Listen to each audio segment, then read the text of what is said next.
G'day everyone, welcome back on in, or welcome on in, as we are starting off day at number 1 of the Ace South American Masters. I do say welcome back on in because I think last time it was one of these kinds of shows, it was you and me, lads. We actually did Yeah. the South America RMR together here with Ace, Liga Ace as well. So looking forward to jumping back into South America for what is now a Blast qualifier. This is not, a major qualifier or anything like that, but it is essentially a Blast qualifier. So kind of feels like we're running it back a little bit. Yeah, it really does, right? I mean, it's nice to be back together. And like you said, it's a good event here where the South American teams can be able to play and they get themselves an opportunity to, go to London where they can play, for the LAN final spots and things like that. So there's a lot riding on this, which is really, really exciting. So for me, it's good to be back. Elfish, it's nice that we can be back on the desk together, but we do get to watch some good teams. And this one especially is, this one's definitely going to be a bit of a cooker. I'm not going to lie. Yeah, definitely. I mean, we can get into all of that conversation in just a little minute, but I wanted to quickly just give everyone an overview of what this qualifier is. Obviously, 8 teams, as we've seen, from all over South America. There's a couple of open qualifiers, Brazil open qualified, South America open qualifiers as well. And then there's 4 VRS teams invited. So we've kind of got your usual suspects, your Legacy, Otic, Imperial, Sharks. We've kind of seen them around before. 9Z as well, pretty familiar household name. But there are some of these teams that have come through from the open qualifier that we might not necessarily be expecting to do so well. And one of those teams will be playing in this opening match.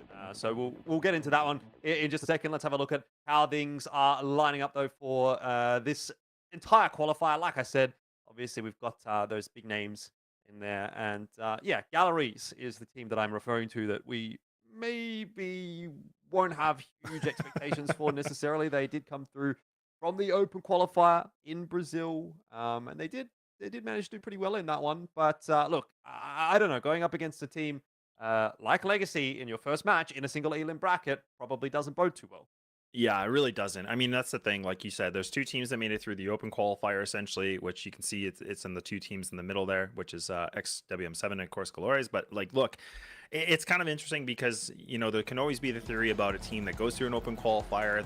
That might be good practice for them. They might be able to do the underdog story, the underdog run. I don't know if that's necessarily the case here because, like you already kind of mentioned here, is the fact that Legacy have really been on a burner, man. Like, these guys have been just cooking. They've been like playing really well. Like, we can't even forget about the major run they had. Like, these guys have been just phenomenal. So I think for like a team like Legacy that you get matched up against, you got dealt the wrong hand here, which is really, really unfortunate for the opening match. Yeah, I will definitely take the L and say that I was definitely someone that didn't have high expectations for Legacy going in. So I thought they did really well at the major. They really, really surprised me. They impressed me, and I'm expecting them wholeheartedly to come away with a victory in this opening match. As you can see, for the second game of the day, we have Sharks up against 9Z. So maybe expecting that one to be a little bit closer just on paper. Seems like a little bit of a more even matchup. And then we're getting replaced by a couple of other handsome fellas for match 3 and match 4. But you've got 4 best of 3s to look forward to today, as tends to often be the case in these kinds of Ace South American Masters. Ace North American Masters also happening fairly soon. I believe that's starting Yeah. in, maybe an hour or 2, something like that, fairly shortly. So, there's a lot of Counter-Strike going on alongside some of the bigger stuff over in the Tier 1 sphere. So, if you're interested, keep an eye on this channel because there's a lot to keep an eye on and look forward to.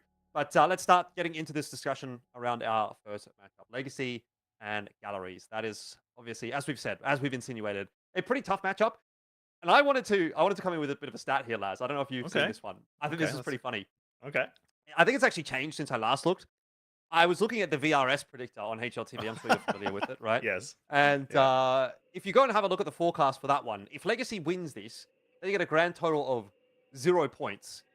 And if they lose 31 points. Actually, last time I looked before that, it actually showed that Legacy would lose -1 point, even if Yep. they won. I was looking at it and I was thinking, man, this is literally a lose-lose for Legacy. They literally cannot do anything to win in this situation, apart from obviously win this game and go deeper in the tournament and get points that way. But yeah, I think that kind of shows you just exactly how one-sided this matchup is expected to be. That if Legacy wins, they don't get a single VRS point, not even one. This is world number 22 versus world number 230 as far as the VRS is concerned. So it's a very, very one-sided matchup on paper. Yeah, it really is. And I'm so glad you bring that up because that was exactly where I wanted to take this conversation too. Is like this is like essentially, like you said, a lose-lose situation for Legacy because it's their game to lose. Because if they actually lose this game, like let's say they lose this best of three, I mean, they're gonna lose, 31 points. They're gonna put themselves down pretty big here on the VRS aspects as well. But it's just not a good situation at all. It just feels like really for them, like in terms of VRS, it's just not the greatest. But look, we can move past that. We can talk a little bit about this roster. You made a quick comment about, you were one of those people that was a little bit skeptical about this team and, what they could do. I think a lot of people were. I think now that they've had some good roster adjustments, with Lux and Nissim joining, 6 months Mm. ago, it's been a really good addition. And now we were starting to see these guys playing really, really well. They're playing a high level. And now all these, players are starting to play as a team. Like this is where we saw a lot of gaps before. There's like some of the players like Dumal that, we've seen in, many different iterations of rosters where we never really got to see him be in a position where he could flourish. And now I feel like we're really starting to see him play the way he should be. And this is one of those stars that I'm excited to see shine bright because now he's starting to play really, really well. Yeah, no, I think we very much saw that. I guess exemplified for us at the major. Dumal had a great little run there. But I think across the board, yeah, we're definitely expecting good things from this team. If we go ahead and look at galleries, I mean, I don't know that there's necessarily as much to say about them, unfortunately, unless you've got some kind of insight into who they are, what they've been up to. I know you do sort of a little bit more South America than I do, but look, for me, Percy, can't say I've heard of any of these guys. Can't say I'm expecting a whole lot. I can look back at the match history that they've got, and they've got some wins, but not against any of the big names necessarily in South America. And you can look at the head-to-head between these two teams, and that goes back all the way to earlier on in the year. But very very different looking situation there. So I don't think that there's a whole lot to go off necessarily when it comes to galleries, unless you've got some nuggets of wisdom here. No, honestly, I think the biggest thing for me is like when you look at the statistics of this team, like it's relatively close, right? I mean, they're all like a group that's been together, but like when you talk about some of the players, like the stats are really, really pretty much a small margin. Like I think Pepe's like as an entry player, like he's decent, like he's been putting up like a 1.12. Everybody else is kind of sitting at that like 1.07, 1.09, which isn't too bad. But this is where again, like I just think for a team like this, you can tell they're not really gonna have that international experience. They're not gonna be able to have the high level teams like Legacy's been able to play against. So for these guys, Mm. it's definitely an underdog story here. Like this is where they're gonna have to pull up a massive upset, in my opinion, just because it's just a lack of experience and time. Like these guys just need more of that. They just need to get themselves more involved with these qualifiers and situations, which is great. But it's just again, they're gonna have to go through a little bit of bumps and bruises to get here. And I think right now with Legacy, they've played each other before and they have gone to a 3 map series, which is definitely something that I caught my eye pretty well. But is it going to be enough? I'm not sure right now here, Elfish. Yeah, yeah, 100%. Look, I'd be surprised if they take a map personally. Even in saying that, though, it is a domestic matchup, and there will be some degree of familiarity between these players. Obviously, some likelihood that they may have scrimmed each other at some point. Certainly, a possibility. Even failing that, you'll be running into one another in your parks and this kind of stuff. So there may be some kind of understanding here and there, but we'd be looking at Legacy definitely to just run away with that. That's the expectation especially if you're like one of these teams that's like, let's say in the top 20 in the world ranking. I think were they 22 on the Yeah. VRS ranking, if I remember rightly. Yeah, 22 on the VRS ranking, number 16 on HLTV ranking. Yeah. So you're around like the 20 mark, right? Let's just say you're a top 20 team in the world, give or take. Yeah. You should definitely be putting away an open qualifier team with absolutely no problems at all. And particularly if you want to be that team that's going to take away this entire qualifier, that is what you need to be doing. Now, is there an argument to be made that Legacy is the favorite for this qualifier? I think, yeah, I think there's definitely an argument to be made there, right? Like Otic, Imperial, Sharks definitely haven't had as good of a run lately. 9Z as well, the same. So I think Legacy really are looking at this and gunning for that one spot at Blast Open London. It's just a singular slot. So Yeah. I think getting off to a good start in a match like this one, obviously going to be nice, right? It's a big qualifier, 3 days in a row. They do have to go through Mhm. three best of threes to get it done, but it is single elim, so you can't be affording any kind of slip up. So it's a nice way to Agreed. ease into things here for Legacy, but a lot of work to be done, obviously, over the course of the next few days for them, just to make sure that they can get it done. So build a bit of momentum today will be nice. Let's have a look at the vetoes here. Train ban not taken by either of the two teams, which was something that I was kind of looking out for with regard to this veto. They've kind of played a little bit of veto chicken with one another. I don't think Mm. either team actually really want to go towards Train, but they're kind of just gambling on the fact that neither's going to pick it, and they'll be proven correct with that one. So let's see if Galleries is again going to continue play Veto Chicken. They will. They'll get rid of Nuke, and that will probably leave Legacy to ban Train. Or Legacy ban Nuke, and then whatever. Galleries ban Train. So yeah, either way, you get the Train ban forced through. It means we go toward Ancient as the decider. So Mirage, Inferno, and Ancient are the 3 maps. Yeah, I don't know. Like, I think for me, like, this is a little bit sketchy too, because I think, you know, for a Mirage pick, like, this is a good legacy map. Like, this is where, like, one of their highest winning maps that they have. And the fact that, you know, Galleries is essentially gone for that pick, I think they're maybe hoping, like, they can just, like, raw aim it. Maybe they can just play a little bit better. They probably think they have some kind of gimmick that they know against legacy, but I don't know. That's kind of that's a pretty sketchy veto, in my opinion. I definitely feel like, you know, legacy definitely got the leg up on this one. And, I mean, their map pool is pretty strong. The only maps really that I think legacy we don't really get to ever see is like Train or Overpass. Well, obviously Overpass just came back in, but you know, Dust 2 is not the greatest map for them either. But the fact that we get to see these 3 picks, like, honestly, I feel like this is a legacy series all day. Like, I'm not even gonna question this. 100%. I mean, these are probably their 3 best maps, at least statistically speaking. Yeah. You know, what is there really to say about this one? To be honest, for Galleries, you know, I want to try and say like, oh, it's possible, or they could do something. Maybe. I don't know. Maybe. Look, Counter-Strike's one of those games where like anything can happen, right? You're on your day, you have someone that just pops off, they're really feeling it, they're hitting everything. It's not impossible, obviously, but you know, you go back to, you know, when I first started watching Counter-Strike, the skins, let's say the skins trading aspect of it was very big. And there was always, you know, the odds on certain websites, and it was like, you could have odds that were like 99 to 1. And I feel like this is one of those games, and people would always say like, oh, if it's over 95 to 5, don't put anything on it, because there's always a 5% chance, right? And I think to an extent that's true, to an extent that's fair, but like now in this day and age, right, we're talking about far better teams that have you know, got a much better understanding of how the game should be played. I think generally the base level of the game has just gone up by such a dramatic margin that, you know, in a best of 3, it feels like this really should be wrapped up pretty quickly. So well, and even the other thing too for me is like, you know, it not just focusing on the history, but the last time these guys played each other, it was for the Bucharest like closed qualifier, and like Legacy just smashed them. It was 13-3 on Mirage. So like, that's what I'm saying is like, it doesn't really make any sense to me like why they went for this pick. Like, this just felt like kind of maybe a bit of a slip up, or they thought they were going to win the chicken on this or something. I don't know what they were thinking, but the fact that, you know, Mirage is essentially locked in as the first, and Legacy, if they can find it, I just feel like this is going to be an easy 2-0. If there's some way it happens where, you know, Galleries can put themselves in a position to win, I don't think it's going to be easy. It's definitely going to be a huge match where it's going to be very, very close and a nail biter, just because I just, again, think this is a whole other leg up of competition they're playing. So it's not to like make it so dramatic, but there is always the underdog story. But I just think for Galleries, like, considering watching what they did in the open, you know, the open qualifier to get here, there were some sketchy games. Like, there was definitely, you know, they got some 2-0s and 1-0s and things like that, but the 2-0 was even pushing it into a 13-11 and then a double overtime win against some like low level teams. So that's again where I kind of just go, I don't know if I'm there yet. I just don't know if I fully believe. But look, I mean, I'm all for it if it can happen, but it's a big test here on Mirage. One thing we also have to kind of look forward to here, I guess, is Inferno. I don't know that we're playing on the new patch, but I assume that we are playing on the new patch. So a couple of changes over there. Be interesting to kind of keep up to date with that. But lads, we might take a little break here quickly before we do jump into the game. And once that first map is ready to go, we'll get right back in here ready for you guys. So we'll see you in a sec. Bye-bye.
Hello everyone, welcome back on in. It is Legacy and Galleries taking each other on in the opening game of the ACE South American Masters at 2025. This is a blast qualifier for London.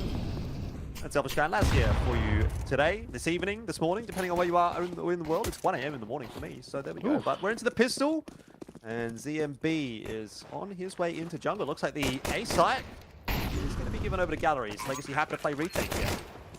Yeah, this is kind of a cheeky little setup, actually. I really like this right now from Galleries, and the fact that they've been able to just push through Calm like this, and ZMB being able to find this double kill has been really, really beneficial, because now you can see that Legacy is getting a little bit overwhelmed, and make that a triple kill. And man, he's still hunting, no bullets left in the chamber, but now you can see Legacy a little bit of a reply, but I think it's going to be a little bit too late here. The post plant looks really good, the crossfire is there, and yeah, Galleries, they got this one down in the bag, and honestly, it comes down to mid control and just overwhelming that jungle.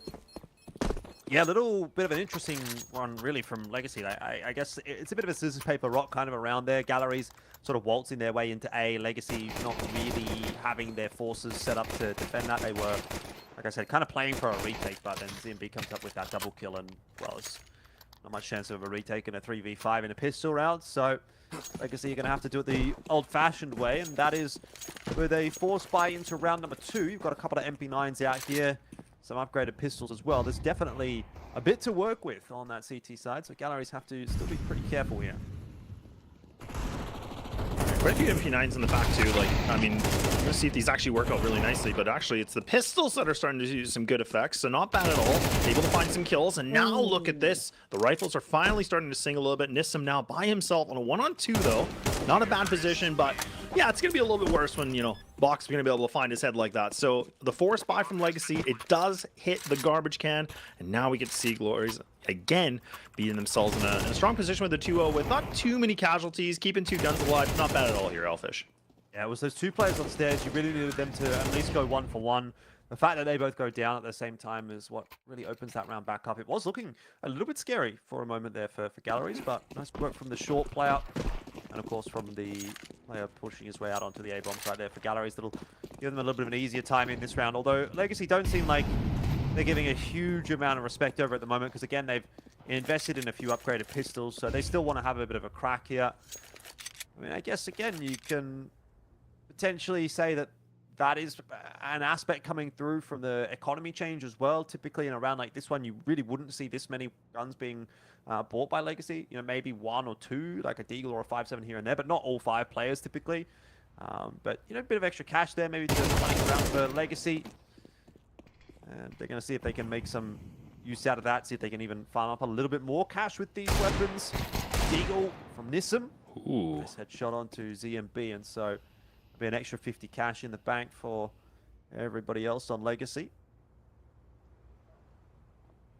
And this is the one thing, like, I like the point you brought up about, like, Legacy, you know, continue to kind of keep purchasing, you know, pistols and kind of keeping the money a little bit going. It does make me a little bit worried in the sense that hopefully they're not like, you know, big ego right now against these guys. Like, hopefully they can kind of still play, you know, disciplined and maintained. Like, not to say this is a bad idea, like, it definitely can be decent, but hopefully they just you know, don't get a little bit over ahead of themselves here. But the Deagles definitely can bring a good punch onto this. You can see the nades are starting to get ready for the potential execute. 28 seconds is remaining on this, so they have to get going now.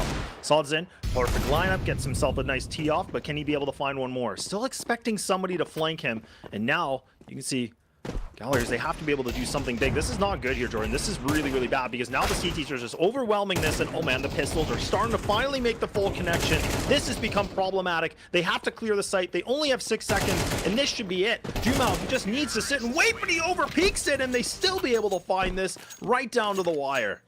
Oh, that was way too close for comfort, but really nice patience being showed by Galleries, that they don't kind of lose their head and go charging into the site, you know, open themselves up to multiple angles. Had they done that, they just lose that round, but show a really, really good deal of patience, clear as much as they can with the time available to them, and like you say, maybe a little bit of an overstep from Jumao, a bit of an overstep perhaps from 1 or 2 of those players actually on Legacy, that allows that one to go the way of Galleries, but still a lot of damage done. So economically speaking, I think you could call that a success for Legacy. Now they're going to have a bit of a crack with the weapons in hand all at their own. We can confirm that we're on the new patch. You can see some of those animations coming out. Lato and Jumao opening the account quite nicely, and yeah, what a difference it makes to have a few guns in hand for Legacy. Beautiful. I mean, it was a great start for Galleries, but I think this is probably going to be a little bit more what we're expecting to see rather than what we got in those first 3 rounds. So Legacy have arrived, and Galleries have a real uphill battle now. Yeah, they really do. And like you said, it really was going to be the gun round to really dictate like how Legacy are going to play this. And the fact they win it flawlessly, that just adds a lot more insult to injury. So this is kind of, again, where we're expecting to see Legacy now get themselves back into a closer affair. And you can see the money situation right now for the T's. For Galleries, it's horrible. Like, I mean, they kept one Deagle that's going to be here for Bach, and that's not the greatest situation at all, because really that's him just the only sort of firepower. So they're just going to be hoping to get this bomb down if they can get some money. A little bit of a miss molly from Nissan might create a little bit of an opening here, but this should be a bit of a blender round. This should be a given here for Legacy, unless they just like fumble the bag here. I just can't imagine it now. Really not. Interesting position for the Deagle, though. I was kind of curious where they wanted to put him. But I think, again, they're expecting that somebody's going to jump through underpass. Hopefully maybe be able to find this rifle if they can.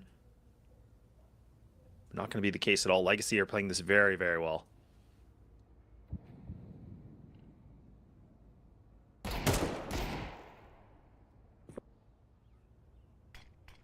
Patience of virtue right now for Galleries, but not sure where that's really going to get them. Trying to work their way in the middle, but as you can see, Legacy have a really good understanding of that. There's going to be a volley in, slow down their progress, flash as well. Really good delaying util out here from Legacy, and already 8-1 by Lux. He'll have a back at another one, and making pretty short work of this round. That was their business. Legacy now starting to disrespect Galleries as the cards do start to fall. But yeah, pretty easy round in the end there for Legacy, 2 and 3. And they're off to the races of their own.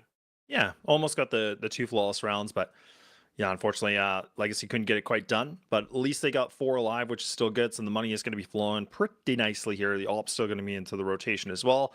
Now we're going to see that, you know, Galleries are going to have themselves ready to go here with the Gleals, AKs. So this will be, again, a big test for them for round number 6. But what do we want to see a little bit differently? Nobody's going to lurk onto A this time. They're actually going to commit a little bit more of a mid and B split onto this thus far.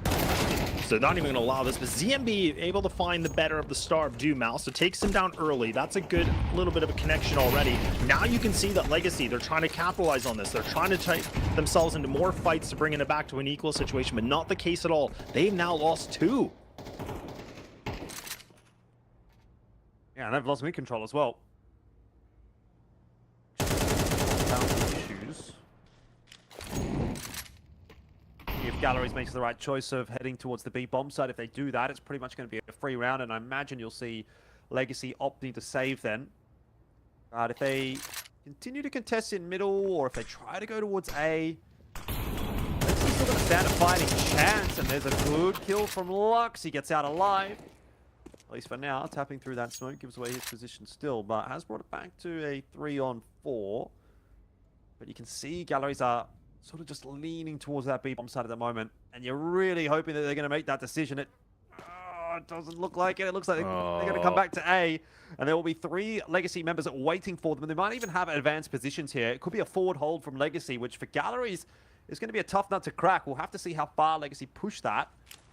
Lato's already in, and he's... his time is looking perfect. Look at this setup. Sadson and Lato. It's 20 seconds. The palace push. What's going on here? I have no idea. The bomb can't go back to B at this point. No, this is terrible.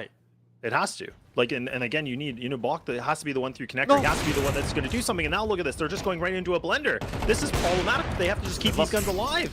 It's it. This round's done. It's over with. What is that? Oh, that was no. a goofy round. That's I don't know, man. They have to go back and look at that Galleries, like, because that's just them trying to get a little bit too fancy with it. Like, why are you sending 2 players walking out B while you're walking the bomb out on A with 15 seconds left? Like, just group up, boys. Like, try and trade. Worst case scenario, yeah, they've got 3 on A. Okay, you've made the wrong call to go A in that instance. But at least, you know, we're going to charge out A. We're going to try and trade it down. We've still got a pretty good chance of making that round work. But that round, you almost have 0 chance of making it work unless it's the 3 stack on B. At which point you're walking out on A anyway. But like, I I don't really understand the thought process there for Galleries. I don't think they do either, actually, lads. Yeah. I think they've kind of just got a little bit lost in that round, and I agree. unfortunately, it's hurt them a lot. Yeah, and that's kind of the inexperience that we talked about, right? Is saying like for Galleries, a team that again has only played a lot of like domestic competition, things like that, which is still a good competition. But again, when you're playing that international level experienced team, you could see they were getting a bit flustered, over in their heads a bit. So really good nade, but actually Lux kind of pulls out a nade to a gunfight, so that gives up a bit of an opening. But really good trade back from Sodzen quickly on to this one. But they're trying to go for a little bit of this mid control again. They're trying to be able to find this window. Missed shot from Sodzen actually does give up a little bit of space right now. So Mac's been able to make himself into a better position. So this is a bit of a problem right now for Legacy. So now they know there's a player close on by into jungle. And they have to get rid of this itch. They have to be able to figure out what they can do with this. And Sodzen, oh my goodness, I thought he was going to be able to land the shot, but man, it is close. It's just a pixel off. And this is still becoming a problem. Now Galleries are going to all retreat from B. They're going to go all the way around to A. So they're going to try to go for the A pop one more time here. But you still have to worry about Lotto, and you still have to worry about Dumel.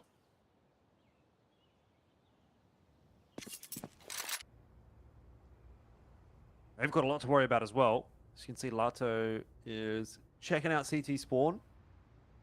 Dumel essentially locked in here. 18 seconds. In sandwich. Oh no. Not again. Yep. Okay. We'll get that sorted at some point, hopefully. There we go. Back. And we're back. And unfortunately, Galleries is not back. Galleries is gone. Yeah. I mean, Jordan, the biggest thing for me, like, what I don't love is when we see teams with, like, running the clock this low. Like, it's not working out for these guys. Like, they keep going for executes with 25 seconds, maybe even less than that. Like, again, against a team like Legacy, you just can't do that right now. Like, they got to get a better feel for this. And I just feel like, given the position of how these rounds have been going, time management has not been on Gallery's side at all. So they gave up a lead. Now they're losing by 1. And I think they got to figure out a different tempo change onto this. They got to do something a little bit differently.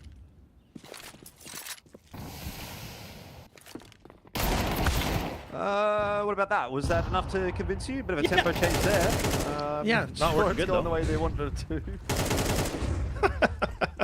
We gotta try something, but yeah, not the greatest. And now the nades are finally getting thrown into this, so they're gonna try to do a little bit of stairs and con smoke.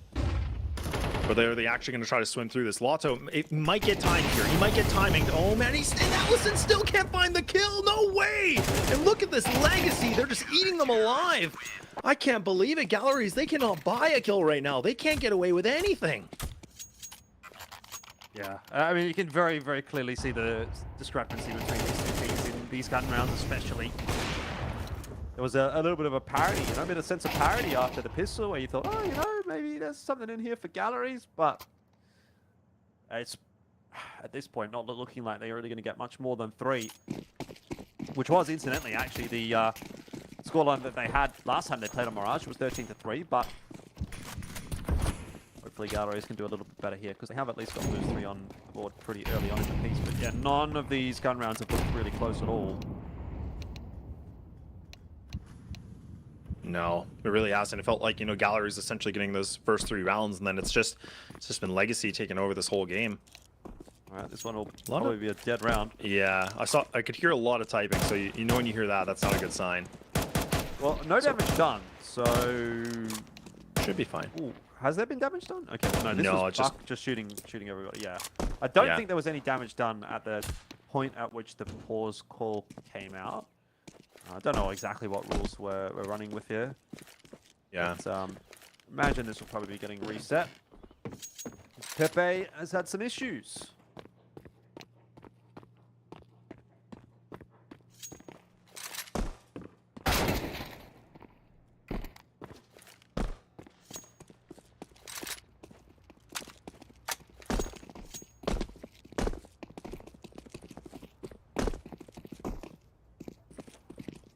Well, yeah, this is always we're in for a few confirmation pieces, for Pepe. He's going to get back and figure out like what's going on with him. But yeah, I think, theoretically, I mean, we'll have to wait for the confirmation from the admins, but really there wasn't damage inflicted technically. So, I mean, it should be one of those rounds where it could just be a reset. But I mean, it Well, it gets a little depends on bit. what the rules are. Sometimes, like, Yeah.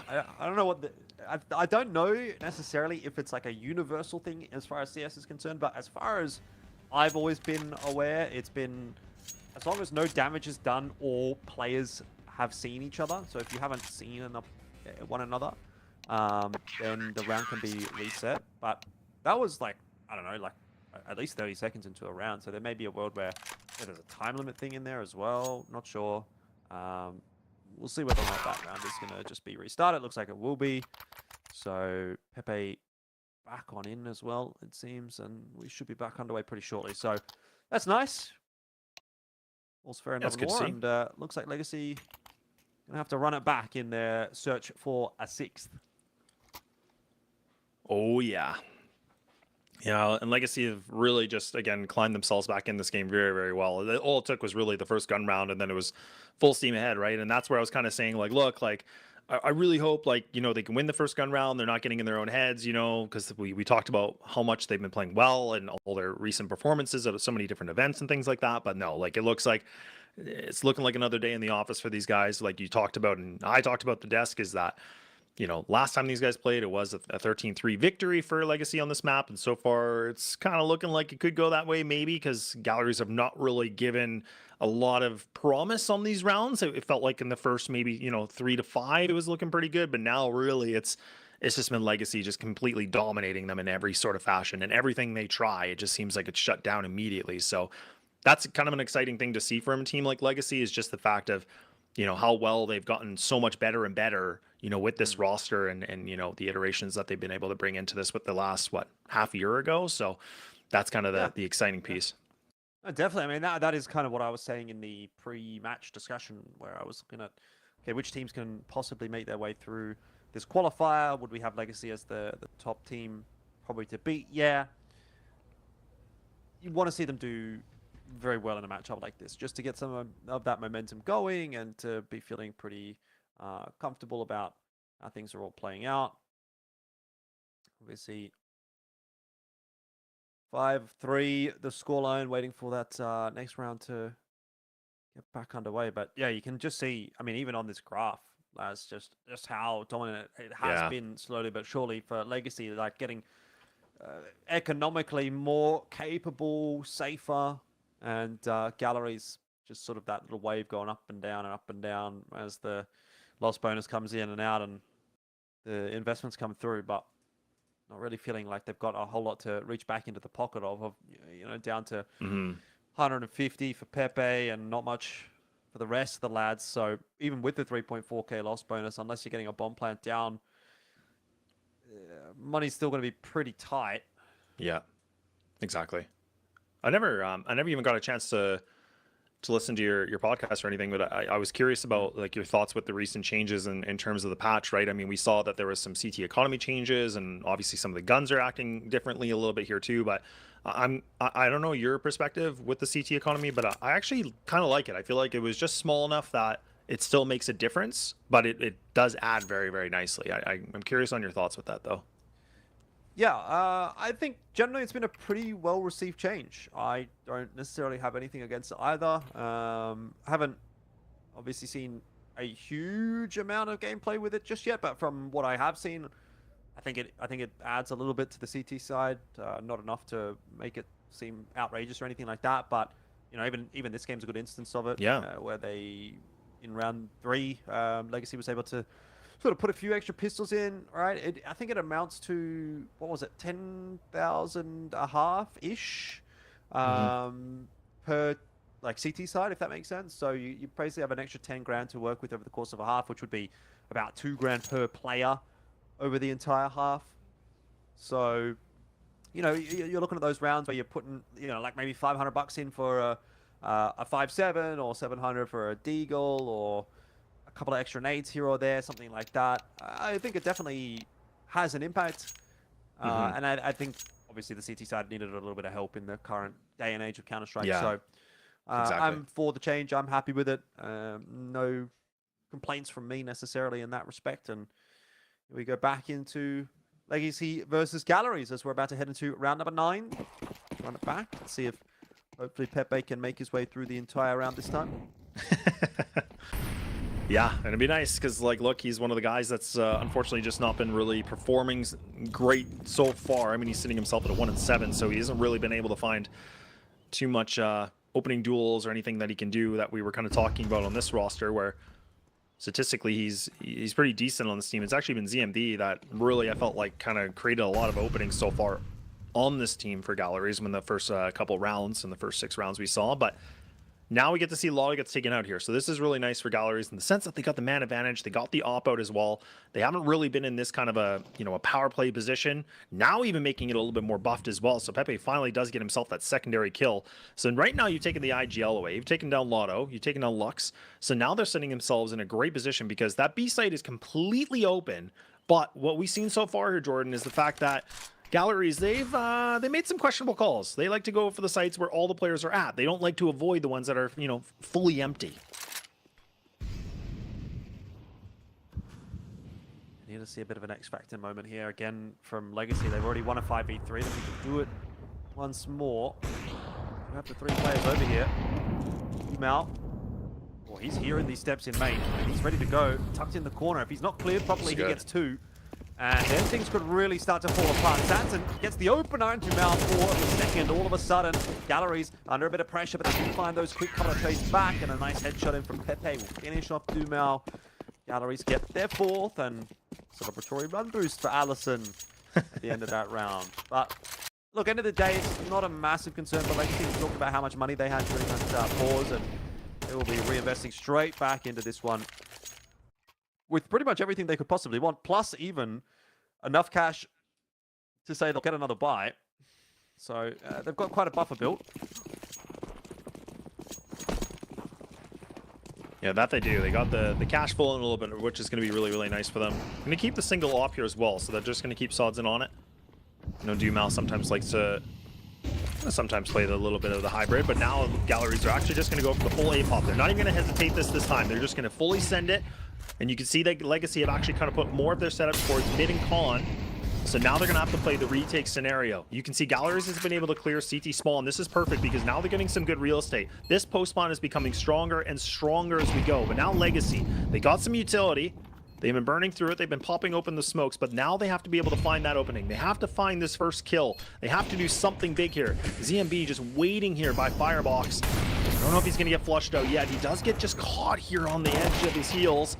And look at this. And now finally Legacy find themselves a double kill, but time is ticking away. They have to get moving on this, and this might just be a save. They're just going to wave the white flag. They got to let this one go. And Galleries, we got ourselves a tie game. Yeah. Well done from Galleries. Also a good call from Legacy, to be fair. We highlighted that their money was pretty good, but just having these 3 guns, again, going to preserve things, and fighting for a 7-5 half here as Legacy is still not a bad position to be in at all on that CT side. So playing the long game, don't hate that at all from them. Bit of a resurgence though from Galleries after Pepe had that disconnection and he's returned. So maybe something to be said about that. Maybe Galleries suffering a little bit earlier on with, I don't know, some sort of tech issues, lag, delay, whatever. And now that that's been sorted out, putting up a bit more of a fight.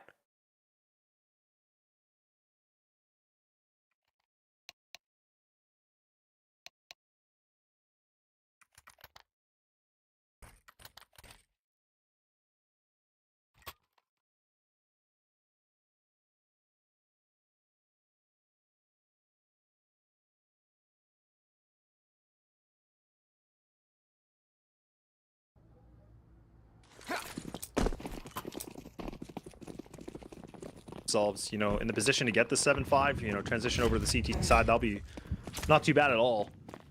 Just considering that, I mean, for them, their T side statistically, if you want to argue this, I mean, is their stronger side on this map when they played as a group.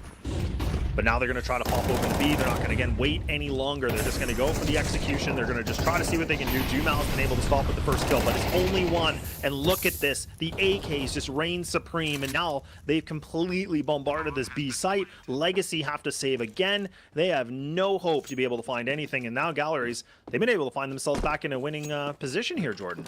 Yeah, this is a massive change of pace, isn't it? Not only in that round, but just in general for this map so far. It looked like Legacy were going to sweep Galleries away with no problems at all, but the way things have been going, Galleries in We find form, a bit of a pace change in that one, going quickly into the B bomb site, does catch Legacy off guard.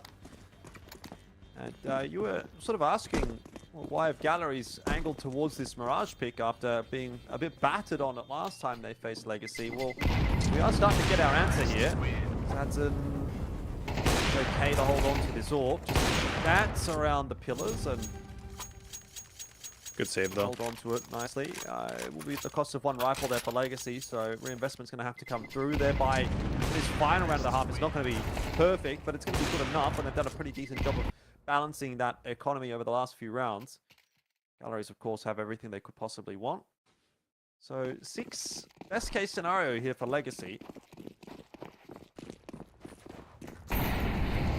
Wow, they're really not messing around. So they've realized like playing the slow game is not the way they want to play this. They're actually just, again, just going to hold W. They're going to go right into the site. Now Lhasa, oh, can he be able to find it? He gets a double kill. This is huge. This is a perfect pickup right now.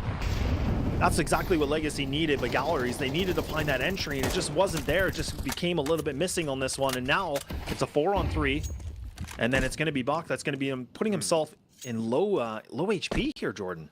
Yeah, 4-on-3. It is definitely a winnable one still for Galleries. Insinuated though, Legacy are in a bit of a better position. Everything's going to slow down. Still got a minute and 11 on the clock, and Galleries will try to work some angles here. They don't really have any inroads onto either side at the moment. They don't have anything really. No mid control established. The only real territory that they've taken is Palace, and truth be told, that is typically T territory as it is.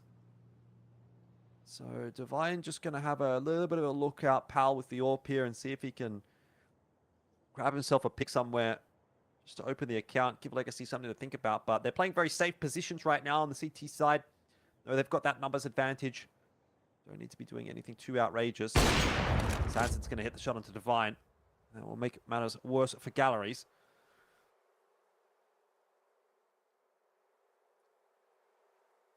Yeah, time taken away here, and with 20 seconds remaining, this is where they have to get a move on. This is where they got to go, and Nissim's actually got himself a perfect little bit of cheeky angle here. Now he can just play this as slow as he wants. Yeah, this is going to be a done round. There's surely no way that, you know, Buck's going to be able to put himself in a position like this with 7 seconds remaining. Still has to find the kill and get the plant. Not going to happen. It's going to be a 6-6. So this is going to be a tie situation here for the first half. Not bad at all. And this is where I think we're going to take a short little break as we get ready for the second half. So we'll see you in a little bit.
back on into the second half here. Legacy and Galleries pretty tightly poised at a 6-6 scoreline. It wasn't really looking like we were going to get to that. Galleries were really struggling, but they had a bit of a later half resurgence. Legacy able to hold on for the final round of the half, keeping us even. Now it's Legacy moving over to that T side, and I'd still have them favored to close this map out. Yeah, this is now we get to the strong side here for Legacy, you know, statistically. So this is where this is going to get interesting. And, you know, for Galleries, a team that, again, looking to, you know, play some high-level competition when you're on the CT side, that's when it can get really problematic. So we'll see if they're going to be able to have a good defensive wall into this one or not. But Legacy grouped up all 5 ready to go towards this B. It's just a matter of what they want to do with the nade execution. They have lots of flashbangs with the singular smoke here from Sodzin, so it's going to already get thrown. Now the flashes are just going to get themselves through. Nice little bit of a jump in, and look at that. The USBs make full connections. Oh man, this is just becoming a bit of an execution right now.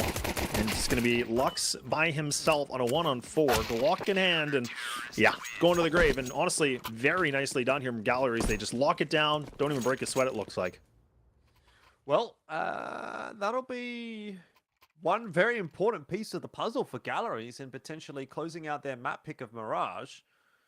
Don't know that anybody really would have expected Legacy to be having any difficulty against Galleries today, but so far, I mean, you'd say things were even edging the way of Galleries after having picked that one up, but we'll look and see what Legacy can do about that first with this investment that they've put in. Pistols and armor pretty much across the board. Fine, this thing inside of the mid smoke on his own. A very dangerous place to be once that smoke starts to fade, but Legacy making so much noise going past him, and he's aware of that. Pepe getting that information. It's a perfect setup for Galleries. Very well done. I think the Legacy really can do it.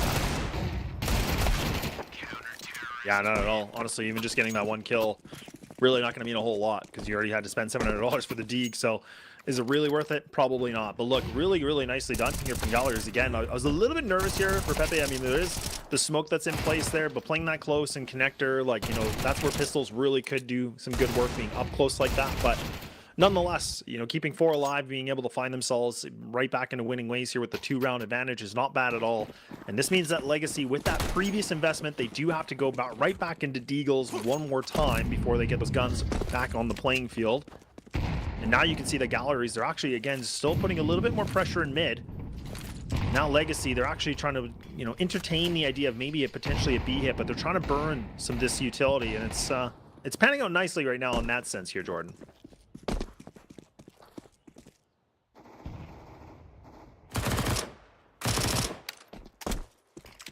I mean, again, Legacy putting a little bit of money into this round, so still seeing if they can make some inroads. Galleries are very well poised to put some work in. I don't know, where do you sit on this one, Laz? Are you feeling like Legacy have already given away a little bit too much, or is Galleries not quite there yet? I don't think, yeah, I think there's still a little bit more that Legacy can definitely show on this. I'm definitely not writing them off yet. I think Galleries has shown us a decent start, but this is what happened in the first half, right? It was where they got the first opening 3 rounds and then kind of fell apart for a while. So I think a lot's going to be on this first gun round will be a bit of more of a tell for me, to be completely honest. The Galleries have looked decent so far on the CT side. Ooh, this nade's going to be chunky. Okay, just kidding, it's not. It's the opposite of that. Is he going to be? Ooh, can't see anything. But as that flash starts to fade, he's off one. Obviously not enough to win this round, but Pepe cleaning up a few makes happy days for Galleries. They're up 9 and 6.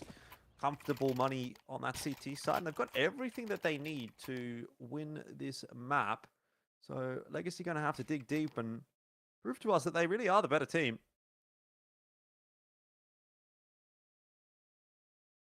Yeah, this is a really critical round, like we just talked about, right? I mean, the guns are going to be here, so, you know, if Galleries can be able to find this, not only does it put them at, you know, round 10, but also just that money's just going to be, again, flowing for them. That, you know, later portion of this game can be really, really well. So a lot is riding on Legacy, not just for, you know, making a comeback, but in terms of the economy situation, they got to get something moving a little bit here. Nade's going to get thrown here. 3-2 split here from the defensive galleries. And now, oh, you can actually see, I think it's Nissim that's actually creeped himself just on the edge of the smoke. So he's trying to just play on the side of it. See if he might be able to find a quick pick onto this. Back's going to have to be really careful on this one because he's the sole anchor on this. And he does have his team in Allison a little bit close on buying towards Catwalk, but you can see that Legacy have kind of backed off this idea. Lux, oh, perfect timing to get away from this. They're going to go for a mid-crunch right now. Yeah. Gallery's looking to take that space back. There's going to be the window smoke through from Lux. He does see the player at the bottom of Con. See himself a flash on through the middle. Gallery's not really seeing too much in mid. So they're going to filter their way back over toward the A bomb site. The quote-unquote fake over towards B was just a singular molly thrown in by Legacy. As Nissim, don't really think that that's fooling anybody at this stage. So Legacy feel like they've kind of backed themselves into a corner now where they almost have to go A, but Gallery's seemingly reasonably aware of that possibility. CMB, though, in real trouble as that molly ticks at his feet. CMB pulls the headshot of Lux, and now Divine spotted out as well, and that is a clean take on the A bomb site from Legacy. Wow. And it's a save. It's an instant save here from Galleries, and honestly, rightfully so. Like, I mean, you kind of have to. You don't have any ability. You don't have any footing in the site. Like, the opportunity to find a kill. So, really nicely done from Legacy. The fact that they're able to find the first kill of ZMB where he gets caught by the molly, right? Like, it's just that noise tick, and then the player just barreling through connector, just able to get that instant kill. Just, again, this high-level play that we get to see from a team like Legacy, and the fact they keep all 5 alive, they're going to be able to pick up an AWP as well.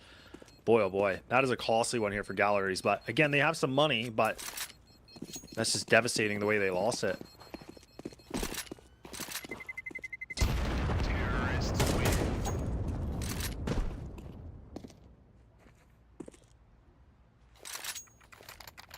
That is the first step on the road to redemption for Legacy.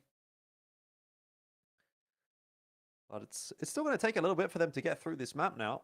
Mm-hmm. Another 6 rounds required. Does get easier, though.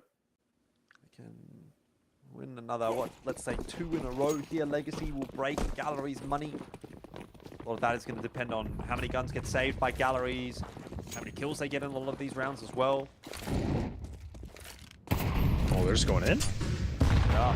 Oh my gosh. Okay, I was getting a little nervous just considering they looked like they were kind of taking this one by one, but they finally, you know, catch up a little bit. And now they don't overrush this, and now the molly's going to get thrown onto windows, so nobody's going to be able to just swing this. Haven't rushed the plant yet, no reason to. With a minute and 23 still remaining, Pepe's going to try to see if he can get a backstab on this, but seems like Legacy are prepared for it. Couple players in B halls that are waiting, and I think Galleries, again, they have to go for the save. They got the AWP, they got the double M4s. Like, it's just, again, not worth it considering they have the lead.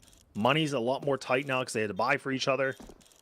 Yeah, so this is going to be an instant save once again. In Legacy, it all comes down to just taking down Bach. I mean, he was the singular, you know, player. He was the anchor essentially, and he only had an MP9. So really good read from Legacy. The fact that they just said, look, let's just put all 5 players here. Let's just go for the duels. They lost 1 player. Who cares? And they got themselves right into a 1-round differential. Yep. And as you can imagine, this is going to get harder and harder for Galleries. That money becomes a bit more problematic now. Obviously, with 3 guns taken through here, they'll be okay for the next round, but start to deplete that bankroll that they've got.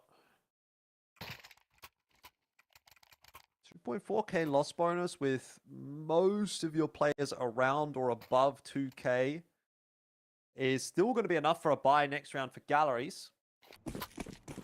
So they're doing a pretty good job of just holding on to as much as they can. But Legacy looking pretty comfortable on this T side. Would have said the same thing about them on CT though, after the first sort of pistol round foray had gone by the wayside. Sadson's gonna have to be careful there, and he is. Backs it up. So I'm not ready to count my chickens just yet. Legacy have started halves pretty well. That much is evident here on the run, but it's going to be a question of if they can finish this half, and they have to do it much better than they finished the first half, because they really did let Galleries back into the first half. And ensure that this second one gets locked down. Pepe and ZMB for the trades, but B is definitely looking weak. Yeah, it is. And I think that's what Legacy have been able to figure out too, is like, look, let's just go for this because we know that we can be able to take down Block, right? Now he's in. He's by himself. He's waiting for Pepe to get there, but Block has to be able to shut this down. He needs to be able to find one more kill to really just, again, allow some creative space. But now Pepe's actually been able to manipulate the smoke. He's actually been able to sneak through it, but he can't get the kill, and Lotto gets the better of him. And now ZMB, does he really want to go for this? The 1-on-2, he could. The HP is decent here for Legacy. Not going to be good at all. He does have a defuse kit. He doesn't have any more utility, so this is all about hitting all the shots perfectly. He has to be able to find these connections. This is not looking good, Jordan. This is not looking good at all. He has to be able to find himself some kind of kill. But look at them. They're both grouped up together, playing this as best as they can, and Sodzin right in the crosshairs, and we're right back to a tie game. Yeah, really, really nice post plant from Lato and Sads in there. Perfect crossfire. This was nice from Lux.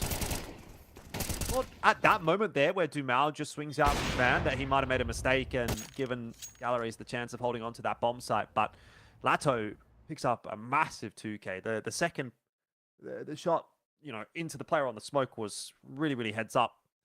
And Legacy, if not back in control, about a round away from being back in control, because this will be the round that breaks Galleries' money. They've got the 2.9k loss bonus, but they're going to have to buy down to 0 on all of those members.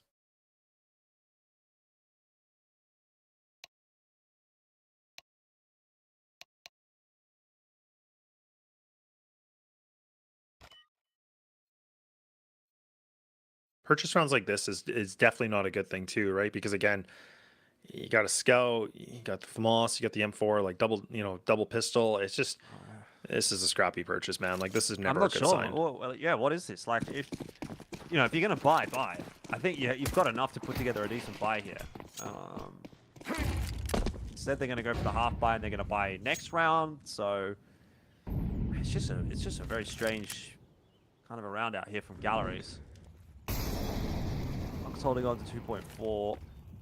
Divine obviously looking to try and hold on for the AWP, but I'm really not sure about this one. Anyway, MP9 or MP7 is out for Legacy here, actually. And that's worked out for Lux. Doesn't get 2.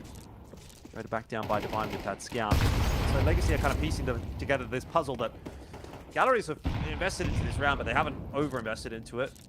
So it should be pretty comfortably a round for Legacy, but they're not trying to rush anything here. Get some of that util down and get a safe plant. Nice kill from Dumal. Really starting to reiterate things here, and Legacy should be going up to 10-9.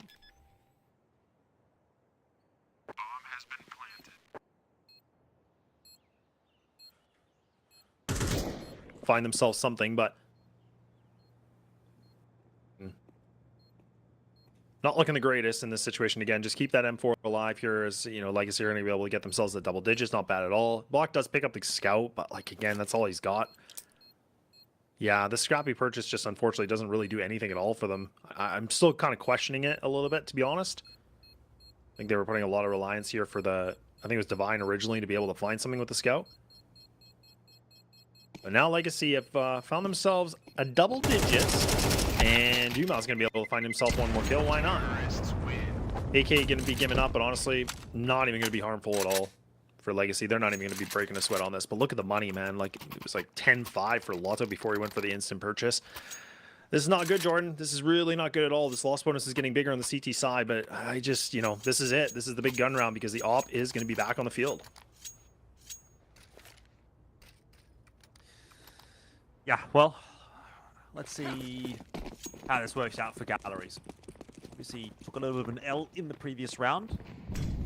That was to give them a bit of a better shot this one. They're going to have to make it work. Otherwise, Legacy really start to run away with things. But it is close enough still at this point in time that Galleries can feel like they're in the contest. It's going to be an A crunch by the looks of things here onto the A bomb side. Out to balconies. The MB on top of the ladder. Trying to dislodge him, and has done a pretty good job of that. ZMB will fall. In the meanwhile, we did lose Dumal. Legacy are really encroaching into this A bomb site now, and it's just a case of getting that bomb in position to plant. Smokes and nades going. Smoke from Gallery. But it also gives Legacy that cover to plant the bomb, and now we're in a 4-on-4 post-plant. Decent kill from Allison again, and even Blockstack will find himself something through the smoke. So again, just kind of hoping you're going to be able to get these spam kills. So now Lotto and Nissan by themselves here for the 2-on-4. Lotto's playing aggressive, and oh, he does find himself that one. I was thinking maybe he was going to be able to find that double kill, but now Nissan, time halfway through, read like a book. Box is going to be able to take him down. Very nice retake scenario from Galleries. That was, again, something I was questioning a lot here so far, is that they didn't really go for it all the time. They were just constantly saving. But this time they do it, and they keep 3 alive, so not bad at all. Right back to the 10 and 10. And they're going to be able to have enough money here to get the M4s back here for the CT side. Money is still flowing very, very nicely for Legacy. I don't think it should be a problem for most of the game now. But, man, this thing is becoming closer and closer. Yeah, most definitely. I mean, Legacy teetering on the precipice of a pretty rough couple of rounds coming up. They lose this round, 1.9k loss bonus. Only Nato and Sad's really in position to put anything into the next couple of rounds, so it's a huge one for Galleries if they're able to win it. Allison already tagged out, potentially. Very careful. Lux getting himself one onto Pepe. No trade to come. The short player was a little too far away. So early inroads made once again here by Legacy. Dumao down pretty early again, and Legacy just struggling to really find their feet in these last couple of rounds.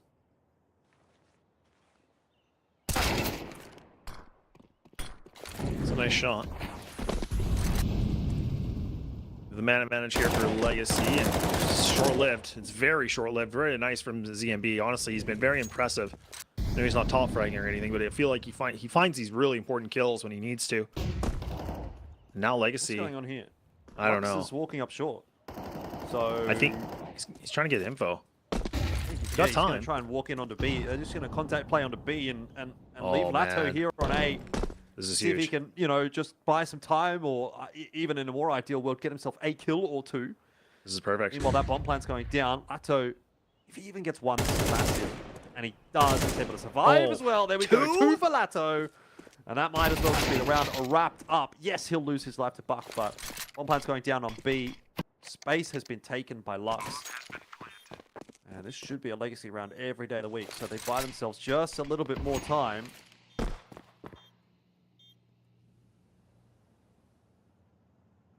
Rounds like this are, perfect examples of just high-level teams, right? Again, just making the right adjustments. Like you could see that they were, already fighting on a ramp. They had themselves one player on, default box essentially, but you could just have the lurk, like of Lotto. I think it was Lotto it was Lux or Lotto. I think actually it was Lux, if I'm not mistaken. He was the one that was kind of in the middle. He's just like, you know what? Like, hang on a second. They might be all here. They might have already rotated, and the fact that you make that kind of an adjustment that late in the round.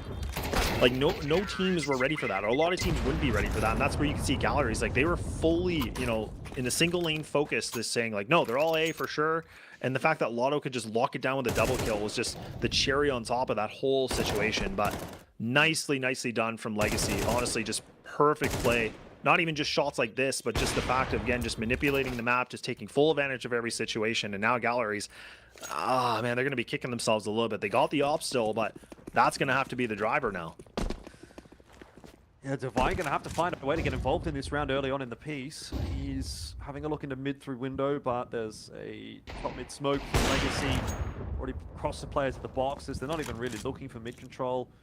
And AWP is going to have to look elsewhere for its impact.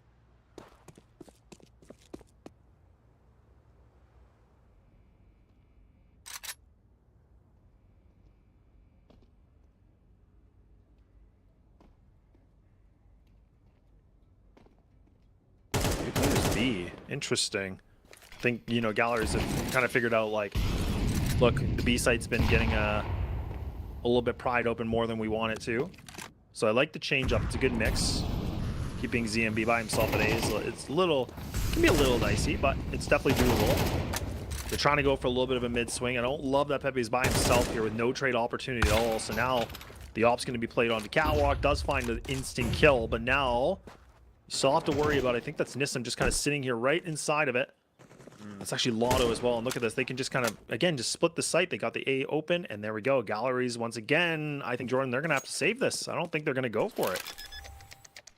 Yeah, yeah, it's an awkward spot for them now, isn't it? I mean, Divine is going to be able to drop a gun, so that'll help. But Galleries have kind of got themselves into that sticky situation that they possibly could have forced onto Legacy a couple of rounds ago, where Legacy was at 1.9k loss bonus and had no money. Now the shoe's on the other foot. Galleries are not enjoying it. This is a really unfortunate result for Galleries, because it does look like Legacy are going to kind of just walk away with a win here, whether it be maybe 13-10 or 13-11, something pretty close. And if Galleries was like a 5% better team or a 10% better team, they would have won this map. Yeah, but it's, I guess, just a learning experience. Terrorists win.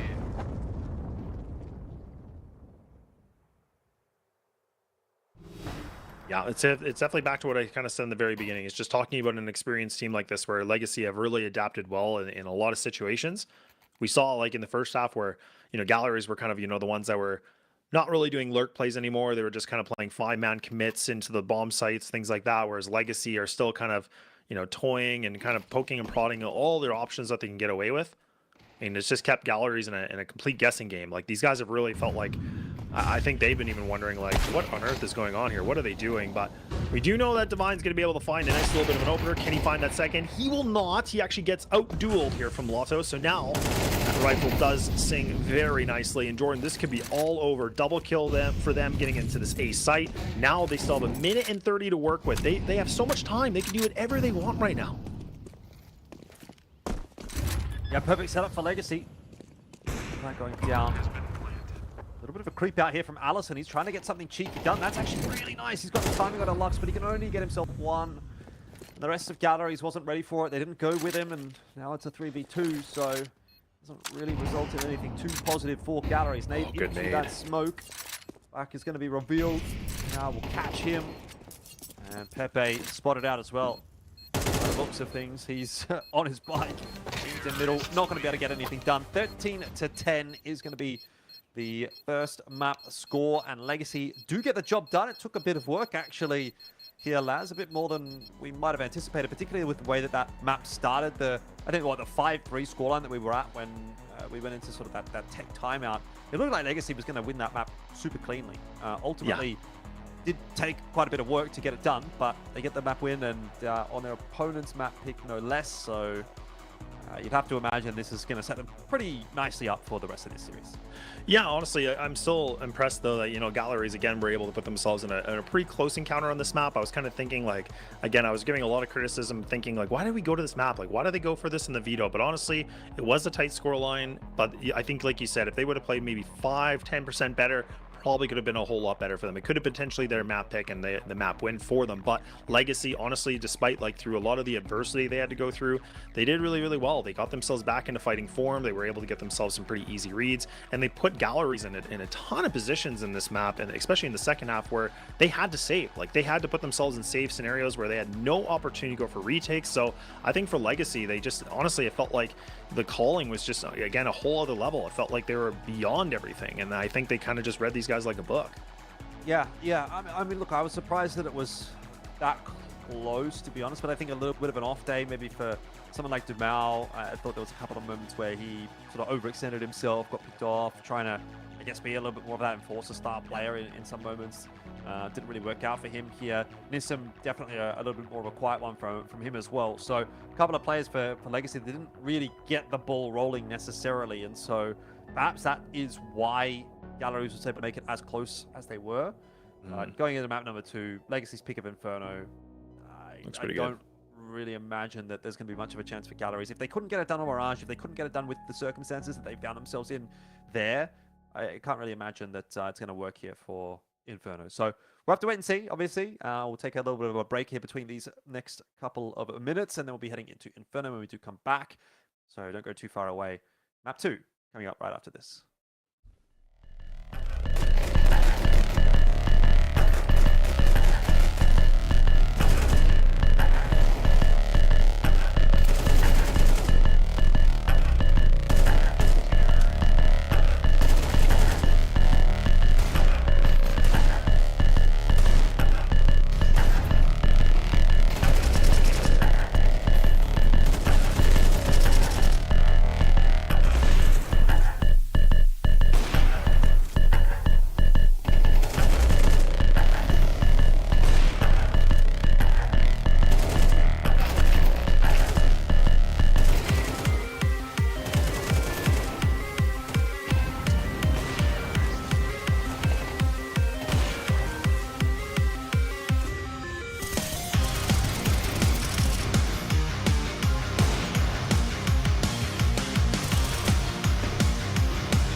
Welcome back on in. It is, of course, the Ace South American Masters right now. It is Legacy up against Galleries. We saw map one. Pretty one-dimensional game, really, I felt like in the end from Galleries, where they got up pretty nicely in the first half. They won the second half pistol. They won both pistols, actually, Laz. And then ultimately fell short, 13-10. Yeah. So pretty close scoreline. But at the end of the day, Legacy just having enough to kind of hang on. And I think, with the knowledge in mind that they did lose both the pistols, that scoreline actually ends up looking pretty okay for them, all things considered. So moving into map 2 here, definitely expecting Legacy to look pretty happy about things moving on to Inferno. Yeah, honestly, just kind of looking over, for Legacy, like, again, a 20-6 record on Inferno and pretty high win percentage rate. They've played some good competition like Lin Vision, Vitality. Actually, I think that was the map where they were able to get the undefeated streak for Vitality, where they got that 13-3. So pretty good. So that's where, look, even just that stat alone, where I'm like, okay, if Legacy are beating like the #1 team in the world, looking pretty good. On the other side for Galleries, yeah, it's 2-2. It's not the best statistically, and the competition is definitely a lot different. So for Galleries, I think this is a not the greatest hand they've been dealt here with. Elfish, I think this is definitely looking like Legacy should have this one in the bag. I will say, it does warm my heart for you to say pretty good competition and then put Lin Vision in there as well. Just someone from the Asia region myself, big fan obviously of, of course. Lin Vision lads. And yeah, I mean, Love look, it's definitely a map that gets played there as well. I mean, I just as to add to that context that you're talking about Vitality being a nice team to beat. I think Lin Vision also, yeah, if you can beat them on Inferno, they're a team that is pretty comfortable on that map as well. You're beating 3D Max, you're beating Wildcard. There's definitely quite a number of international scalps for a team like Legacy here on Inferno. But first, we'll take a look back at Mirage and see that it was Lato. I felt that really did the lion's share of the heavy lifting. Dumal, maybe a little bit of a slower game, I thought, from him. Nissim, definitely off the mark. 34.7 ADR from him. That was a really, really rough game. But still, Legacy gets away with a 13-10 victory. So a couple of things kind of going wrong for them. They lose both the pistols. I mean, let's, call a spade. You're basically playing 4v5. Like, if you've got a guy that's doing 35 ADR, that's really not a huge amount. So all of these things going wrong for Legacy, but still they're able to close out a victory. And yes, it's close. 13-10 is a close scoreline, but it felt like, dare I say, a comfortable 13-10. There was maybe one round in there where it was like, okay, if Galleries win this round, they might win the map. But aside from that, it was kind of like, okay, Legacy are slowly but surely making this comeback. Once they had won that round, that one swing round, it was their map to take, and they took it when they had that opportunity. There wasn't any sort of funny business. It wasn't like, oh, they lost another round and money swings back the other direction. They didn't have to grind too hard once they got back in control of the game to actually finish it off. So shout out Lato one time for obviously being a big proponent of that success for Legacy. But yeah, I think a lot went wrong for them actually, but they still managed to walk away with the win, which in one way is actually a positive sign. It really is, and that's kind of where I think we both have kind of talked a lot about Legacy and the fact that, like, again a team like this where all 5 players really at any given moment they can really step up when they need to. And like you said, the fact that like someone like Nissim is putting himself at low ADR, not the greatest, but the fact is that you have a really good roster of typically all 5 players can really essentially pop off at any given moment. And like Dumal is able to do that, but also just kind of seeing Lato being the top fragger and the MVP of that makes a lot of sense. That's where like this team to me is well rounded. Pretty concerning to see a player not put up high ADR like that, but you know what, at the same time, if your team's going to be able to pull you through the victories, it's fine, right? I mean, that's where we might even see this game where Nissim might even play way better. He might be able to put himself in kind of a a reform where he's not going to put himself in that 35 ADR category again, I would hope. But no, I just felt like the whole second half, you could definitely see that Legacy were a lot stronger on the T side. You could see that they're making the right decisions, and they just made it problematic for the CT side. And that's exactly what I think you asked me like 2 rounds in, like, do I have any different thoughts?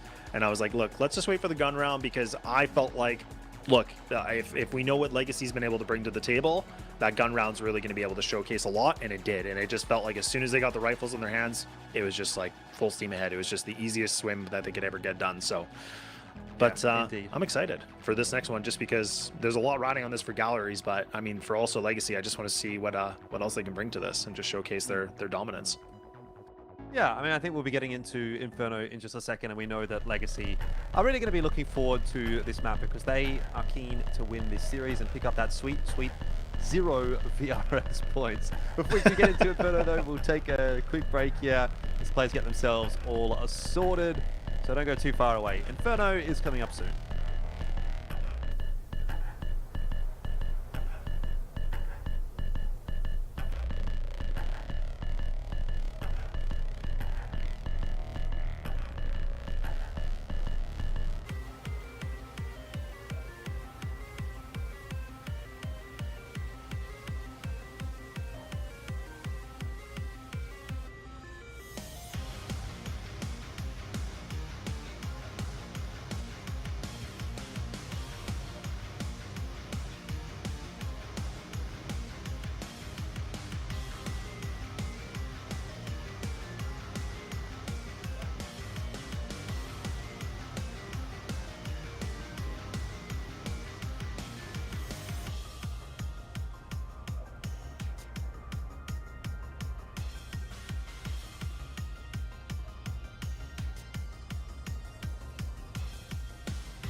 Welcome back on into the Ace South American Masters. Legacy currently up 1-0 over Galleries. Was a closely fought affair on the Mirage, 13-10. But now we're on to Legacy's map choice of Inferno, and they've beaten Vitality on this map. So you can put 2 and 2 together, see what you come to. I've gone with 4 as my answer, Laz. How about you? Same here, buddy. Same here. It's looking pretty good. It's feeling good, looking good. I just feel like that'd be so intimidating again, you know, to play against, you know, for Galleries being like, well, we're on Inferno. This has been not the easiest map for us, and this is a great map for them. And taking down the #1 team in the world on it, not bad. And like it's not even just taking the #1 team; it's the way they did it. Like they just destroyed them. So, nonetheless, it's a new day, a new dawn. We'll see. Legacy, ooh, they're going to push down mid. Ooh, Gallagher's going to push down mid. Ooh, oh my goodness. Then Lux, he just finds all 2, and that's an easy cleanup. And now they can just swarm to this lane. USP's not going to be able to find it, and there we go. They get themselves a very nice little bit of a start here, and it is going to have to be a USP and a dream here, Elfish, and I don't know if he's really got too much of a dream here. Bomb has been planted. Yeah, he'd have to be a bit of a dreamer to think that he could win this, man. Hoping for the mistake from Legacy, someone to walk into library here, but not going to happen. So maybe just going to look to hold on to the armor. We will see an investment from Galleries anyway in this next round.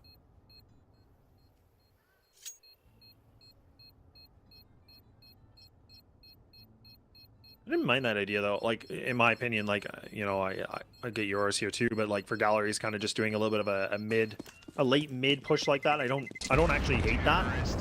They were trying to do something, you know, catching timing, but Legacy were just ready though. Like the fact that Lux was just sitting the perfect off angle, like it was an easy double kill for him, right? But I do like the Galleries were trying to, you know, go, okay, look, we're gonna like go together as a group. We're gonna try to be able to find something here. You can see they take this not very well, but I think the idea was not too bad. It was just the execution of it, a little sloppy.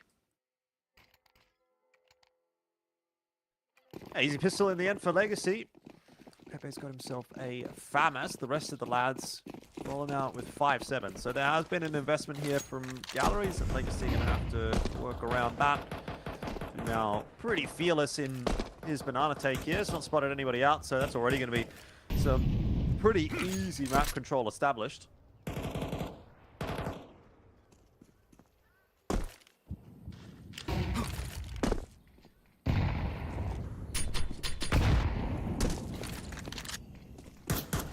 Full investment here from Galleries too, so I'm gonna try to see if they can bounce back here with the 5-7s and the FAMAS, my apologies, and ZMB, the sole player here to lock this down to B, and he's just like, you know what?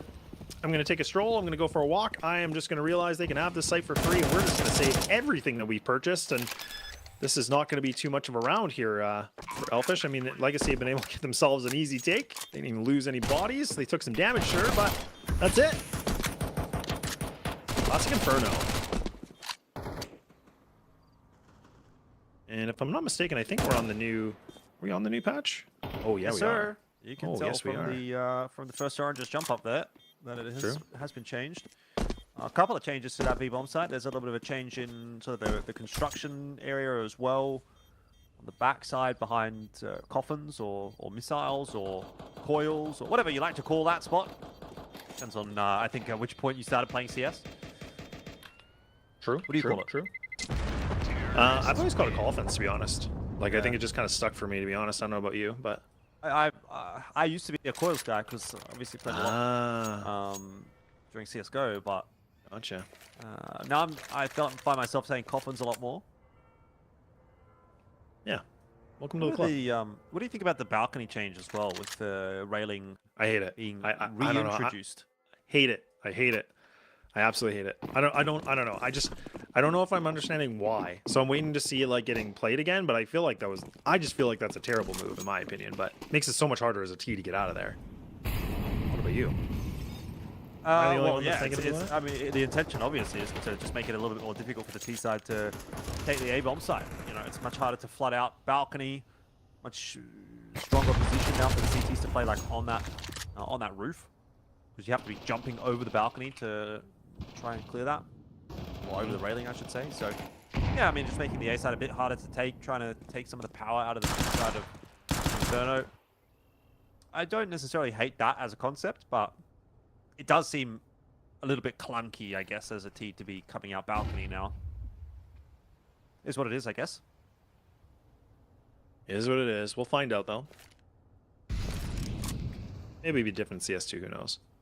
But I remember it used to be in, and I just always felt like it was difficult to work around, but we'll find out. These CTs are actually doing a little bit of a triple stack onto this, and ooh, Nissan actually surprisingly can keep his life intact, and oh, there we go! That's a nice little bit of a triple hit here from Galleries, and maybe getting one more, they will not. And now ZMB by himself. He's just going to run through mid, he's going to get taken out, but honestly, not bad at all, considering, you know, again, what they had as weapons and kind of the positioning they were in. That's not bad. They take down 3, almost able to get that 4th, but Legacy, they're able to find themselves 3 rounds, so not too shabby at all. But now it comes down to this. It is going to be the gun round finally in place. This is important for Galleries. If they cannot find this opening gun round, oh man, I just feel like this is going to be a pretty quick game here, Elfish. To be fair, this is where we did see things start to shift back in the direction of Legacy on the last map after losing the pistol. See if maybe Galleries can follow in those footsteps. We do have the orb out for Divine. Tons of util here for Galleries. They should be feeling pretty happy about their chances of holding on to some of that map control, but picking up Banana.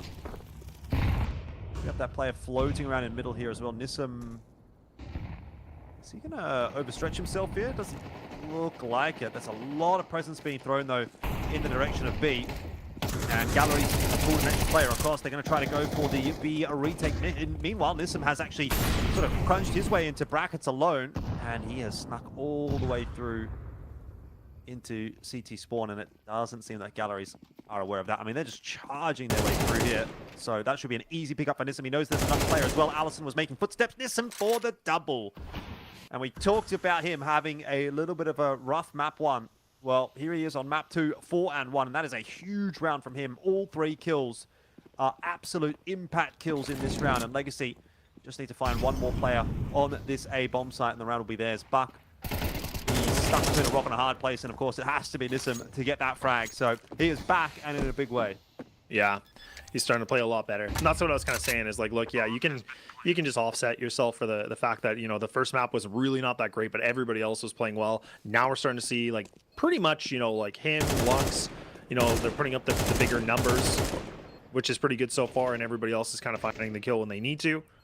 But that's the thing that's so scary about a team like Legacy that's, you know, well-rounded on this. But and you can see the Galleries, again, like the investment they put into this, they had the op-out, they couldn't find anything, and it's just Pepe, again, in a situation where he has to save, and it's just an M4. And it doesn't even look like he has a kit as well, so it's just going to be the armor and the rifle that he's going to put into the save category, potentially, unless, you know, Legacy go for this full hunt, which, oh man, they might be able to find this. They got a full read on it. And oh, great shots from him, so he's going to be rewarded with an AK, not bad at all.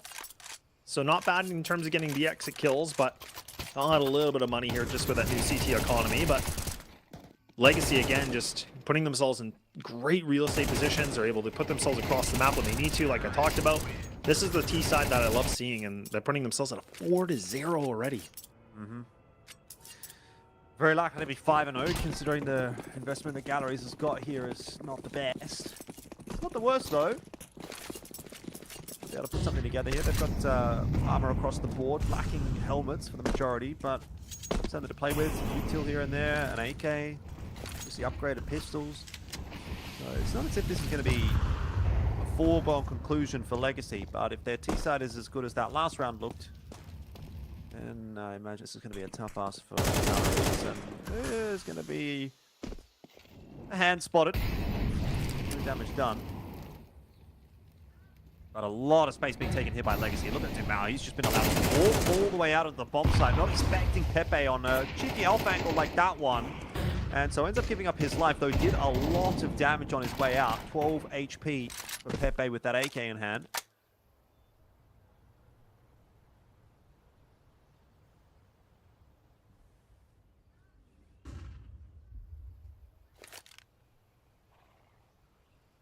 A double player in A, though, so I mean, This is interesting. 3 going to be here from Legacy, just pushing into Banana. The lurk here, Veloto. Needs to be able to find this. He does find that first kill. So waiting things out. 30 seconds remaining, so now you can actually see with that kill, I think they're feeling confident enough that they can get this A site. So they're actually going to bring the bomb all the way from Banana. They're going to go for this. ZMB does win that engagement, so this is actually really important because now all 3 players realizing they have to get a move on. They have to get going. But now Allison is in a tight position. This is where he has to be able to find minimum a kill. He needs to be able to find 2 if he can. Oh, they don't even clear him. They don't clear him, and there he is! And he's able to find that 2. Maybe able to get a 3. He will not, but I think he's been able to do his job. They got to get this bomb down. This might be all over. It's Allison to save the day. Yeah, I'm not sure what happens on that entry pathing for Legacy. It's like they're a bit asleep at the wheel, honestly. They've cleared the entire site, and then they're just kind of scanning there. Like, I don't know, maybe they're expecting someone to peek from maybe Moto or something like that. I'm not sure. They had a player watching toward that side, though, I think. So, yeah, I'm like, what's happening here? At least I'm expecting someone maybe to peek from the balcony, I guess, but yeah, just a comedy of moments, let's say, for Legacy there. Not the end of the world, obviously. They'll be able to reinvest back into this one, but buying down to 0, so this is where things start to go in the right direction for Galleries, as they'll put a bit of investment into Banana, but Divine has decided to go charging down middle alone, and that is going to be the end of that. There's a smoke over towards Archside. Couple of them, in fact, from Legacy, maybe even 3. And they are just going to go charging their way into the A-bomb site. This time, Allison will not have the same success, and it's a good response from Legacy, just reiterating to Galleries who's really on top. Yeah, honestly, and it's Lux too, right? He's the one that's just, you know, single-handedly just finding the triple kill, just running through everybody and just getting all the kills, and just the executor into this and getting themselves that 5th round, but not bad at all. Legacy put themselves in, and again, just dominant form, like what we knew. This is just about, you know, Galleries just keeping themselves alive as much as possible. I don't know if Legacy want to go for the full hunt here. Like, money's not the greatest for them. Yes, they have the round wins, but I think they're going to play this a little bit more safe, which I definitely think is the right call. But, man, the fact they're just able to get through, like, mid-control like that and push through lane like that easily, this is where Galleries, I kind of hope for their sake they could just take a timeout and just kind of figure out a new game plan a little bit here, because they just can't allow something like that to happen. They cannot let someone just single-handedly just bulldoze through the whole site.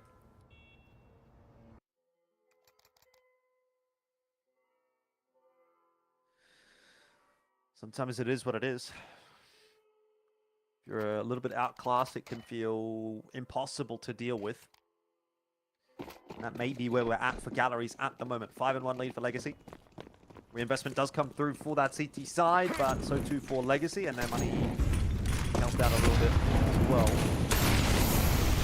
Sadson to try to set up in Banana, and he's not too afraid, but eventually will be forced away by that usual that gets tossed in on both sides. Vision. It's a massive pitched battle for the Banana area every single round at the start of the round. And this time Legacy aren't given the free opening pick that they got in the last, so we'll have to get a bit of a better idea of what they're going to bring here on the T side.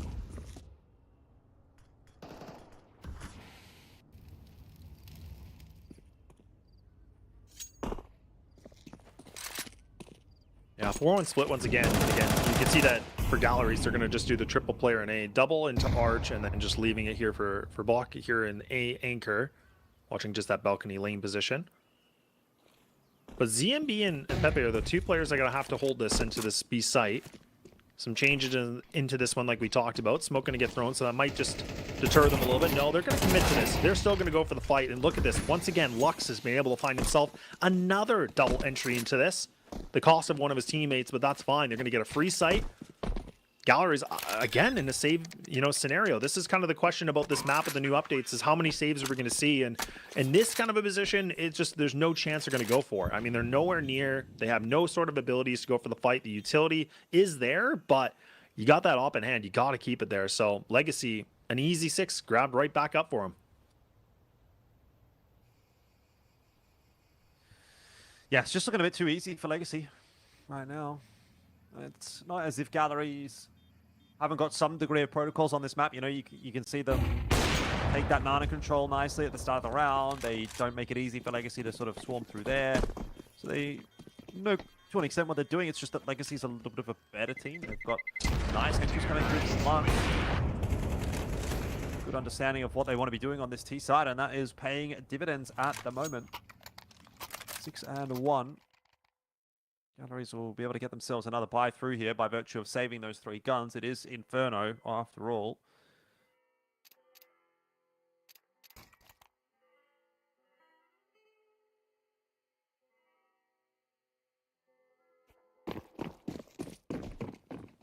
Yeah, this is definitely going the way I was kind of thinking it would here, Jordan. You know, I mean, really, we talked a lot about Legacy and how well their T-sides are, what they're able to do with it, how well they can cook on it. And so far, 6-1 is looking mighty fine, if I say so myself. And now, this is where, again, Galleries, they have to figure out a new game plan. It looks like a double player into apartments, but this is not good. Look at Lotto, he's able to get an easy kill. Allison, he might be able to find himself out of this. No, he will not. Lotto's just going to bully him. Oh, this is just getting outclassed in every sort of fashion right now. These guys look like they have nothing left in the tank. And Legacy, they had a good refuel, and they're putting themselves up for category of the 7th round. Just grabbed up like that. Look at how fast the Galleries have run away from this. They're not even entertaining the thought of going for a fight on this. It's going to be another save angle here for Galleries. How much do you love Inferno, Laz? You know, is it your favorite map? You know, it's sad because I feel like it really was at one point, but I think just given, you know, the state of Counter-Strike and everything, like it is a save simulator. It really is. It's just unfortunate. Yeah. I feel like it's always such a good map in terms of competitiveness, and like games can be super close, but there just needs to be some more adjustments. Like you see games like this, to me, this is what, you know, I think a lot of people like hate about this map and wonder why it's still in the pool, but yeah, it needs a little TLC in my opinion. But what about you? I definitely would have been on the minus Inferno train before I was on a minus Anubis train. Yeah, and that's tough too because, like, to be honest, I'm a huge Anubis hater. So I do agree though. Like, I felt like Inferno probably should have gotten it anyways. I was pretty shocked that Anubis was the one that kind of got the axe. But yeah, I guess the other thing for me too is that, I mean, I think everybody's still waiting for Cash to get thrown into the pool eventually. So I feel like this map should be the one that goes, but I don't know. They're doing little updates here and there to see if maybe they'll change it, but I guess we'll find out. But I'm still waiting for that update for Cash to get back into the pool because I think everybody's been long awaiting it. Yeah, I'm quite eager to see that as well. I think it's one of those maps that it feels like it's been gone for too long now. I definitely, when I was sort of casting CS back in the day, I should say, Cash was one of those maps where I did get a bit bored of it. I was like, oh man, Cash again. You know, he's hit a lot. But it's been so long now that I think it'll be fun, and that was anything but fun for Divine. I mean, that peak right there from Lux, I think just kind of epitomizes the way this map has played out. Lux just a little bit too good, and Legacy obviously the same. Good job of clearing out Allison on this bomb side. Working the angle slowly but surely, not over peaking, not getting too over eager. That'll be another round for Legacy, and what do you really have to say about it for Galleries? Yeah, nothing really, honestly. It just, nothing's working for them at all right now. And Legacy, again, just their firepower seems like it's just way too strong. They're just doing these simple executes and getting themselves into these sites very easily. So for Galleries, this is a tough one. We talked a lot was riding on Mirage, just saying, like, look, for them, like, if they can get that map win, it is going to go a decent 3-map series. Because, like, to me, this one felt like an obvious pick for Legacy. And that's where I kind of was, like, a little bit questionable when, you know, again, just talking about the vetoes, where I was like, well, I don't know why they went for Mirage. Yes, it was a closer scoreline, but it really felt like, you know, Legacy were in a prime position that whole second half. But nonetheless, it was still a decently good scoreline of a game. But this is not looking good right now because they're putting themselves in an 8-1, and really the only round they lost was, you know, barely, in my opinion. It was I think it was the pistol or something like that, or the second round, but nothing too much to break a sweat about. But now they got to figure out what to do. They got to do something different. I would love to see, like, maybe the phase smoke down mid to go for some mid control, like just something as a pressure point, like just something to throw Legacy off guard so they're not just getting any, you know, real estate for free. Yeah, I don't know. I mean, it feels a bit too far gone at this point for Galleries. Oh, the hunt is on as well for Legacy, and they're going to find ZMB. So that guy's not going to go through. He'll be able to reinvest. He's got 7.1k. 7.25 actually, as the kill bonus has come through.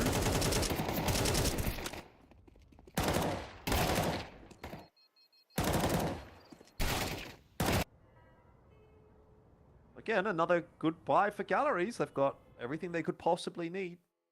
We'll see if what you're saying is correct here, Laz. Maybe they can try and take a little bit more space. Anything, you know, let's just give us anything at this point. Yeah, I think I think this is where you're gonna again just have to mix up something. You got to do something, like I always say, a little bit unorthodox, but I would love to see them find something. And yeah, like I mean, they've been only able to find their first round after what getting into the 5th round. Like it's just been not good at all. So for them, if they can get just mid control in some way, like the deep phase smoke would be huge, or just fight for ult control, like anything will just make a difference here, because Legacy, it's honestly like it's such a situation where they put their eye on the prize and they can do whatever they want.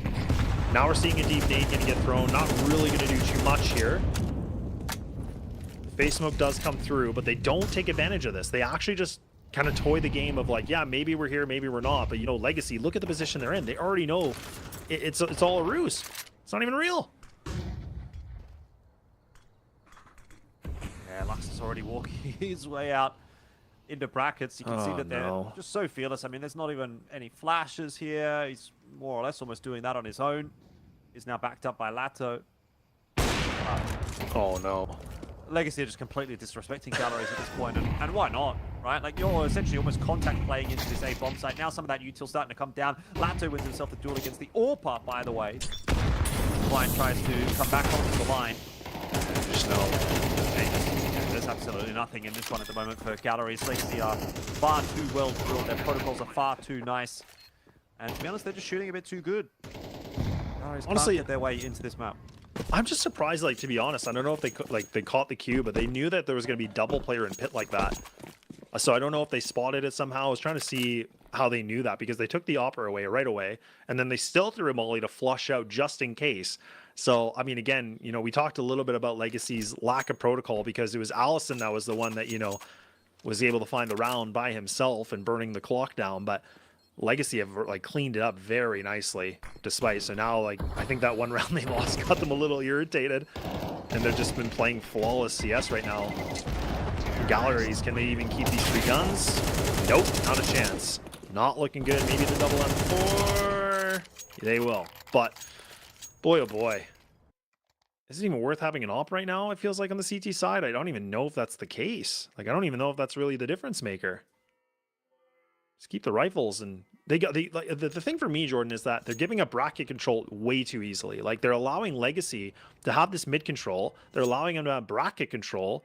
So they've essentially taken like a huge percentage of this A site theoretically. So they have tons of room that they can work with for an execute. When you're on the CT side, you have to put pressure on this, but they're allowing way too much respect in the server right now, which I just hate to see it, because you're just seeing Legacy just, again, barreling down the hill so easily, and they're not getting stopped. Yeah, I mean, no doubt confidence is at an all-time low, but this is why we say Counter-Strike is a confidence game. You start to play a little bit of a different way when the confidence is lacking. And it tends to kind of snowball, because it makes it a little bit more difficult for you to hold on to areas of the map, win fights, these kinds of things. Your timings are off.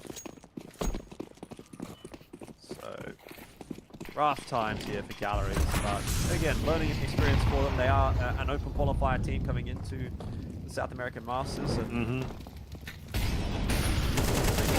from this game against Legacy. That's a nicely timed flash from DMP to the end of Lux, and he's a key piece of the puzzle at the moment for Legacy, but Lato, they're going to pick up where Lux left off.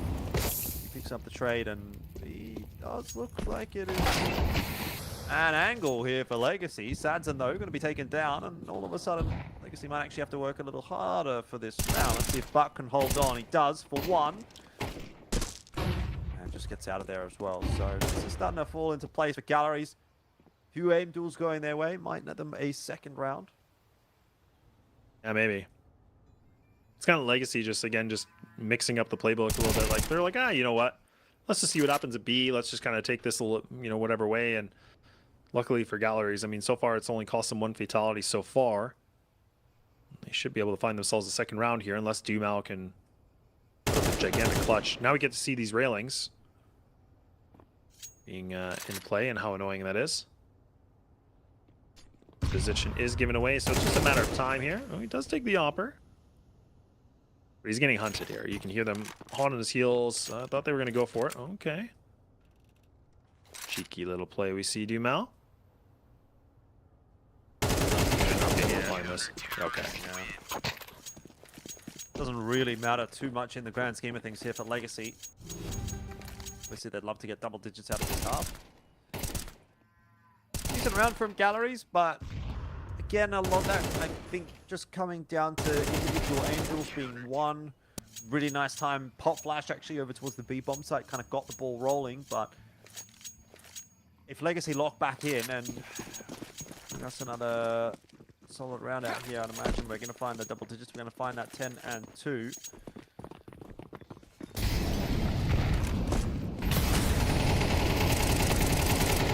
Whoa! No. Oh my. I was like, what game are we watching right now? What is this? Like, you can't get away with that. You can't be bunny hopping trying to shoot like that in the air.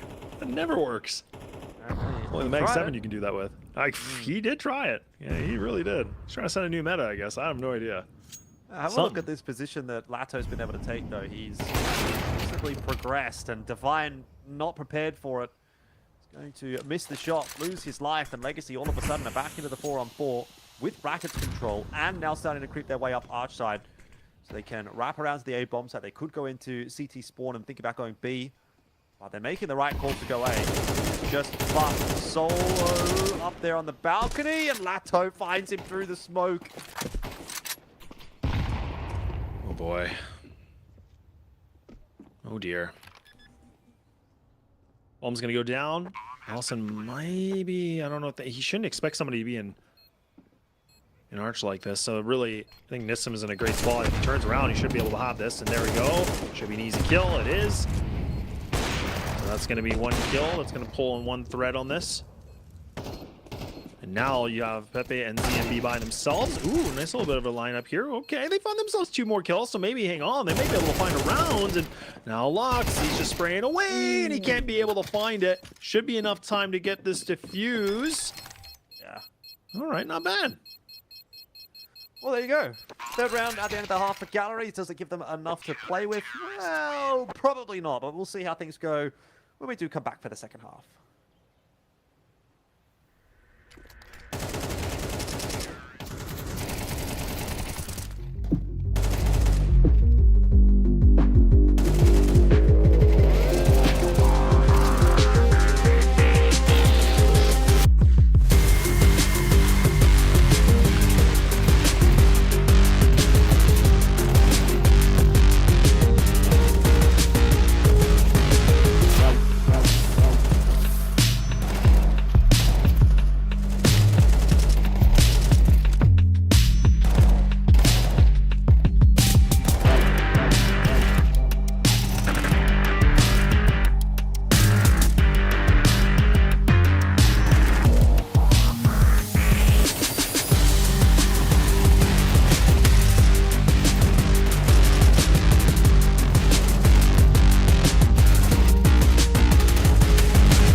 we're back and ready to go here for the second half of the second map, and it has been Legacy that have been able to put themselves in dominant fashion here with a 9-3. And now Galleries, we're gonna have to see what they got in store here for the T side. Looking to see if they can make a mark against Legacy. And now they're just going to barrel on through into mid-bracket. They're going to push themselves right around. They might even just try to go for the A route. Nissim, oh, he's being a smoke criminal. Oh, he's waiting. He's trying to be cheeky with it, but he can't seem to find this first kill. And right now, Gallery's a good start already. You can see that Legacy hot on the heels. They're ready to go for this retake right away. They got the kits. They have everything they need to do this. They got the utility that they can flush these players out, the 4 and 4, and Pepe does find himself that 1, but it's only 1. This thing is back and forth we go. Time is ticking away. Legacy have been just able to find these bodies, and now Allison once again has to be the player to clutch up again, but he cannot seem to do it. And Legacy, they look very, very dominant here and getting themselves into double digits just like that. Yeah, well, man, I really thought that was going to be a pistol round for Galleries, right? They had the fast flank coming up. But insane trade, insane flick from Dumao to ensure that that was just the 1 kill on the flank as opposed to multiple. Here it was, Pepe getting a nice clean kill on Delato, but instant trade from Dumao. And that is enough to keep Legacy feeling comfortable. They do go through to win that pistol. And unfortunately, you can imagine that Galleries have got a very tough road ahead. They are going to go for the hero AK onto Pepe. He's 12 and 5. He's been playing pretty well. I'm not sure it's going to be enough here, that singular AK, but you're going to have to give something a crack, I suppose.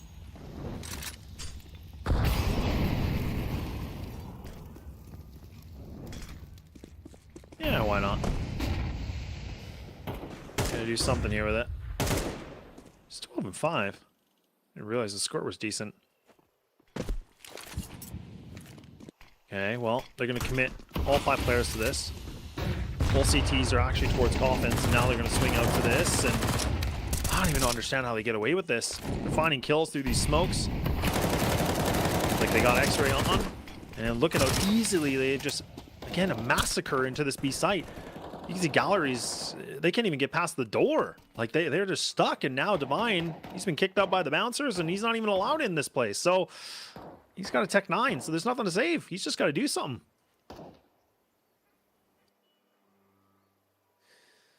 Anything. Do anything. I mean, what do you do? You're down 10 and 3 and you're in a 1v5. Like, I think you kind of get the idea. Pretty doomed.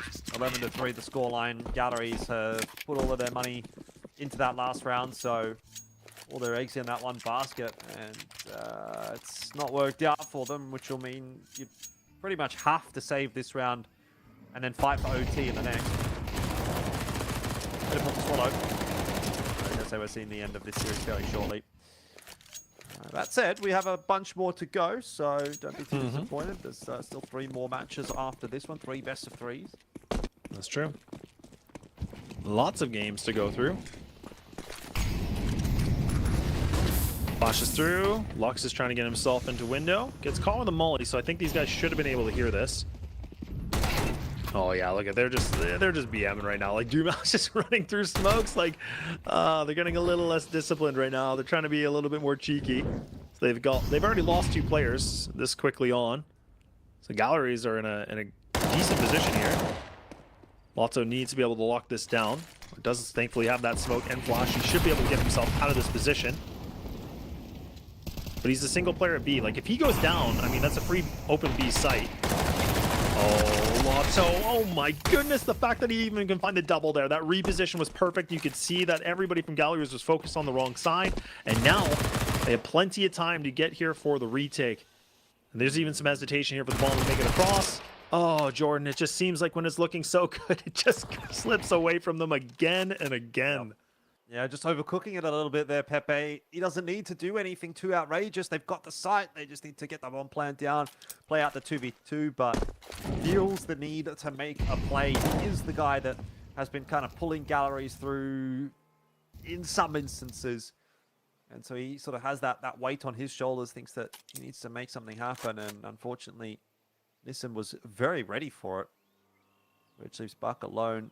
And all of this time is actually going to cost them a lot because there's some just floating out onto the site at the perfect opportunity and gets the 12th up to Legacy. A little bit closer than Legacy might have accounted for in that round, but all things considered, a pretty solid one in the end. Yeah, and this is what we were kind of talking about, right? Like, it's just easy for us to say, like, we're kind of already like, painting the picture here, just saying like, look, Legacy really should have this map. Like we said that Mirage was so important in the series just because, Galleries had to be able to find that win because then we would have pushed this thing. I think it was Ancient as the third and final. So we knew that Inferno was going to be a really strong map here for Legacy for all the right reasons. I mean, you just look at their map history alone. Like, again, the competition they played, the teams they beat, it's just light years above. But I mean, right now it might not be the case. I mean, they can only find the double kill, or sorry, even only just one kill. And now, I mean, Galleries might be able to keep themselves alive a little bit longer in this with a 4-on-2 advantage. Legacy, their money situation is not the greatest, but also not terrible. Nissim sitting at 6,200. They might just try to go for this. They might just try to be a little bit cheeky.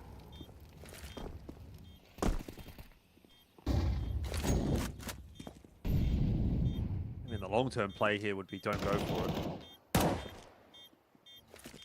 Want to put the nail in the coffin. I mean, there's no time. There's surely no time. So this is just about trying to get something on the exit. And even that is not going to happen. Ninja. Will hold on to the M4.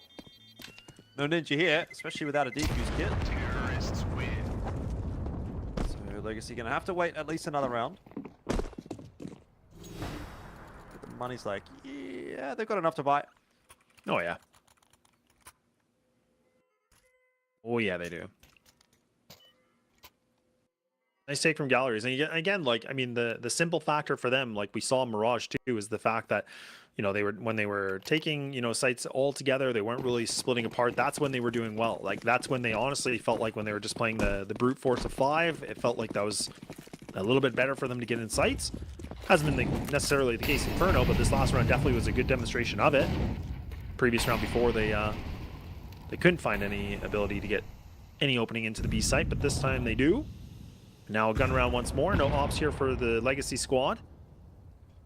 And you can see, I think that's, if I'm not mistaken, I think that's Sodson actually. He was on just the edge of that smoke. He's going to pull back on it. 3-2 setup here from the CT side, so they're playing very standard on this. And Galleries, you can see, they have not moved a muscle. They're essentially just sitting on T ramp, waiting on, by mini pit. They are not really wanting to do too much. I think they're worried. I think they're worried that Legacy are just trying something, a little bit cheeky again and just being ultra aggressive.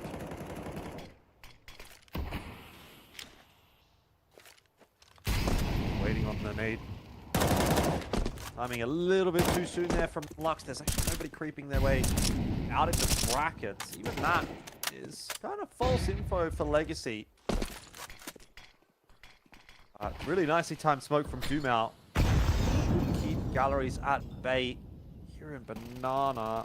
They're going to nade open the smoke. Flash forward here as well. Dumao flashed away from his lines. Just going to go jumping back up onto first oranges. Now pop flash out here from Lato. Not spotting anybody out just yet, but info coming through. Dumao does well to get one. Lato in all sorts of trouble there. Was just struggling to jump up on the coffin. But now it's Dumao that has to hold onto the side. Solo Allison with some fancy footwork attempting to throw off the aim. Will do enough to allow the trade to come through. 10 seconds on the board. The plant will go down. Nissim trying to make a play through the smoke. The flash is a good one. Sadson's got himself a kill as well, and they know where the last player is. Sadson's just going to have to swing and try and take the fight. Fine. Not able to find it, and that will be that. That's the end of the map, and of course the series as well. 13 on the board for Legacy as Galleries. They go out of Inferno with, I guess, a sputter. Really, it wasn't anything so much as a roar from Galleries. It was really, really rough actually on map 2 from them. A good effort from them on Mirage, a good effort on map 1, but map 2 leaving a lot to be desired there, and of course Legacy finding themselves that 2-0 win. Yeah, honestly, like again, it was decent efforts at the later portion of this that galleries were trying to get themselves in this game, but it was just a little too late. Legacy honestly put up a monstrous performance, and again, that's what we were kind of expecting out of this. A 13-4 victory is definitely a big statement here for Inferno, and that's what we were kind of saying is that this map in the veto is a complete write-off. I felt like again, Mirage had to go the way here for galleries to push this thing through a 3 mapper. Just not the case, but I think you made a good point a little bit earlier on. Is that for galleries again? This is just going to be them taking it back, learning and watching the VOD and the demos and just figuring out, okay, what do we got to do differently? And this is a good thing for them just to improve as a team. That's the biggest thing that we said is that this is arguably probably one of the best teams they've been playing against. So yeah, it didn't go their way, but at least for them, they can take it as a learning opportunity. It is a single elimination bracket, which means that they are going to be out. And it does mean that Legacy do move on here through this qualifier. Yeah, who they move on to face, though, will be the next question. Obviously, Sharks and 9Z is the conversation point going forward, and that'll be the next matchup. We've got a little bit to get through before we do get there, so it's time for us to take a short break, but don't go too far away. We're jumping into our second match pretty soon.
Welcome back. This is Ace South American Masters, and we are underway, or we are well and truly through match number 1. Legacy and Galleries goes 2-0 the way of Legacy today, Laz.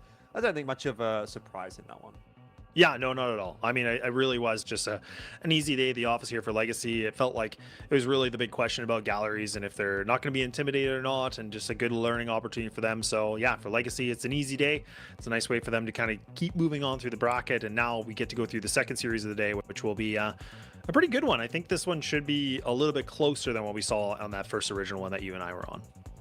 Yeah, winner of 9Z and Sharks will play Legacy, but I think before we get there, we do have to break down some of what happened there in the first match. And I think at the end of the day, really, what we would go to there would be to say that Legacy was just a better team, right? Inferno, we can take a look at the results from that map, and Lux was definitely the standout, at least to begin with there for Legacy, but it really did feel like a pretty across-the-board performance. Nissim 23 and 18, Lato did 17 and 18 as well alongside Lux, so, two big performances from those two. And then, again, Dumao kind of missing out today in general. Sadzen with the AWP didn't have much to do necessarily. I think the Rifles were kind of getting the job done. But I think in particular, nice to sort of see a bit of a resurgence back into this one from Nissim, who was a little bit quiet on map 1. We kind of highlighted that. And obviously now here we are with the 23 and 18 from him, and some really, really impact kills as well coming through. So nice stuff from Legacy. It didn't really feel like Galleries could get anything going anywhere really, aside from maybe Pepe. He was kind of set up for success in some instances, but by and large, just not enough.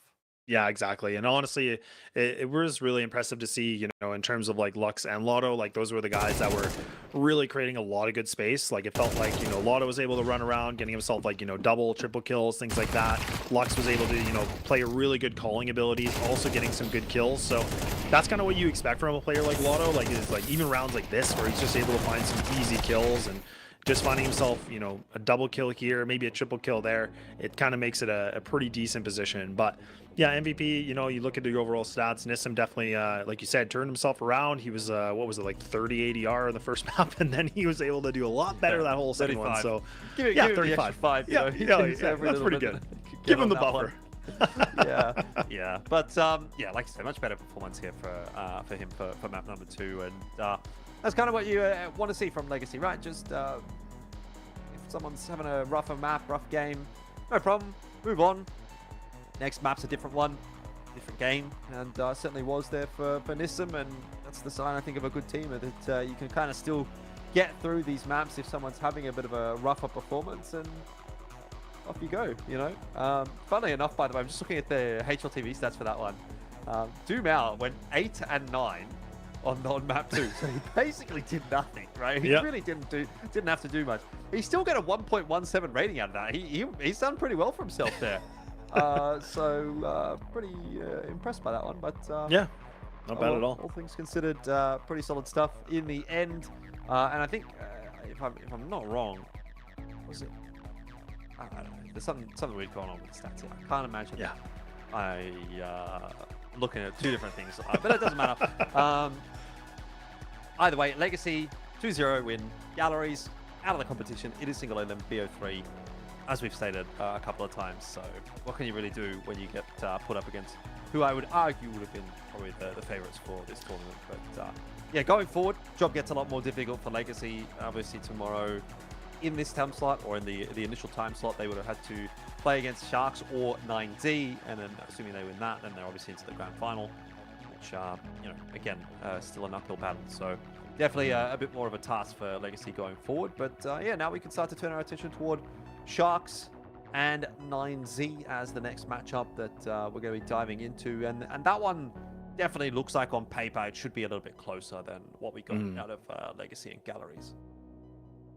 No, definitely. I mean, I think there's, the fact that we saw, 9Z going through some roster changes is really going to create a lot of conversation on this, and it just feels like they've been kind of torn apart a little bit, honestly. Like, I'm not fully sure what's going on with their team, and they're kind of making some quick moves here that they have to go for. But yeah, I mean, in terms of this matchup with Sharks and 9Z, they've definitely had a lot of history playing each other.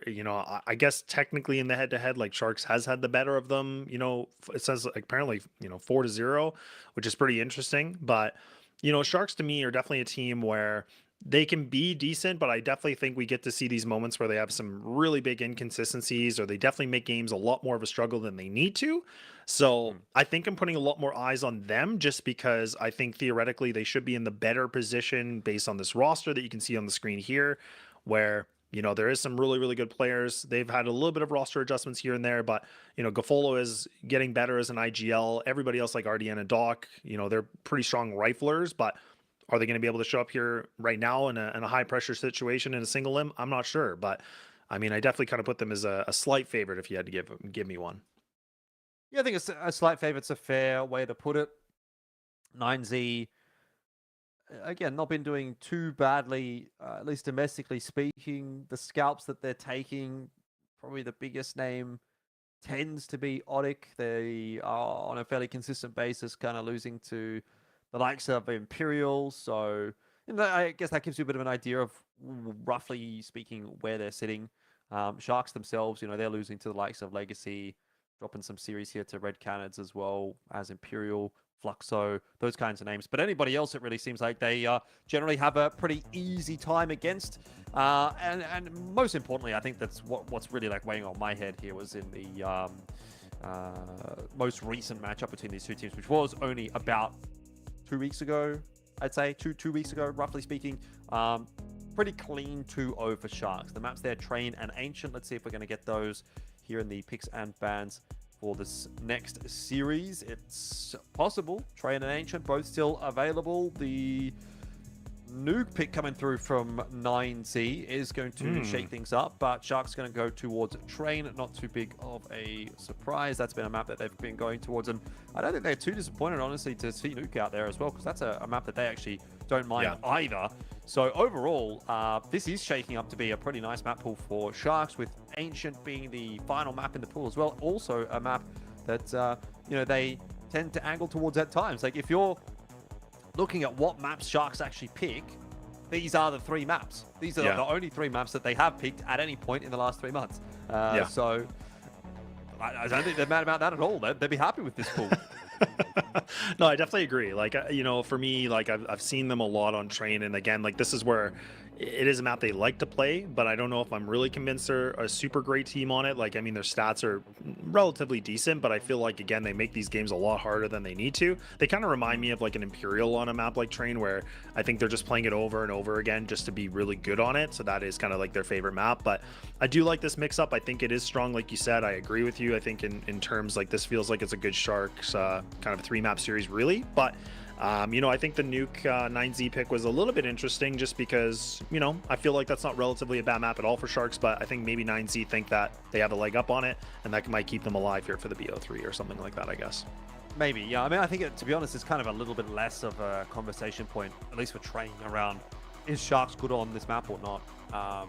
It's 9Z don't really play it. I mean, they don't seem to enjoy angling towards Train. They've got a few reps on it, but it's definitely not a map that they are choosing to go towards. So Sharks happy to get in there. But yeah, Nuke, maybe a 50-50. I guess at this point, it's definitely looking Sharks favored, but we'll have to wait and see. Map 1 underway shortly. Before we do get there, obviously, we have to give the players a little bit of time to get themselves sorted in the server. So we'll be heading towards a break in just a second here, and looking to try to get everything going. I mean, at this point, I'm still feeling okay about Train as a pick for Sharks, and I'm kind of looking forward to getting to sink my teeth into Train. I mean, I'm a little bit disappointed that we don't have the overpass going through, Laz, but maybe we'll get that tomorrow. We'll have to wait and see.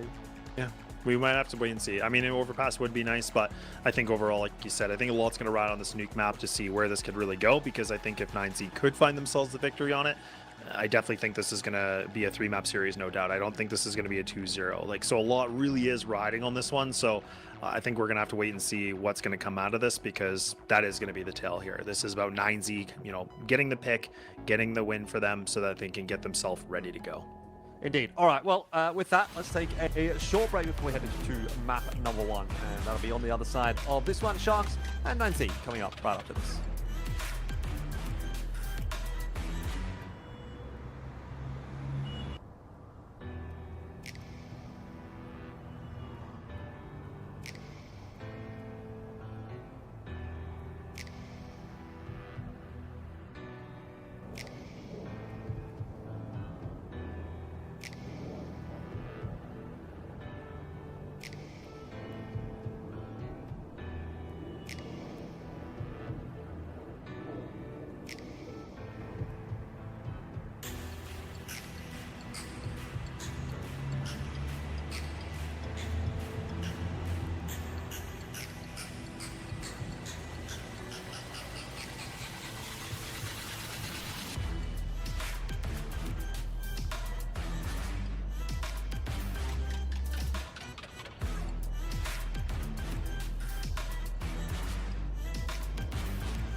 Welcome on into the second match here at the Ace South American Masters. It is Sharks and 9Z taking one another on for the privilege of playing against Legacy tomorrow in the semi-final.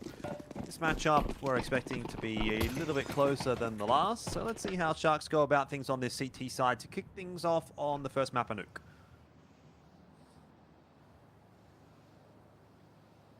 Yeah, a lot riding on 9Z here. So this is again where they've, for anybody that's not aware, roster adjustments, some newer players on the group. See how well they can perform on this. Sharks being on the CT side, already a little bit of action here for RDN. He's going to have to push back a little bit from this ramp control. So this is actually where 9Z, they're going to capitalize on this. They're going to take full advantage of it. They have the player outside that's going to lurk. Everybody else is going to go through ramp now. So it's going to be a nice little bit of a lower take onto this, but I think we already have Angelo close on by. We do indeed with the dualies. Oh, this could be bad. This could be really bad here for 9Z. They might not be ready for it.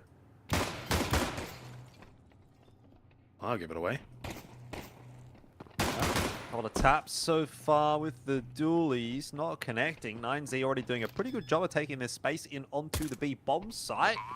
Has been spotted out. Angelo will try to take the fight, but that's not going to work out too kindly at all. 9Z, this pistol working out quite nicely. Retake coming through from Megaton. And it's so far unsuccessful. Levi, Urban taking some long-range tools. The shots are a little bit lackluster so far to kick things off in this series, but it's getting done by 9Z. The follow can't do too much, so 9Z pick themselves up the pistol.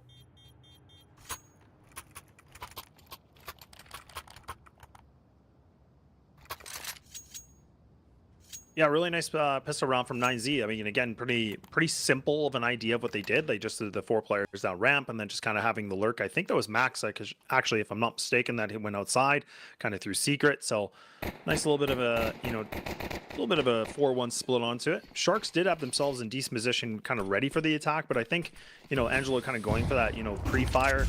I felt like it kind of gave it away a little bit, but again, you wanted to break open the glass, making sure you can get more damage done.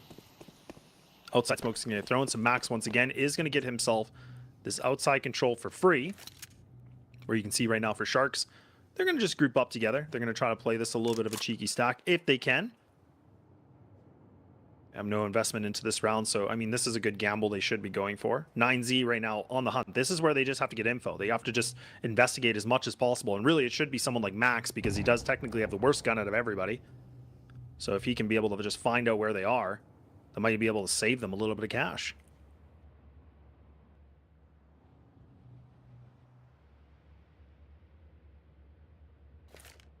Oh.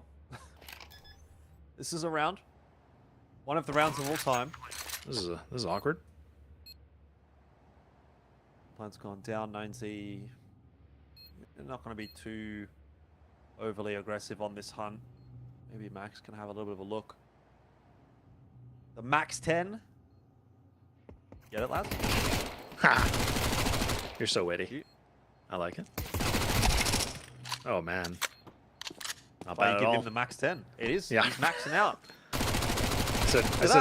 I said the weaker gun out of all of them, too, and he gets a 4K? Like, all right. Sure. Let's feed him. Let's give him that bankroll. Look at that, $5,800? Yeah, perfect start. That's a great start. Of the week. I like Not that. only that, but also Sharks not finding too many kills. Was it what, 2, maybe 3 in the pistol? Not a single one here. So not only is 9Z bankrolling themselves with lots of kills on the SMG there from Max, but also denying Sharks the ability to get rolling.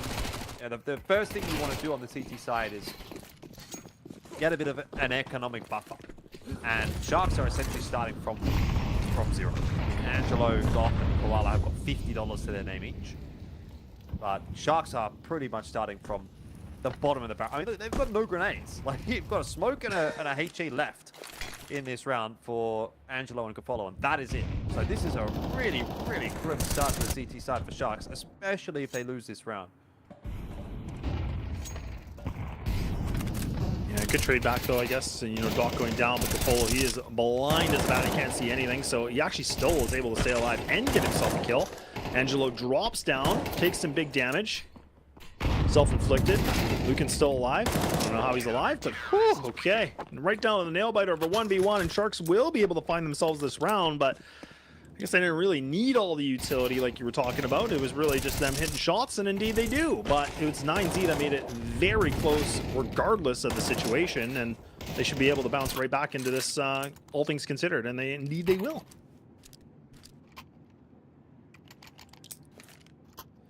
Yep. Perfect response from Sharks, exactly what they needed. But still not out of the woods yet. They've once again had to buy down pretty low. A little bit sporadic. Levi here. The open hand though, so that's a potential upgrade for Sharks if they win another round. You can see where they might start to put the economic advantages together. 9Z going to take things slow to kick things off here into the second gun round of the series. For a bit of Outer's control. They've still got 3 smokes, so if they do want to smoke the cross, they can do that. But happy to play the time for the moment.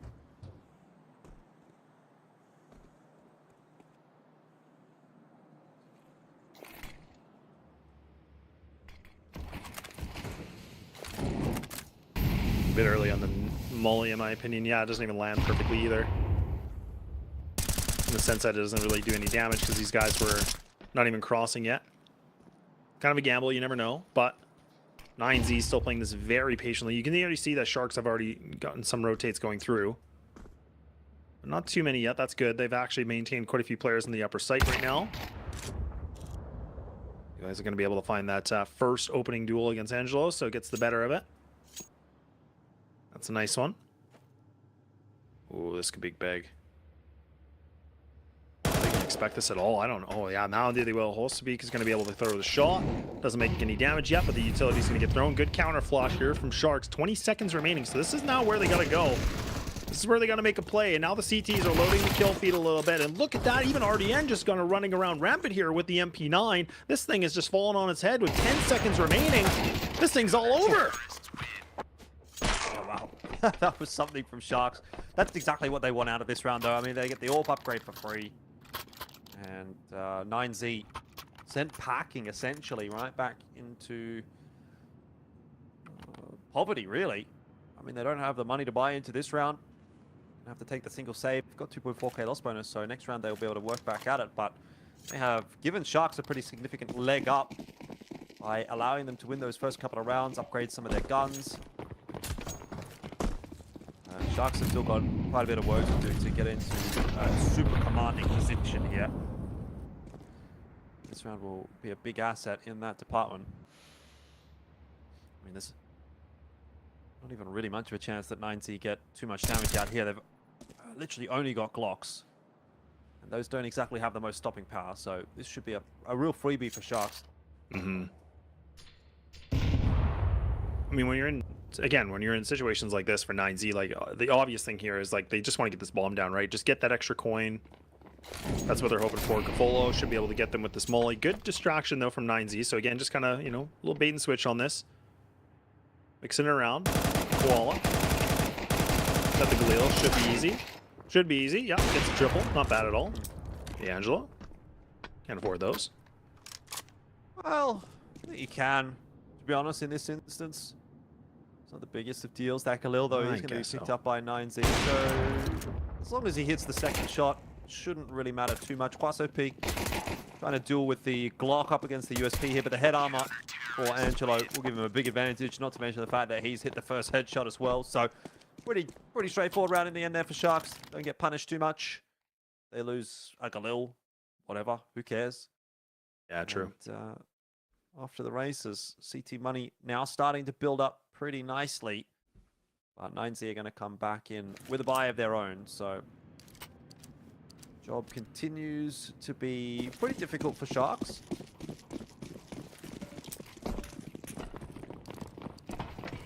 Be back and forth though, considering, and I mean, Sharks do get themselves still in this lead by 1, but this round will be, like you said, very, very important in the sense that guns are back on to for 9Z. Ooh, this pop open might be actually quite nice, and Max actually does get the perfect timing just to tuck away, and again nicely double pop open of the smokes being used.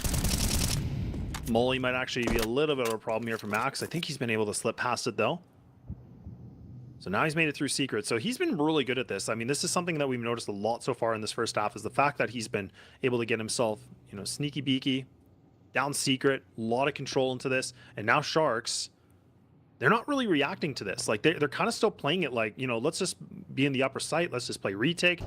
I don't know if I love this. A drop down. Yeah, Gafolo has no idea. He had a knife out. So this is not good at all. Sharks don't have themselves in a great position. It is going to be Angelo close on by again with the ult, but I don't even know if that's going to be enough. He needs his teammates to get here right and right now. Bomb has been planted. I don't even know if they want to retake this, to be honest. I mean, 3v4, your money's not exactly in a particularly fantastic position on this CT side, so it's a big risk to take. And they're much more interested in just saving the guns, which I think is fair enough at this stage of the half. It's pretty early on in the piece. You've got to be playing the long game as Sharks, and you're really getting the sense that this series is going to be a close one, right? Like, these two teams seem quite evenly matched. So it'll be a long game, and Sharks have to play the long game as a result. Terrorists win. Yeah, that's very true. That's very, very true. And like we said, I mean, I think there's a lot focusing here for this map, right? We couldn't, you know, emphasize this more, just because, again, like, this is still a decent map here for Sharks, but historically has been good for 9Z, but we'll see.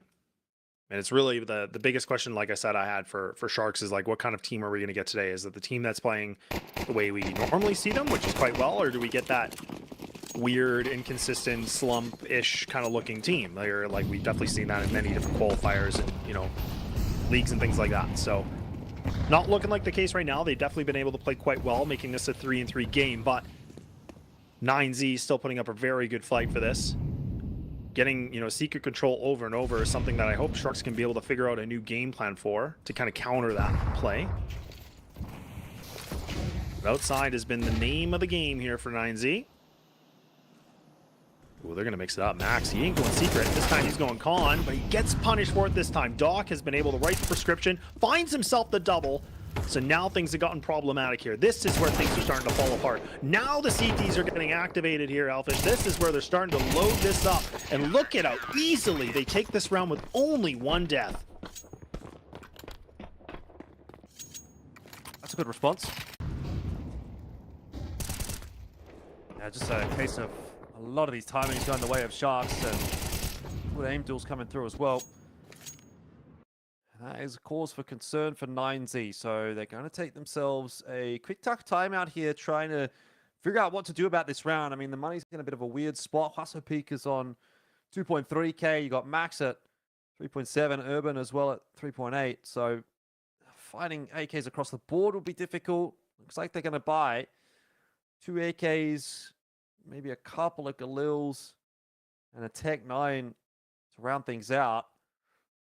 So they are going to give this one a crack, but this is where the half can really start to find its shape, particularly for Sharks. If they can win this round, they can do it cleanly. Their money's going to be in a fantastic spot. They've got a 5-3 lead. You know you have 9Z on the back foot at that point. So, big swing round coming up here for Sharks, with the money being low for 9Z.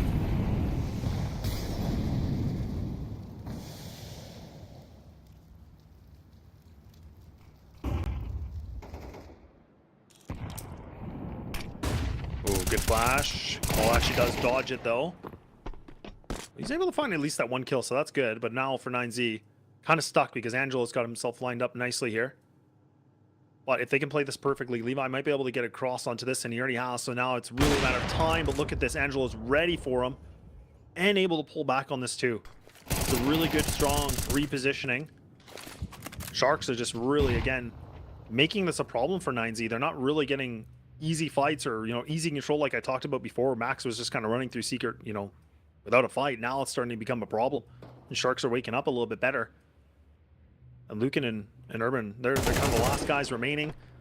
And this round's looking like it's a wash here, Jordan. Once again, we see that, you know, Sharks potentially on the conversation of only one death. And they're going to keep 4 alive, which is honestly, for the CT side, like you and I both know, like that's going to make a huge effect. Look at the money situation. We're talking about $8,000 over, what, 3 or 4 players? I mean, like I said, this is really starting to accelerate now for Sharks. They are well and truly in control of this half. The money looking so fantastic. Obviously, the rounds as well. And yeah, loss bonus is building up pretty substantially for 9Z, but it's still at that point where it's not enough to get a buy every round. You need to be getting bomb plants. You need to be getting kills. And they're not really getting that. Sharks are kind of cutting them out of this half at the moment. We'll see if they can continue to do so. 5-3 is not a commanding lead, but it is a lead. And for now, Sharks are in control of this hunt. So let's see how things continue to play out, whether or not Sharks will make a misstep here. Look like it. Start things off in this round. Bit of damage onto RDM, but there's the first kill. Nice one from Plus OP, because Doc just gets caught off guard for a moment. No real concerns in this round. They know where Max is. Last player alive. Just opened up Squeaky Door. So they'll be pretty locked in. RDN. We don't want to be seeing any more peaks out of him. Over to Gafolo. Nicely done. 6-3. Another really good round out for Sharks. Money's looking fantastic. And that round buffer is starting to build up as well. Yeah, it really is. And that's what makes me really excited, especially like, you know, the economy side of it, you know, like for Sharks, and that's where we were saying all these like slight adjustments here for the new meta and like the money situation and that extra little bit of cash that they can get. Like it really is kind of like showing us what it can bring. I mean, all these guys sitting at, you know, minimum, what, $5,700 after purchase is pretty good. You know, sitting at a 10-6, 10-9 for two different players. Yeah, they're sitting pretty right now. They should be good for the money situation for the rest of the first half. But it's a question of like, you know, getting these rounds. Can they be able to get themselves just a few more to putting themselves in a decent lead? And now actually RDN has been able to reposition himself into Secret. So this is a good adjustment. This isn't something we haven't really seen from them yet. They haven't really gone with this. Max thinking he's going to get it for free. You could see he was just running for it. And unfortunately for RDN, can't find the second kill. But now they've been able to kind of cluster these guys in there. And look at how easily they're just finding these fights. And Doc once again puts himself for a double kill. Jordan, I mean, he's only 7-6, but man, oh man, he has been able to lock things down, all things considered. Yeah, the one X factor in this round maybe is this lurk from Levi. Depending on what he decides to do, he might get himself a freebie, and it does look like he's going to be able to do that. No one really paying attention to Heaven. That is a big hole in the defense right now. He could even get two here.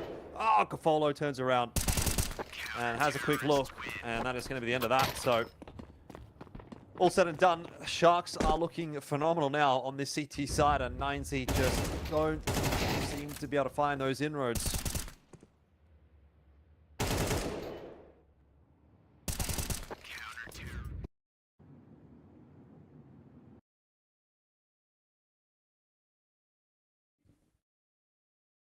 Well, this has looked really, really well. You can see that really nice graph that we get to see that, you know, again, Sharks, like they've really just been able to find themselves a couple rounds in a row, and then they got these like one little blips here and there, but it's been a very strong CT side here. All things considered, a 7-3 is definitely looking very, very nice. Got some Tech 9s, you know, Glocks ready to go for this. Again, hoping to be able to find themselves an opening, getting into the site potentially for a plant if they can. Now they're going to try to go for a little bit different of a plan through ramp. Koala playing a little bit more of the off angle, trying to play this as passively as he can. Gets spotted. Repositions again. Sprays through. Can he be able to find this double kill? Indeed, but it's going to be Doc that actually steals it away from him. And like I said, the Doc is making all the right orders here because he gets himself a triple kill and an 8-3 so far in the path here for Sharks as we go into the last round of the first half. Don't really know what to say about this one. It's gone from feeling like a really quite competitive map and series, and now we're here. 9-3, definitely on the cards for Sharks. They're not really putting a foot wrong on this CT side of Nuke.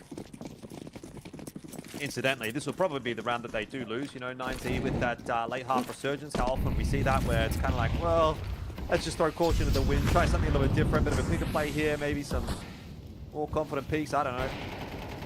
I'm going to try for an Outers take, and Doc is hearing all those footsteps. Oh, he's seen. I think that was what, a Plasso peak. That was a Plasso peak, if anything. He just went flying. But ends up getting traded back down. So we're into the 3-on-3. It was a nice couple of openers for 9Z. Not enough to stabilize this round. Doc will fall. Max gets that molly down, but Levi losing his life to Gafolo, who was looking for the flank. damage still being done on both sides. That's the bomb drop, by the way. Bomb in control of Gafolo. He's got the smoke down, and he is hoping that Koala is going to be able to get across pretty quickly and help him out, because well, otherwise he's in a 2-on-1. Honestly, wouldn't mind him just backing up here a little bit.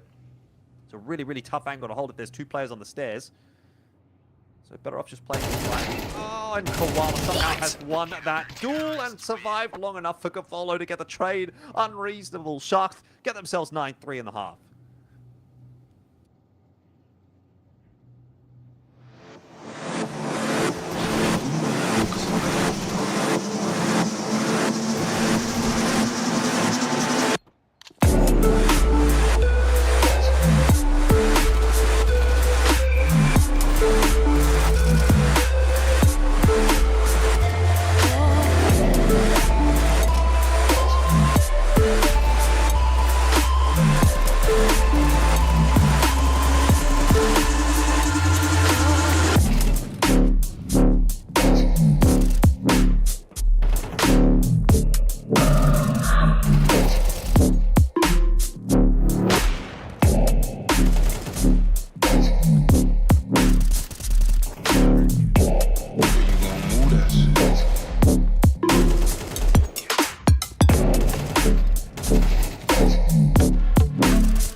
Second half underway here between Sharks and 9Z, and it is not looking like Nuke has worked out for 9Z.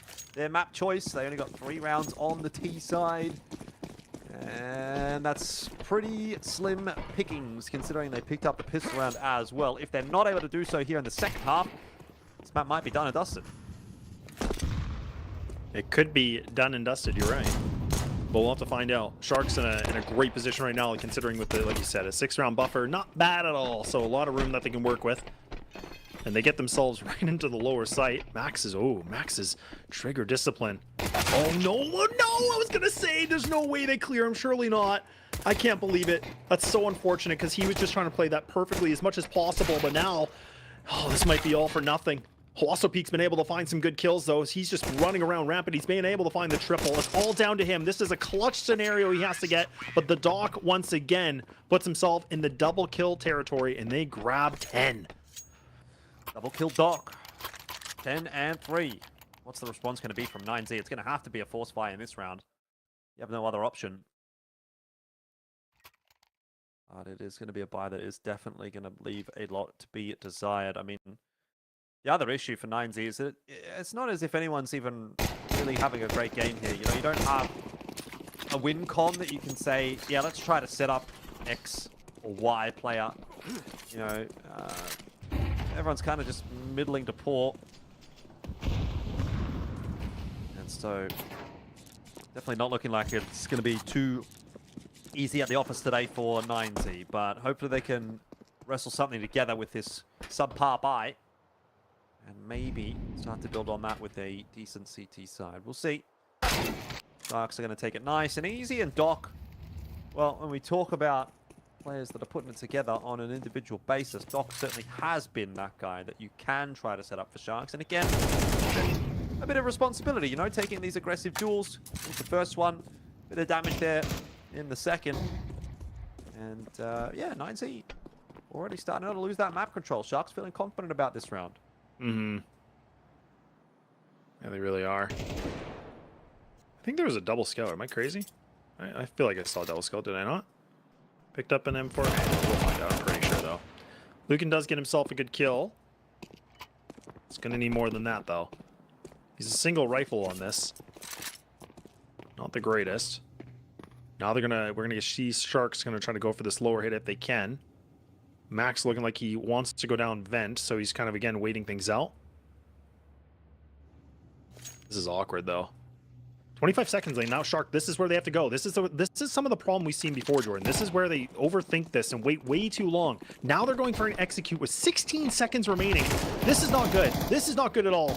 But they've been able to just kill these guys everywhere they go. Kill mode activated. It doesn't even matter. Man, I get what you're saying. I get what you're saying, because that was a little too close for comfort. If, you know, the guy at Squeaky wins another duel, or the player behind Silos gets a duel through, that round just goes completely pear-shaped for Sharks. But at least in this instance, luckily, they're able to get through it. 11-3. And look, it feels like the job's pretty much done here for Sharks, because this round should be a save from 9Z. I'm not sure exactly. I'll obviously see whether or not they've invested. They've put a bit into it, some upgraded pistols here and there, keeping a little bit in the back pocket for the next round to try to fight for OT. But realistically, this should be a free round win for Sharks. Should be. I'm not gonna lie. That last round, like again, like you and I, like we both talked about in the very beginning of today. Like we've captured a lot of some of the qualifiers here for South America, and it's. The one thing about Sharks that, like I said, that always gets me a little bit uneasy is the fact that they love to just run the clock that low. They're like, oh, you know what?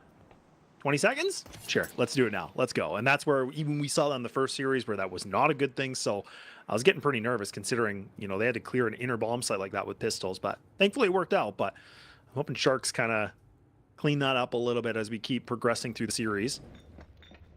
We'll find out. Still a minute remaining. They're going back for an inner here, Jordan. They're doing it again. They're running it back. Ooh, that's nice. Some edge on RDN, and a couple of pieces of damage, but nothing to get too excited about. So, looks like map 1 is very much getting wrapped up here by Sharks. Of course, we will see the buy through from 9Z. But, lads, come on. Not happening here, surely. It's just, it doesn't really feel like it, right? I mean, like we, you know, I think you made the comment originally too, is that like in the first half, there was a point where it was going back and forth quite nicely. And then all of a sudden it was just 9Z cooled off and Sharks really just, they saw blood in the water and they just started, you know, they started fragging. They started gaming really hard. And now, I mean, they're on prime position here to get this thing done with a 13-3. Unless 9Z can do the impossible here, this is asking a lot. Like, you're talking about 9 rounds in a row to push overtime. It's been done, but man, it doesn't happen often. Well, there's one for Doc. 1 out of 5. He has crept his way through the smoke, but the rest of the team maybe a little bit too late. Either way, Ardian's still going to be able to find himself a trade. Hwasopik is trying to hide inside of the smoke. And he has found a nice timing, but not good enough to get 2. That has been a big difference maker as well in this matchup, that Sharks have just been a little bit sharper. You'd think you should get 2 there, but can't do it. And that means the job continues to be difficult for 9Z here.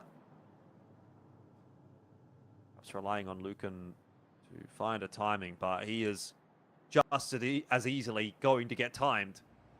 It all comes down to Cafolo. Oh, And now he should be getting that trade. He does. 2v1. Urban. oh An no. important kill. But Angelo knows exactly where he is. Now, 25 seconds. Do you go for the fight or do you go for the bomb? He goes for a bit of both. It's not going to work out.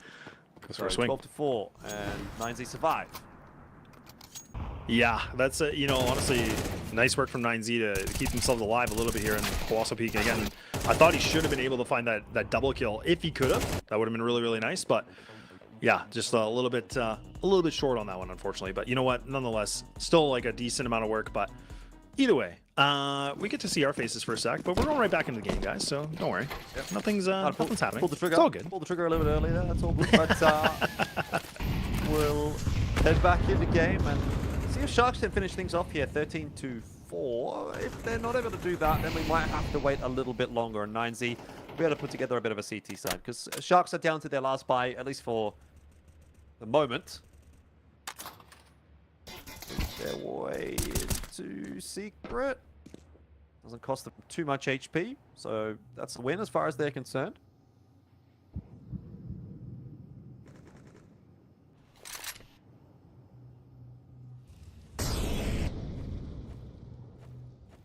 Everyone's just going to play the nice little jump spot here.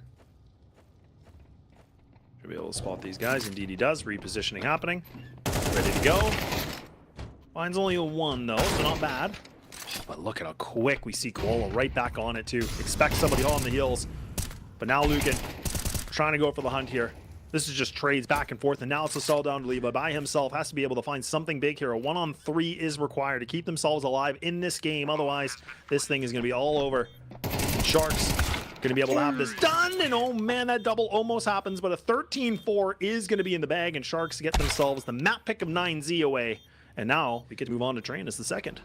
Yeah, wow, that's a dominant display in the end. It's such a crazy way to think about it, considering it was at 3-3, we were like, man, this match is really close. They're going back and forth. The rounds are looking pretty tight, and then Sharks run away with things. And if I'm not wrong in saying that that is now 5 maps in a row from Sharks against 9Z in recent history. So you're starting to see a bit of a trend here. I think you can put the numbers together and you'd imagine that Sharks are probably going to be pretty okay, especially considering Train coming up next. Obviously, still a map which a lot of teams are hesitant to go towards, hesitant to even play. Sharks certainly not one of those teams. They have really liked to go towards this map, so that's a big tick in their book. Yeah, I mean, this series, it's definitely looking like it's in hot water for 9Z. It really is, yeah. And these are good waters right now for Sharks because, again, like the fact that they can get Nuke away and the way they did, that like I was thinking 9Z really, really needed this. Like they absolutely needed it to be in the conversation because Nick Train has been a little bit up and down for a team like Sharks. But I think just considering how much they've been playing it, they're trying to make it one of their, staple maps. I think that's just kind of what I've seen so far in all the qualifiers and all the matches they've been playing. So I think for 9Z, this is going to be tough. Like this is going to be a really difficult map because Train has definitely shown there's a lot of creativity. There also is that update with some of the adjustments is made on the CT side as well. So that's where I think Sharks kind of showed us where their CT side can be good, but we also got to see where they made some pretty big mistakes. So I'm going to be curious with this new update, what's going to be a little bit in play here. But look, we'll wait and find out. We're going to take a little bit of a break and we're going to get ready to go for Train. So don't go too far. We'll see you in a bit.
What is up? Welcome back on in. It is the Ace South American Masters, and we are underway in our second series of the day. Laz, we've been going at a pretty cracking pace. Map 1 there, very dominant display from Sharks. They pick it up. It was unfortunate for 9Z because it was their map pick as well of Nuke. So we'll get into the stats of it all. We'll talk about all of that as we prepare ourselves for map number 2. But right now, it has to be said, things are looking pretty grim for 9Z.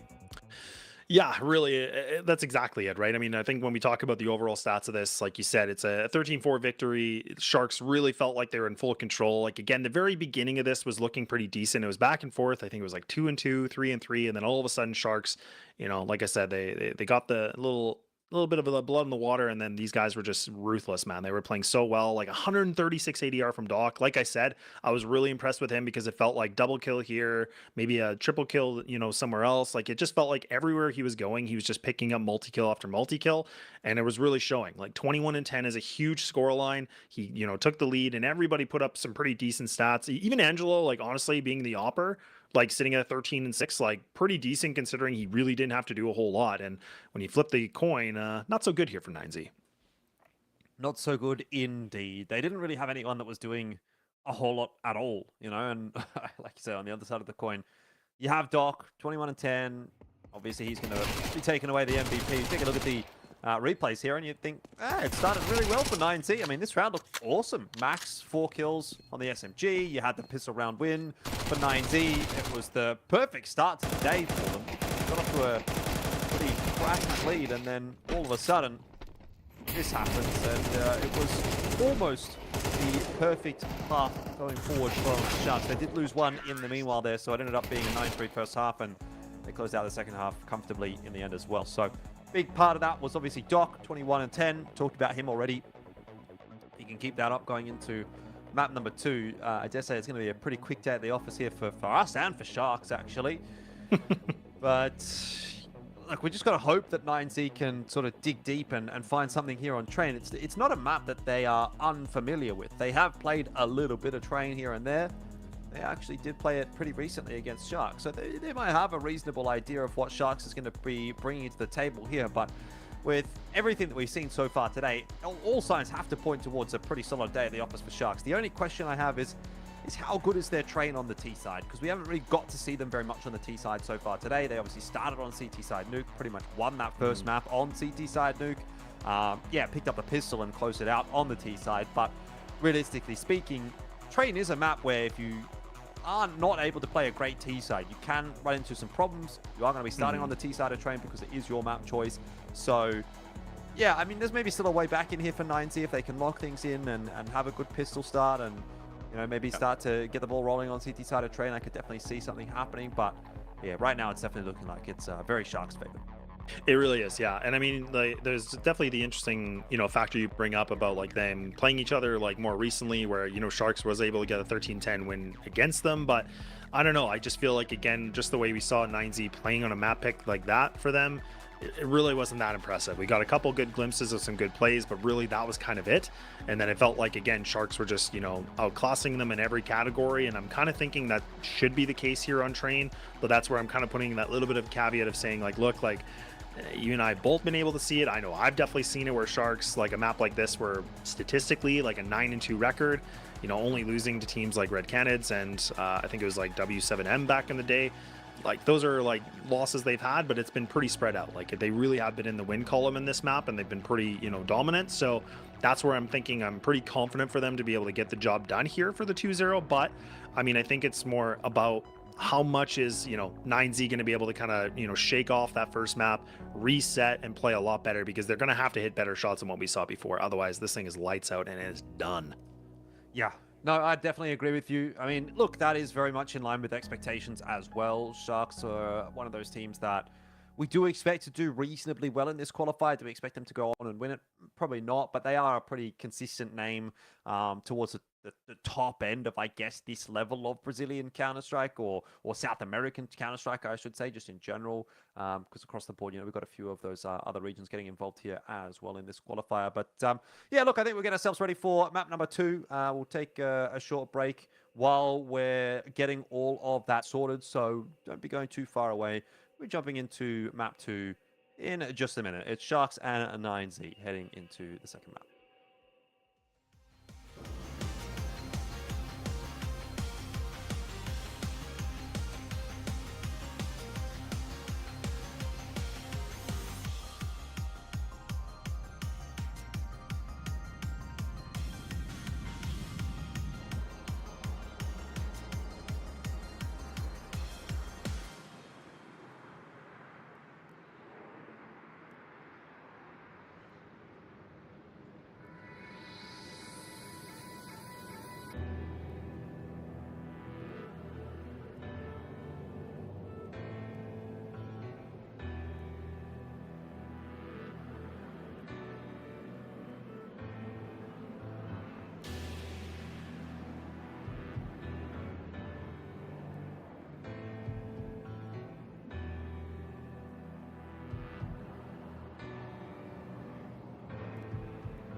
Here we are for map number 2 between Sharks and 9Z.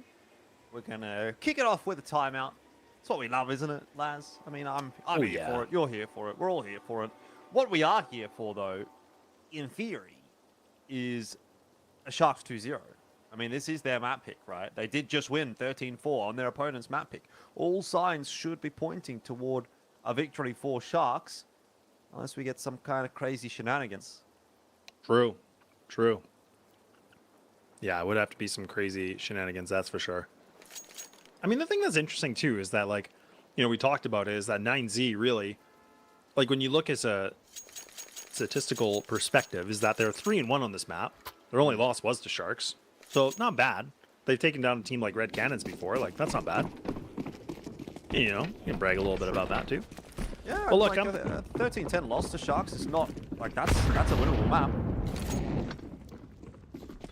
Absolutely. And I'm excited just to see the new train. I haven't actually been able to capture a lot of it yet, so I think this will be a good little bit of an adjustment to see. Ooh, okay. Doc's just going to fly on out, but it doesn't even matter because USPs, they're singing. And now Angelo, he's stuck in Z. He's got the bomb, and he's a dead man. Surely. Indeed he is, and there we go. Gafolo's like, well, that didn't work. And here we go. He's just going to play the long game. Yeah, this is kind of how it starts, right? You go into your map pick, sure, but you're starting on the T side. It is Nuke. Oh, sorry, it is Train. It was Nuke. You go into Train. You know, you don't win the pistol. You don't win the first gun round. All of a sudden, 9Z on the CT side of Train are up pretty substantially, looking pretty comfortable. Money's looking pretty good. Feeling confident. So it can be a map that can blow up in your face. It's not always the easiest of maps to play on the T side, although it's certainly not as CT-sided as it once was. Follow. Gonna get some damage in. See if he can find any more. He's found himself an upgrade to a USP. Levi is on 2 HP as well, so could be possible. Not this time. And 9Z will get themselves a pistol again. So, see what the response is going to be here from Sharks. Without the bomb plan, I can't imagine that they're going to be buying into this one. No, I doubt it. Wouldn't be any reason to. That'd be a pretty big, bold move to go for, honestly. That's the shenanigans we were talking about, maybe. But, yeah, no, they're going to play it safe. This makes a lot of sense. They're just going to save all the dollars. I like it. And really, I think for them, like in a round like this, with like no utility, nothing at all, like it's really just going to be grouping up, hoping for a timing. Like again, it feels like the inner site is probably, you would think maybe the easier site to maybe go into. It's a little bit more of a funnel going down the ramp, of course, but at the same breath, I mean, going outside, the range is just going to be here for 9Z. You can see they've actually gone for 3 M4s with the double MP9, so this is all about Sharks just finding literally the pitch perfect timing on this. They have to, right down to the second of just catching somebody off guard to get any sort of an opening. We'll see. Ooh, they're going to go alley. Interesting. A bad idea.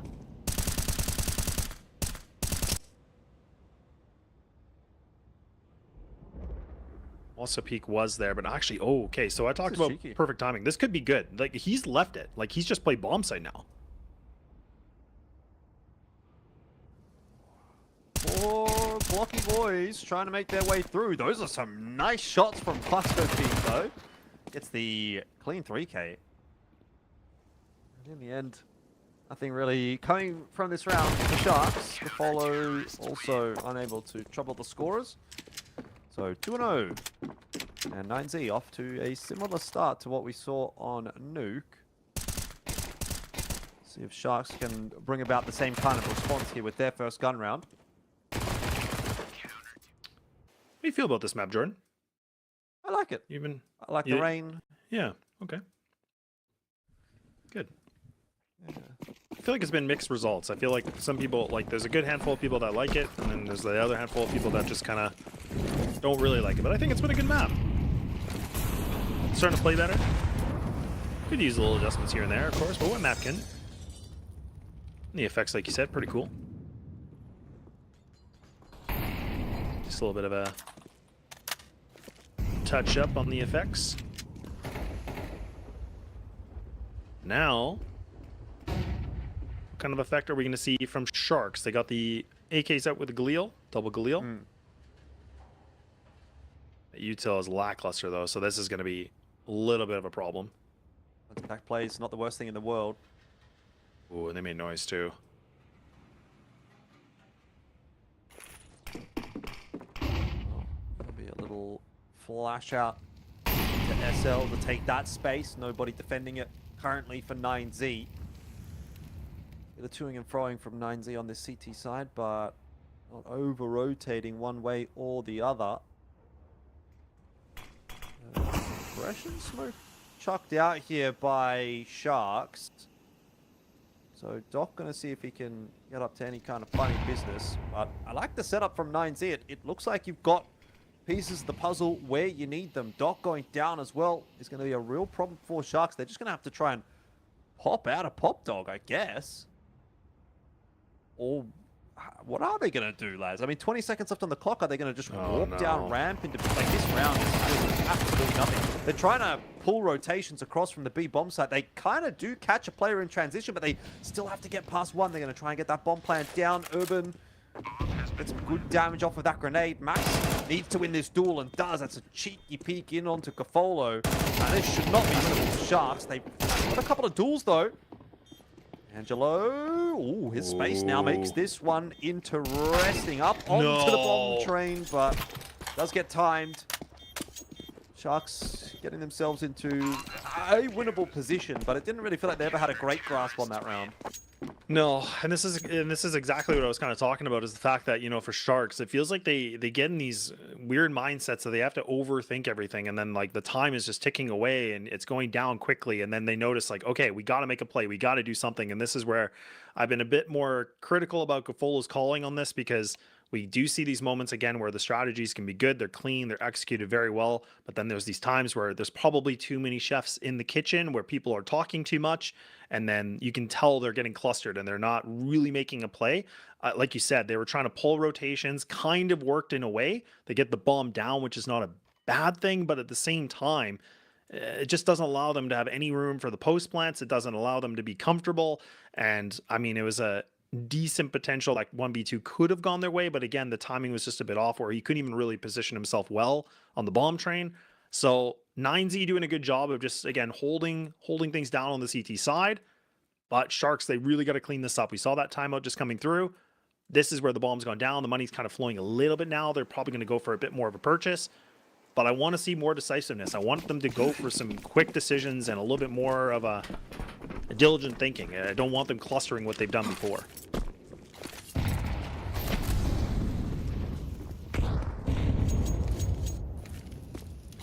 It's again going to be a slow approach to the initial stages of this round from Sharks.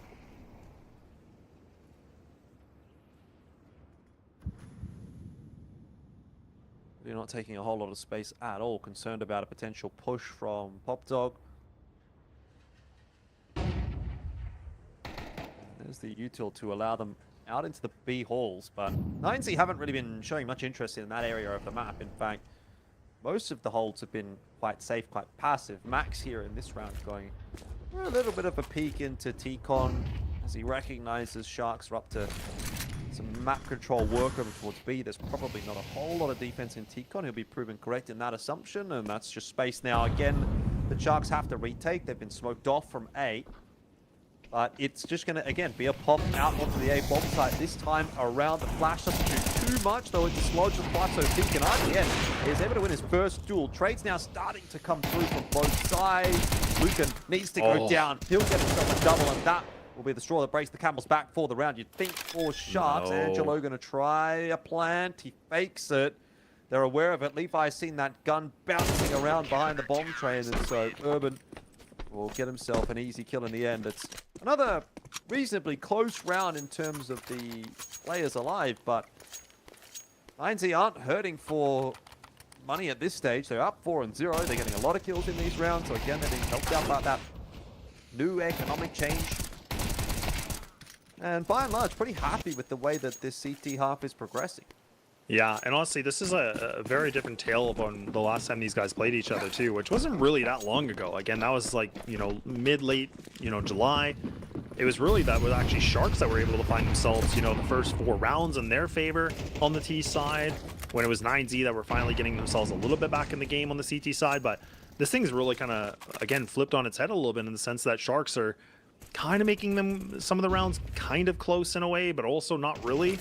So I think, you know, we're seeing 9Z, they've been able to study the tape really well and kind of fixing some of the adjustments since the last time they played each other, like you talked about at the desk, saying like that might be a bit of a small factor for a team like 9Z. Even Wasapik going to go for the little bit of a swing on this. Angelo's just kind of waiting things out. Oh, he actually misses that shot. So both those guys are going to be able to keep their lives intact for now, but you can see that Sharks, they're playing very passive. They have not made a decision. They're not making really too much of a play. They're worried that 9Z are actually going to be aggressive. So a decent read, but a minute's already, you know, depleted on this, so they got to get going with 50 seconds left on the clock.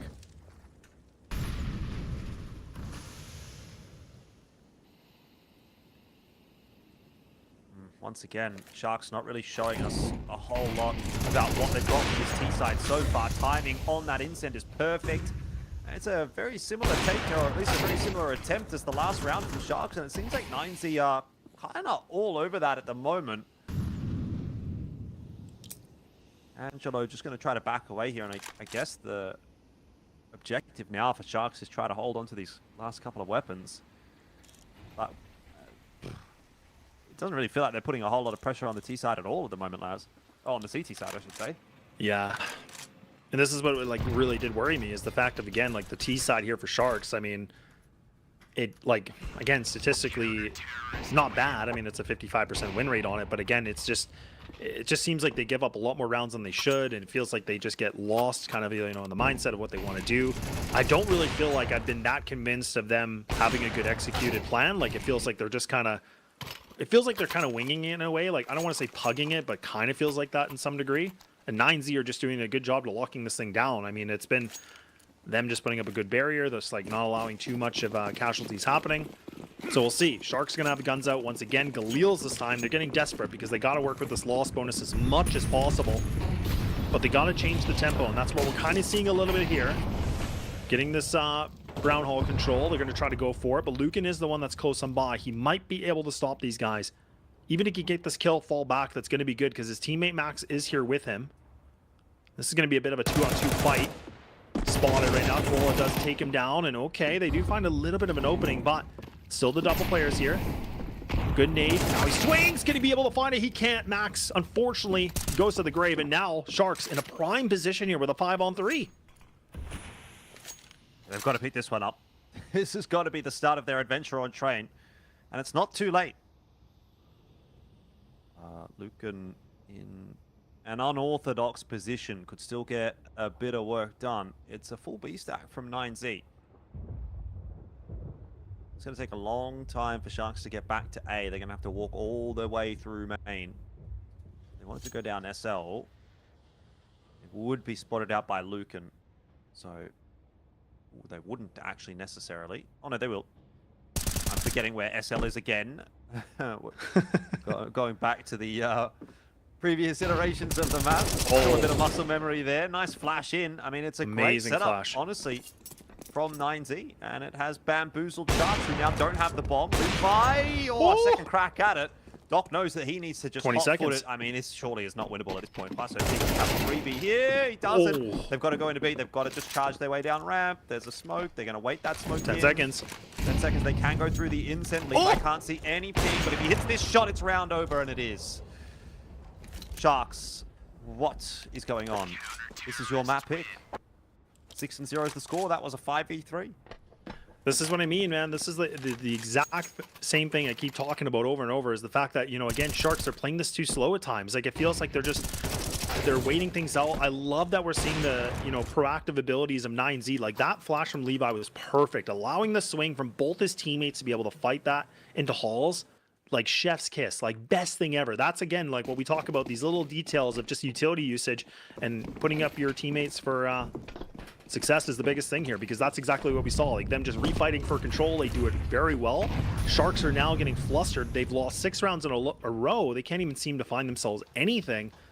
And again, when the time is getting this low, it just feels like they're just gasping for air. They don't know what to do. Like, it just feels like they're panicking, and that's just giving up too many rounds. And now, yeah, Angelo with an op, sure, but is he really going to be the one that's going to be able to find 1, 2, 3 kills to get some rifles in their hands?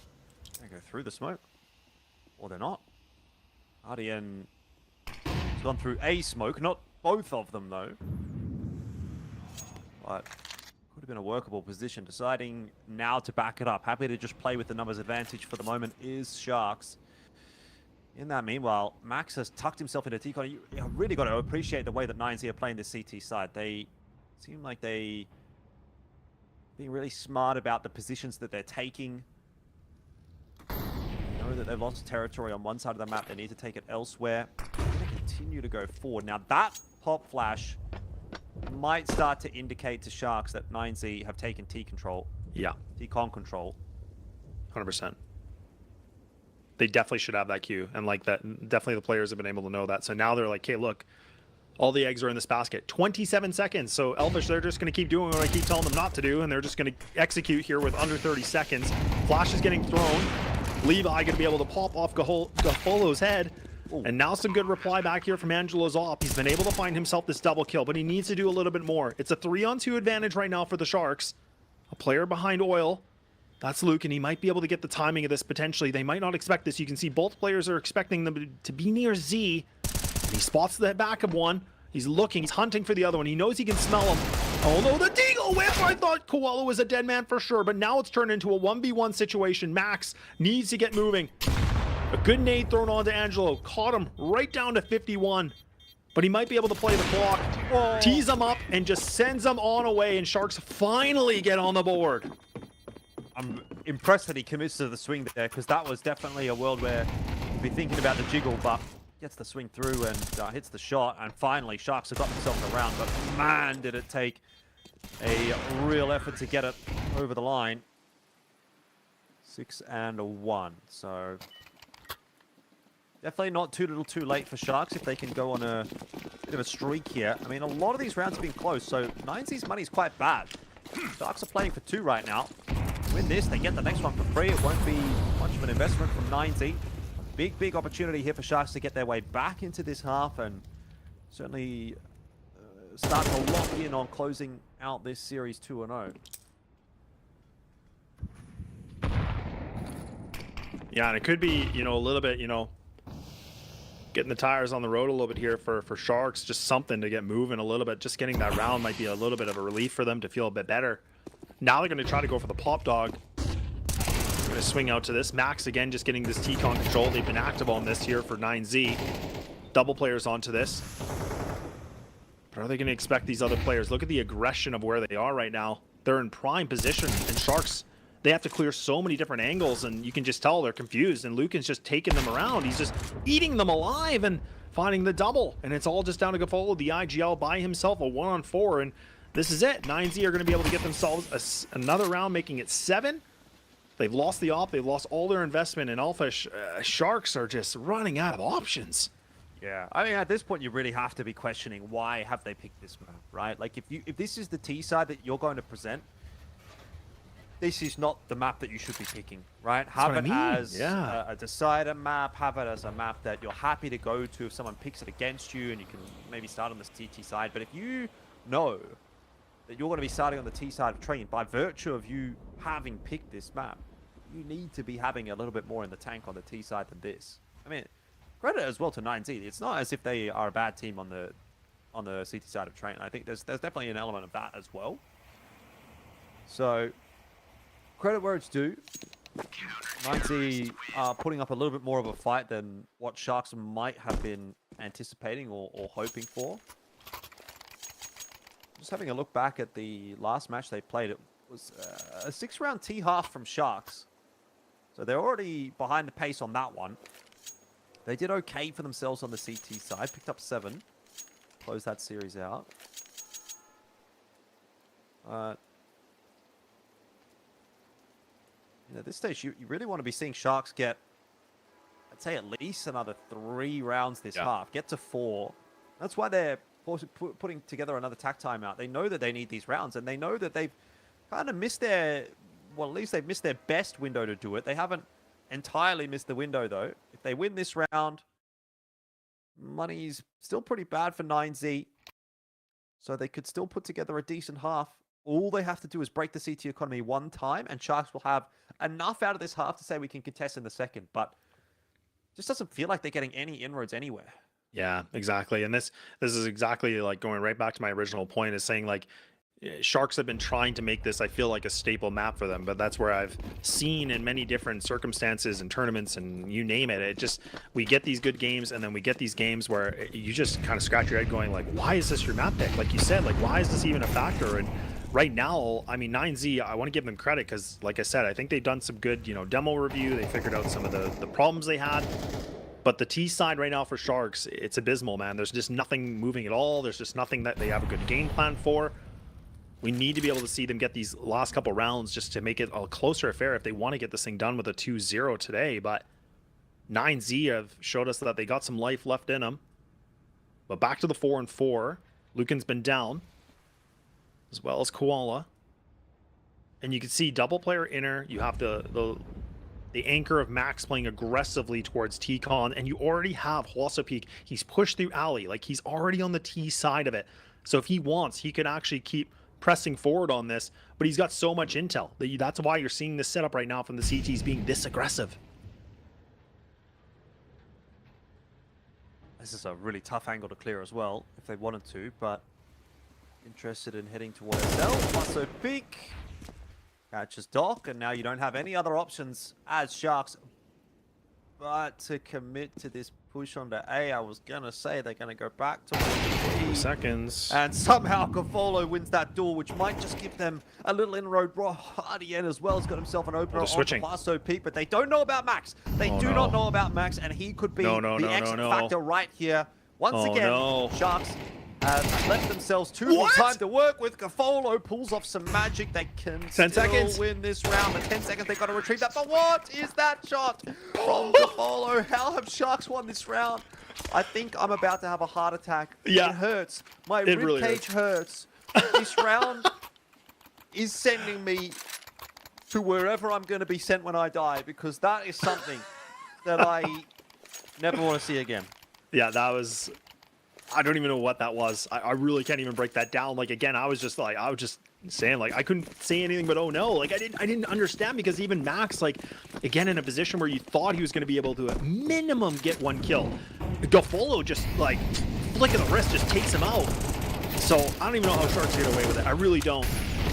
But they find themselves a second round. We're getting to the end portion of this first half.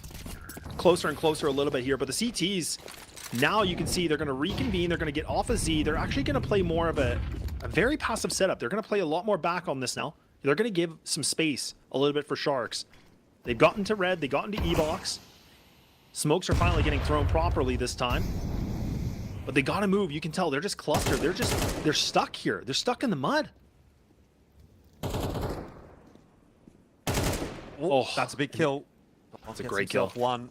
They've still got to find more. On the bomb train. RDN good for the trade. Back into the 2-on-2 now. Bomb retrieved. And he can plant safe, but Urban having a bit of a look here, and he's going to find a timing. Ooh. He gives away his position, misses those shots. Koala, he's got multiple angles that he needs to hold, but that bomb plant has gone down. There's a big flank happening right now, all the way through to T-Con, and RDN is just locked in on this connector angle. So Lucan, I think, will be the X factor here. They know where RDN is, but now Lucan's position given away as well. RDN needs a little bit of help. Flash out, swing through. Good shot hit by RDN, and surely Lucan, a snowball's chance in hell of winning this round. That smoke might give him a little bit more to work with, but drops down, gives away his position. Sharks going to find the round. And they can breathe a sigh of relief, because now this half is starting to finally take shape on the T side. 7-3. They have essentially broken the CT money. And they've given themselves what should be a 4th round at least. And that is going to be something they can play with in the second half. But man, has it taken a monumental effort to get here. Let's wait and see, though, how this round plays out. Is there any investment from 9Z, first of all? No is the answer. Yeah, PT-15 at Deagle. Sharks. Yeah, so really nothing at all. Like, again, like you said, it's a PT-50 at Deagle. USPs, it's really not much here. But this is where, again, Sharks got to make sure they can keep as many people alive as possible. And that already, you can already see, I'm pretty sure Levi's the one that's been able to slip through into ladder. Or into pop, I guess, now. I gotta say the old saying still, but this is where he... Oh, wait, what? No. It's the Australian way of calling it. Oh, okay, gotcha. Either way, a nice little bit of a... This should be a cleanup round. If they can keep all 5 players alive, obviously the biggest bonus in this situation, Urban missing the shots. Yeah, okay, Sharks going to be able to get themselves this 4th round easily.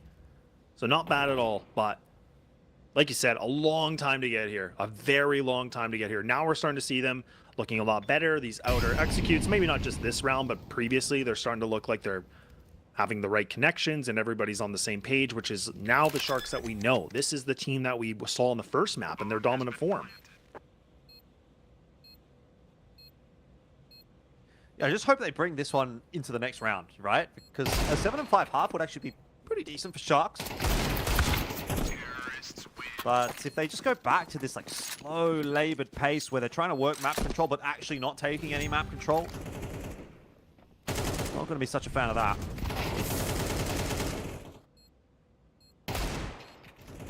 Yeah, I agree. If they can find this 5th, honestly, considering like just seeing this graph right here, like how well like 9Z have been playing, and it's the later portion of this that Sharks are making the comeback. Sharks are going to feel pretty good about that, moving over to the CT side. So last round of the first half we go, and it's a big question.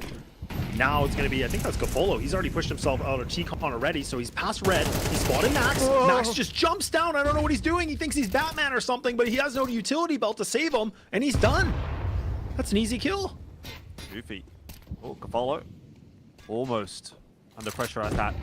Smoke gets naded open. Urban not able to spot the players going down ramp. There was a smoke up, but Lucan doing a huge amount of work, and all of a sudden, this hit on the B bomb site is falling apart. The bomb is lost, and again, 9Z seem to have an answer for the tricks that the Sharks are bringing. Clutch required. Angelo and Gafolo. A 2v3.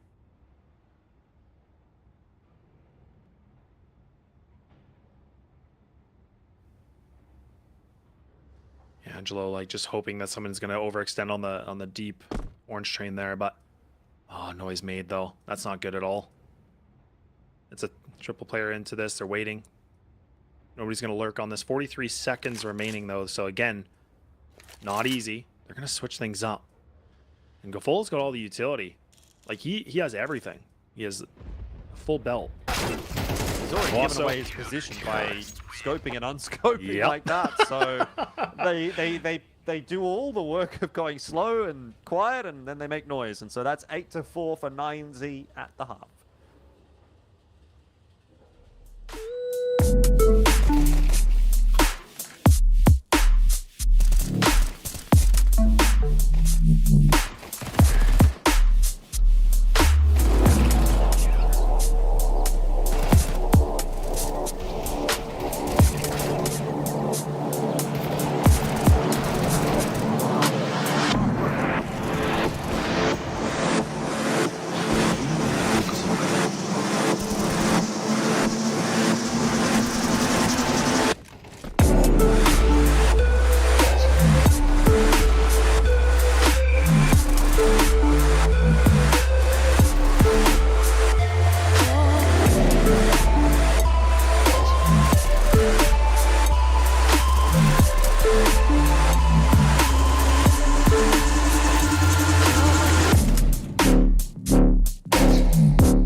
back in for the second half, and there's definitely an argument to be made that this map is currently in the control of 9Z.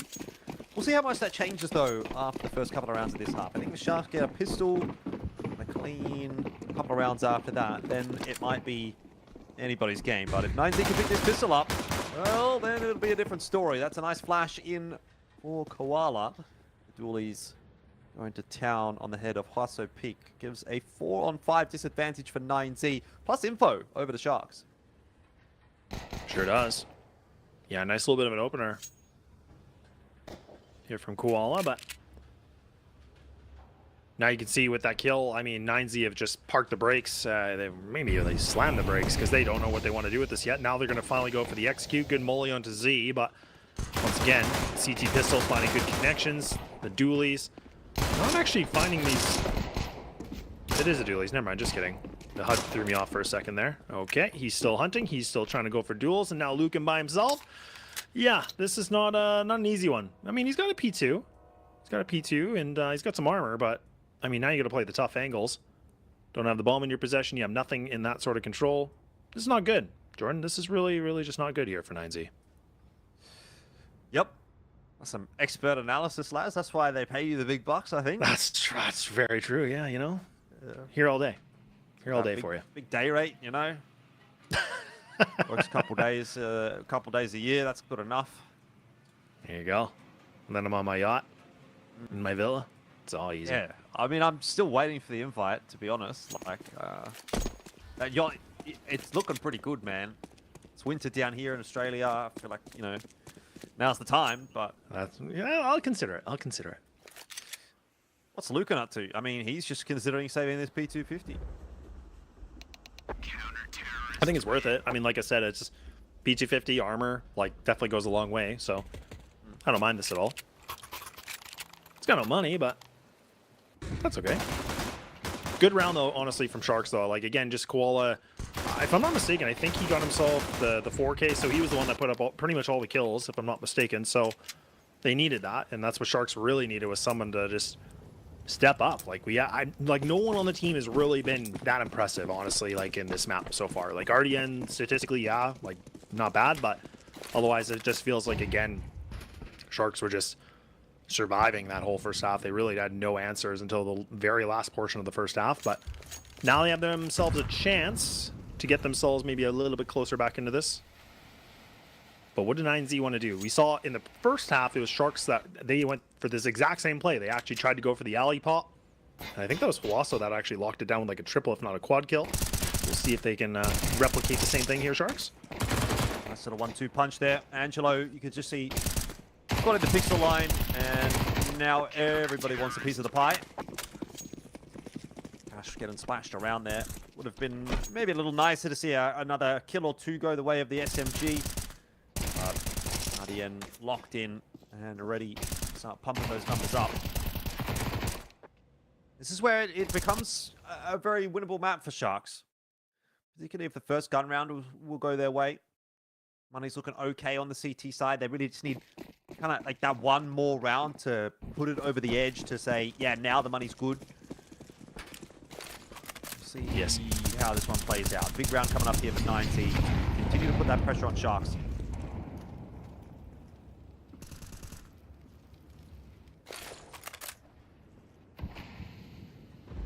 Yeah, because regardless of how this round goes, I mean, Sharks are going to have enough cash in the bank that they will have guns back out for round number 16. But if they can find this win, that'd be huge. And Gapolo, it's a little bit labored, but look at RDN. He's able to find that triple. Just removing them from the equation here. It's only a Molotov that takes his life away. So a 4-on-2 is in prime position right now for Sharks. And look at 9Z. You got the bomb on the back of Pop Dog. He's just kind of wondering, do I even want to commit to this? Really, he's hoping someone's just going to overswing this, but they got a minute remaining. And Sharks, if they can just play the numbers and play this the way they are, like they're playing the double buddy system in Z, almost triple, this is perfect because Doc, again, in his position, in hell position, this is where he is, you know, going to get that info. Levi has to go for a swing here. This is asking a lot. This is asking a whole lot. And yeah, dead man. Really well done from Koala, but that high-low setup's going to get him anyway. 9 times out of 10. So perfect round to start off the second half here for Sharks, and this is where we get an idea and an indication of why they chose this map. You know, it was definitely looking quite poor at one point in that first half. They finally broke the CT economy. They were able to get themselves to 4 rounds. They've started the CT side really well. First gun round under their belt. They can find themselves an equalizing round here, go 8-8, have a really strong economy, and then the map is theirs to lose going forward. Sharks are slowly but surely convincing us that train is theirs. We're not there yet. See what kind of a ruckus 9Z can promote in this kind of a round. It probably won't be happening with just the pistols. I still think they've got more in the tank with the guns in hand. And there'll be a few gun rounds here for 9Z.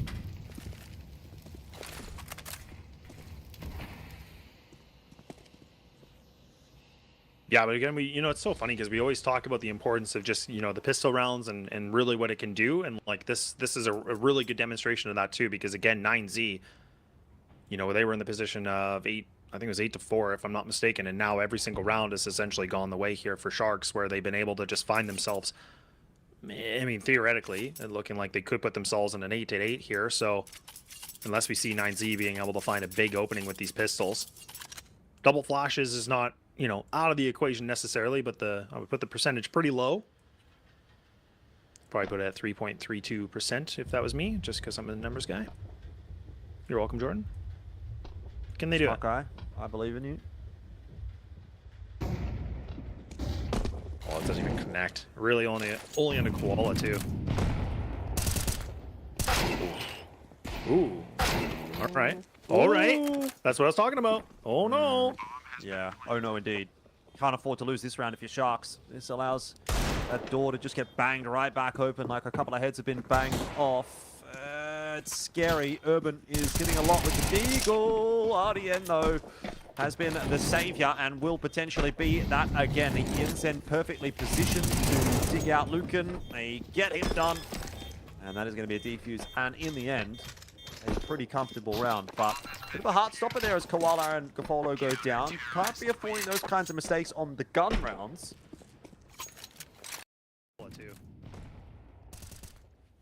Urban is getting a lot with the Deagle. Insen perfectly positioned to dig out Lucan. Nonetheless, yeah, a really good round, though. I mean, in the sense for 9Z, like you said, it's great to see that the fact that they were able to get themselves some good kills, they were able to get the bomb down, so that money's just going to add up a little bit more, which is great.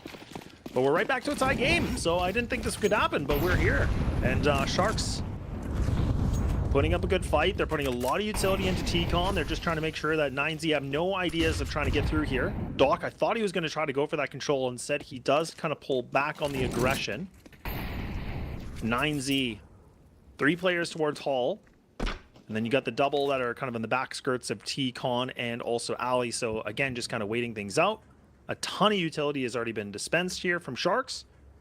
But they still do have the double smoke with a molly remaining. So this is not bad, but still lots of time remaining on this round to go.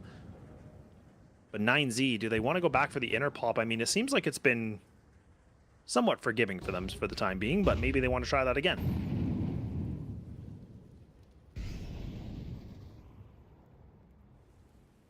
Koala taking quite a bit of space. If he continues to do so, he's going to have a very fast flank on this A hit. This is a round that's looking like it should be in the bag for Sharks. Koala, he has stalled up for the moment, which is a good decision in the end. Not that anybody's looking in his direction, but he is still going to be a very quick flank. Doc's going to go down. Koala going to start to activate. Are they watching for him? Yes. Comes the hit. Oh, there's Koala for that kill onto Levi, and now Max has some real problems. Bomb is dropped. Huge timing from Koala. The rest of the hold going pretty well as it is. Plus peak found out by Gafolo, and that is 9-8. Sharks win themselves another round. It's interesting to me. Like, I don't know your thoughts here, Jordan, but I was thinking that like the boxes that are added to the, I think it's called Brown Train. I think. Yeah, the outside train anyways, kind of like near the bomb box. I always was kind of wondering if that was going to play a big effect, but you could see that like Angelo was playing that angle. He was still able to, distract them enough, and then his teammates were able to, go for a big flank, and that was Koala again, night and day. That just, creates a lot of big opportunity for these guys. But this is kind of the cool thing, just seeing these boxes getting added and just some of these minor adjustments to the train that happened. So I kind of like it because it's again just showing a little bit more that the CTs can play some coverage. They can play a little bit more angles that the T's have to clear, so it makes it problematic for them for the outside corridor. But that's not going to be the case here. This is where 9Z are now going to try once again to go back for the inner bomb site execution. They want to try to go for this, but it is going to be Koala and Gofolo. These guys have both been pretty sharp with the rifles, so they're about to get tested here, right now. Nice timing on the smoke. Although still quite early in the round, so 9Z going to be quite happy to wait that out.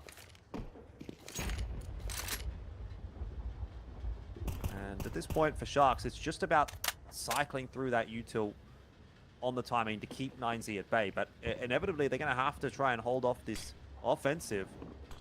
Follow locked in on the high angle. Now Koala knows that he's in a bit of trouble. Sen going to start to run out. Here comes the push from 9Z. Sharks well aware that this is coming. Haven't rotated any players across. Koala can only get himself one, and Gofolo is just stuck in the corner now. He needs assistance. He needs help. Here, flash tossed on in. RDN down. It's short of Gofolo dead here, but Angelo's going to try and do something about it. Can't. Too many missed shots in this round from Sharks. And that is going to be 9Z into the B-bomb site with relative ease, but I don't know that it's necessarily because 9Z had a great hit there, or Sharks just kind of whiffed. I think it's a lot of those shots just not connecting from Sharks. Yeah, I agree. It kind of felt like the first player that kind of whiffed the shot and then kind of put a lot, for the second player that was kind of playing the upper ramp like that.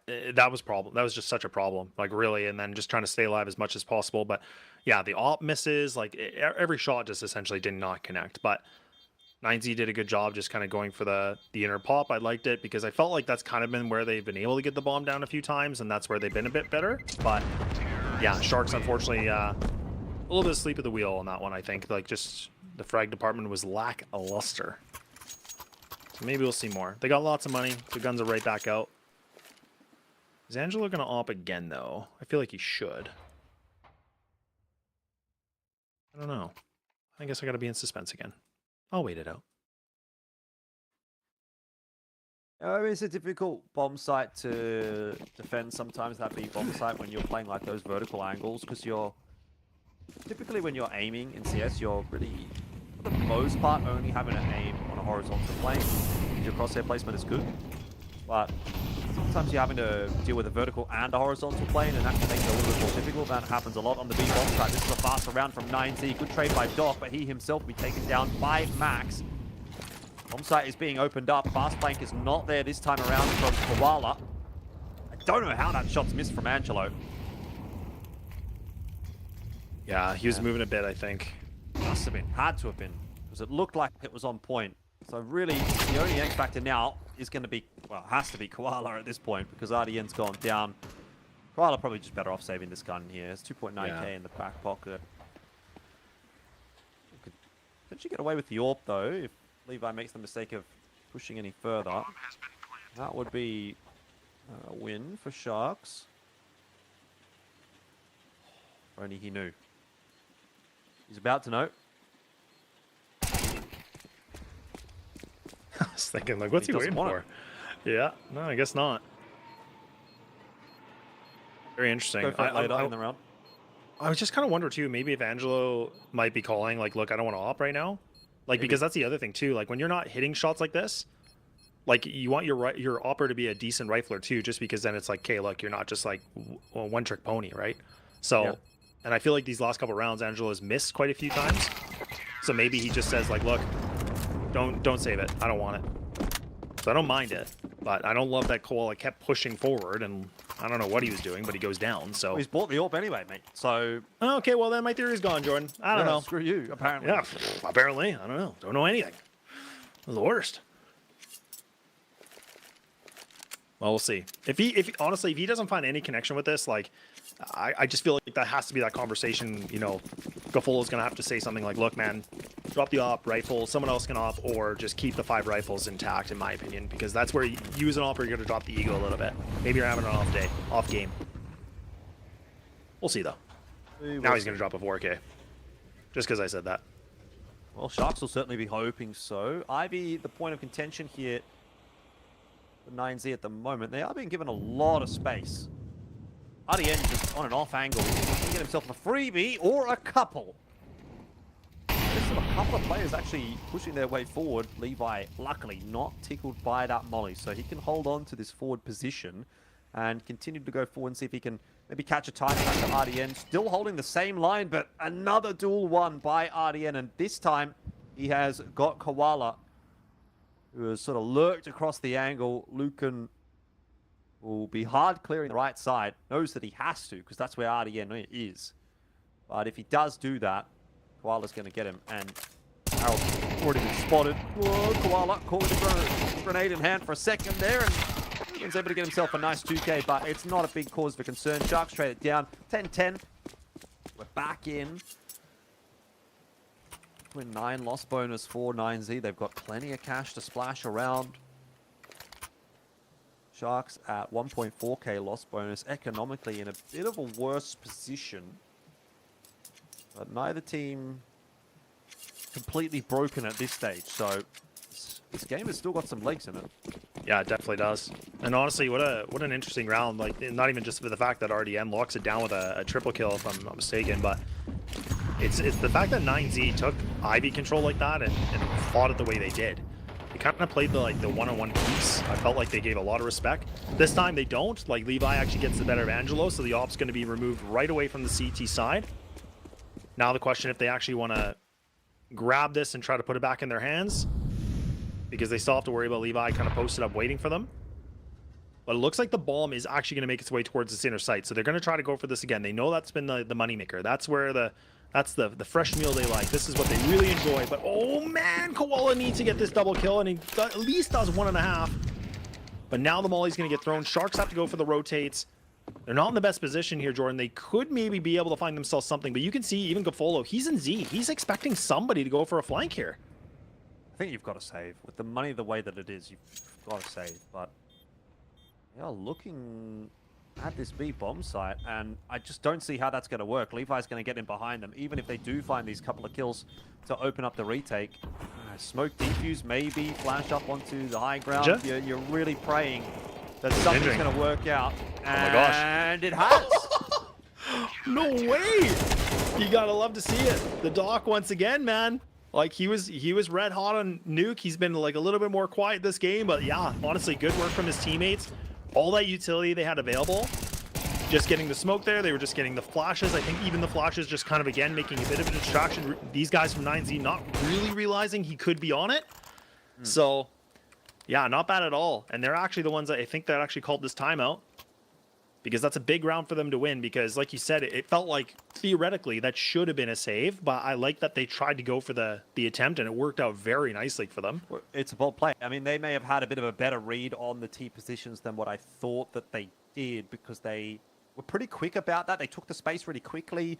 They came in there, it seemed like, with a really committed plan. Like, they knew what they were doing, and that's kind of what I would like to see in those retake scenarios, a little bit more than we're just going to go for a retake and sort of let's play for a pick and see what happens, because you're at a level where you're probably not going to be given that pick.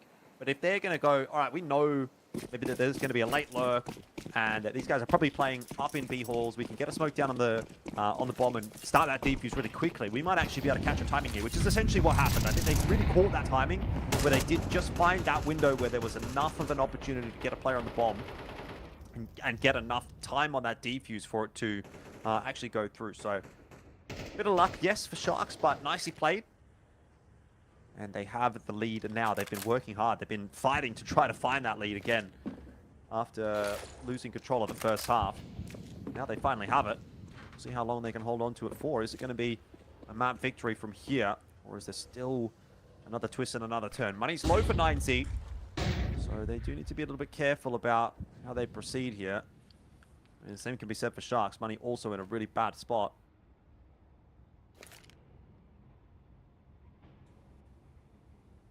Yeah, the money situation is definitely a little bit limbo here for both these guys. But it is going to be 9Z once again. The inner pump we go. Deep ball, you're going to get thrown here from Sharks that might be able to land, but I think it just went past him a bit too far. And now Cole, I don't know if he spotted that player. He's trying to just play the lower. He needs his kill, and he finds that one. At least it can be something, but now you can see that Levi's been able to find the op connection. So giving them the advantage in this situation. Angelo finally makes a connection with that op, but it's just, again, a short-lived dream. The M4 making another connection. This is just back and forth we go.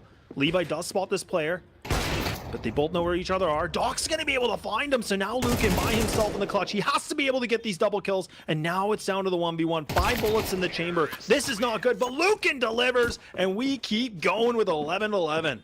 Yeah, Sharks just keep trying to retake this B bomb site with the numbers disadvantage, and it's not really working out for them, is it? They're constantly playing catch up, and in some instances, yeah, they're good enough to get through that, but the B site is really being exploited. 9Z have broken Sharks' economy, and Sharks are going to go for a buy.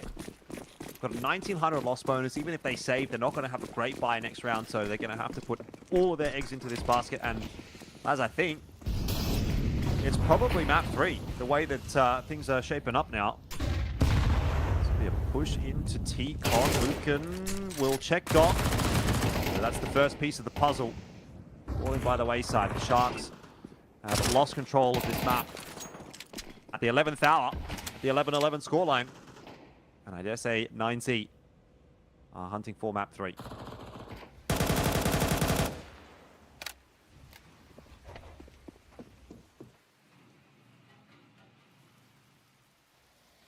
Yeah, they're being a little loud here, 9Z. They made some noise in the whole way, but doesn't mean that's where they're going to go. Still just over a minute remaining on this one. But again, for Sharks, like with the positions and the weapons they have, playing this close is going to be good. They've left just Koala by himself anchoring in the inner site. They're going to just leave the last 3 outside. I would love to see them playing a little bit closer together, just getting those trades. Because right now for Angelo, like, again, once he goes, that creates a huge opening right now. So 9Z in a prime position, if they can just find this kill easily, this is going to be catastrophic here for Sharks.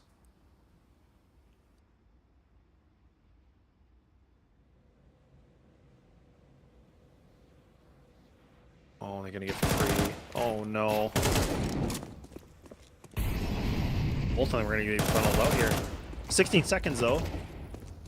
Yeah, true. RDN working hard with that MP9. Somehow has himself a double. Faso peak. Needs to be traded down. Won't be. Gafolo will fall. Koala gets it into a 1v1. He knows where Levi is. This could be huge. This could be everything for Sharks if they can win this round. Levi has all the advantages. Missed shots. 5-7 my also goodness! not connecting. Tire factor, and Koala just cooks it, man. He just cooks it. I mean, you could see the panic for both players. Koala knew that that was the map on a silver platter and just could not land his shots. Oh, how many times have we seen in this game? Like, again, I think from both teams where they try to jump onto the bomb train and they just get caught with that timing. Like, it's just, I don't think it's the right play. Like, I know a lot of, you don't have to crouch. You can just like kind of hop onto it. But again, it just puts you at such a big disadvantage in terms of the duels. But again, that's where we talked about, you know, Sharks not really landing shots, and you know their firepower just kind of shuts off, and that's a moment where we see it. The 5-7 can be so good, but man, oh man, when you miss those first couple shots, oh man, you're running rapid. You're trying to just, you know, retrieve yourself to get back into something, and honestly, it just felt like he couldn't make anything happen. But my goodness, 9Z. Not sure that they're going to get another opportunity like that. 9Z here have had so much success towards B. I wouldn't be surprised to see them just hit that B bomb site once again, but it is going to be an A stack one more time from Sharks.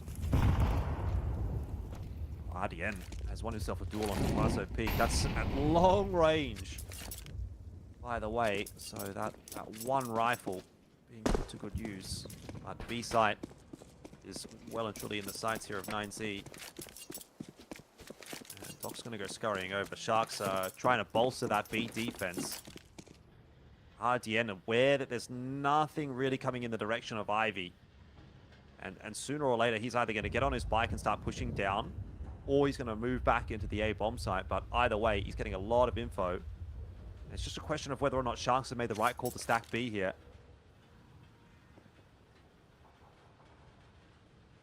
Looks like they might have. Yeah, it's looking like this is the right read from them, and it's good. I'm glad that they, like you said, they're realizing that, you know, 9Z like this B-bomb site. They like to go for it. Still some time remaining. 9Z don't have to commit to it. Oh, and it even looks like they might even backpedal on this a little bit. Yeah, they're going pop dog. Uh-oh. But they will have to deal with RDN, who has worked his way all the way into T-Con. So fast rotation through for the rest of the Sharks players. RDN is the key here. There is a flank coming in from Koala as well. He's spotted out Levi. Deagle shots are connecting. And RDN is still biding his time. He is the X Factor. He's the linchpin. He's got his first shot through onto Lucan. And Max, last man standing with 12 seconds left to go, has to try a chance at plant here. Doc's going to go through the smoke, hits the Deagle shot, and that is going to be overtime. I can't believe it. The Sharks have made it into OT. That's just nuts, man. Honestly, the fact that they do it that way too, and like you said, it's been really good movement from RDN. Like, look at his scoreline, man. 30 and 16. Like, the guy is just like so well above everybody else right now. He's just playing a phenomenal train, but we just need to see somebody else on his team step up. Koala's definitely trying. Like, he's trying to make all the right plays, but 9Z, they played a little bit too slow. They get caught here with the timings, the good flanks from Sharks, and they keep themselves alive into this game. And this is their pick, by the way. Like, we were talking a lot about, like, this should be a secured one in the bag for them, but boy, oh boy, they've been shaking a bit on it. But now we get to go the distance. Gun's going to be back out here, off for Angelo once again. My theory is done and removed. I thought maybe he was going to cool it off, but no, he's going to keep the op out. And this is kind of the nice thing about these boxes, like I said. Look at the extra angle you can have, a little bit more of a high ground for T-Con. So it's a nice little bit of a change-up, Jordan. I'm all for it. Yeah. Well, Sharks are going to breathe the sigh of relief that they just don't have economic woes now because they're in the OT, so they've got a bit of extra money to play with. That'll help out for sure. Missed smoke from the T side. Some cracks starting to show for 9Z, perhaps, on the map. And 3 players again over towards that B bomb site. Sharks are really recognizing the weaknesses that were exploited in the first sort of set of rounds here in regulation. Trying to shore up that defense. Bomb's headed in that direction as well. This is going to be a B hit from 9Z. You've got pieces of the puzzle where you need them from Sharks right now. Are the shots going to come through? Well, Gaffolo's good for a couple, but that's still not a stronghold on the site, and it's on to Doc on this flank to find a timing. It doesn't look like that's going to happen with Lucan just watching for it.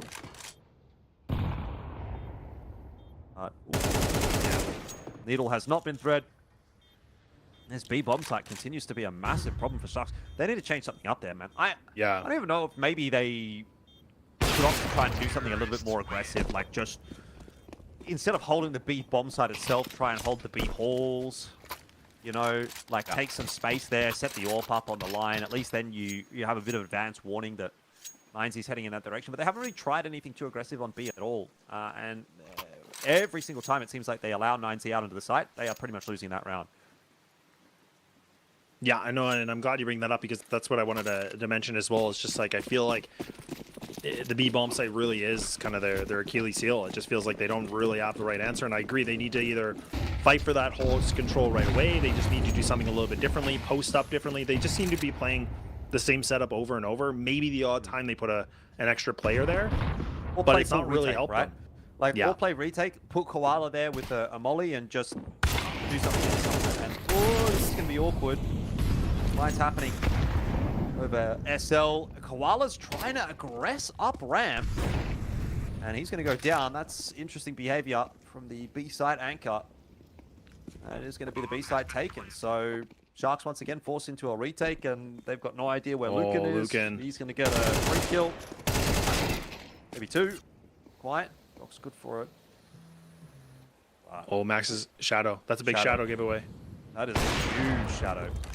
So Gaffolo is going to bring it back into a 2v1. Somehow, Sharks might still find a way to win this one. Levi can only kill one, surely, with the AWP. And Doc is looking for him. But the time is a huge factor here, and Oil Train is a massive obstacle to play around. There's no way that Doc's going to find him. He just has to sit a defuse and hope for the best. Incend onto it.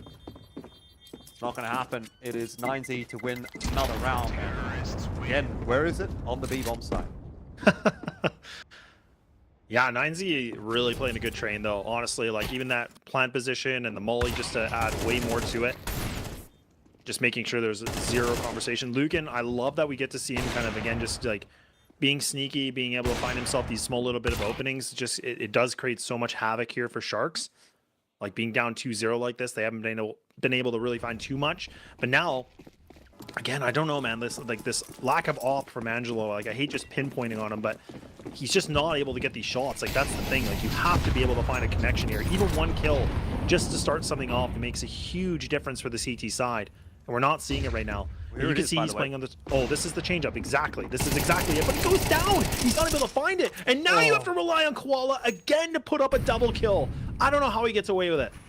Yeah, no, there's no way he should get away with 2 there, Koala. But changeup has, in a sense, worked for Sharks. 9Z making their way in through Ivy. You've got RDN locked in on that line. Koala is looking for more information over on B. Huaso P goes down to RDN, and man, you would have to be filthy right now if you're RDN and you're dropping 31 and 18, and this is how the rounds are playing out. You're like, why do I have to keep putting in work? Can't someone else do something? For once, Gafolo might be. Oh, Gafolo. Didn't find the timing, but Lucan missing a couple of shots. And Levi coming back up to the B halls. I mean, look, at this point, Sharks just need to group back up, play out the 2v1.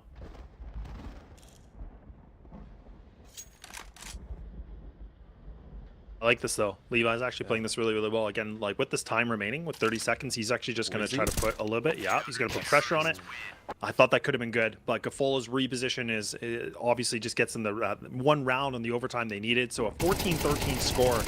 But honestly, this right there, like that, honestly, 9 times out of 10, not going to happen. Like the fact that, you know, Koala's putting up some good defense like that, even though he's 21 and 21, huge. Like, he's been a really good pillar inside, but there needs to be more. It can't just be him and RDN doing everything. Well, on the T side now, so yeah, things are going to change up. 9Z were pretty good on their CT side when they had money. And of course, they have money here in the OT. Already put up 2 on their T side, so looking pretty good there. We'll get a timeout. Some kind of tech issue, maybe.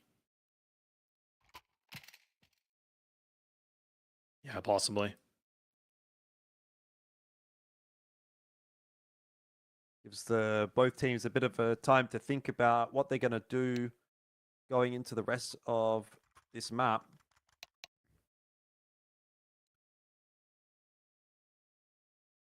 More of a comfortable position for 9Z, but certainly not out of the woods yet.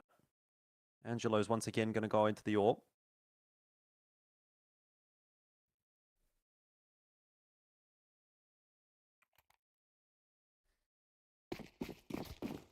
Okay, ready to go. Yeah, like you said, it was Sharks, you know, really, really struggling in the very beginning portion on their T side. We'll see if now the game's gone through so much rounds that that's going to change things. Fast play. That's good. Already picked himself an opening kill, and they're taking a lot of space here in SL. Contact their way out. Flash is good. Levi can't see anything for a long while. They know they've got stuck behind E-Box, so he'll be taken down easily. RDN 2 on the entry. Koala 2 as well. And they know Max is stuck behind Bomb Train. Angelo missing a shot. And Koala's going to go down. Oh dear. Angelo in with the Tech 9 gets the job done. You'd be breathing a sigh of relief here if you're Sharks that round has not gone pear-shaped, because it very nearly did. Yeah, man. That's such a greasy round, though, too, because honestly, like, again, the utility work from Angelo, he threw a really good amount of couple flashes that allowed his teammates to be able to just kind of swarm onto E-Box like that. Really, really nice. I mean, yeah, it is good. His utility work plus getting the Tech 9 kill for the round win is good. But man, oh man, the fact that it came down to a 1v1 like that, I don't even know how it was like that. It just seems like, again, Their ability to shoot at times kind of just stalls, but back to a tie game we go. It's first to 16, so now some good aggression coming in from Sharks. They're trying to put a little bit more pressure onto this. Max is close onto T-Con though. He's waiting, so that smoke's going to be able to allow him to position himself any way he wants. But now it's going to be the CT side that actually finds the first engagement, and RDN, surprisingly, he tries to go for a bit of an aggressive play through or Ivy, I should say. Now they're starting to do this 1v1. This is not good. This is just them going individually on these peaks. I don't know why they're doing this now. Oh, Doc. Oh, he's a dead man. He's almost a dead man. Yeah, I don't know. Not much to say about this round for Sharks. Like, it felt like this round really relied on RDN getting the opening kill out of Ivy. And I think he was flashed in, but he was making a lot of noise on his way through. So 9Z were pretty prepared. So yeah, pretty abysmal round actually, all things considered. Sharks. Okay, yeah, they could have won it if RDN wins his duel, Koala gets his timing and wins his duel. Yeah, that round then ends up looking clean, but like, it's just a bad round from Sharks. Yeah, and that's what you're going to be doing in an OT. I mean, you need to be doing better on your map pick as well, no less. Yeah. Well, this is kind of, again, like what makes me just scratch my head all the time is like when we see this T side, it kind of feels like they run out of options. They're like, I don't know what to do. We don't like they don't really know the plan of attack. Like, and like that round there, it was like, look, somebody be the hero. Somebody just go in and get a kill. And like they just went one by one, and it didn't make any sense. So it allows 9Z to be in prime position right now to getting this map in their favor, which for 9Z fans, they're going to be ecstatic for this. But for any Shark fans in the chat, I mean, this is just something's wrong here on the T side. There's a huge disconnect, and now they need this round to pushing to another overtime if possible. They're going to keep the op here for Angelo, so they're going to try to play something with him getting a pick. They're not looking like maybe potentially for this aggressive play, but we'll find out. What is the plan of attack here for Sharks? Good question. Hopefully they've got something a little bit more impressive than the last round. A lot of util getting dumped on the B side of the map. RDN again, just going to go charging into an angle and gets deleted. I mean, he's 33 and 21. I get that he's playing with confidence, but he's given up his life first death in the last 2 rounds. And that might just lose the map here in the end for Sharks as they have to play it out 4v5. Doc does well, spamming through the smoke to get himself one. Lucan looking for him, will win the duel.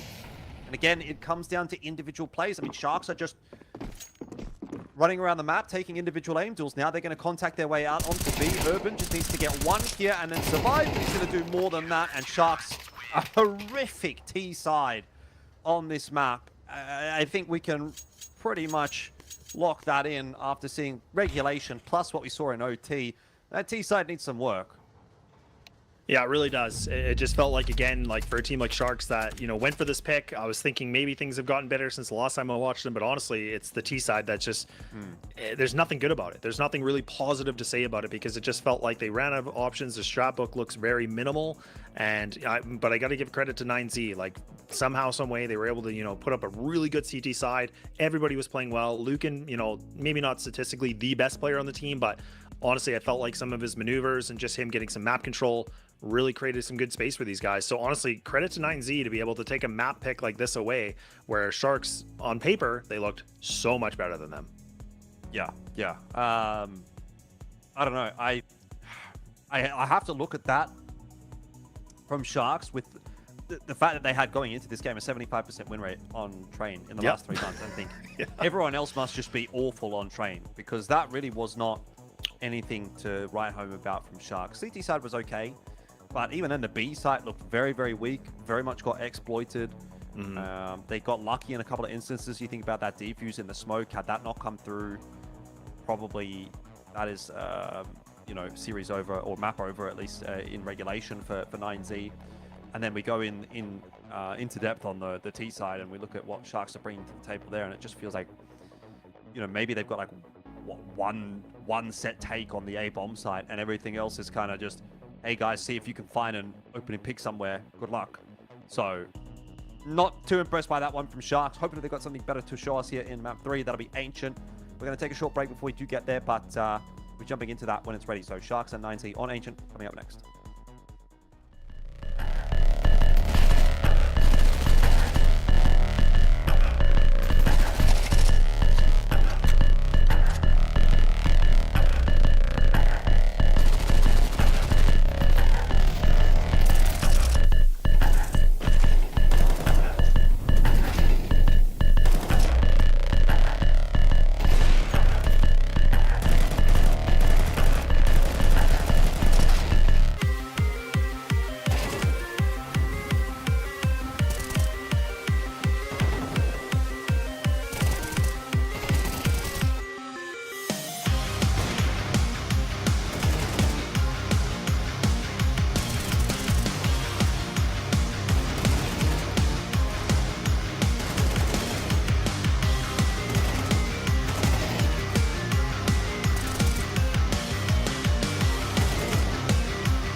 Well, we're still here, and that is largely thanks to 9Z pushing their way through map number 2 and forcing a map 3. Sharks definitely have some thinking to do about Train if they're going to continue to pick into that map. I think they definitely need to look a little bit deeper into the strat book for the T side, maybe shore up some of the holes in the defense on B. But it's not so much about Train anymore. We have to start thinking about Ancient. Of course, before we do get to all of that, Laz, we have to go back and have a little bit of a look at, you know, how Train did play out. And I think there was definitely some positives and some negatives on both sides. You know, we look at RDN for Sharks doing really, really well. Angelo struggling quite a bit with the AWP on that map. And then I think for 9Z, it was a little bit more of an across-the-board performance from them. So I'd look at that and I think, you know, Ancient, it feels like it's kind of anybody's game at this point. Yeah, honestly, that's exactly it. Like, I feel like once we get these stats up, we can kind of showcase a little bit of this too, because I think that's the thing, is that I think at this point for Ancient, it's anybody's game, because I mean, the stats don't really mean anything anymore, because you can see that, like you talked about, like 106 ADR, you know, 33 and 21, not bad. But like, you know, your Opper going 13 and 20, really not finding anything at all. Doc, you know, he fell off as well. Like, he was somebody that was putting up big numbers on the first map. But yeah, it's disappointing to see for any Shark fans, because it felt like it's a map pick that they've been really good on, but also just a lot of these big gaps in their play and decision making just seems to be all over the place. But look, like I said, I got to give it to 9Z. I feel like they did a really good job in preparation. They learned from their mistakes last time they played these guys. So it felt like, you know, Sharks were the ones that were kind of complacent and just kind of thinking they could just do the same thing they did before, and it completely backfired. Indeed. Lucan getting the MVP, 33 kills for him, 21 deaths. So very much kind of mirroring the scoreline that RDN was able to bring in. It was 33 and 21 for RDN, 33 and 21 for Lucan. So they both walk away with a similar KD, slightly higher ADR out of Lucan. And hey, maybe that was difference maker. Or maybe it was the fact that he didn't have a couple of players that were lagging pretty dramatically behind the 8-ball on his team that ended up getting them over the line. You know, just think about an extra 1 or 2 kills in a couple of crucial moments. Like, it could have made such a big difference. Like Angelo hitting the shot at the player on on the bomb train at the penultimate round of regulation, right? The one that Sharks ended up losing. They then forced bought again and won the next round. But if they would have won that initial round, you know, would they have then gone on and won the next round and closed the game out there 13-11? Maybe. Hard to say. Obviously, you know, there's not a guarantee one way or the other necessarily, but I think you definitely have to look at Angelo in this series in general and say he needs to be doing better. He was not bad at all by any stretch of the imagination on Nuke, but as far as the game was concerned, you know, didn't necessarily have to do too much. Train, you're expected to do a fair bit more as the AWPer than what he did, and so moving on to Ancient, see what he's going to be able to get done. If he can turn it back online, I still think Sharks are going to be the team to beat, but wouldn't be hugely surprised the way things are going at the moment to see 9Z walking away with a dub themselves. So definitely a lot up in the air here, Laz, and yeah, looking forward to getting into map 3. Yeah, me too. And I think the biggest thing for me is that, like, I think it's just, you know, a team like Sharks or even 9Z, just how well can they adapt to situations? Because I think we got to see on Train that Sharks were a team that they didn't change their game plan. They didn't change anything really. They kept playing the same way. I don't know if they were being stubborn, they couldn't really think or be creative. Those are the kind of things where I want to see for a map like Ancient. You're going to have to get used to, like, things changing very quickly. You have a lot of variables you have to work with. So I'm kind of looking for that a little bit more specifically with Sharks, just because I think that's something they really fumbled on this Train map. But at the same breath, I mean, this is a full reset for these guys. So essentially it's going to be like a best of one now. So we're going to get ready to go. We're going to take a little bit of a break as we get ready for that Ancient game, but we'll find out who's going to be able to take this series and move on through the single elimination bracket. So we'll see you in a bit.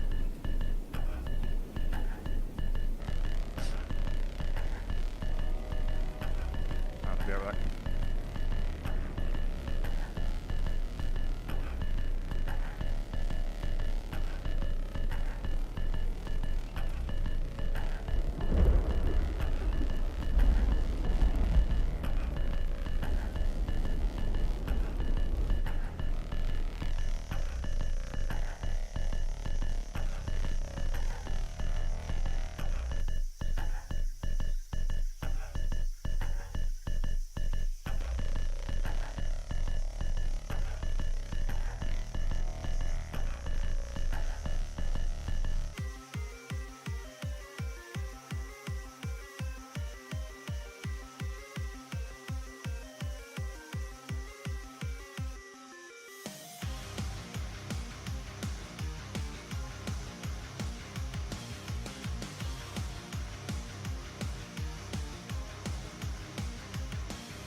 Here we are for map number 3, a position that Sharks might not have liked to have found themselves in, but they are here anyway, and they're going to be starting on the CT side of Ancient. It was 9Z that was able to push map number 2 through in OT to get us here. Let's see if they can reap the benefits of that reward. Big stack over towards the A side and the middle side of the map for Sharks. Gonna get that incent out from Angelo early over towards B. Duels up, shell fights happening all over the place. Koala, nice double kill. USB headshots are pretty good, but maybe not enough. There's another trade, and it's Max solo. In 1v2, he's going to spot it out as well, and he's going to try and scurry his way over towards the A bomb side. He knows he's got a molly, which will allow at least a plan. Yeah, it's gonna be nice. You know, at least, you know, worst case scenario, if he can't get this round, at least he can get the extra cash. Him actually funneling out this tunnel, I was wondering if he was actually gonna try to go all the way around. Instead, I don't think he realized he had the time for it, so he's gonna play this instead. Ooh, nice little bit of shot actually onto Angelo, so he catches the kneecap, but Angelo will take him out. So not bad at all. So Sharks gonna be able to get themselves the round, get themselves a defuse, so extra money gonna be grabbed up. But for 9Z, with the bomb down, this will be a big question if they actually want to try to go for a big purchase, because honestly, I wouldn't even be against it, because if they can do that and they can get this round following, that's going to squash the economy here for the Sharks, and this could be a really nice start for 9Z, but it's a big what if. No ifs, ands, or buts here, Elfish. They're going to do it. Ha! Told you. Told you I knew something. That's good. Let's see what 9Z can get up to with this buy. Don't want to be getting up to a poor start against Sharks. We saw how that went on Nuke. They were able to run away with things. Really got in control of Train. But it's a new map, Ancient. Both of these two teams, the opportunity to stay alive in this qualifier. Of course, it is single Elim. Shadow spotted here for a while. A couple of them, in fact, and it's just a bit lazy, really, for 9Z. Bit too easy for Sharks. So not a good start to the map at all here for 9Z, as Sharks are going to clean this one up without losing too much, you'd think. And from there, they can start to build their CT side.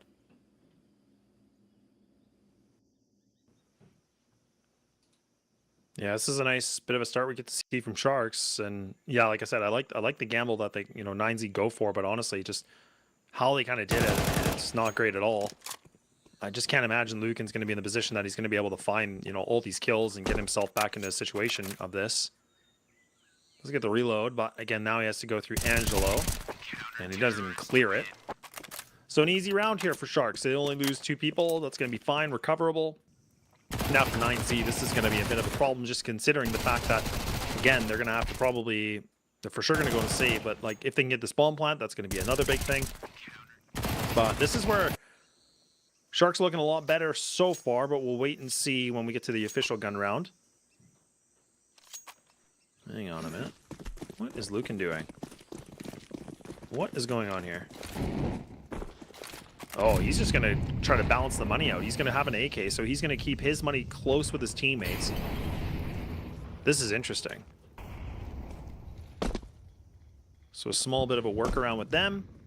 He's going to try to see if he can get this kill. Okay, he spots Cafolo, can't get the shot. So now they know at least there's 1 rifle on the in this round. But what do they want to do with it?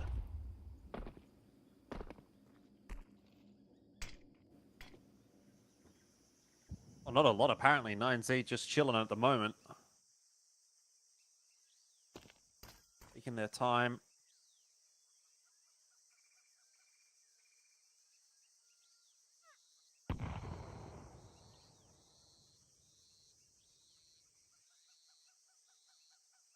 They really want to try to find a way to let Lucan activate, and that's why they're giving him some space and time to work in through Red Room here. See if he can find a duel. No one really holding that. And Doc from range. Himself the opening kill. So info given. Nice shot in there as well from Angelo. This is being dealt with pretty comfortably. Koala, nade in hand. That's not a great timing from him. And it's getting a little bit messy. Kills happening. if Koala drops, this could actually be a rough round. He's low on HP. I don't know about this one. Sharks letting us get a little bit too close for comfort. The AK putting in work. And all of a sudden, we're down to a 1v1. Levi with the M4 in hand. He is at least going to be allowed a bomb plant. He hears Gafolo, knows exactly where he's coming from. Needs a couple bink, really. And he won't get it. But, man, that round should never have gotten that close. Sharks are going to be very disappointed with that. Yep. You're right. It shouldn't have gotten that close, but honestly, I was kind of just in so much disbelief. I was just like, okay, like they're getting kills. Okay, they're getting the bomb down. Okay, this has turned into an advantage for them. So, yeah, I mean, for Sharks, thankfully, they can get the round back in their favor. They can make this a 3-0. Bomb's still going down, though. So, again, the money's going to be flowing pretty good with the loss bonus onto this. But these are getting close rounds that probably shouldn't be happening. Nonetheless, now we're going to see what 9Z are going to try to work with this. I mean, they've been trying to go for this mid-control a little bit, going through red, so not bad at all. But now this is the official gun round. This is a big, big test on this, and Angelo's going to have his AWP out again. And it looks like he's going to try to put that towards... It's going to be towards B on this one. Oh, weird. Ooh. Oh, no, that's not good. Good utility, though, from Koala. Max was Wow. blind as a bat. He couldn't see a thing. So was RDN, to be fair, but it's worked out. It's blinded everybody. So, A-site under a bit of pressure here. Koala gets himself a kill opposite Urban, and 9Z, despite making some inroads in the last round, don't look like they're really going to capitalize on that in this one. They are going to work a couple of players in through middle. Contact play out from Levi. That's watched for by Doc, and he does get the information in some kind of way.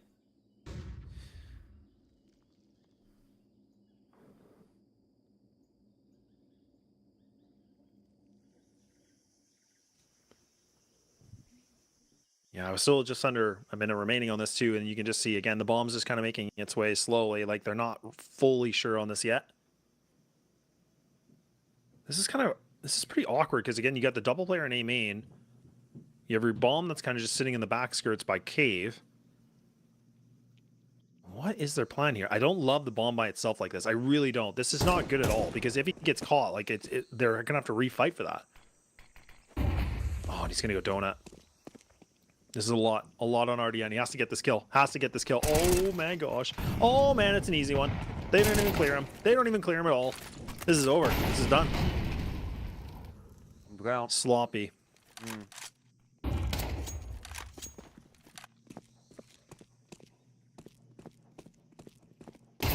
P probably doesn't survive here either, so he's going to lose his gun too. And that is 4-0 for Sharks, a round that looked pretty comfortable in the end, and this is starting to get a bit worrisome for 9Z. 4-0, I mean, it's early days, obviously, but yeah, what is that? It's not clearing out Donut. And so far, that's pretty much what they get for their troubles. A big Donut on their side of the scoreboard. Force buy through for 9Z. They're going to... I mean, I think it's more fair to say it's a half buy, really, but not a whole lot to necessarily work with. RDN, he is farming. Koala, nicely timed in-send. Angelo getting some shots. That's a nice change of pace from Train, and this is really just not looking too enthusiastic at all for 9Z. No, this is starting to look like the Sharks T side from Train, right? I mean, it doesn't like we get these like little glimpses where they can get in the sights, they can get the bomb down, but really just hasn't been too much on this. One bullet remaining in the AWP. Oh, and that's a miss. Now he has to bring a USP to a gunfight. Still wins it somehow. And now Lucan's going to be able to get himself quite a bit of time. He can just reposition as much as possible. Angelo, he thought maybe he was going to go towards red.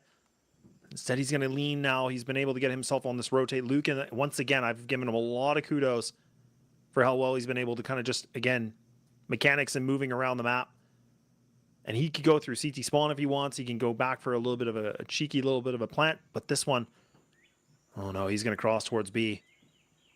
So he's kind of running into the same site as Angelo. So this is not a good situation. Angelo is going to have the full intel of this. He should be able to have this dead to rights. I think. Oh no. Oh, he's hesitating. He doesn't even know. His teammates are probably yelling at him right now. No, no, no, no. Go back. He's got a USP in and all. I don't like this, Jordan. This is not a good thing for him. Lucan, oh, unless he gets incredibly timed. Ooh, should win this round. Now though, oh no! Wow. It just can't continue to go this poorly for 9Z. Everything seems to go the way of Sharks at the moment. That's 5-0 now. Ay, ay, ay. I can't believe it. I just can't believe it. And you know what's crazy? Like, again, look, I know probably everybody in the chat thinks I'm like an Angelo hater right now, but like, let's not forget, he's not getting op kills. He's getting USP kills. Like, so, I don't know. Maxing. Yeah, I don't know. Yeah, we'll see. Gotta convince me more. But look, 5-0, good start for Sharks. Look at that, they continue the reign of terror. They just lock down this mid. They take cat control, they take, elbow control. 9Z cannot get out of this. They're in a chokehold and they are just going to sleep. Lucan and Levi, the last two remaining players with 1 minute and 30 left here, Elfish. Like, that is just unheard of.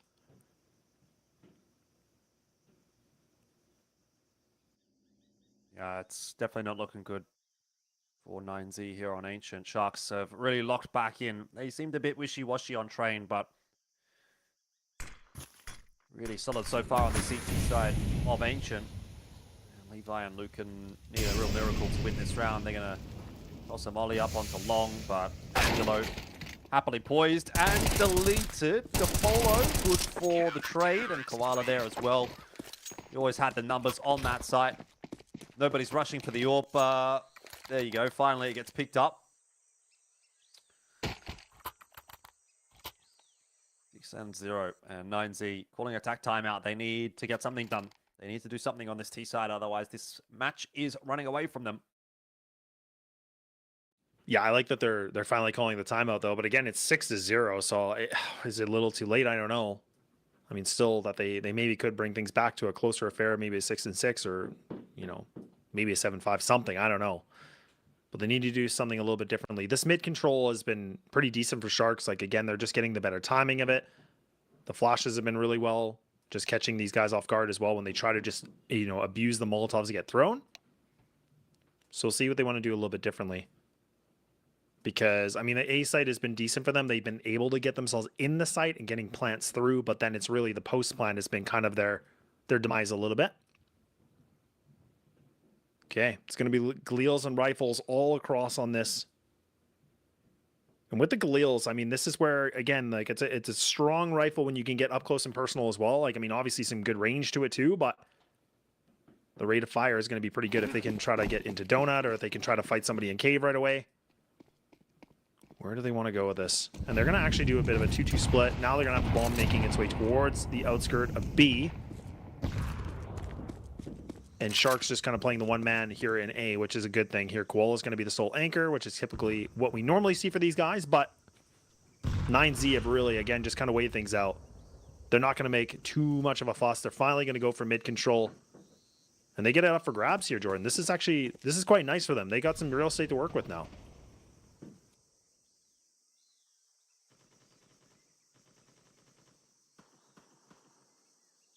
Definitely something to work with.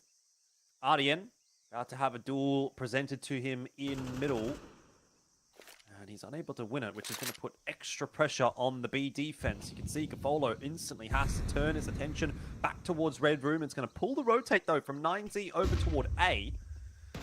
And that might not be the worst thing in the world. We'll see what Koala can get up to. If he can hold on to main, really depends on whether or not those B players can make it across. And that, unfortunately, is not going to happen. So it's all on Koala here. He needs more than just the one. He's been given time to pop a flash out there, slowing 9Z down somewhat.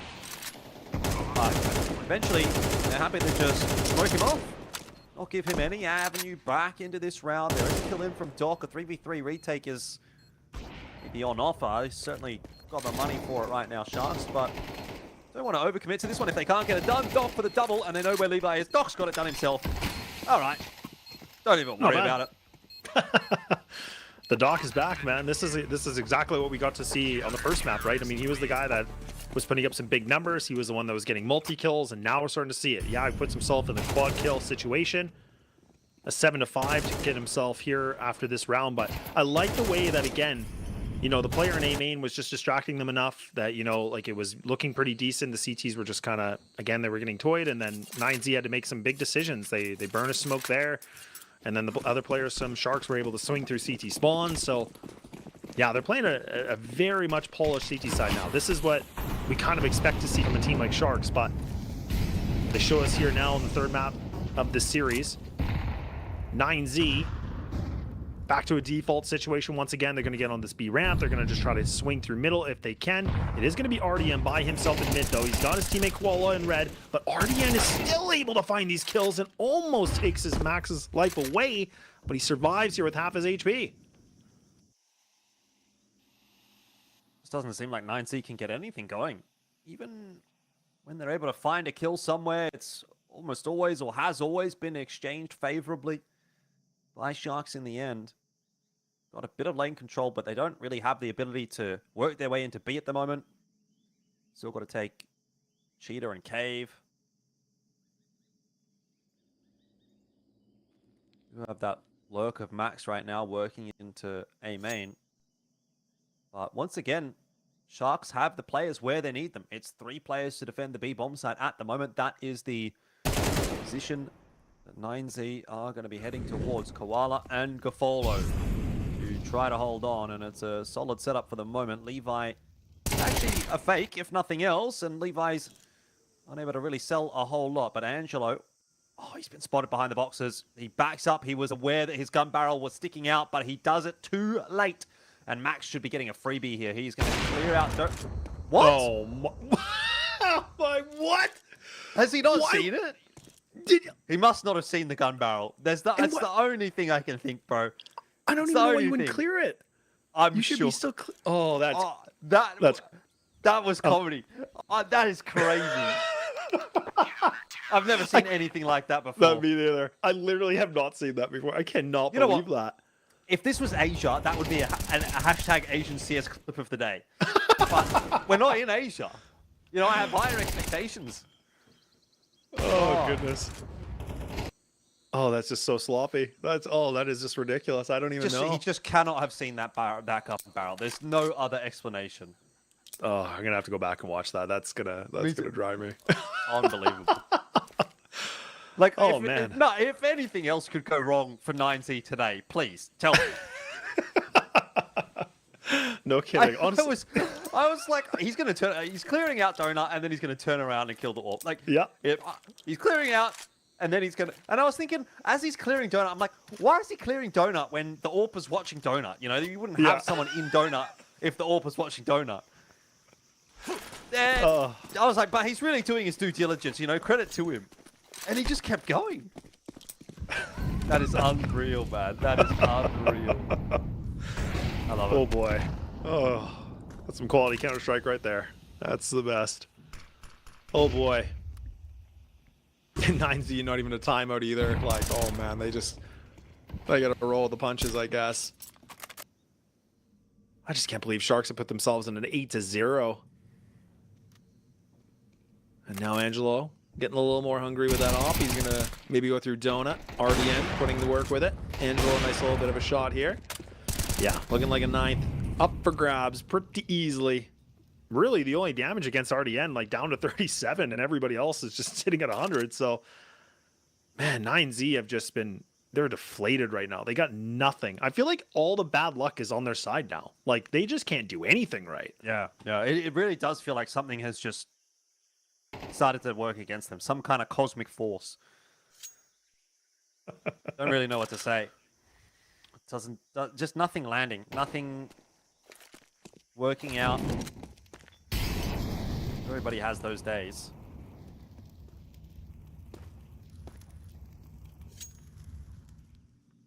It is painful.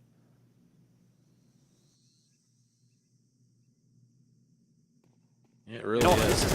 The thing about this is that the disappointing thing about this is, like, you would have wanted Train to be the decider map here, right? Like, if the match that we got on Train was map 3, it'd be like, yeah, that's a banger finish to the series. But now it's like we've like slogged our way through this map of Train to watch this. Like, what was the point? Yeah.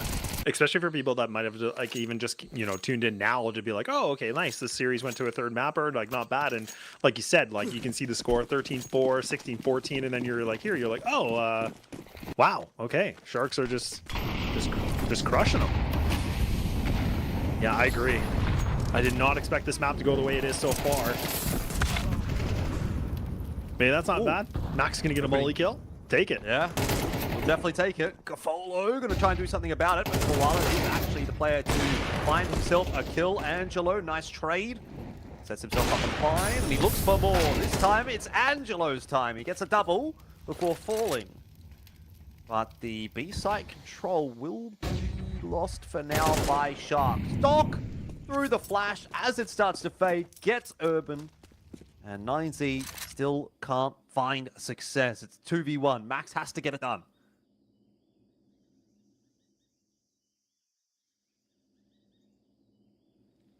Come on, Max. You can do it. Bomb in hand. 100 HP. Smoke. I mean, if he just waits, he could get this plant. These guys are still creeping towards A now. They're worried he went all the way around. So Max is going to get a free plant, but does he want to smoke here on towards CT and then push forward on it? Or does he want to play the safe in towards Cave? But he is worried they're close on by, so Cave is going to be the name of the game here. Oh, and he's desperate for a kill. He wants this one-on-one so bad. And again, Koala low. So this is doable. The smoke's going to get thrown. These guys have to get going. Koala, he actually will be the one to get the kill. And man, oh man, around that actually looked like it could have been Max's time. Again, just the stars are not aligned here for 9Z. Certainly not.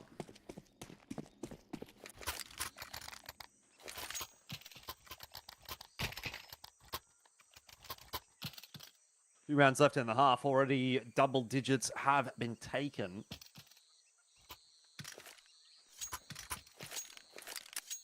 Feel like a broken record at this point. I don't know what there is more really to be said.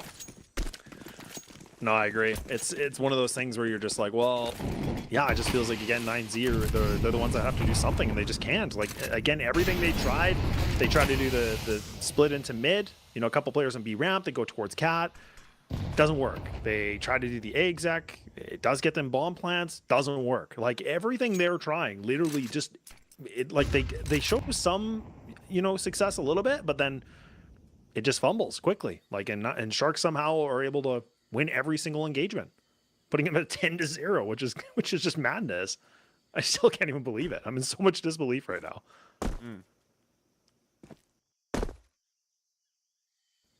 Doesn't take much to do that to me, but I mean, like, It's true. I just can't believe it. Still just can't. I've seen it a couple times. That's true. That's very true. You have. Ooh. Okay. Info given to Sharks at 90 are set up outside of B. They're going to pop a smoke at the top of ramp. And see, we'll take this time to try to clear out Cave. Very tentative is 9Z at the moment. Guaso Peak still trying to wait for the perfect time to make something happen over towards A. But no doubt this is going to be a hit on the B bomb side. It's going to be a B finish. There's no real other option with 30 seconds left on the clock. They're going to push their way in. Bomb is committed. And for the first time, it feels like Sharks are actually contested with a proper retake. One less. Bomb plant denied. Already a bit of a concern here for 9Z. no. Dot could get a bit more work done. It's going to be a same plant this time from Lucan. Flash comes through a little too late. Trade's good. Doc and Gafolo still standing. Lucan stuck on the site. He sprays There down we 2. go. And finally, 9Z have their round. Wow. I was thinking too, these flashes were looking pretty good from Sharks. I was thinking they were going to be blind. I think that was RDN that threw it.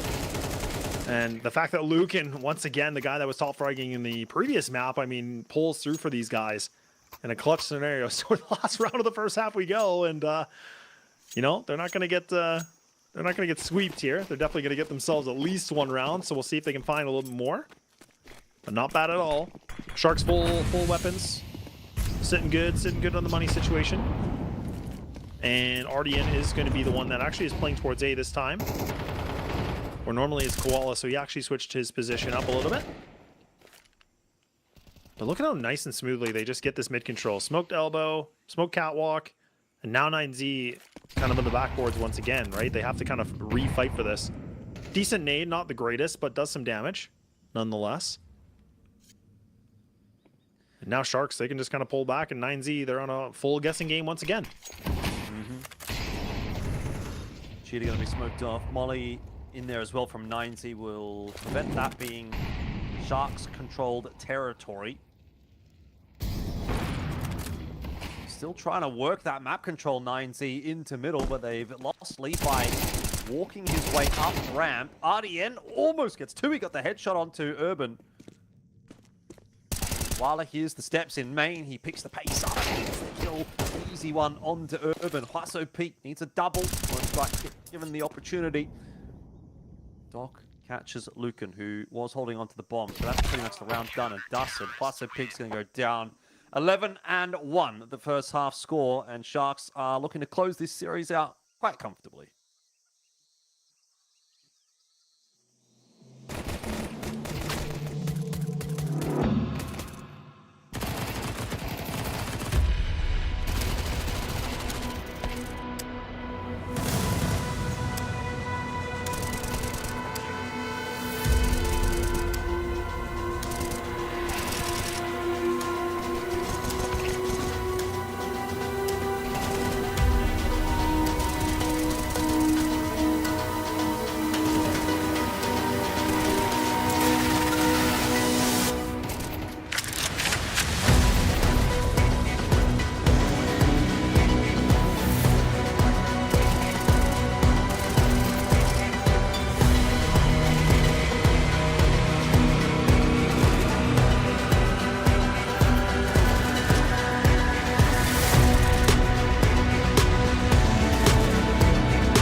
Well, it has been a bit of a disaster of a map for 9Z here in map 3, but hopefully they'll be able to put something together here in the second half. Doesn't look like Sharks are going to give them too many opportunities to get any momentum. Nicely timed smoke.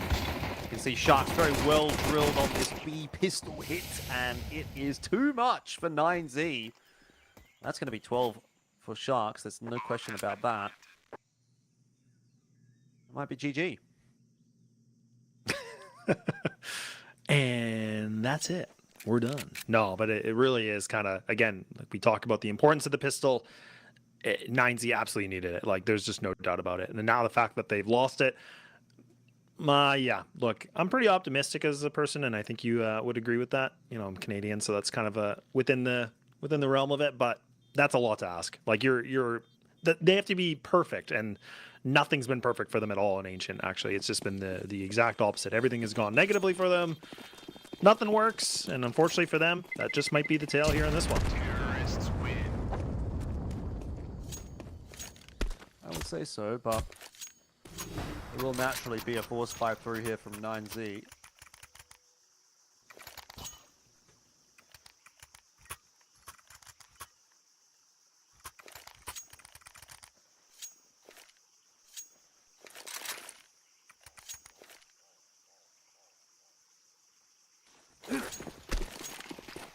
Well, let's see. Red smoke going to get thrown. 4-1 split here from Sharks. Oh, they're just going to go through mid here? Interesting. 9Z, very limited utility too, so you got to keep in mind of that. So that's why we're not even seeing them throw anything in mid at all. They're just going to allow that control. Oh, my goodness, Max. Yep, that's not good timing here, Elfish. That's terrible timing. Sir, Lucan unfortunately can't get anything done. Urban, nice double with the 5-7. It is a gun that can deliver some magic. Huaso Peak is going to have to do that as well. His timing out of his smoke looking quite bad. 1v3.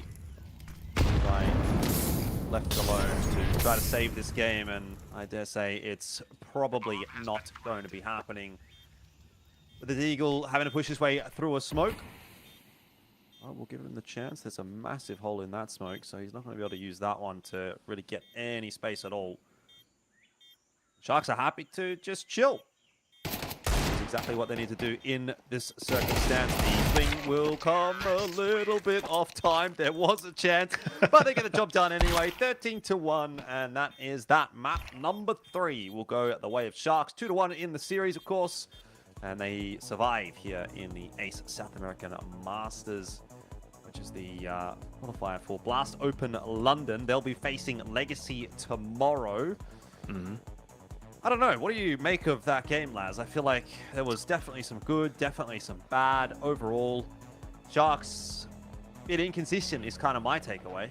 Yep, and that's exactly what I talked about in the pre-show, right? As I said, like, you know, Sharks, you know, on paper look really good, but have shown to be a team where they're very up and down. This really was a big demonstration of that. I don't love the form we saw Sharks in today. Yes, a win is a win. I get that. But honestly, they've got a whole lot of homework if they want to play Legacy tomorrow. So I hope they can take some time today, kind of watch what they did, figure out some, you know, ways to kind of make the Band-Aids stick. Because if they play this way at all, like, it's going to be an easy Legacy win. Like, no doubt about it. I have zero doubt if that is going to be the case. But yeah, well, we saw some good moments, like you said, but it just wasn't enough. And I mean, they got a win, but it's going to have to be a lot better. Yeah, I would definitely echo your sentiment. I think Legacy of the teams that we've watched today were comfortably the best team to go. But speaking of going, I guess we've got to go as well, Laz. Yeah, because it's true. We're done for the day, and there is another set of casters coming through. Obviously, for those of you that are still interested in sticking around, Imperial and Shinden coming up, and then you'll have Odic. And XW7M playing against one another. Those are the next 2 matches, and we've got Paladin and Anthron coming in to catch up with you guys. We'll be back tomorrow though, Laz, so we'll be looking forward to that one. But for now, we'll head it to a short break, and well, we'll say goodbye and see you tomorrow, and good luck with the rest of the casters.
Not too long of a break. We're on a rolling schedule after all. And so far in this first round, I'd say things have gone without a hitch. I don't entirely expect that to change here. Maybe you could say the Legacy game went a little further than expected, specifically in the first or even the three map of the previous. But for now, I have high faith that Imperial will keep us right on track.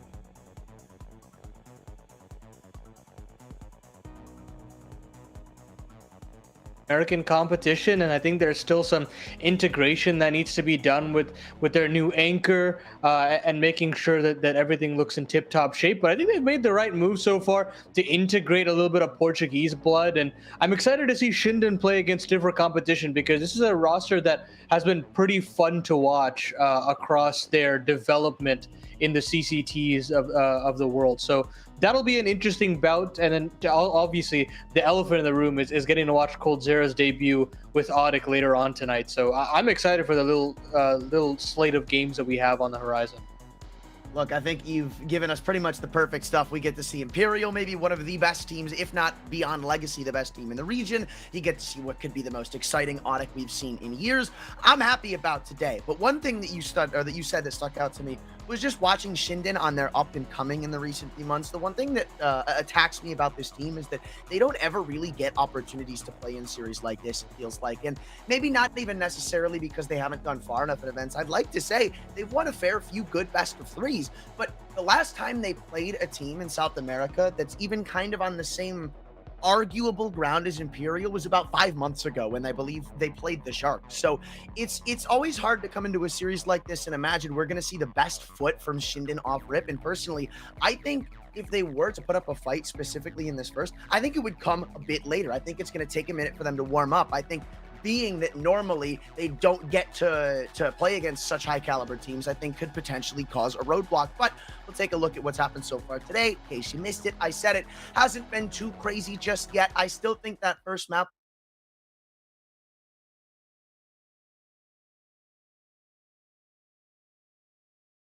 on that, this last best of three, man, it was just couldn't be more decisive for the Sharks. Even though they had a bit of a slip up on train, a little too much given the 9Z, they still rounded it out in a series they probably should have won. Yeah, I think 9Z have not necessarily made the greatest moves after dropping their star opera in Martineza. And I don't think that the rifling core really ever stood up to Sharks. I think Doc and RDN have been doing some sublime work, both dropping 90 plus DAR. And Koala, your extremity player, is dropping 127 DAR. So this was never going to be a contest from start to finish. I think for the Sharks, they're still trying to figure out that opping situation. And I don't necessarily know if Angelo is the solution, but we'll see what they can do against different competition. They absolutely will have their hands full moving on to that semi, playing up against Legacy. So that matchup will be very interesting tomorrow.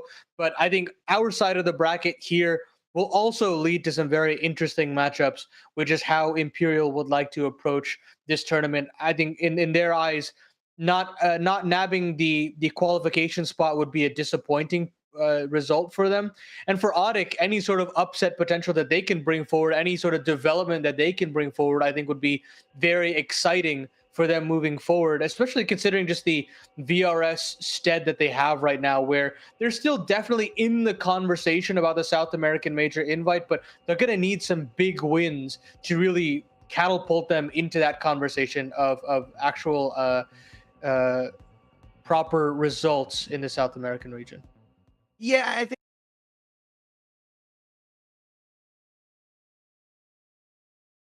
be another bouting of Imperial versus Legacy, even though Audic, I think, could potentially spell an upset. It just really depends what Audic looks like come down the stretch. Obviously, it's kind of rude to potentially say that because Shinden do still have that opportunity to take it over Imperial, but that's not really going to be one of those things I think we discuss too much until it actually happens. Again, this Shinden team seems kind of young. I'm personally not too blown away by the op and IVZ. I think Abiz is somebody that can maybe help them out a little bit, but again, when you compare it to a team like Imperial, it's so very hard to give them that leg up when Imperial have everything going for them. And yeah, they don't have every event coming their way. It's not like they're constantly snagging every invite that South America gets to bigger events. In fact, I'd argue they always get down the stretch, lose the Legacy one way or another, which is kind of what we're looking at in this event for them. But beyond that, this team has been on a hot streak. They've won 7 of their past 8 best of threes. They look almost untouchable in some of them whilst they're doing it. And even though they're shifting in a new player in SHR to the mix, which I think he's had a pretty rough year,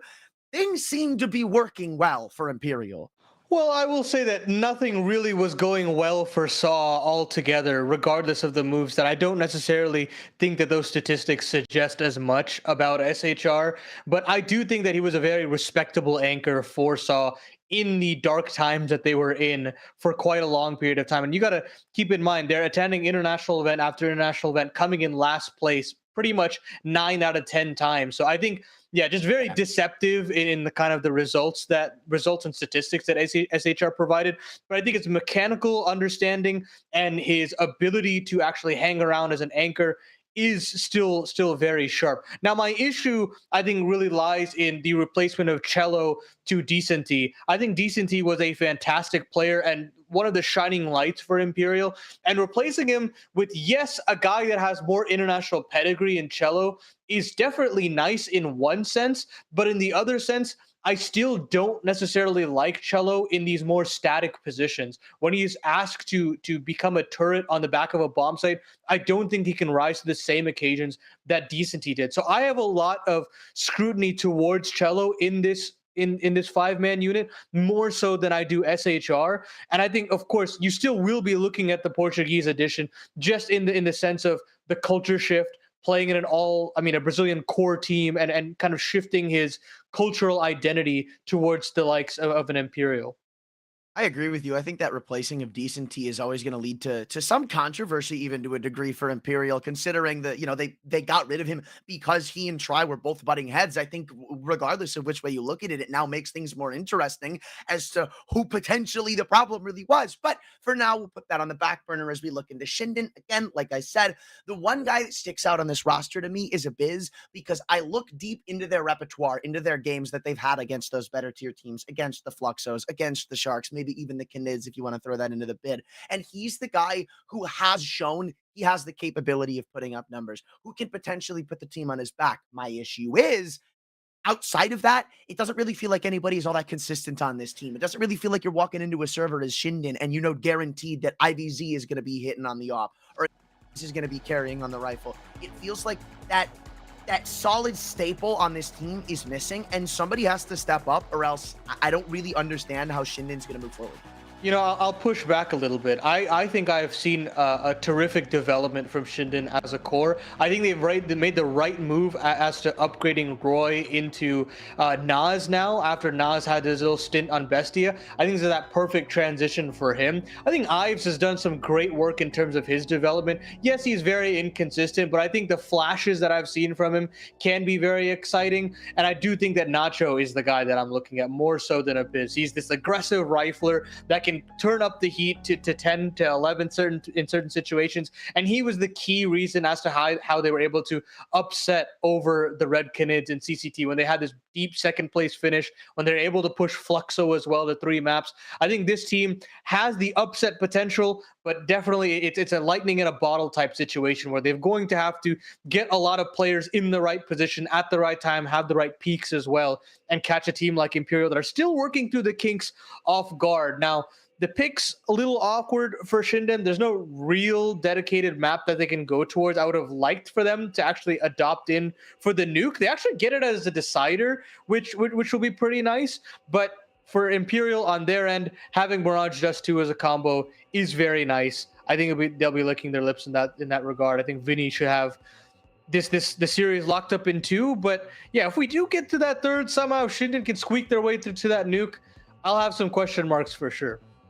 I don't know. I almost want to push back on that, because I thought, if anything, we'd see Overpass thrown in, especially considering they got to decide between the two. It's obviously going to be a risk in its own right, but just looking into Imperial, their nuke is so solid. They rarely ever struggle on that map, and some of their best wins have come on it. But what's more interesting to me about it is it's never a map they pick into. Imperial, if you want to look at win rates and numbers, nuke is their number 1 by far, but they don't pick into it. It's always the decider map, and it feels like almost every time they go there, they end up winning. I don't necessarily like that if your back is against the wall as Shinden, you go to nuke. I feel like that is just like a trap pick, and every time time Imperial get it, it's so hard to bet against them. And one thing I want to talk about that I didn't necessarily get to say is just on an individual level, it feels like Imperial have been stepping up in places you wouldn't necessarily expect. Vinny, to me, in recent history, has like really been standing out, not only as a caller, but like has been such a solid individual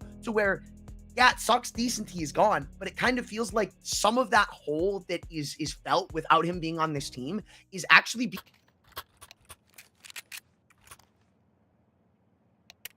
Yeah, I hope that that his individual improvements come by, because Vinny definitely needs to add that to his repertoire. It was a bit of an issue, a bit of a standing out point for how Imperial was developing, but I'm still not completely sold on this roster. Results are one thing. I think qualifications are another. I need to see them put their money where their mouth is and actually see development from this team. And that starts with a dominating performance against Shinden if they want to sway my opinion as far as this best of 3 is concerned. We'll get into this one. They get the defensive start here on Shinden's own map pick, and we'll see what Shinden's gotten up to, what BK1 has provided now with the Nas addition. And Nas peering into this B bomb site straight away. quiet on the Western Front. Shinden a quick split, maybe seeing if they can't investigate one of these sites if a pick is handed over.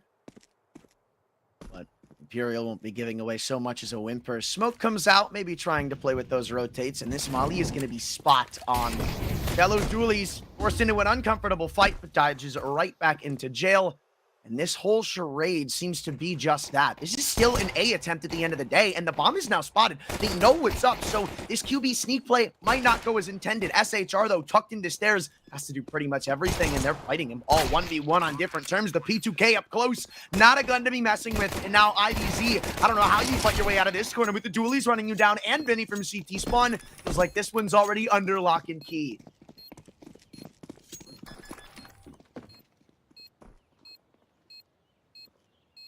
Yeah, no, unfortunately, not the splendid work that Shinden could actually hang their hat on. They get into the bomb site, and I think about the work that they were able to do in terms of getting into the B bomb site, getting Nas to cause some real commotion.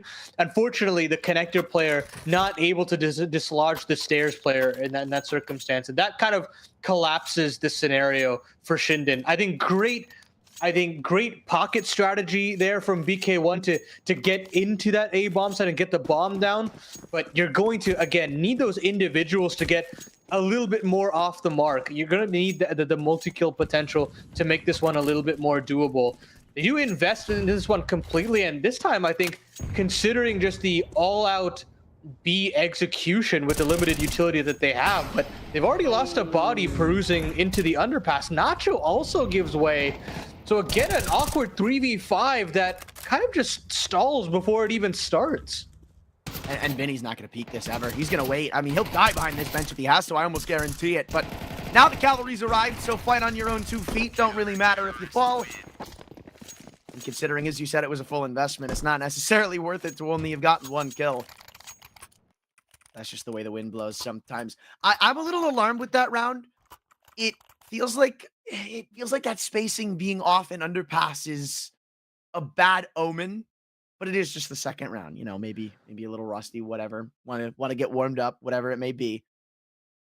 But already Imperial are showing that they are not going to back away from trying to fight in connector. First round, you saw SHR do the exact same thing from stairs.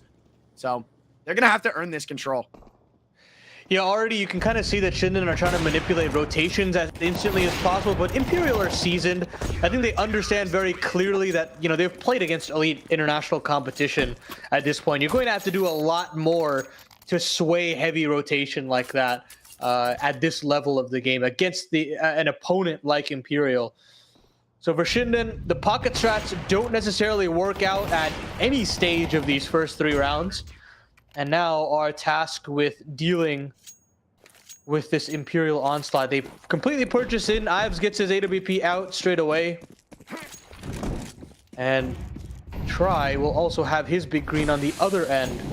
Somebody that we'll keep a very close eye on in this tournament, as his numbers have been pretty nice. Going right back into mid again. Beyond all these smokes, the flashes, the nades, the mollies, they combine and collapse. BK1 An underpass, he has no trade potential. Unfortunately, he was all by his lonesome, so they'll get away with an honest-to-God 4-on-5, and they hurt a player in the apartments, so this won't even be undetected.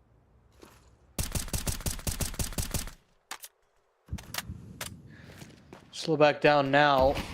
And if you're Imperial, you don't really need to vie for extra mid control. You can kind of leave them to their own devices. And that's exactly what they'll do. You'll have Cello playing off the catwalk here. Flashed off, has to give up the angle. So the crunch on this B bomb site is definitely impossible. Crossfire is not able to be established. Nacho finds one, and Abyss will trade effectively as well. So the bomb plant is possible. Try misses the cross shot. And he'll wait for the cavalry to arrive, but this is a doable post plant with Shinden in the 2v3. All comes down to how these Cat players play. Do they give one up before they come close? They do. In fact, they give up both. Abyss standing tall against the odds, and now Try has to attempt a 1-on-2. Even if he finds this trade, how do you ever expect not to? I think the answer is you don't. Everything stacked against you in this scenario, Try isn't even going to bother. And that's the multi-kill that you were looking for there. Trade's effective. They get up the short side, and I guess that's the downside of not having mid control and not having mid information. Smokes all across the shop. Try will get one on the way out, but that all being said, when you lose that kind of mid information, you get hampered, and the B players don't necessarily have any ability to play off of one another. You see a player in Get Right smushed against the wall, the player against that bench side having to do all the heavy lifting, and then the solo player out the apartments gets that necessary trade in. So very well done for Shinden in the fundamental aspect of the game, and Abyss to knock down a couple on the Cat retake. That's a little bit more like it there from Shinden, simplifying the strategy a little bit more and showcasing that they can have some solid fundamentals to get them over the line. And that's even with something going wrong, right? Feels like you said it yourself. Yeah, that Get Right player smushed against the wall. The fact that Vinny even gets a kill there is kind of a miracle. So, even adding more to the front of Shinden. They'll go back into underpass. Have an extra assister here. BK1 won't be wandering in alone. Imperial have gone completely hands-off this round. First time we've seen them opt to stay away from mid. Shinden seemed to be happy with that. Preparing for a silent boost into the window, and one's going to come back their way. Maybe trying to get over into ladder. That was broken early on. All BK1's going to hear this, though. When this smoke fades, it's a war of attrition. Cello and BK1 pretty much round on the line, and Nacho's the one to find the first. They still don't know about BK1. Stuck, sitting on the other side of the bench, just shot missed. No way gets an opportunity. So an early warning given, but now it's SHR who has to do everything. Rolls constantly reversed over and over again. He has to tuck inside of the smoke of Fizz, the only one here, but he drops him before he can get the flash out. How is this A defense just collapsed like that? Such awkward timings in the window. SHR not able to really find the man. Beautiful flash there from Abyss. Try can't hold on to his AWP, and Shinden strike back. I mean, that's just a gross way to win a round, but I mean, they keep 4 men alive. They'll be grinning from ear to ear, especially considering now that they snapped the money, at least to some extent. If Imperial want to purchase into it, it's not the worst thing in the world, but they'll just half buy here. But you're starting to see just a little bit more of that tenacity, some swagger from players like Nacho and Abyss here. The rifling core kind of whirring to life. It's going to take a lot more of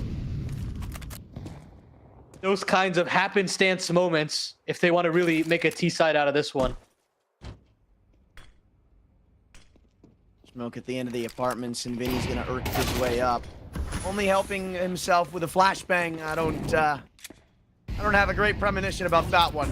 So they'll wander into what seems to be a free B bomb site. Cello sees that, only a couple of bullets thrown out as a response.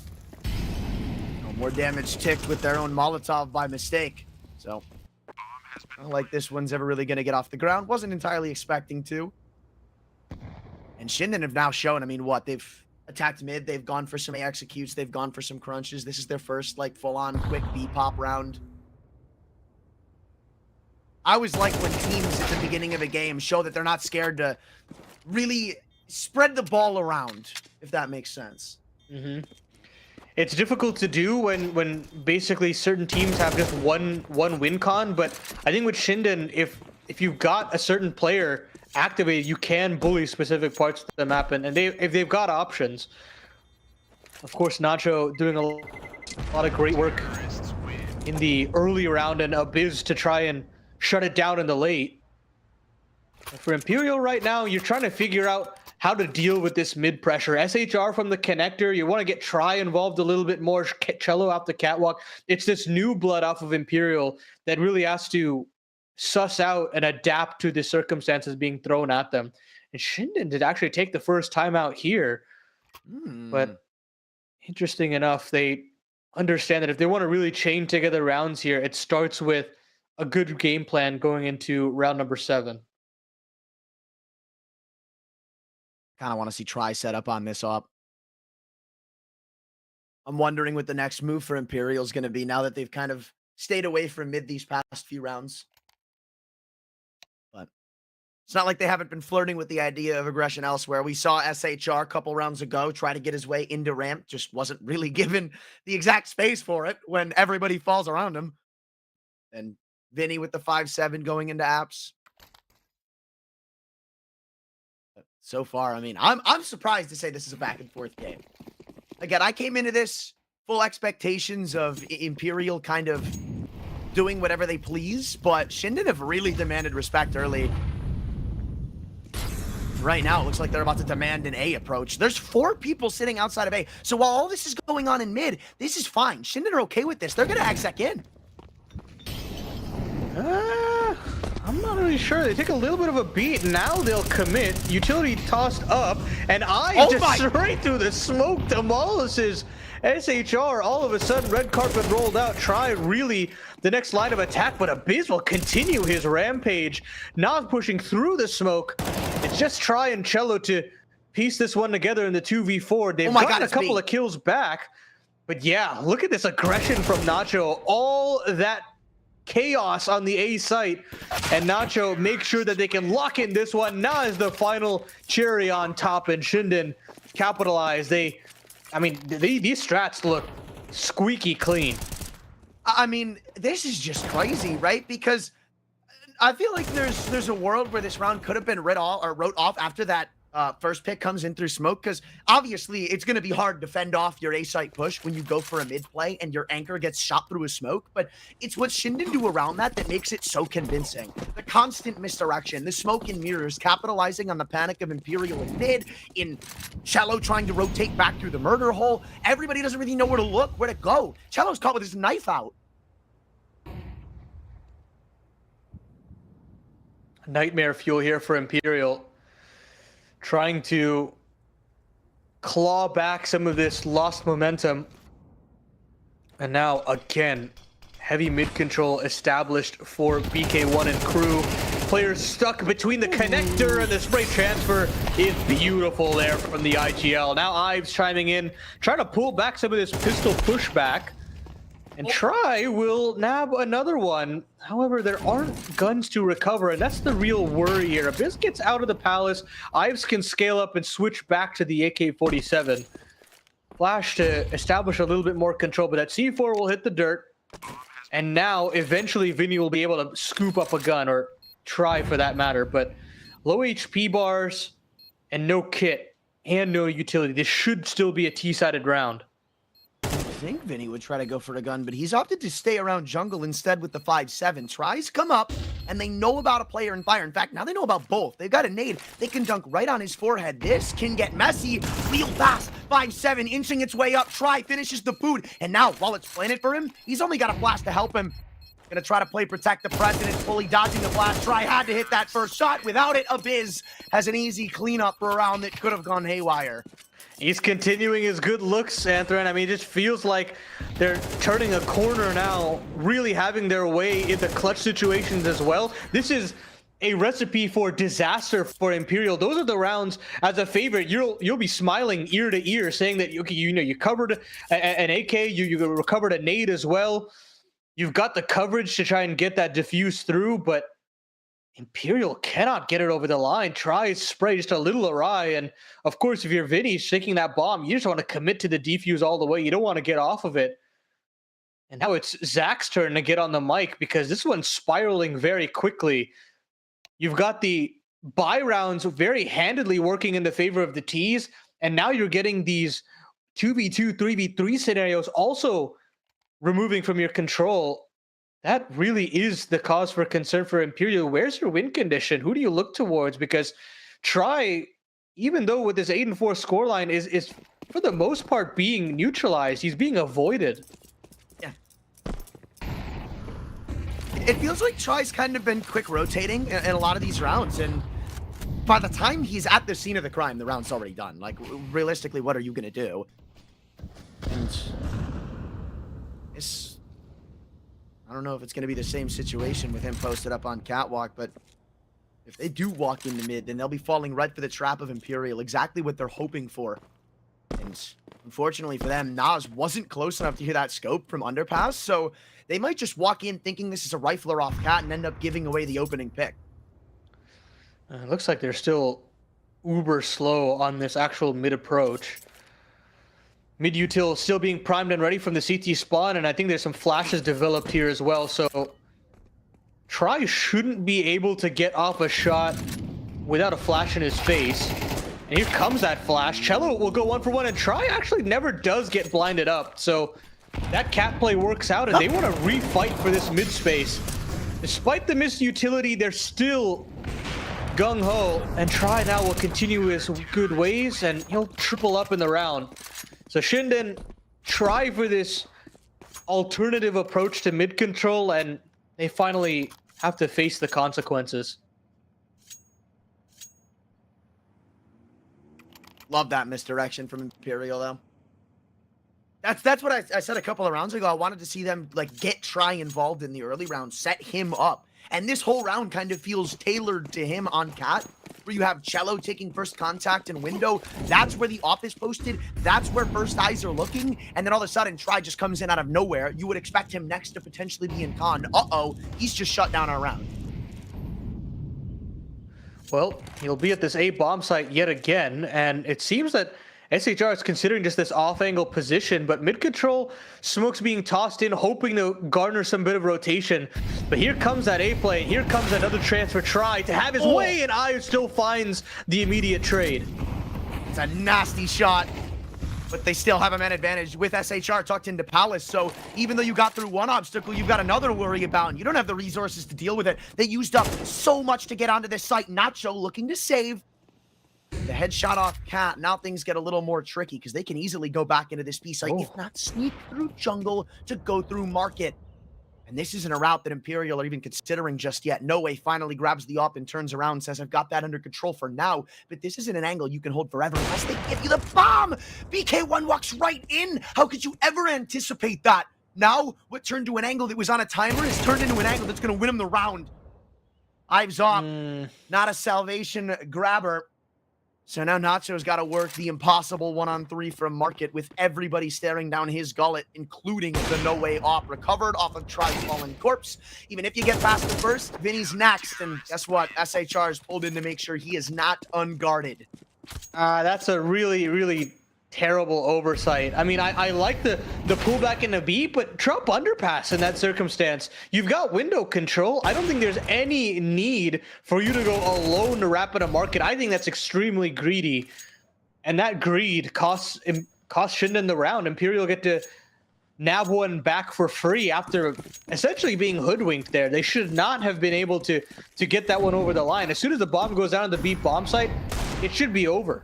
Oh, what a shot from Nacho, though. Talk about over. His round's over. I don't know if that's going to be enough of a miracle to get them into a site, but surely one that's going on his resume, that's for guaranteed. Ooh, it's not an angle you can overlook, though. Abiz sneaks out of Palace, gets lucky the first time. Fool me once, fool me twice. We've all heard the analogy. So goes back to the way you'd expect or not. BK1 still turning heads on this Deagle, and he knows about Vinny's whereabouts. Sneaking around, trying to get to Catwalk, though it seems he's beaten them on timing. So again, one little oversight from Shinden, and Imperial are right back in good stead. Now it's Deagle's in desperation that won't be answered for. And now Ives just has a measly Glock. I guess he can upgrade, but this angle's so hard to deal with that No Way just going to take the fight. understandably so, knows what he's up against. And Imperial will reclaim the lead, but shouldn't have an opportunity here just to shut this one down as soon as possible, not let Imperial get that little bit of an edge moving back into their offense. And now I think the eyes are set on maybe if you want to call another A-pop again.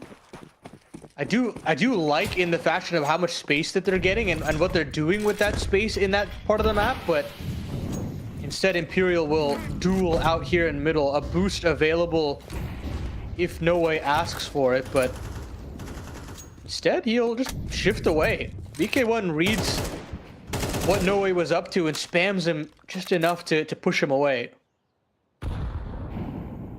But they're gonna reface mid? They are. Remember the last time Imperial tried to do this, I think Shinden ended up winning the round because of how quick the response was on A, but this has not worked well. Walking back into this belly of the beast that Imperial have turned mid into, it just feels like it's such a toss-up. And Try is more than ready to pounce, so a quick 5-on-4, but a second man trying to regain control of Connector. Couple missed shots from Nacho will go a long way for Imperial's cause. However, there are bodies at this. Now, with Try isolated by a Molotov, things get even more haywire. The bomb seen trying to cross into the site, but he was the one line of defense to stop it. And Cello and CT, well, he'll have to do something big, and that M4 up close apparently can. But now it's a one-on-one. The man we said needed to step up, potentially a bit static for Imperial. Well, now's his chance to turn the tides. But 100 HP Naz is quick to try and stop that. Another molly in his hands, clearing out angles one by one. And everything feels like it's lining up for Cello's favor. Crossing back to Tetris, fully set on him being underpass. The off angle works, but he can't land the shots. So Naz closes out a 6-6 half. Competitive as can be, Shinden are making a name for themselves. Yeah, this is looking good from the Shinden squad. And Naz, very quiet in this half of Counter-Strike, but finally having his opportunity to wreak havoc here on this A-bomb side. But we're going to throw it to a little bit of a break, and when we come back, that second half. Sorry, slipped my mind there. Good. Thank you for the reminder.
6-6 half, better than I bargained for, and now Shinden look to extend that as they swap to the CT side. And I am excited to see what they've got. After that first half, all the trickery they threw out, those pocket strats you were mentioning, they've got to have something cooked. I'm really excited to see it, man.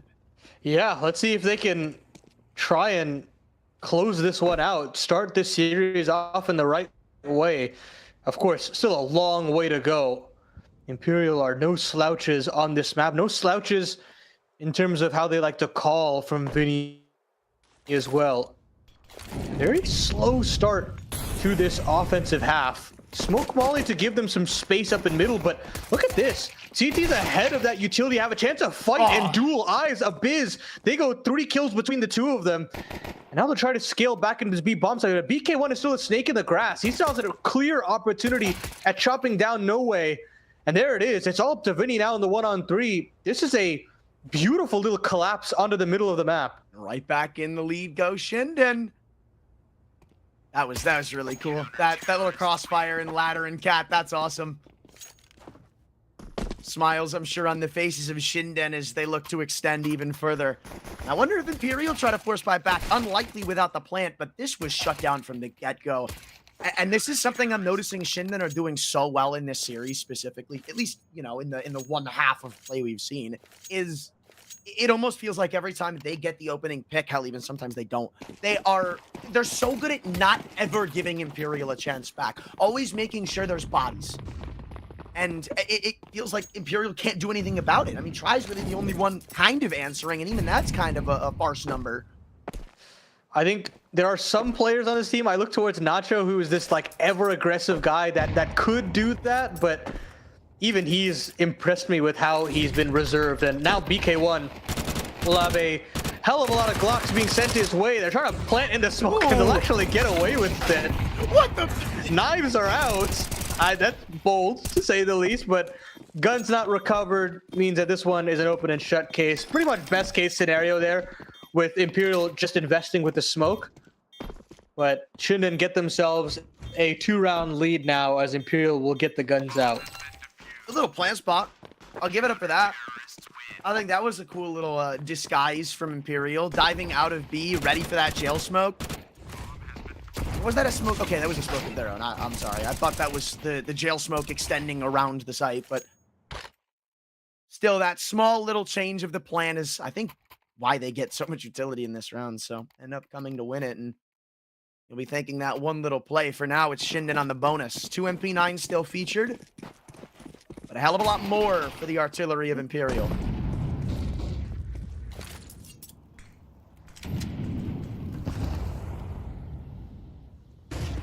Wait a second, flashing in a ramp. Now Look at flash this. through. They're both full blind. Ooh. Come away with the kill. I think they're going to go in off that. There's so much damage done. This is still an awkward scenario for Imperial. They don't have to push the issue. I mean, they get 50 damage off of eyes for free.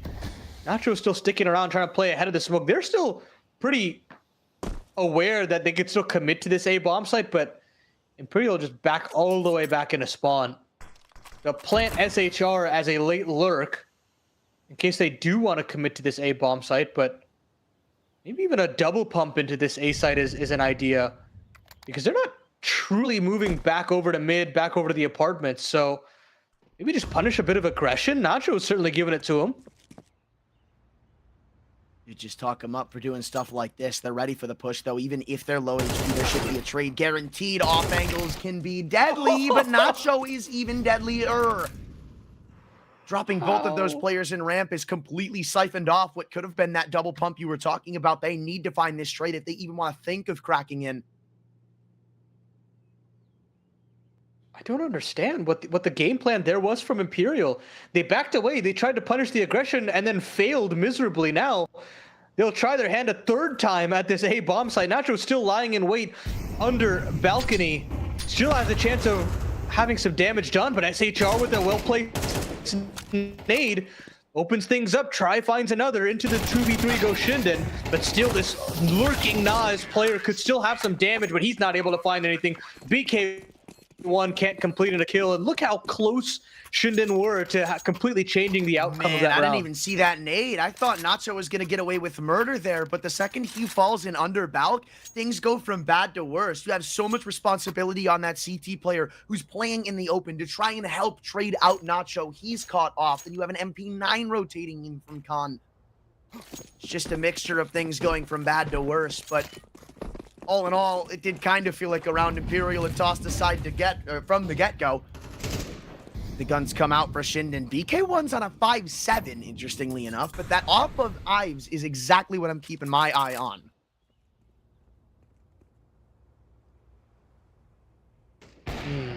Let's see what Ives can get done. He takes a shot off and has to fall away. And with that mid-control essentially just given over, we were hoping that he could find something, but so far it's Imperial to open up the account in middle. But a slowdown again has me believing in this A site once more. A couple players lying in wait in the palace, and maybe a con split into A is also on the cards. Vinny and Cello be getting so much room to maneuver around this part of the map. They're going to go back into A again. With a Biz tucked in sandwich, I think that's kind of the coup de grace here, though. Forcing the player out of triple. That's not a good omen to kick us off. Nas, only benefactor here for Shinden so far. Here comes a Biz stepping in and a double headshot to SHR for a moment. Seemed like it could have done something, but everybody's falling by the wayside, and it's left to the 1-5-7. Against all the odds. Coming up through the con smoke. He won't even hide his route of approach. He'll come away with the one, but about all you can ask for out of a pistol like that. Imperial, a quick tie-up after the early lead from Shinden. We're right back to where we started, except this time, Imperial have got momentum, and they're only going against pistols.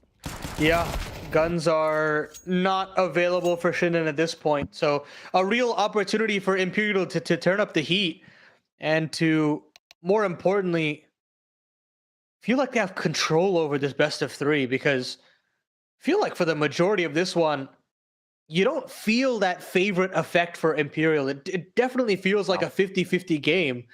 And so it's up to Imperial to really quell that underdog restlessness that Shinden are throwing up on the server right now.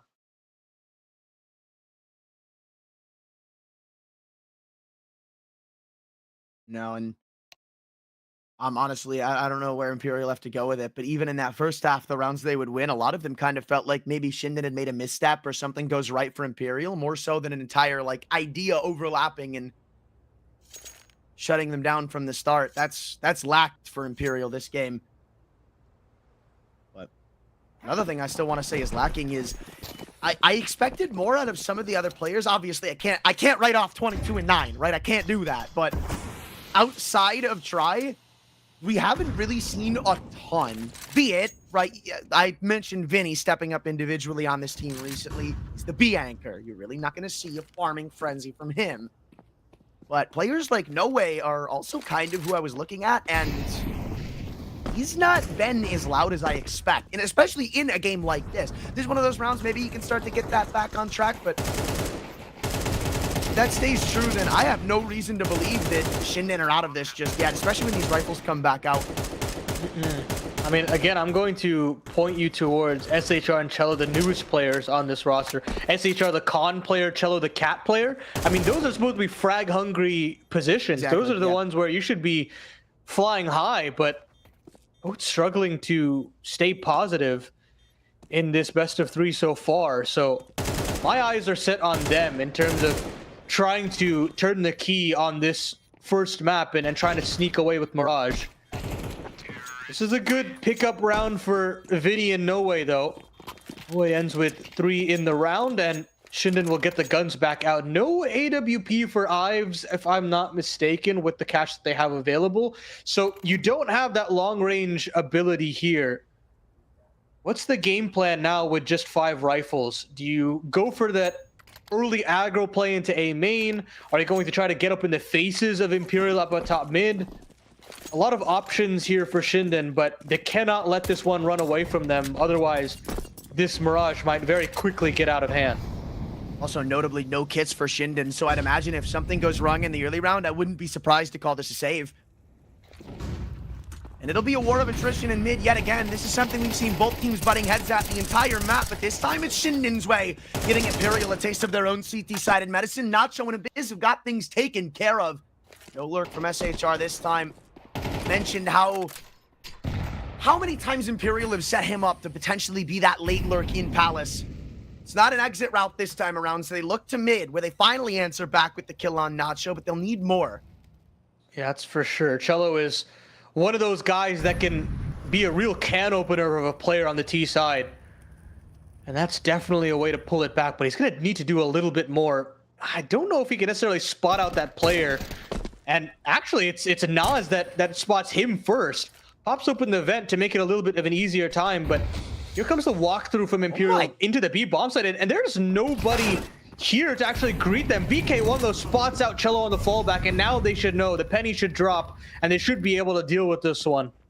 And they know somebody's on cat, right? Try is not going to let this go uncleared. This is all on a timer, because here comes Ives from the flank. Even if Nas falls, this round was on a timer that they weren't going to win. Everybody stepping up from Shinden, and I mean, this is a crazy round to me. Imperial feels like all of their best of threes are the kings of mid, and Shinden just said absolutely not. And even the way they go about it in the late round. Yeah, unfortunately to me, I just don't think Imperial's mid-rounding has looked very good. It's looked pretty flat. Scared. I think scared is a great way to put it, where they don't have a real understanding as to where they want to end. It's like Vinny is caught between two minds. I mean, you saw that double pump / triple pump into the A bomb site. You see this weird pause in the middle. It's very awkward. It's timid. And if you don't have Cello and SHR on the same page, it's going to be difficult. And now, to make matters worse, BK1 is finding the opening 5v4. Not just that, too. It's all of this information. They just spotted tries up in apps. It's a shot rattled off. This completely whizzed by. And just the way they play this round on reactions for Shinden, ready for a potential mix-up to come in. You see that mid-util thrown, and they're ready with that B smoke, the deep app smoke thrown by BK1. That wasn't their last round. Cello might just walk in, though. Oh, I don't know how Nacho didn't see him, but that's a must-win kill. Same with that from No Way. Mid back in the hands of Imperial. And now Abyss, Nas, they want to surge forward, trying to fight fire with fire, and Abyss finds one, but he finds the remaining two players available as well. BK1 actually aggresses all the way through the apartments, catches out No Way. Now Vinny is stuck in no man's land with the bomb, no less, and he'll find a way to escape. I don't know how they just let him get away like that. And he'll get the C4 punched in, and with how far away Shinden are, this 2v2 already feels written off in a way. Kid up for BK1, so maybe they'll have a look in, but that long line for try is now just so superior for their round win. Well, they're going to inch forward. They've got that one kit, like you said, so it's not like they don't have some time to play with. That molly could help, but you have to put it in the right spot. And I thought it was flying toward Palace, but no, now it's an op with free range, and that's just never a winning formula, man. Quick tap of the bomb, see if he can't bait out a peek or two. But this has got Imperial written all over it. Nice shot from Try. And a really big capitalization there. I want to say this round is so unlucky for Shinden, because keep your eye on this underpass play, right? That bomb is dropped when he's sitting on the opposite side of bench. But it flies all the way toward connector, not in the front of connector, but close enough to it to where BK1's angle is no longer able to see it. Yeah, I think the thought process there from Shinden is that Imperial would not really give up the angle. They would try to fight for it, and instead decide to leave. Now, SHR finally has a little bit more impact in this map, disposing of the Palace aggression. And now this eco should fall apart momentarily. I'm not necessarily sure who hit the shot there, but either way, Ives hit up to 8. Is now cowering away at the bottom of stairs. It's just Ives now. Imperial looking to put this nightmare to bed. This is a map where if you come away with it as Imperial, you're counting your lucky stars, because I think you and I are both kind of in agreement that Shinden have looked so good this game specifically. I'd almost argue in a lot of degrees better than Imperial. So the fact that it's winding up the way it is, that Imperial are currently potentially one good rifle round away from avoiding this scare. And a worth its weight in gold IMO, but still is that last rifle to go through. And I mean, look, for what it's worth, Shinden, even though the rounds haven't added up in their favor as of late, I've still liked the looks we've seen. So I'm gonna wait to make my judgment, especially if Ives can get away with this op. They're not in a spot to take this away. Nobody going into apps just yet. If he gets to kitchen, he's got it. Oh, well, here comes the rest of the cavalry. Oh, he just gets around the corner. Oh my goodness, Ives might have just gotten away with murder. Oh, just barely. And I gotta question why Try was just shooting off his gun all willy-nilly there. Punished for that. Either way, Imperial will still have money, I believe, to purchase that AWP back again, yeah. And there will be that heavy repurchase, but either way, this is that last chance for Shinden to really string something together. Either this or a heavy save, but Imperial have their eyes set again on this A bomb site, but they want to simplify things this time around. After this Molly fades, they just want to pounce. No double fake, no triple fake. They're going straight in off the first, and there's only 2 here, but dealing with BK1 is a bigger issue than you might expect until they molly his exact angle, firebombing the entire site. They drop almost every anchor, Nacho the only exception until now. Nas and Ives won't even get a chance to fend this off, or maybe they will. They've taken an extra few seconds, and now they're lining up to Shadow Scene. And Nas is ready to take a fight. Nade Molly to help his cause, but Try holding the cross should shut this down. And Ives sees more value in saving than attempting, so Imperial have earned a good-looking round for what will be a guaranteed map point. And that's the type of round that you want to see from Imperial. One where they believe in their rifle core to outshoot you. And with that, you know, there's no late con lurk, there's no late palace lurk. It's just a solid committal and a great understanding of how to tether off of each other. No player allowed a multi-kill off of the Shinden squad.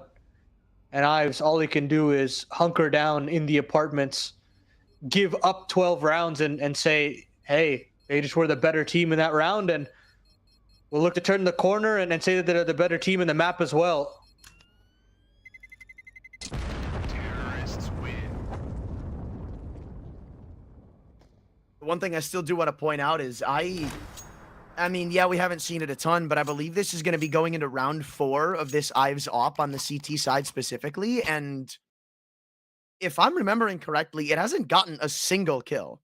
And I think similar conversation to that of Try, where yes, he was neutralized in certain circumstances, but he just kept trying to stay as mobile as ever. And I mean, you can very clearly see the scoreline that he's brought forward. Ives, on the other hand, has not been able to call his shots in a similar way. With that, that's cost him. Obviously, accuracy, another thing, but Shinden now really could call upon him, need him to find that level of impact now. And maneuver back over to the mid side of the map and doesn't necessarily find that level of potency. This mid crunch not advisable as Imperial encroach upon this B bomb site ever so slowly.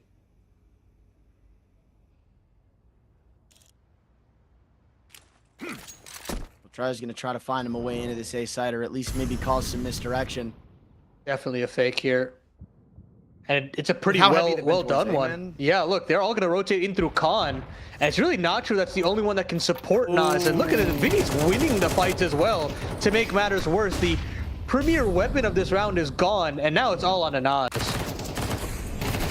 Yeah, this is not what you want to fend off the site alone. And the fact is, everybody was trying to go back in to address the upcoming threat of an A site. That looming fear you talked about, we were saying Imperial were calling scared for a while. Felt like that's exactly what happened to Shinden this round.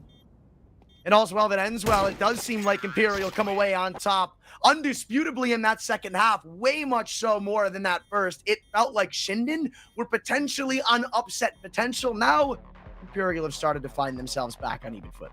Yeah, they had roots there, Shinden, but unfortunately, it's just the swagger that Imperial had on that A bomb set. As soon as they started simplifying things, it kind of all fell apart for the side of Shinden. You didn't really have that star rifle presence anymore. You didn't have any crazy bits of map control being able to get taken over, and most importantly, you didn't have that premier AWP of Ives really being that watchful eye anywhere on the map. So unfortunate for Shinden to not be able to get two halves of solid Counter-Strike, only the one. And for Imperial, they'll be thanking their lucky stars that there wasn't that upset to cause a little bit of a commotion here in this series. Now they look towards their second map and they say, yeah, we're favored to close this one out. And I think we can both comfortably say now we can put that upset conversation to bed, at least for my viewpoint of the series so far.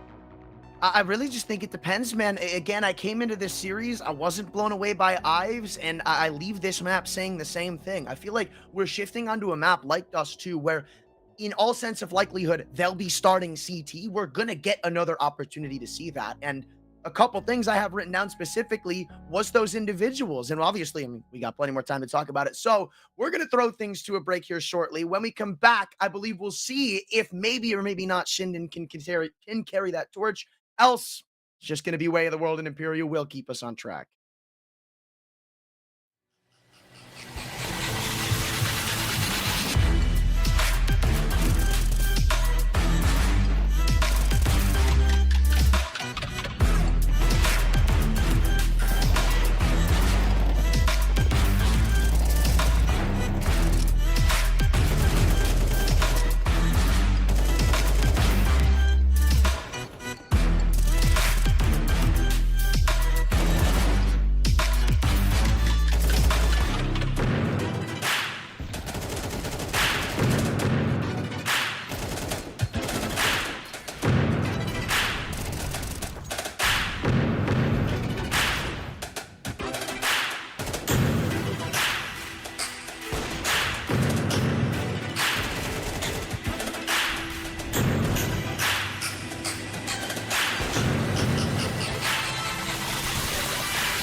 we'll get to talk about it a little bit more now is the early goings of Shinden seems to slow down quick. We have a lot more concerns now as we shift over into Dust 2. Coming into this, I think you and I were both in the same boat. This is an Imperial series through and through. I think we're both kind of sitting back there now. But what would it take for Shinden to get back on that horse? Well, I think the elephant in the room will always be Ives, but I think just the rifle core didn't have that same level of energy that you were kind of seeing on the offensive end. When Nacho can dictate the pace, things look pretty exciting. When you have the chance for a Biz to get settled into a post plant, that's where you see a little bit more of him. But unfortunately, we were not getting into those positions favorably for Shinnen across the board. And I just think on a map like Dust 2, this is where Vinny, I think, has just put in so much work in developing this map for themselves. It used to be a terrible map for them, but they've just played it so many times now that I think they've really understood how to play off of one another. I think SHR will have a much easier time figuring out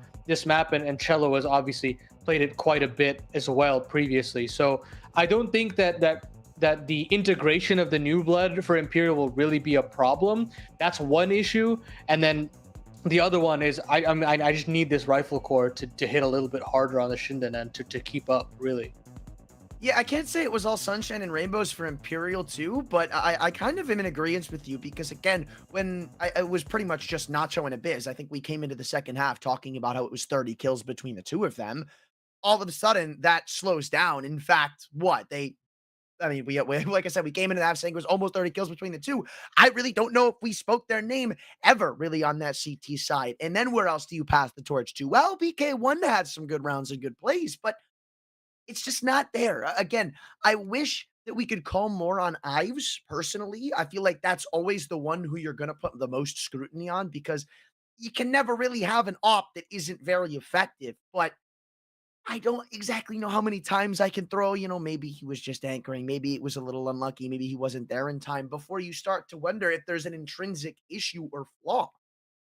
I think the flaw comes in not necessarily with his skill.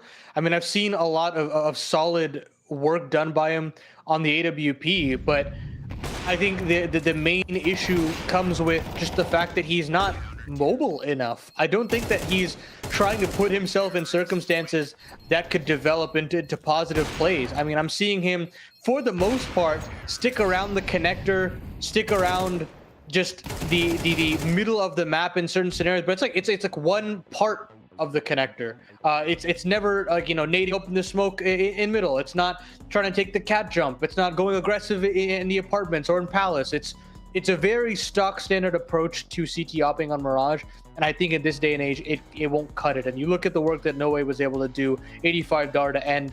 I'm surprised that he's the MVP because for me, I think it's 100% try for him to keep them in the game for as long as they did on the offense, and then on the defense, and then closing it out on the offense with some big plays in the Palace as well.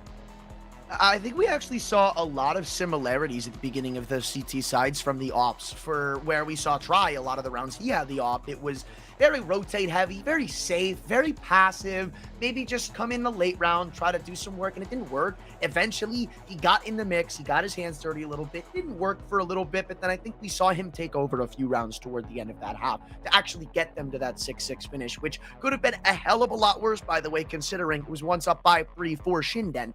It's Try coming to life in times like that show why you need an opper who can take over a game, who can take over a round, who isn't scared to start calling for himself. And that's just not what we've seen out of Ives at all. And it's not that we've seen him attempt and fail, it's that we haven't even seen the attempts. Every time we saw him potentially in crunch time, it was either save, play a more passive approach angle, not necessarily go up and fight with his teammates. Again, nothing intrinsically a bad call to make, but it's when you put it all together, it's just an opper that's not very volatile.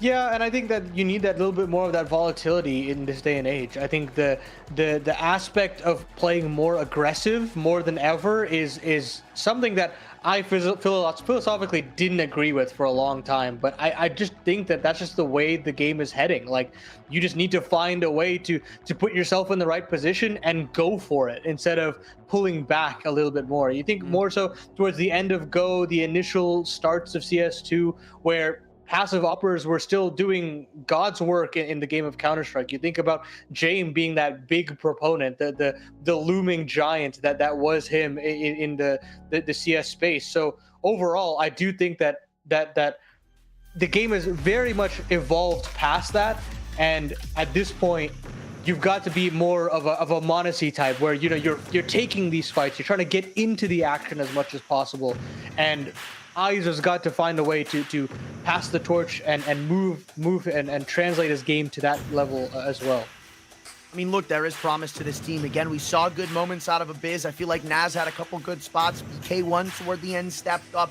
I just want to see it all come together. Nacho, too. We keep talking about how good he looks sometimes with this aggression, but it just didn't come through in crunch time. And look, things have got to start adding up if you want to pull off an upset like this. But we'll only find out if things can start to cook up when we come back from this break and hop into Dust 2.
Took us a minute, but we're ready to go. And now Shinden finally do get to show us what we're hoping to see. The CT side, as predicted, where they start. The one thing they have had going for them, really cool pistol strats. I expect that to stay the same.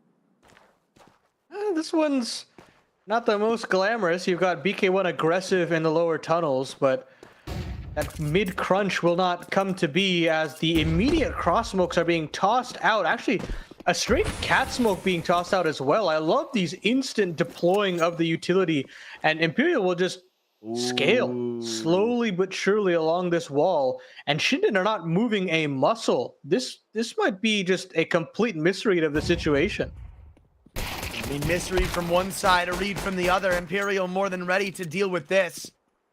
Knew playing it quiet wouldn't cause those rotations, so quickly get on the site with a man advantage and a plant to boot.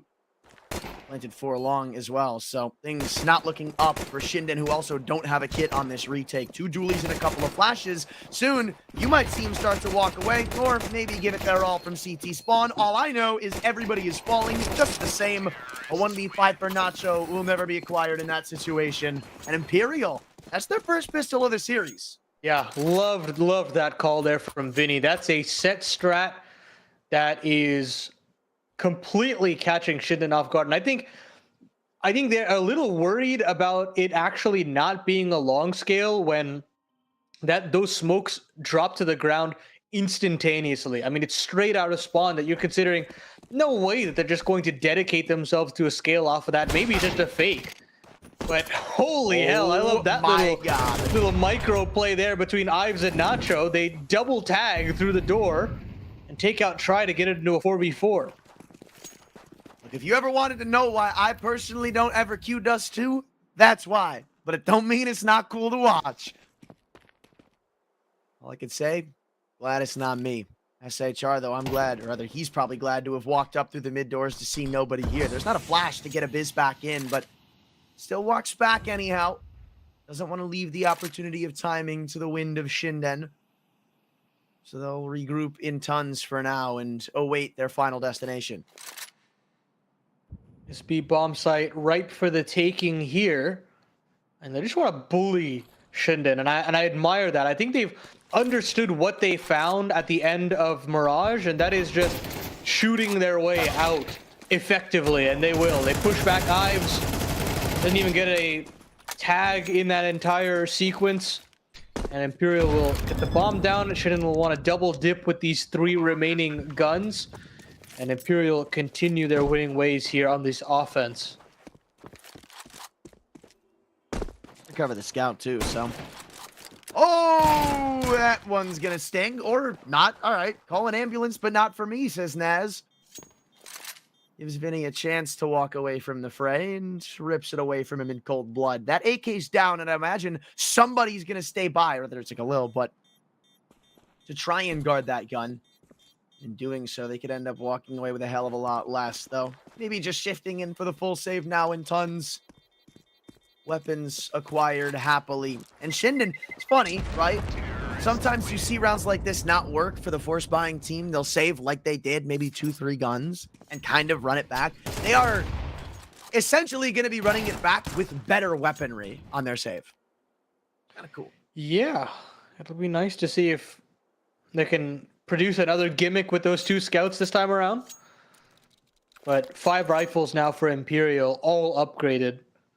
And I do believe they have a long spawn if they want to take that to the house. And so far, not exactly, but Noe still goes for the swing and does some significant damage.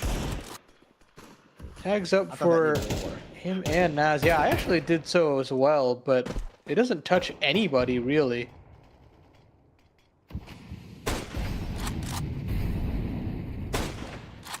Heart drops every time I see those players cross behind that mid smoke, but still BK1 will have a 10.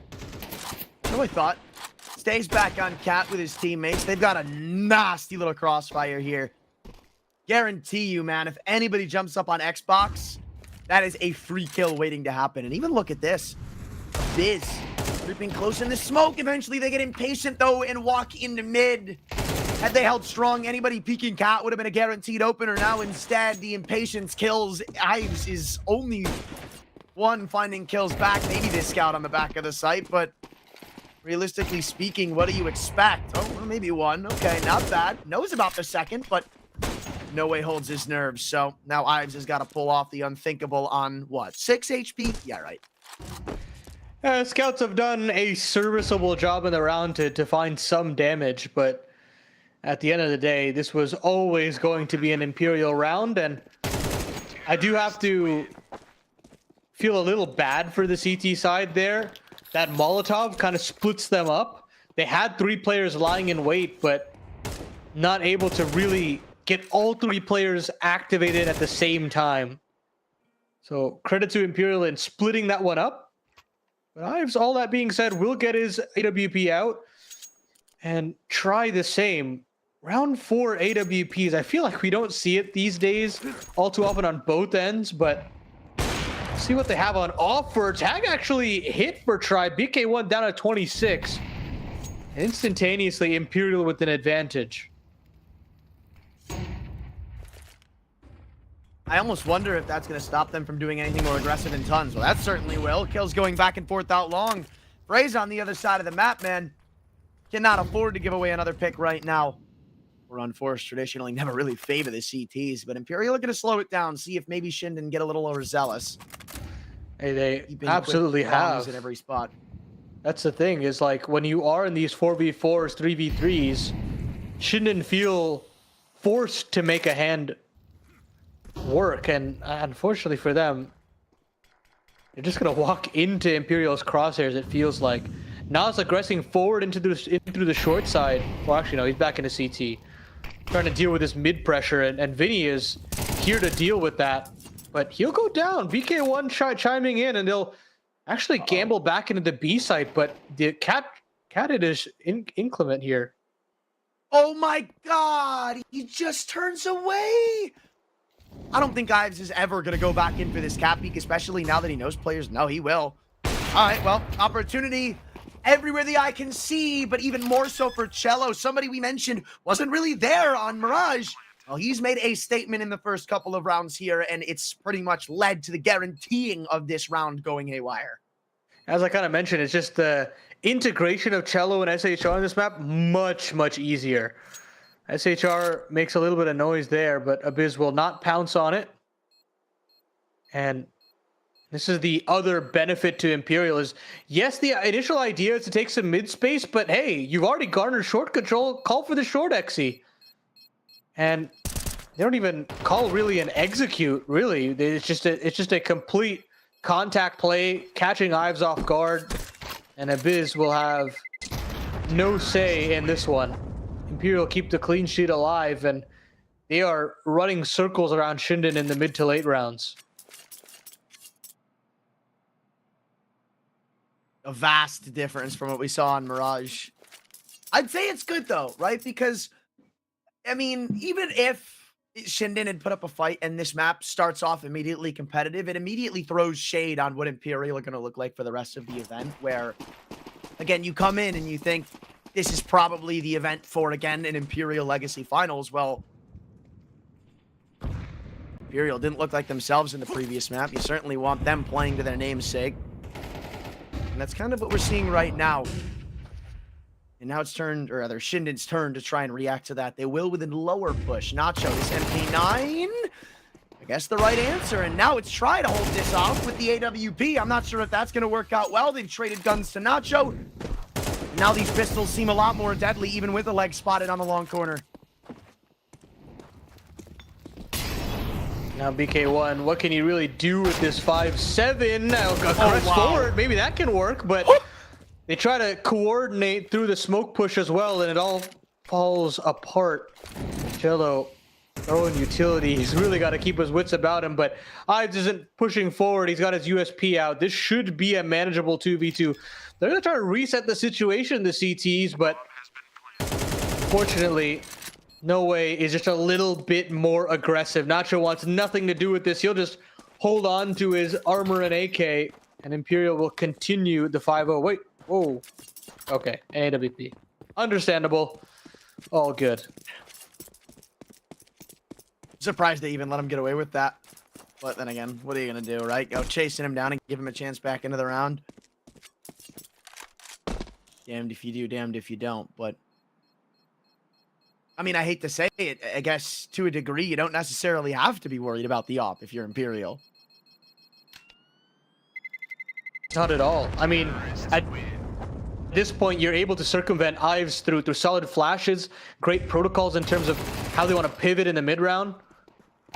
Why really worry? Until Ives gives you a reason to fear him, why fear him?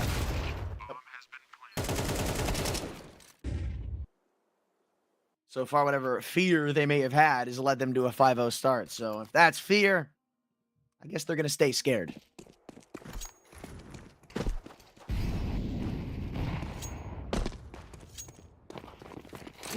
Quick spots, nothing too fast though, and seems from Imperial getting that op down lower.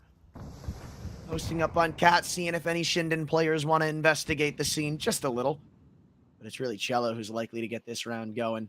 A couple of times now they've flashed somebody out to the mid door. Seems like that could be the play again. Oh, look elsewhere though. Naz down to 64 HP on long, and here's that flash I was talking about. Ives forced off of the angle.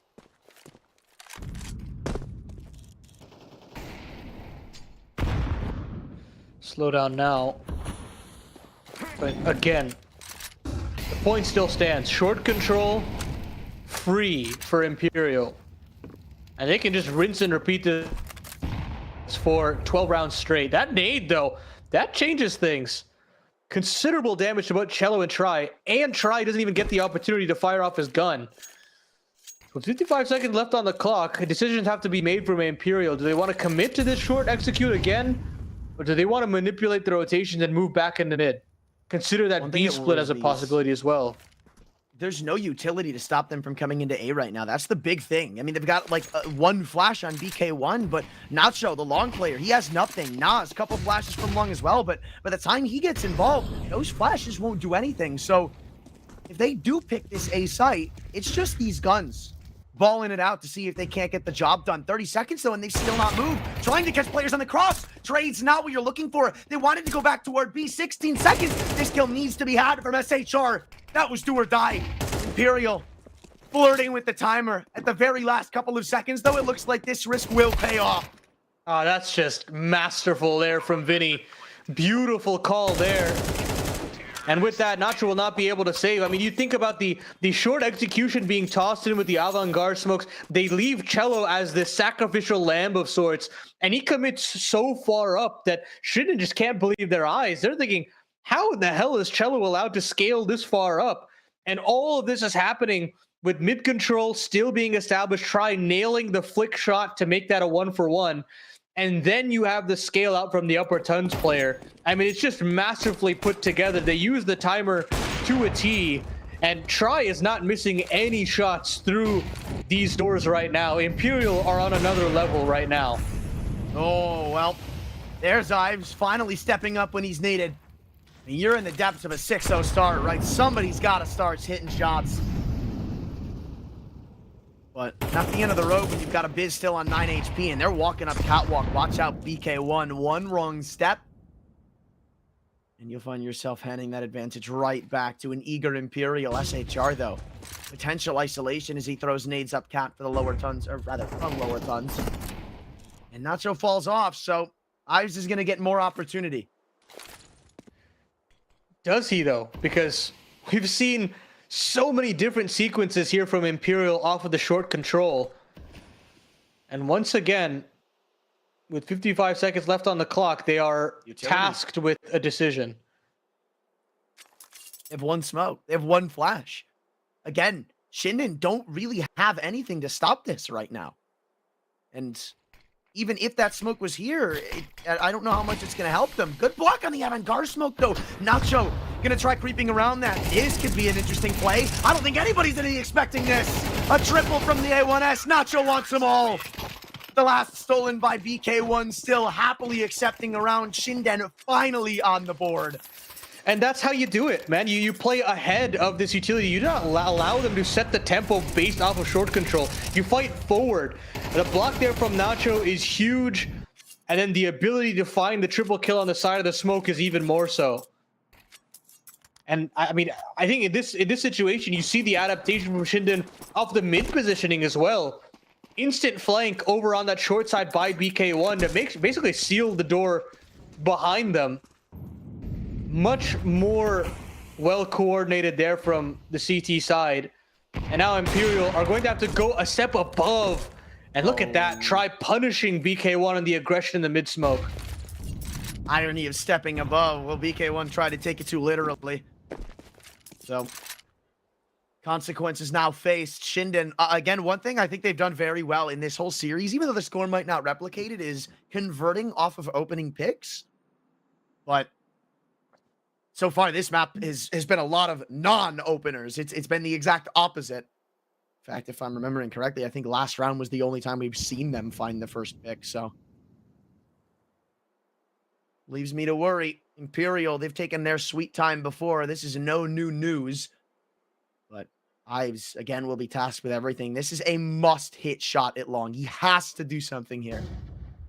But flashes are very readily available. Cello ahead of utility wins that. Ives actually gets the free kill onto No Way. And now Nas has a chance to fight on the side of the ramp. Ives and Nas are putting together a potent defense here. They're going to have to hold on for just a little bit longer, though. They've got him mollied. They've got him naded. He's got to go out into the open. Vinny wants to find that trade. Blast is perfectly placed down long. Look at that support. Nas blinded from the long corner. Vinny gets a free 2K off of it. Yeah. And now you're getting chemistry to go the other way as well. Brutal sequence for Imperial to deal out to Shinden. And they finally call their first tack, but Anthony, it just feels like Imperial are working Shinden in the micro. They're working in the macro. It just, there's not too many things to hang your hat upon beyond that initial cat forward play from Nacho. Yeah. I mean, again, that round starts so significantly Shinden favored because of that mid pick, right? So what happens when Imperial don't give you that mid pick, don't give you that opportunity? Well, yeah, they lose the opportunity of a quick lower tons spot, but they don't seem too worried about it. Imperial, they've put a couple of players in tons. They've made sure there's trades to be gotten if they do end up going down lower. So I don't even hate the idea of them stepping away from it the past round. What the hell, man? Oh my lord. Well, they get into lower, but at a cost. Flash goes down. BK1 potentially expected. That's the trade I'm talking about, man. And now they're going to go aggressing an upper. Yeah, SHR has all the opportunity. Barrel spotted, trade available, and he takes out Ives as well. That's the round in the palm of SHR's hands. And Shinden cannot catch a break. I mean, even when something goes right, something goes wrong, it feels like, with this team right now. And they saw Nas crossing over the top of that smoke. Okay, well, flirting with death. Catch a lucky break against the leg of Tries Up. But, oh, what? They're rerouting. They're going back A. I mean, they know about the other player there, right? Surely, especially with that assist from SHR. You know you hit a leg shot. And this is just a free capitalization anyway. Almost even overcooking it a little bit there. But this is an instance of Imperial can't do any wrong.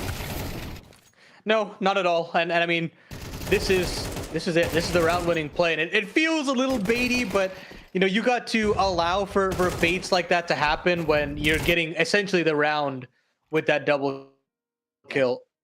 Shinden now will take another save and another opportunity for try to play with just winning every single cross fight here. And Imperial now upping the tempo. Wow. That's brutal. And now you're starting to see the individual improvements from Vinny as well. Ooh. Something. I was about to say something back, but nah, for now, we're going to wait because Nacho's just earned himself an op, and he's coming back up, Cat, to try and make a statement. Biz, this 5-7 still needs to get a kill. At least it feels, unless they want Nacho to try an ace, but he has interest in just hanging on to that for Ives in the next round. I mean, when do you ever see a team at the start of a game of Dust 2 go out through a long door smoke like that. You don't, right? This, I think, to me, that just screams confidence. Imperial are playing loose. The orchestrated chaos behind that looseness as well, where they're nading open the smoke. You've got double flashes coming over the top. The trade protocols are there.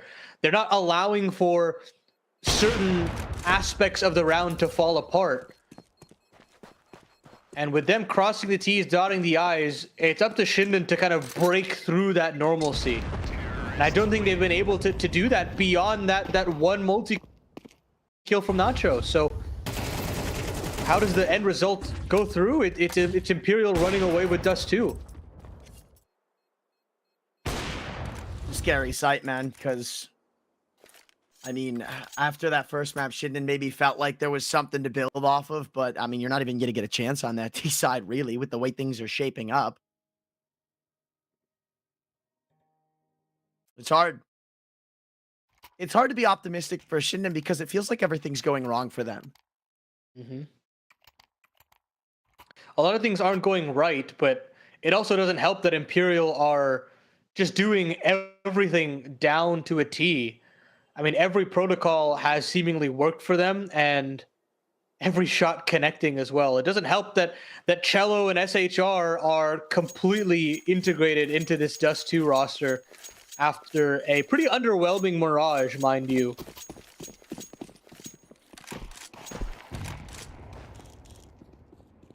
I also don't think it helps very much when almost every one of these rounds you found yourselves falling to 35 HP for your B anchor. Yeah.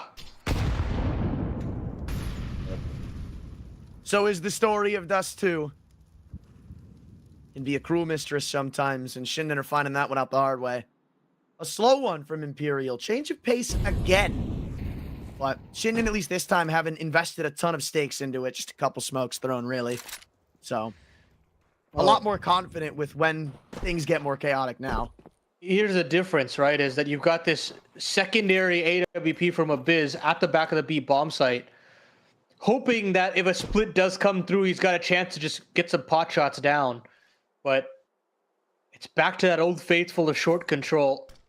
There is a cat setup available here for Shinden on the deep side. Nacho on the corner, Ives further away. Here comes that flash. Timing shot doesn't connect for Ives. A chance for Nacho to strike, but he's got to fall away as well. But, you know, while he's falling away, Ives surges forward. Thinks better of it, falls away. But again, 35 seconds left on the clock. Imperial can have their way with any part of this so map. many times this half, they've gone from cat to B, down through mid, out into A. They've done everything at this point. So Shinden, they can't commit one direction or another. Nacho, last time this happened, he tried to get behind it, went in front of that smoke. This time they're ready, but it's Tello on 13 health. And now that timer is going to start to come back and bite them. One thing goes wrong in a situation like this, and it's very hard to recover around. 10 seconds to go. They still haven't gotten onto the site. They've got to start crossing and getting up. Vinny, no way. Everybody's shining through. There's just no time to get that bomb down. I think the round's over. I'm pretty sure, yeah. War of attrition be damned. Let's just let the timer get us our second. I don't know. That just felt like a little bit of an overcomplication. I think they just lost track of the timer in that situation, because you already saw with the pace at which they were trying to scale through that cat smoke, and then they get all the kills necessary. I mean, Ives misses a critical shot on the crossover, but this is one of those rare mistakes from Imperial that even, I think the go button should be pulled as soon as they hear Nacho on the new box run out of ammo. That should be that go signal, but they don't activate. And now Shinden have a second lease on life. Flash back for try to chime in, but Abyss nails the shot. Nas off of the long side, so these stereo frags giving Shinden a little bit more of a chance here on Dust 2. Maybe 9-3 is manageable ground. Whatever it may be, you'll take it. Like, you gonna say no? But Cello, SHR, and Vinny, I don't think they're going to let it go that empty-handed. They'll at least try it, but you've got Vinny on a Tech 9. I'm not entirely sure what that's going to behold. Op is the first point of contact, and Nacho shuts it down. Biggest weapon gone. And even though Vinny recovers it, these numbers are not getting any better. The sight isn't getting any prettier. So timing could help with the kill onto a Biz. There's maybe a leg back in. Only damage on the trade so far. And they're getting shots off. They're rattling them out. But there's just so much to worry about going wrong. And eventually a stray bullet's going to connect to the shoulder of Cello to shut down the round. A 9-3 finish. And Shinden can at least be happy with the close.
Imperial looking hot, but maybe a more momentum-favored close to the half could do Shinden some good on this T side. They've got a 6-round gap to look down the barrel of, and it all starts with the pistol.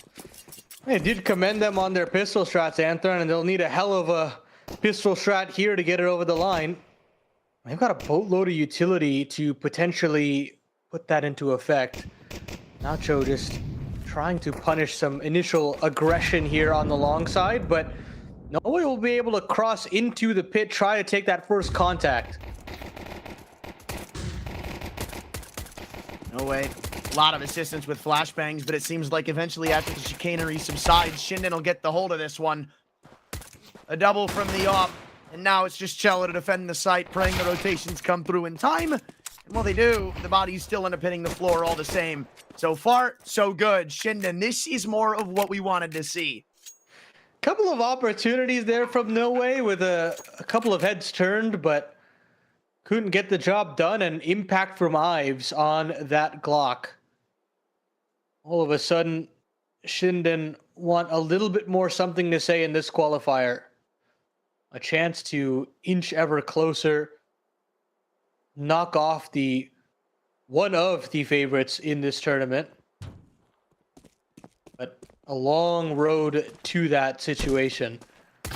They'll cut this lead down to 5 rounds. And we'll be able to deal with Vinny just shortly. There's Nacho with the double of his own. All right, so first box checked off. Now we worry about the force. Whatever comes. I'm pretty sure they force back on the CT side of Mirage, so maybe keep that standard. No, it was a half buy, wasn't it? I can't remember. My memory's horrid. Oh, it looks like a force buy is imminent either way. And Cello with the CZ. That's a interesting purchase.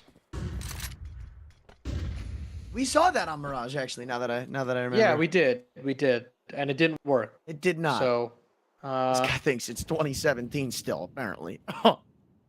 wake up, brother. Wake up. Nasty fall. What are you talking about, Source 2?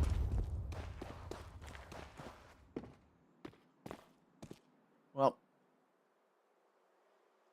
Shinden not too gung-ho off the rip. And if they do end up favoring B, well, they'll have read right in this little gamble. Vinny already showing some face, maybe leading in the other direction. Smoke thrown, nade exchanged, hands shaken. Think back short, try to suggest that there's a bit of some mid-presence here, but Imperial are sticking to their guns. A double setup in the back of Goose, and another player taking contact off the ramp. It's a solid attempt at an A setup with the limited weaponry that they have, but the question is if Shinden can definitely commit to that middle of the map back to B, but they're going to commit to A now. Especially when you get a pick like that. Golden Goose Egg, especially when the Molly forces out those players in Goose, or does it trigger discipline? They teach this in class, kids, or do they? Because it has rapidly backfired, or so I would think. Deagle's still here, though, and he picked up a gun. I don't understand how this has just turned on its head. One trigger discipline play, and a sprinkle of magic from Benny, and your force by dreams come true. Goodness golly me, that is fantastic work there from SHR, but I gotta wonder how Vinny was able to pull 2 kills out of the hat like that. Aggressing through that CT smoke and completely catching players off guard. That one tap to put a cherry on it. That's beautiful work there from Imperial on the force buy, and now all of a sudden Shinden are set reeling. Any hopes of a potential comeback seems to be thwarted almost instantaneously. Did not happen. That's just the one thing that could not follow suit with a pistol win. Shinden, they're trying to earn it back, and they'll give the opportunity to him. Try sticking around for a little too long on Catwalk unhelped. So that's an M4 exchange to the hands of the T's, now inching their way up mid. Imperial, almost every one of their T rounds, they would disguise whatever play they had with Catwalk aggression at the start, trying to do it back to him. It's finally being met with some aggression, and this health is not favoring Imperial right now. In fact, beating the Molotov, Abyss is standing inside of it. No way on 2 HP's gotten a kill out of it, but it's still 2 on 2. Ives finds a nasty kill. Nacho as well. Back and forth we go. They know exactly where each other are. Tag hit for Ives, and unfortunately it's Vinny to end it. 1v1 looks good. Imperial on 11. Shinden now poison chalice scenario. Do you force into this situation, or do you give up match point? There's no really any good way to slice it.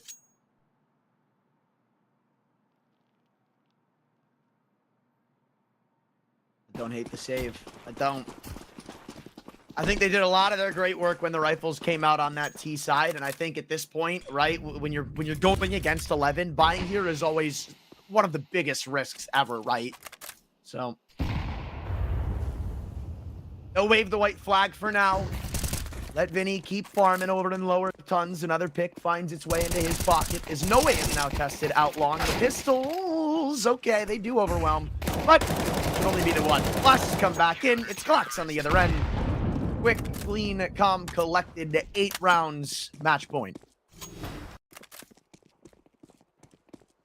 Could hope for if you're Shinden, but now is the real test. 8 rounds needed in a row to topple Imperial on Dust 2, but they look to be one of the reigning qualification holders in this competition, and they want to stamp their authority into this tournament as well. Instant long approach, or at least an attempt, but they won't get any chance to really move through. Try aggressing forward with this rifle. He wants to keep going. This is bold. This is brazen, and he goes 1 for 1. Not really worth the amount of risk that actually entailed, but hey, I think for Imperial, they won't mind. Oh, they know BK1's coming out. No way. Forces them forward. They want that trade. They want it so bad with everything in their hearts, pulling out the USP. I would have lost it if No Way found an extra kill on that. Damage, Dink, Naz on 18. He did his job. You can't say he didn't. No, not at all. And I mean, you think about it, he spots 3 players there. The crunch can become apparent here for Imperial, but Abyss finding one through the smoke throws this one into complete disarray. There's that damage still coming back in to haunt them. Vinny, though, limited to only 1 this time. Feels a little ridiculous that the bar's been set at 2. Oh my god, Cello, no way! That could have been his route back in. That could have been his 1v2. But for Shinden, it's a sweat, or rather, I'm sorry, a wipe of sweat off their brow. Because they can at least stay alive for now, but Fast doesn't really get any easier, man. These buys might only get worse. Well, in this situation, you don't have the best put together purchase for Imperial. They're taking a time out to discuss the finances. You'll have a couple of MP9s in play, but most importantly, you've got Try in the AWP. I think that round previously was just an oversight from both Try and No Way, a bit of an all-in approach on that long setup, but disconnected, to say the least. But now, after losing that one, it feels like the kick up the rear end to slow things down and buckle down, close this one out in style. I mean, don't necessarily see a ton of reasons as to why it should be prolonged, but it's weird to see a split this large for what feels like, at least the kills would say, isn't a game that's that separated.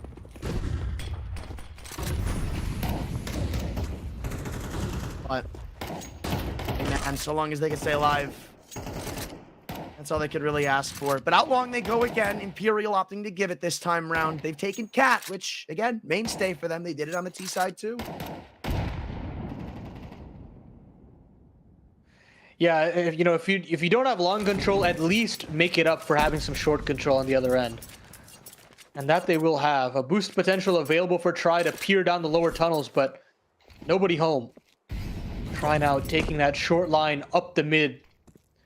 And the scale for Shinden is oncoming. What's the response here from Imperial, though? They're aware of this possibility, but they've got to find a way to deal with it. Well, that's not the way to do it, I'll tell you that much. No Way immediately falling. That could spell some very disastrous finishes, and they aren't done there. Nacho just walked up and found another 2.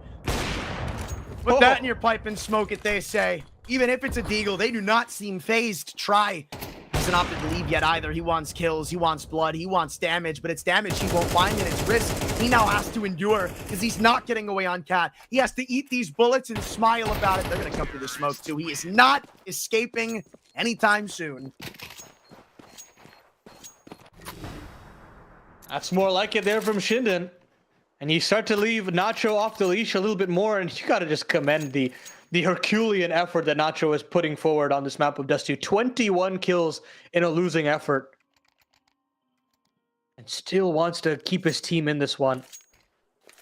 Definitely one of those talented riflers when he is on his A game can produce a great performance, but he needs just a little bit more support. He'll survive to a 7th round on this offense, but whether or not that's enough in the long run is yet to be seen. Still 5 rounds needed to overcome.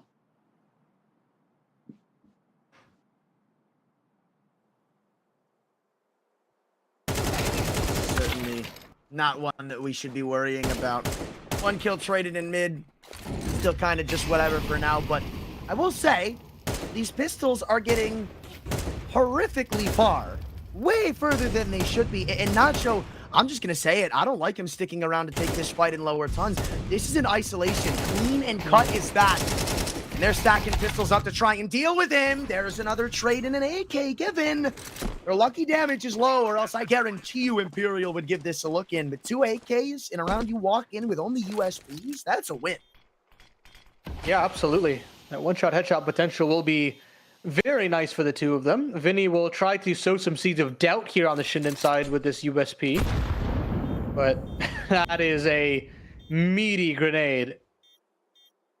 12 HP now, the good for the captain, and he'll just go waltzing through, and he won't find anything. So shouldn't get that accepted 7th round, and Imperial will get a very happy camp on their end with these 2 AKs. Terrorists win. Still mind-boggling how much of a dud that bomb is, by the way. Boy bomb. We're not aiming for the truck.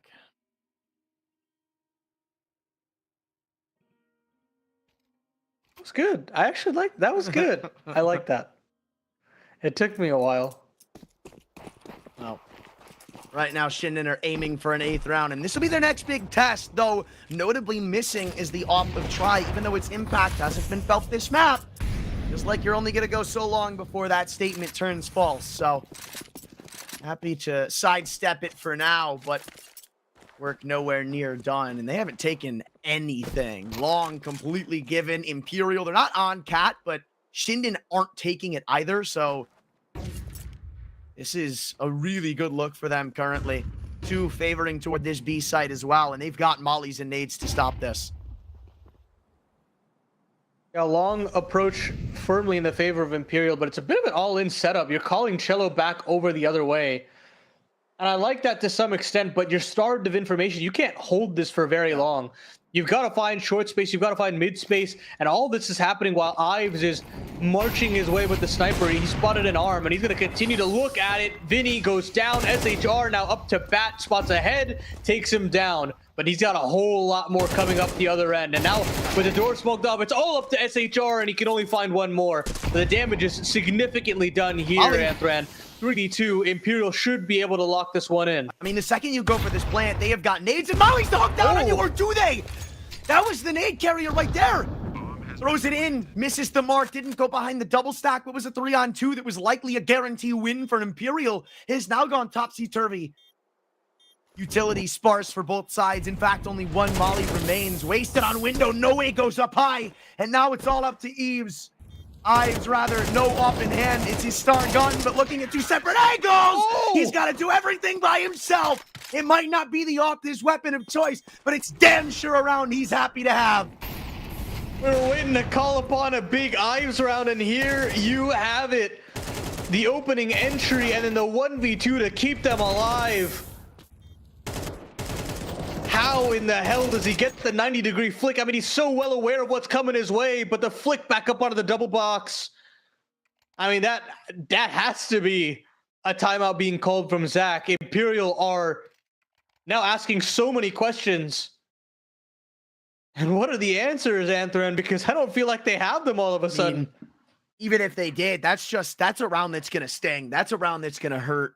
That's a round that was Imperials, but at 2 different massive junctures, falls apart. That nade through window, connecting, dropping that, I think it was Cello who had the molly and HE. I mean, that's the round right there, right? The biggest separator is if they don't get that HE kill, even though the nade didn't end up doing anything, the molly still would have.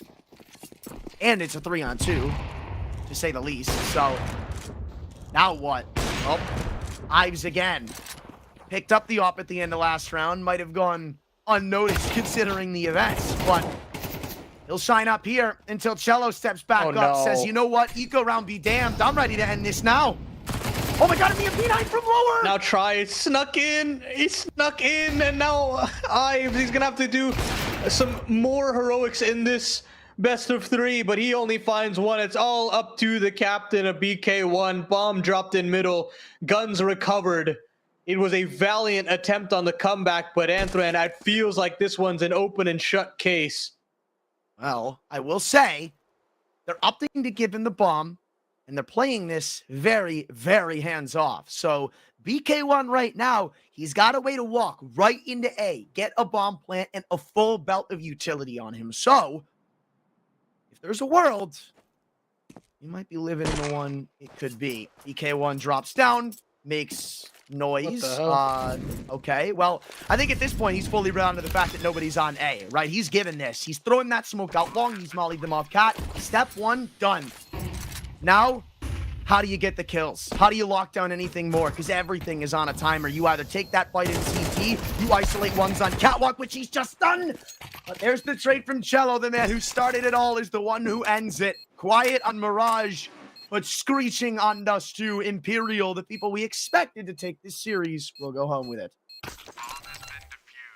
A couple of bumps on the road on both Mirage and Dust 2, but Cello able to get it done alongside his newest teammate in SHR. And I do have to, again, give commiserations to Shinden on this one, showing that they've got the prowess in terms of the tactics to stay alive. They've got the clutch ability here and there. And for that, I have to give them some commiserations. I mean, you can't entirely write off Shinden. They had some good rounds. They had some good moments. They shined for a little bit, but I mean, it's hard, right? Because you're going against Imperial at the end of the day, right? This is a team who we expect to be making leaps and bounds further in the near future. A team that's likely going to be going to find themselves in Tier 1 events and such. So coming into this best of 3 was already hard to gauge what this means to Shinden. But I will say, with what we saw, I'm impressed. I still think some of the flaws are evident. I still think we need to see more out of Ives and players like him. Nacho, love what I saw. He was maybe that pillar to rely on, but Abiz felt a little non-existent in that second map. The calling was a little bit off in that second map. And I think there were a lot of things you could harp on. But at the end of the day, look, I'd say if you're Shinden, you're happy with the result. You're happy with the fight you put up, I should say, not the result. Yeah, you were always going to be a dealt a tough hand when you come through the open qualifier, and this expectation that you're gonna have to go up against a stiff competition. So for that, they should be commended, and I'm always going to be excited to see these guys play up in competition like this, because I think they've got a very bright future. I think BK1 has still got to learn a lot about how to call, but I think he's gotten some solid upgrades. I think Ives can be a very competitive player if he can bottle up that consistency. But yeah, for Imperial, now they have a potential date with Audic versus W7M, and I think that could be an exciting bout in their own regard. I think a lot of what that series is going to look like also kind of depends, I mean, obviously, yeah, but on what this series is going to look like, because I think traditionally speaking, Audic versus Imperial, I still think it would kind of be more or less the same expectations where you'd go in saying, yeah, this should probably be Imperial series, but Audic for a while now have been flirting with this idea of starting to emerge from the pack. I even remember there was a point in the pandemic where it felt like they might have been the next up and coming team, but potentially falling from that pedestal a bit to where we are now. And then again, today, we're going to see the first official with Coldzera. That's going to determine so much for this team's future, right? I think they are one of those teams where they could be one piece away from something a lot greater, but if Coldzera is the piece, is obviously yet to be decided. Absolutely, and I think that should mean that we're ready to head to a break and have a little bit of time to settle in after that Imperial game and get ready for Coldzera's debut. Be excited to see that, how that actually goes down, but we'll take that little bit of a break and we'll be back very shortly.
last best of 3 of the day is arguably the most exciting, as we've alluded to it all night. It's the first official with Audic featuring coldzera. You know him. I'm not even going to act like you don't. But what this team looks like with him is beyond me.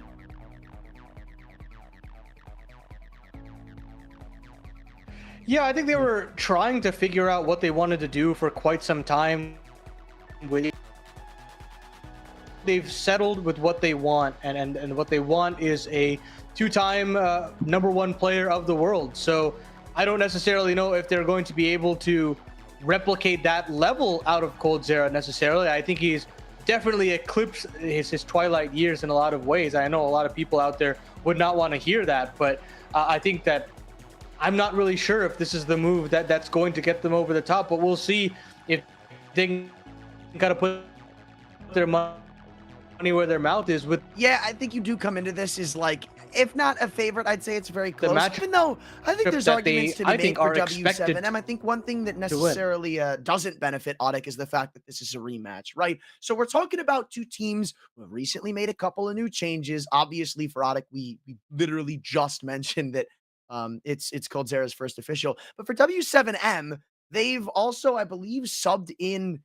I want to say it's Yota and I'm sorry, no, it's BSD and Nekaz. So it's not like this is a team that's had a ton of time to play together for W7M either. But that being said, they recently played with this full 5-man. It was a 3-map affair where we're talking a difference of like 1 or 2 rounds, right? So the reason I specifically want to make a big note of coldzera has to be a consistent piece is because he has shoes to fill that.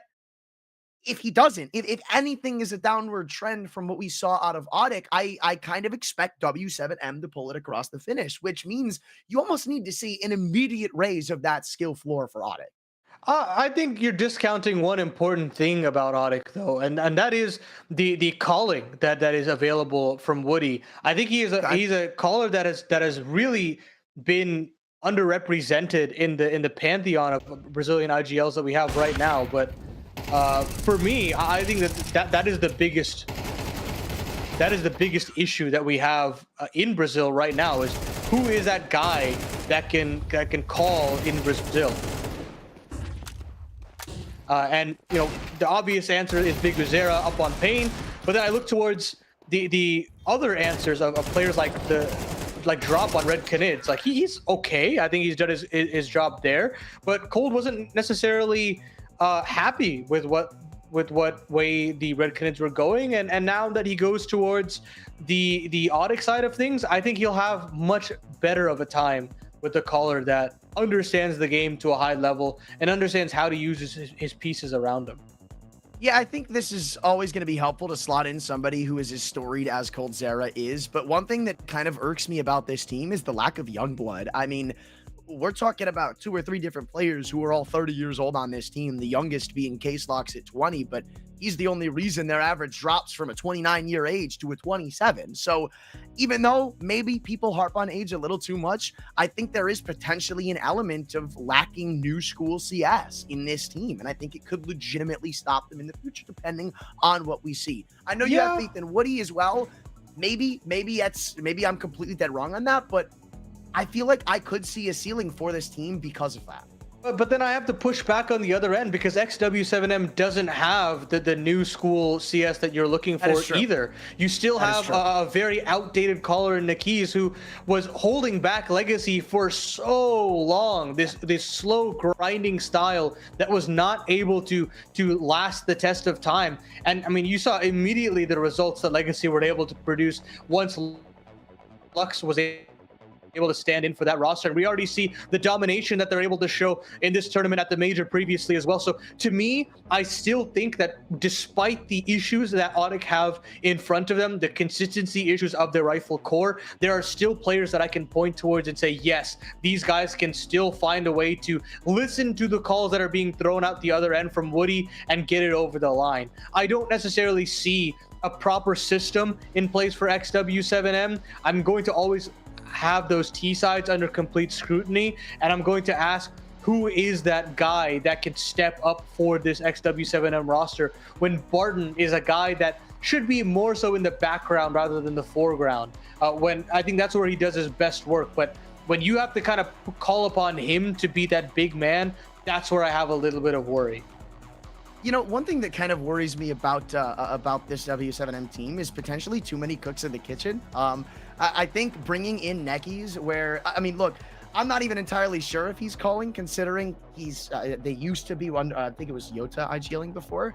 I don't know if they're switching over systems. I don't know if necessarily both of them have a bit of a say. I'm always worried when you bring in another IGL to a team because there's always that added element of who do we listen to or who actually calls the shots, right? And even though obviously it's probably said on the first day of practice, there's always that little bit of hesitation, right? And I think when you get to a level like this, anything like that can be killer. We even saw it in that last best of three, maybe not for the exact same reasons, but the point I'm trying to make, that little bit of hesitation, and specifically on Mirage at the beginning, the amount of rounds that teams like Shinden would get because of that little bit of hesitation from Imperial. And it can really kill you. Yeah, it can for sure. And I think, Joda was never going to be an IGL for a long period of time. He tried it with Imperial. When he was cast aside, I think he really had to find himself a little bit more with this W7M roster. And now with no organization, things get turned to not necessarily what you want. You've got an opportunity to potentially hand the keys over to Nekias and hope that can get the job done. And on the other side, you've got to go against an Audit roster that I feel has, I think, figured out what the rifle core wants to look like. You look at K-Slox, you look at Naite, I think they've done a great job in terms of just the raw firepower. And I think a lot rides on the shoulder of both Punk and Cold Zero, who I'm not exactly sure how they want to play Cold Zero on this team. Do they want to play him on extremities? Do they want to leave him up to the clutch? I think that's yet to be seen. But we'll continue this XW7M conversation because I think that having a coach like Horby makes me believe that they will be able to figure out what they want to do from the calling perspective. That being said, who is the guy? Who is the guy that's going to break things up and break things open for this team? I look towards Joda. He's considered the IGL of this team, I guess, and we'll see what he's able to do. But I don't think Nekias individually was ever a guy that I was ever excited about. Yeah, that's one thing that stood out to me when I'm looking at this team recently. Even though BSD has had his moments, there's really no like definitive X factor for this squad. Like, I don't look at this team, especially as like from the perspective of a team like Audit, where even I would have worries about their inconsistencies amongst individuals. I wouldn't be scared of a lot of the players on this team. It doesn't necessarily feel like there's anybody who is going to come into a game and start fragging out and say, yeah, we've got to make sure to avoid him. Because even though BSD has had his good games, he's had just as many games where it feels like he's non-existent, even though they've only been in this team for a handful of days, only played a couple of officials. It's not a threat, right? That's the biggest issue. We already talked about what happens when your offer isn't that big of a threat. And again, this could just fall to the same problems here. Now, I will say, quick sidebar, I'm a little disappointed. This was one of the series I had written down as we could see overpass on, but no dice, so I'm a little sad now. We'll have to wait. We have to be patient. We might get it in the final, but for right now, I think Audit can be very happy with more technical maps across the series. You get the fact of Train, you get the fact of Nuke, and these are both maps in which you can let Woody have that edge over Joda, an IGL that has not necessarily been able to get put through his paces just yet. And then we've got Dust 2 to decide, which I think this is a map where I think Naite can perform very, very well for himself. I think that's where he can take over situations. K-Slox has had his moments in the sun on that map as well. So for me, I think Audit should be very happy with the way this veto goes. And for XW7M, I think they've got to showcase to us that they've got the calling chops to back up what could be what for me feels like a bit of a mixed bag of a roster. It doesn't really feel like there's much of an identity to this team. And they're going to have to figure themselves out very quickly. Otherwise, they're going to be left in the dust very quickly, just as fast. Yeah, and this is hard, right? Because it's not even like there's lacking results for W7M. I mean, I talked about the fact that this is a rematch, sure, but they recently, BO1, sure, albeit, they beat Fluxo to get here, right? I mean, whatever you want to say about Fluxo, whether you want to talk about, how it feels like every time this team is like a boomer bust team, they create a ridiculous amount of hype and then just kind of like fall short when everybody thinks they're going to win. It's still Fluxo, right? It's still a massive upset for W7M. They have a map on Audic, like I had just mentioned. They have maps on Imperial in the past. They have maps on other very, very big and good teams in the region. And I would even argue some of the results recently would say they're playing pretty hot. But at the same time, I still don't know if that's going to be enough to magically push them over the edge, because another thing I want to mention is the fact that we're seeing Train now as a substitute for Anubis, which, I mean, look, it didn't go very, very well for them last time. I didn't see a ton in that last best of 3 from the W7M squad. Again, map was an overtime thriller on Dust 2, right? So even though that map is still in this veto, I don't really have an optimistic mindset for them, considering everything in the favor of Audic right now. I don't really know what else to say beyond this team doesn't feel super promising currently. No, it feels very glass cannon is the issue to me, is that if you've got players hitting across every map, then yeah, you won't have really any issues. You can call very simple T sides and get it over the line. But to me, I don't feel as though this team is sustainable whatsoever.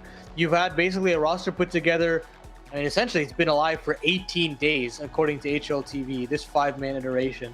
And whether or not they can actually produce a solid playbook is yet to be seen in my eyes. Yes, you get these solid upsets across the board. Again, a win over Fluxo is a solid one to get in the open qualifier. But for me, I just don't think that this roster has enough sustainability to win best of 3s. And this qualifier is all in terms of the maps, right? In terms of the technicality of these maps. And they've got to find a way to string together 2 out of 3. So we're going to take a little bit of a break. And when we come back, we'll have Train ready and raring to go.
again, but it's taken us a minute, but we're back and ready to go. Onic, it's about time they showed us that they can stand tall. Once again, topple over XW7M. coldzera's debut is here, and now we'll see what he can do, trying to find that lost glory. Couldn't find it on Red Canids necessarily, but he'll have to try and do it here on Train, and he instantly gets eviscerated.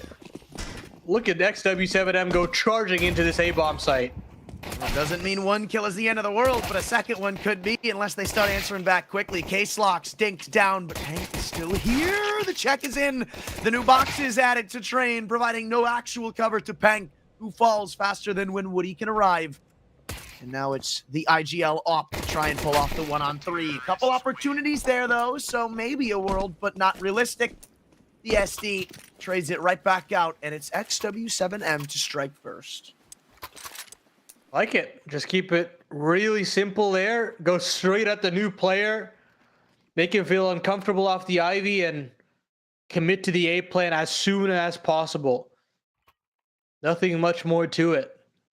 And that's what you kind of want to see from Joda on this map, is just finding anything to just get the job done. Get enough T rounds and then just play it out on the CT. And they're going to continue to up this tempo. Charging out the T connector line up for this MP9. And Naite on the other end gets 2 more of his own. Damage already significantly done. 59 HP on both ends for these XW7M players. And this force buy looks mighty, mighty good. Oh boy.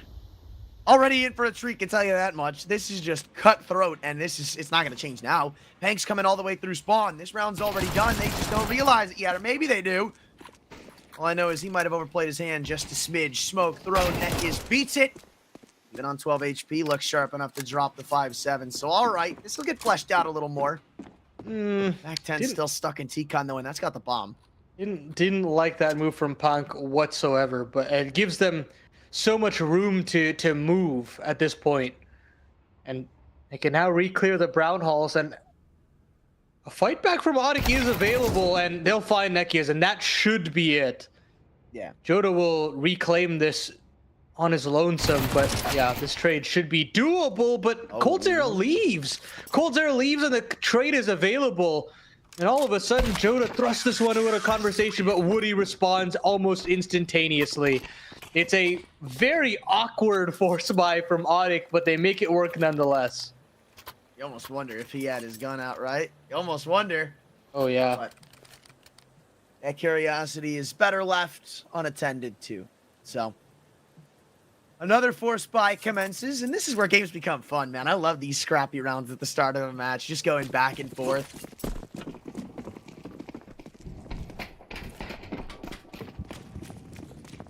The problem is if the pace slows down, how does XW7M keep up? Either way, Nekias is going to go charging through the T-Con, so SHG finds one straight away, and Nekias is still completely the snake in the grass, still completely undetected. He finds one, trying to double up somehow with this hero AK-47. And he's trying to get lost in all of this chaos, but Naite still stands tall. Punk still available to build off of that as well. And Nekias finally finds a little bit of impact, finally taken down. It's just the pistols left up in the 2v2, and I think Case-Lox has found another one behind this E-box.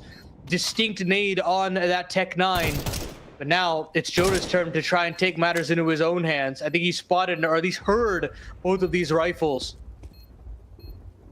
They've got an HE. They can make the goings just a little bit easier. It's not necessarily planted. Oh, but throws it off a whim instead. So they're going to try to walk down Martin. There is a kit. So time isn't a huge deal. And yeah, that's the rescue run, right?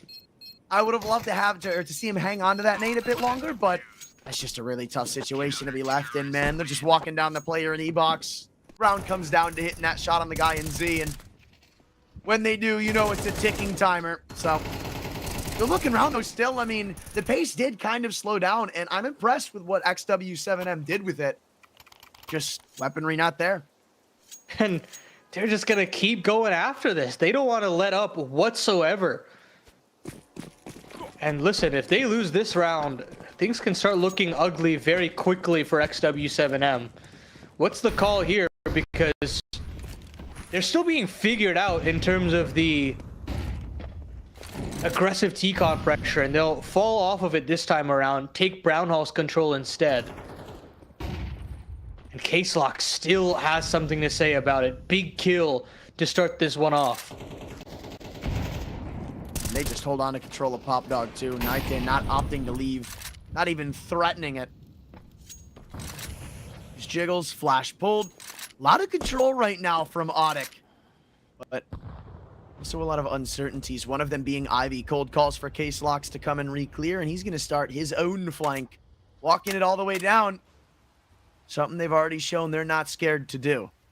This is real nice. He's got a back turn and Jota goes down. They're trying to deploy utility, so it even gives a little bit of extra information over to the defense. And this time, a lot riding on Nakiz again. Tries to waltz out of the T-con, but shoulder spotted. Kill found for Nightin. He continues his onslaught here to start off train. 7-2. All of a sudden, as soon as that tempo gets screeching to a halt, they look really flat here, the T's. I think they're going to have to find an answer for this quick, because they cannot be letting Audic get away with all of this aggression. Walking through Ivy, no flash, nothing. Walking into Pop Dog at the start of the round. Ooh. Oh. How about that, though? I mean, you're not getting away with holding the site, Pank. You're going to have to play the next round out knowing that. Still at 2-on-4, though. Barton and Co. trying to make the impossible more realistic. They'll need a kill to add on to the tally, but with SHZ now pinned into the back of the site, his options are significantly limited. But they're still jiggling around the boxes, and I'm not even going to lie, it feels like there is a world he could get a pick or two out of this. They are playing it in that exact way. No trades offered. There's Colterra stepping back up, so now Barton stuck in heaven, pins down, 3 players staring, and even though the kill comes in, this is already concluded. Brutal way to play out that 4v2. I can't lie, I was very nervous there. Just with how slow that they were taking things and how discombobulated it looked as well. You have a player scaling in from sidewalk as alone as he possibly could be. But they still find a way through, and they'll still purchase XW7M. More hero rifles. Barton will have the AK from the previous, but Jota wants to chime in with him. Try to keep the pressure on this CT economy as much as possible, because look at this. I mean, these rounds have come super close, and you've still got players on double-digit money, so I don't mind continuing to invest. And this time, they're going to go to Woody's AWP now, posted up onto the top of the brown halls. They're not ready for this. They're absolutely going to walk right into it. That's a free kill for Woody. Already love how mobile he's showing himself to be, and that sends fear through the hearts of XW7M, immediately galling off that B take. Even though they end up going back in, you saw after that first shot hit, everybody took a step back. Now, what do you do if you're XW7M? You've got a belt of utility on BSD. You could call for a pop through the smoke, and that might be your best bet. Ponk now up to the bat. They're waiting for this smoke to fade. As soon as it phases, all hell breaks loose. Not any mollies to stop this either, so it's just going to come down to if they can hit their shots, and Pank already answers it. Oh, I lied, there is a molly, but he still decided to keep his gun out instead. There's Woody's off. I guess it will work the second time round. But a rare miss causes them to inch forward. Well, maybe only forward into the AK of Case-Lock. So no harm, no foul. And Audit keep the pace rolling. Yeah, they keep the pace rolling. They get to recover a third AK-47. And XW7M very quickly have run out of gas. Sputtering to life like a hypercar and just as fast running out of that gas. A little bit of a tech timeout here as they decide to talk things over now that they've got, oh, okay, actually a tech pause. So we'll get that one sorted out. But yeah, for the most part now, it's how do you rev back to life now that you know that at the other end, things look pretty good for Audic. They're solving these early round situations very well. They're managing the mid to late round situations very well. I mean, you've got to find another way to find a win condition here if you're the T side.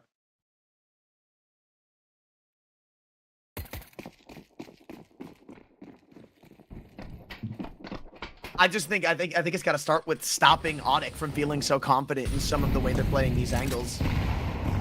I mean, look everywhere on the map right now. You just watched Woody with the op walk in lower. That wasn't even him posted at the start of the round.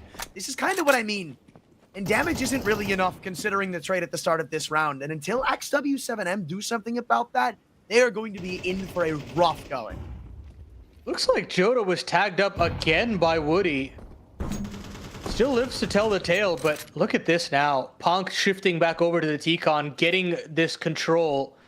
A flash available as well. I think this is a little too much to show. But at the very least, he'll still retain, and Punk actually does find the kill. That's a big one to find. A big flash, actually a flash up by himself. That's a team flash. And again, XW7M just can't find any meaningful bit of map control, allowing for Audic to really do as they please.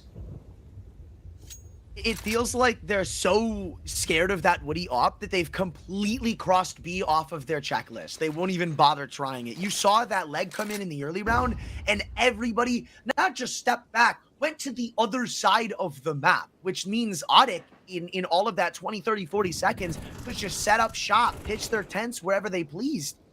And they are coming out through Ivy late, which was somewhat unguarded, but there's still 3 players on this A site. Time's running thin. Case locks. He's the main worry right now. He's tasked with 2 separate angles, and he gets his one. And now it's up to Woody's op to stop this from coming through. 10 seconds to go. It's a tap of the bomb, and at this point, hands just slightly overplayed. Gonna try to rush down Woody, but he's done his job to perfection. Just stay alive. Let him push you down. The round is yours.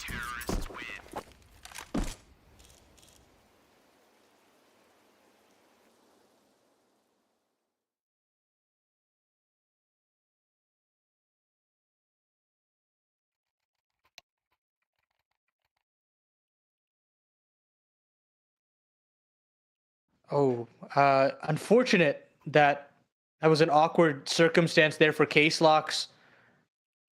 Not really enough trust in his teammate there, I feel like. But then again, the boxes don't necessarily help you. It's basically just a one and done position, leaves player on Olaf all out of sorts. Tasked with dealing with an Ivy push up in the back red. You're worried with the hell position as well. But credit to Woody just staying alive just long enough. And XW7M take 2 timeouts. They really understand that this is not a pretty picture, to say the least.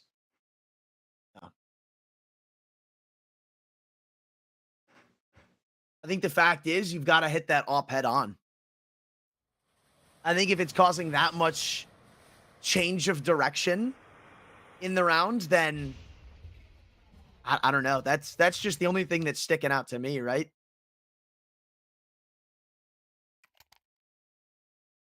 Yeah, at the very least, maybe a bomb plant comes in, you bring it down to the 1v1, who knows? Yeah. But this game is won through inches, not through anything more. That's how good these players are. And we'll see if they can get a couple more inches to get it over the line this time around. Another buy available BSD with the AWP. And instantly just a mortar strike on that T-Con side. BSD on 8 HP, and he gets eviscerated by Naite. A lineup available for Joda. And he'll be lucky to stay alive with that AWP. 6 HP to his name. We saw both the others now. You know it's coming toward B. Love this from Pank. Says, you know what? Plant's all yours. They hear this op stampeding back to the B site, and he's got the bomb. So, Jota, it's not like he's got some safe haven path to getting a plant. They've still got to earn that, and they haven't. Martin, stuck in front of the red train, isn't going to progress any further, and it feels like by every passing round, it only gets worse. Yeah, and it just showcases to you the variety and the setups for Audic, the attention to detail by Audic, the setups that in terms of the micro utility as well. XW7M just were not prepared for this level of depth from Audic on train, and they are punished repeatedly because of it. 1-6 for them. Plenty of utility on this end for the T side, but What do they want to use and do with it? You've got to first figure out how to deal with Woody. Oh my God! Aggressive here into the top of the brown halls. He'll have a chance to get a shot out, and he'll get to fall away as well. Dude, it's not just that, right? It's Naite walking into Pop Dog for free. Doesn't work out for him. In fact, quite the counter.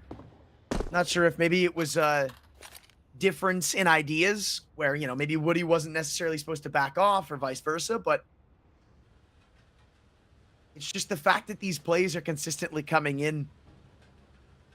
Man, it makes it hard to be optimistic about W7M. But they do at least have utility to try and get out onto this B site. I believe that's a missed smoke, though, so that doesn't help. Another cycled Molotov will force XW7M to take a little bit of damage, and Punk still finds one, so that's big. The anchor holds strong, and Woody still sits at the back of the oil train with that potency on the AWP, looking, searching for a target, a head, anything to equal the odds or bring it even more so into the CT's favor, and he finds Joda. 2v4 with pistols to play. Tech 9 Deagle across the two of them, and SHD's been found. It's just BSD asked to do so much, and he's found one. Oh.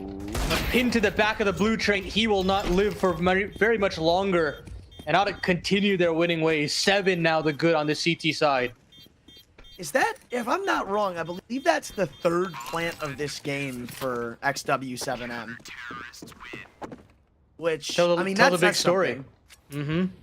Like, they're not building money for themselves. It's still so rare to see, especially down the stretch and a half, a rifle round from a T side immediately followed by a save, right? Usually it gets to a point where you've got a couple in store, but they still haven't earned that yet. Even with the plant, they haven't. They're just gonna keep trying to pare down on what's coming their way. And now, again, another setup here from Cold and Woody. Aggressing forward, and they're dealing with the T-Con pressure in the meantime as well.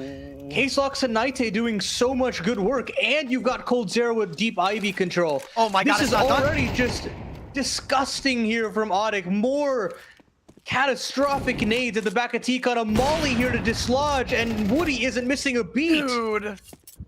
I mean, they don't even know about Joda being there. They're going to walk in and give him a kill, but it doesn't matter. It's going to be immediately traded, if not sniffed out by Coldzera, who's just walked up through Ivy again.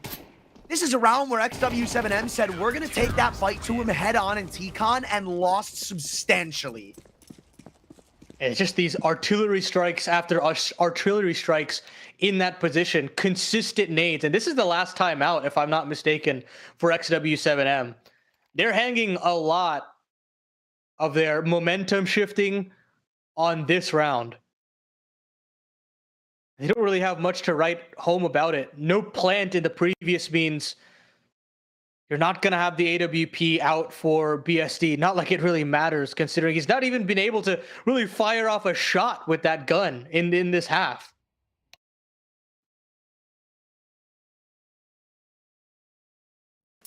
It feels like in a matter of 3 rounds, it's gone from maybe one thing needs to change to where the hell do you even go? Mm-hmm. They've still got to suffer through 3 more rounds, so...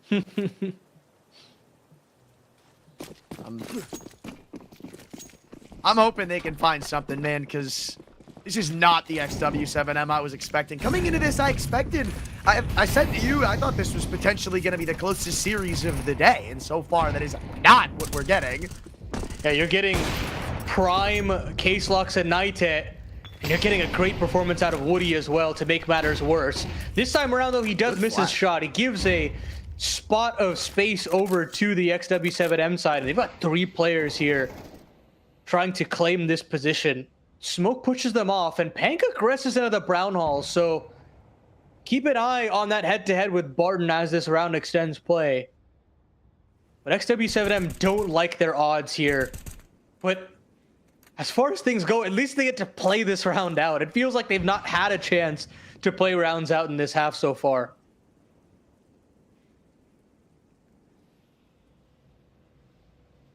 And now that Audic haven't gotten what they wanted at the start, I mean, now what do you do? Because they didn't throw a ton of their util, right? They still have a couple of smokes. They still have, by the way, Pank all the way in upper, just throwing that out there.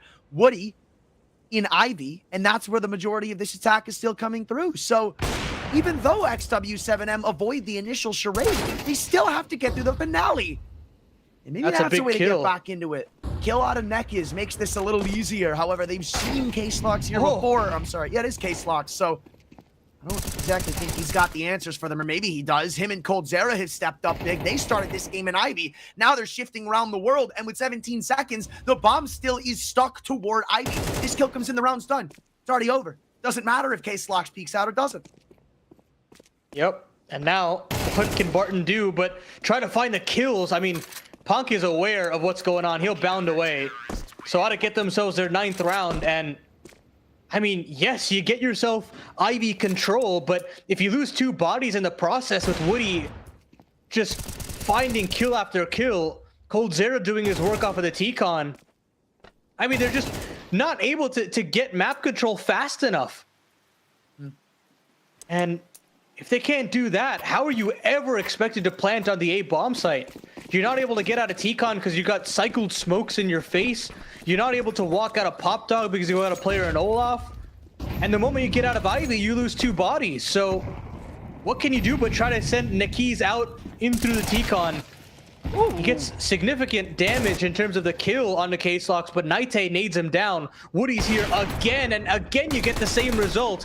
Kill for him, he gets to bound away, gets to drop the Molotov, and he gets a chance to get a shot off, but he'll get a kill from beyond the grave. Joda finds another, and we're still somehow into a 2v2. Shots every which way. Joda hits an insane flick, but now that BSD has been found out, Coldzera has every inkling as to how to win this 1v1. You're about to see veterancy in play, my friends. This is exactly why you sign somebody like Cold, because at all times, he's in your head. Sure, it's a low HP Deagle in the 1v1, but there's so many ways that can go wrong. And with a player like this, I don't think he's going to let that happen. But, I mean, man, that's what, the 3rd or 4th time Woody's gotten away with that lower push? And it's not even like W7M didn't have an idea there. You saw BSD coming up from near kitchen, so they had 2 different ways of approach to that. It's just separate pages. BSD isn't ready to peek while his teammates are going in and handing over a 1v1 to the off.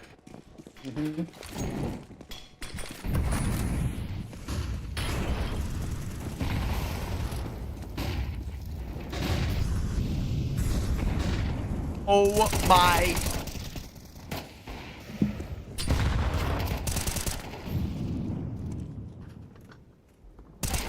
Counter-terrorists win.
What a debut it's been. Maybe not necessarily because Coldzera's been lights out, but because Audic themselves have played stellar. Only one small stain on the record stops them from having a 12-0 half, but for now, they're only really a pistol win away from likely calling this one a close. And they want the pace to be set upon this A bomb site. At least taking pop control, they'll just plant Naite here. So a lot of space for Audic to do as they please around the map. It's just where they really want to end up being the real question. It seems that it's like this A site. They've wasted the only volley that W7M had as a reimbursement. So now it's Glock's running it down and trying to hit some shots. SHZ, an undetected prong on this A site, but after one P2K shot rattles off on top of the smoke, won't be one detected for very much longer. SHZ, Barton, they want to do some significant damage off of the con end, and they're not able to find anything. They'll get pushed back, and Audic continue to just romp through train. Map point very swiftly found. And for XW7M, what do you really do? You gotta force in the following and hope to God that you can get it over the line.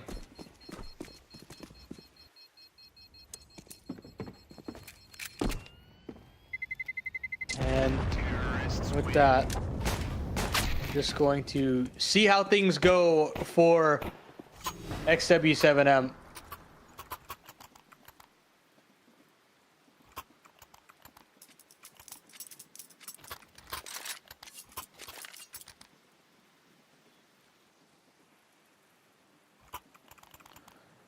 Now then, 3 MP9s, a 5.7 and a Deagle to protect XW7M's honor in this game.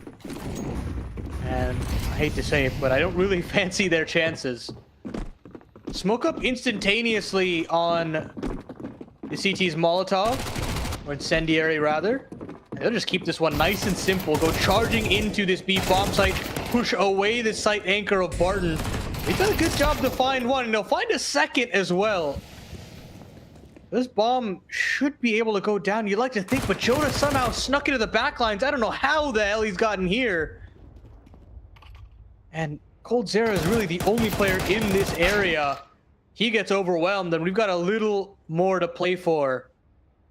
Audic, leave it all to Naite in the 1-on-4. Just to see what he can do here. And could recover this Galil and maybe play it slower. But he will not. Instead, he'll just get pinned on from both sides. And XW7M extend play for just a little bit longer.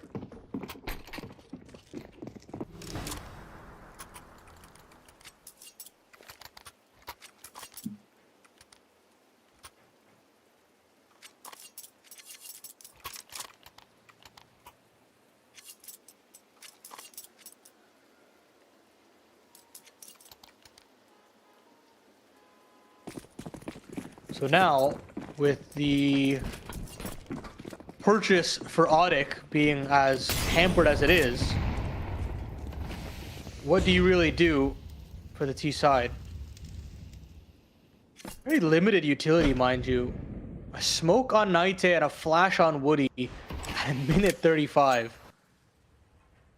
I wouldn't really fancy a force in this kind of position, but they're gonna see what they can get done. See if they can cut off the head of XW7M as quickly as possible. Flash in for Nekiz, and straight away, a little bit of T-Con presence. So something to write home about here for the CT side. Ace locks lodged into that Ivy position, trying to catch off SHZ, but neither of these players giving up really anything. So we stay in this standstill. XW7M have basically the whole map to their own way, and XW7M should have this one under lock and key. Play through. 35 seconds left on the clock. And now SHZ and Nekiz can to shut it down. Punk gets one consolation frag. Hold on, he gets a Galil kill as well.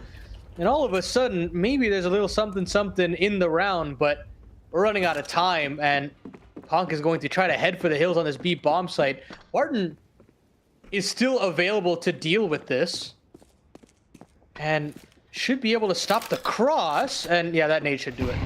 That nade should do it, and that should be the round. Cold will find one more at the tail end, but a valiant attempt from Audic in that kind of scenario.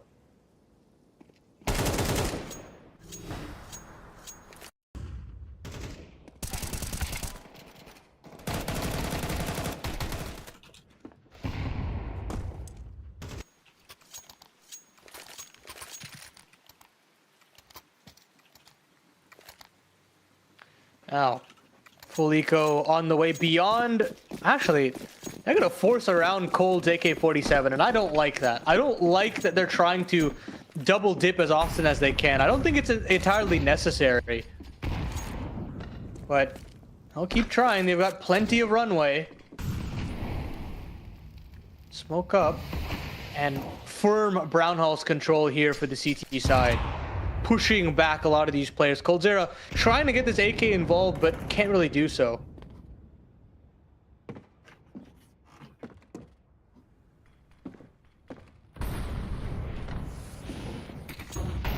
Cold searching, still can't find it. And eventually they're just going to have to give this one up, you'd like to think. Utility continuously in their faces. Ollie up to at least push off the Brownhall player, but Barton surges forward. I don't necessarily like that. It's a recovered rifle for Punk, and all of a sudden, XW7M feel a little uncomfortable.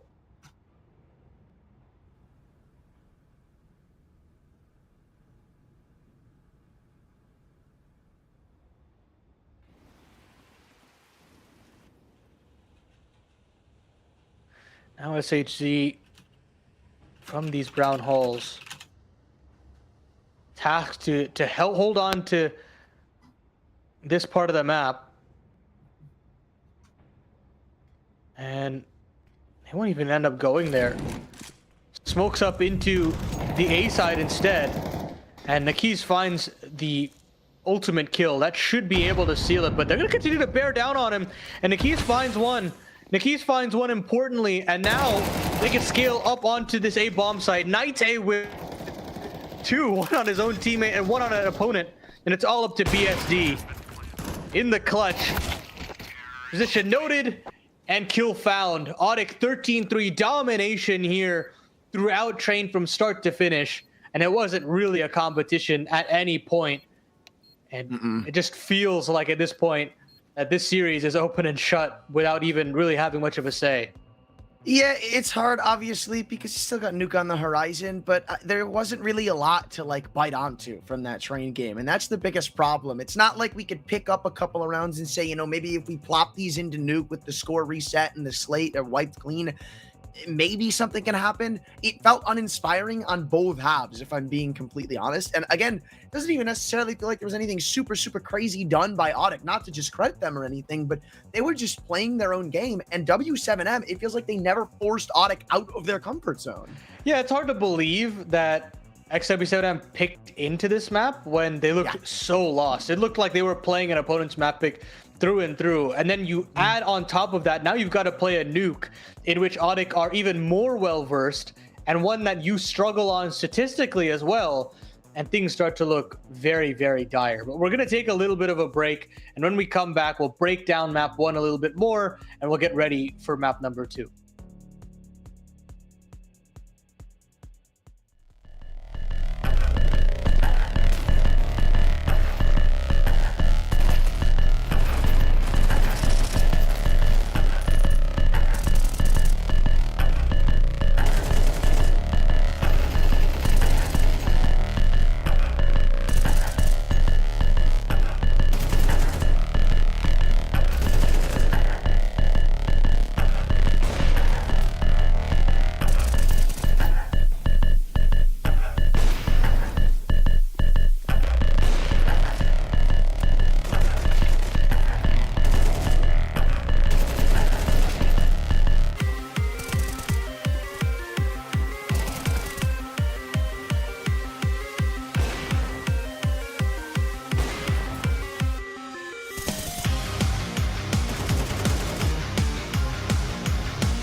Problems everywhere for W7M, but a very uplifting train map considering it wasn't even their pick. If you're Audit, you are feeling good about this one. Yeah, you think about the fact that if K-Slox and Naite are shooting back, it is a very difficult time to actually show any sort of a fight back. And I think that this is pretty much every Brazilian team's worst nightmares when all of these guys are hitting. Even Woody was performing lights out on that AWP, and that really is a cause for concern as the Audit guys go. And I think now for XW7M is you've got to find a win condition somehow, and this scoreboard doesn't necessarily give you any answers, Anthran. No, I mean, it's not even like there's really anybody you can lean on and say maybe they could step up a bit more in this next map. I really don't know what to say about W7M, right? Obviously, you don't want the entire pre-show to be all about one team, but it feels like that's just what it's going to be because there's just, it's so hard because like usually situations like this, you say, okay, maybe it's their map pick. Maybe it was just a bad map, but everything doesn't point to that. Now, my question is this just Audit looking that good? Maybe they already took the next step kind of thing? Or did W7M just not show up to play today? Because I mean, I'm hoping that changes. I'm hoping maybe it was just asleep at the wheel, and by the time they could try to get control, they already knew the game was kind of over, and then we'll see better on this map. I don't know. I just can only sit here and hope that Nuke looks better. Yeah, I think for the most part, it's a bit of both. I think for Audit, you have to celebrate the fact that K-Slox was repeatedly a force to be reckoned with. Yeah. Throughout the A bomb site, you also got to celebrate. And yeah, he's our MVP, rightfully so. 109 DAR, 2.25 rating is basically everything that you could ask for your inner player, or sorry, your outer player rather. And then you look towards Naite, who is a force to be reckoned with on the E-box side of things as well. Perfect position to allow him to just be let off the leash. And when you can let this guy play his own game to his own pace, that is again a nightmare for the opposing team to kind of deal with. Yeah, it's not even just necessarily that one person or another was feeling like that. It was just everybody and everywhere you looked. Like sometimes you'd catch Naite back towards Ivy or maybe even K-Slox and Cold. Sometimes you would just catch Naite walking into Pop Dog without a flash or anything, just sitting there. Sometimes you'd look at the map and see, wow, when did Pank walk all the way through upper and just gain complete control of Brown Halls? When did you watch Woody just walk up lower? When did you watch them walk into T-Con? And that is the moral of the story for the CT side, is just they could literally do it's usually in expressive measure to say that, oh, they can do no wrong, but they literally could do whatever they want around the map. It felt like if they were Audit. The one time that it was kind of combat, they stopped them from getting in T-Con early. They had a late Ivy crunch, they being W7M. It was just shut down by Woody getting 2 kills on the op and then 8 seconds left when they try to go get a plant. I mean, there was just so many different ways that Audit had to win around, and they weren't ever really pushed. And unfortunately, we don't have the answers to either question of whether or not Joda's IGLing is good enough or whether or not you have a solid win condition on this team altogether. So I think they've got a lot of thinking to do moving forward, considering what is on the horizon in an additional technical map like Nuke on the pool. But we're going to take a little bit of a break. And when we come back, we've got Nuke ready and rearing, waiting to go.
Well, let's see if maybe W7M can turn around their misfortunes, because the T side of Nuke may be the What? beginning of the end if they don't. The XW7M decided to pick into the T side. Okay, never wait. mind. Never mind. The logos threw me out for a second, but it is Audic Oh, on the yeah, T yeah, side here to start okay. things up. I thought after just getting destroyed like that, they would want to do it again, like masochists on the other end. But either way, they're gonna try to split into this A bomb site initially. SHG finds the first, but Nikis will go down. Means that this one is all out of sorts. Nighttime finds one. Cold Sarah, long range P250. It's just Barton and BSD. It looks like we're in for more of the same here, Anthran. You know what the worst part is? It's already early. I mean, it's literally the pistol. But this is one of those games where every round that passes without something being gathered by W7M, it's just going to feel substantially worse. It's exponential. So I think pulling this pistol back is way bigger than just a round on the board and a good start to the game. And there's a world that can happen with the potential reroute of Audic. Dualies versus P250. I'm sure we've seen this duel before sometime in Counter-Strike history. And it looks like the P250 won't win. Coldzera, unaware of how low he is, aims for the head and doesn't strike gold. BSD is still walking forward, though. Both players now regroup down to the lower end of the map, and the bomb isn't being guarded currently. This is problematic. 48 health now only on Barton as he goes to the other side of the bench. Shoulder seen. And Nightpay won't let this be any more of a heart attack than it has to be. So another pistol falls the way of Audic, and we might be in for more of the same. A little sketchy there with Coldzera, a solo mission down to the B bomb site, but with how much space Woody was able to get off of the ramp, how they were able to get downstairs so easily, it wasn't really a problem. XW7M now instantly go into the force buy, but a great buy on the other end of the equation. 3 rifles, a couple MAC-10s. They want to speed things up, they absolutely can, and that's the MO here from Woody. Straight into this upper bomb site. SHG again gets one, but that's it.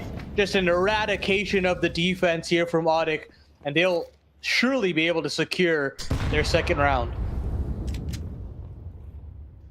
A fast pop, because why not? And they just call it quits. Guns better off held on to. So I'm already worried. Could be artificial fear, right? But this is another instance of Audic starting off with a very aggressive, fast pace. Getting in their face and not really having to answer many problems for it. And I'd imagine next round is going to be more or less the same, right? I mean, this is 2 guns you saved and they know about them. They're probably just going to try to run it back. So, likely to go until those bonus weapons are eradicated from the rankings of Audic.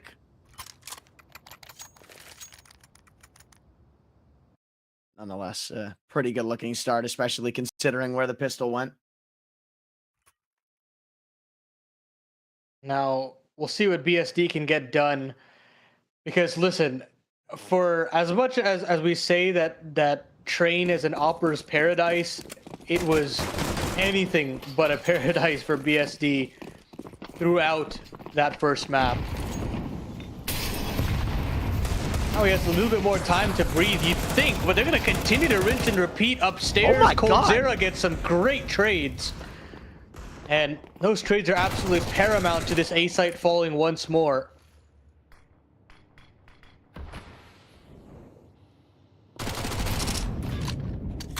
And they spotted that player coming in from vending, so that MP9's not going to get the better of anybody, or at least it shouldn't. So maybe the Deagle can start to sing. Barton getting close, though. So there is an opportunity for him, just one not seized. And now it's a double up from heaven, and I don't think I've ever seen a play like this go all that well, if I'm being honest. Maybe they're going to change that, though. Nice headshot on the SHC Deagle. I'm starting to get worried. Shots are missed. I don't know how this has turned into a 1-on-2, but all of a sudden, I just had to go and run my mouth, huh? W7M, where did that come from? Well, if Punk is going to miss legitimately every bullet in his Galil, then yes, there is a chance for XW7M. It starts with Joda in the corner of the door, finding a couple of kills on his own right.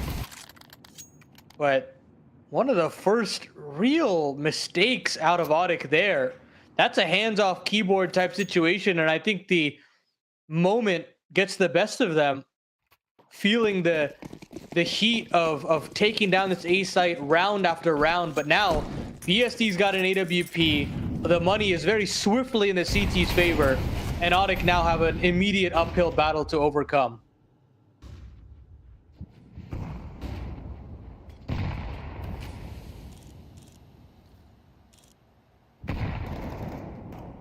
What happens sometimes, you can overheat and burn out. But here's the op from BSD, something we actually didn't see too much of on that train game, considering they got what, like 3 CT rounds. So I don't know if that's the focal point. Maybe it's Barton falling in ramp. That's a big place to give over early on, and I think Audic are just going to use this to go down into lower. There goes Nekis. No response given. Run him down. Why not? Yeah, and you'll have a late vent lurk here from Woody as well, so any chance at a retake is gone, and the chances of keeping these weapons as well also tend to dwindle. Naite moves back upstairs to see if he can find Joda. He spots a shoulder. He has a chance at a fight. They heard the op, and they, I believe, spotted all 3 players in that sequence. Unfortunately, they can't really catch them, so Audic will get right back on the board straight away, but Barton now under scrutiny on the ramp side after getting demolished. I am a little surprised there's not one hunt coming in for the op. I mean, it's understandable. I'm just surprised considering how out of pocket some of these rounds have been from Audic, that the leash is still tight enough to where nobody's going to go and give over a gun they can't really afford to give over. I think that's a good thing for the team, by the way. That's very telling. So many times I think you'll see teams play like Audic are currently playing, but there's also side effects to that. One of them would be, in a round like that, maybe giving over more guns than you have to. However, here instead, they're building a bank, making a timeout get forced. Now what do W7M want to do? Probably buy again, but Audic have got a backlog now. So any kill here is huge, even if it doesn't amass a round win.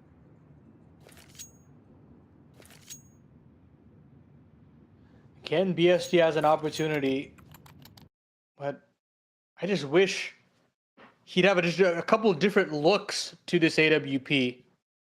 So far, they've tried to nade open the outside smokes. The timings have been off. He's not been able to get a shot off, but eventually his luck has to change.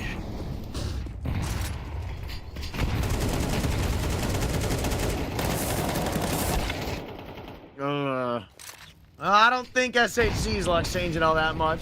Walks away with his one, but that's a big hole you've now got to worry about. Nekis needs help on this A site. Somebody has to loosen that grip on mid because of this kill.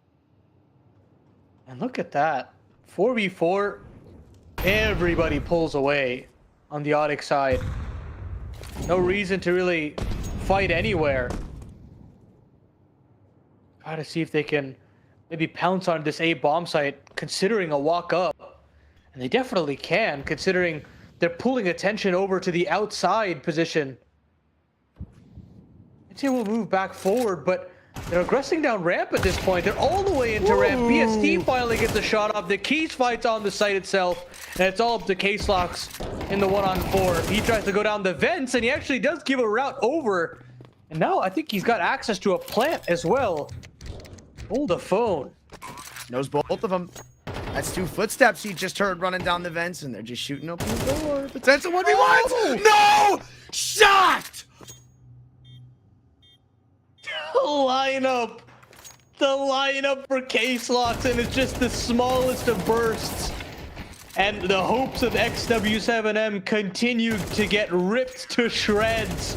I mean, he can't believe his luck on the fadeaway there. Completely believing that burst was dedicated to one head and one head only.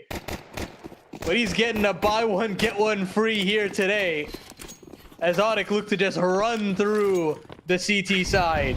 Is it too NA pilled of me to say holy accident? Not really. Not really. Oh my god. I mean, they somehow scraped together one M4 here on Jota, but what about it, man? Neck is 5'7", is apparently more worth the discussion piece. He's on the other side of the blue bin. He's the only one finding kills, and they're still fighting strong. A double from the 5'7", and he's not left. He's stuck here. BSD's got his back, too. Trying to line up. Woody ripping a page out of Case Lock's book from the previous. Peng stuck in the corner of the single door, and SHZ leaving himself open to the potential of a timing. Peng doesn't even really realize it yet. Even his life could be on a timer as they're both coming around to the vending side. They'll get control of lobby as reimbursement.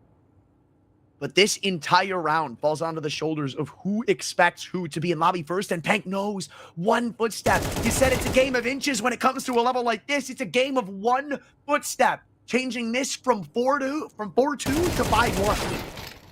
Oh, but Barton still wants to extend play just a little bit longer. 7 HP on him. He'll get a Galil as well, but Woody will at least secure the plant, and as soon as he makes this an even playing field, he should be favored. He'll bound back away, move back over to the single door. Barton, no kit, a Molotov, at least to stall things out, but that glaring issue of a 10-second defuse is still rearing its ugly head. Molotov deployed. Halfway tick goes the bomb. Barton will close the door. Woody tries to encroach upon him. But he's surely got to know that he's not on this at all. And he'll just actually open the door and close it again, open it once more. He'll capitalize. The captain leads the way, 5-1 for Audic, and they continue to win clutch after clutch. I mean, look, shouldn't have gotten that close, but still very well managed on the fly by Woody. I mean, the fact that Nekis somehow gets 2 there on the 5-7 is already criminal. But it's kind of unfortunate for W7M that they can't capitalize off it. BSD had a crazy shot from Mini. Nekis did his job tenfold outside. I mean, had that 2-on-1, which led to a Woody spray transfer, but it's these small things right now that are kind of always adding up in Audic's favor. I will say this game feels a lot different than Train, whereas these rounds feel a lot more winnable for W7M. But as this score keeps adding up, the tale only gets worse and worse. Wow, this is bold from Naite to play around these smokes in this fashion. Nade open, and Naite has a real opportunity. Jota not understanding how much danger he really was in. Naite wants to continue that good look. He'll go down the stairs, or at least consider it, as this ramp hit is now imminent. BSD pulls away right as the hit actually comes through. And now he's just going to have to see if he can get a pot shot and fall away. And he misses the shot. Now they encroach upon him even faster, and BSD is caught in a world of hurt, and he can't catch a kill to save his life. Nakis finds 2, but Case Locks is there. Naite to cut off a rotation. Audic now stomping through this one. I mean, it's kind of fun, right? It almost feels like some of these rounds are a DM server. Look at Nakis this round. I mean, that's an angle you sit in the refrags practicing, right? But who knows? Who would have expected him to use it in his official? Again, though, it's not even like they're lacking individual plays right now.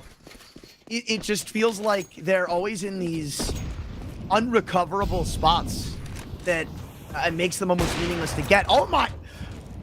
Look, man, I don't know what they were expecting out of that one. Nice kill for Woody to find. Hasn't really had to do much with the AWP now, but he's certainly gonna put on a show for us. Wallbang headshot for good measure. We know which way this op head-to-head has been going, and it will not end. There's a third in that smoke. There's a third in that smoke. And guess what? BSD, he's on the case. Or I'm sorry, Woody, rather. Inspector IGL here to ensure nothing goes wrong on the outside taking. Now SHZ and Barton are just trying to make a miracle with, again, their 5-7s. I legitimately wonder what the most used weapon is for W7M players in this series. Because right now, it feels like it might be the 5-7.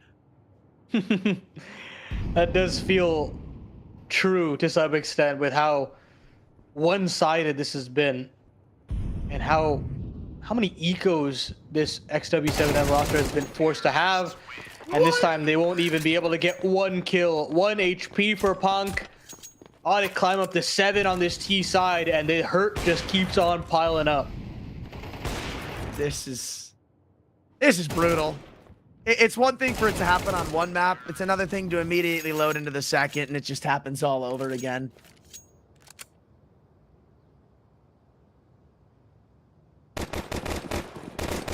Ops back out. But hopefully BSD can try to like change around the head-to-head or something. Woody's been having a field day from the top of that silo. Hell, everybody has. And there he goes again. Posting up on his arch once more. BSD can... Oh, that is horrendous. That is really bad for him. Flash comes out. Doesn't matter if Woody's fully blind. There's your inch that you were talking about on train.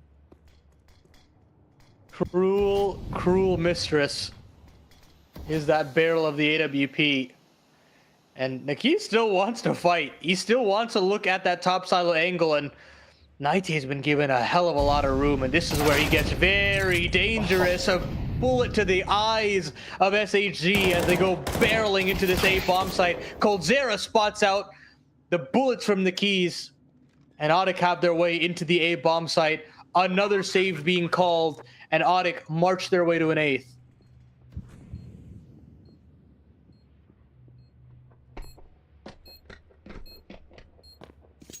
Yeah, I mean, I even love what Nikis does.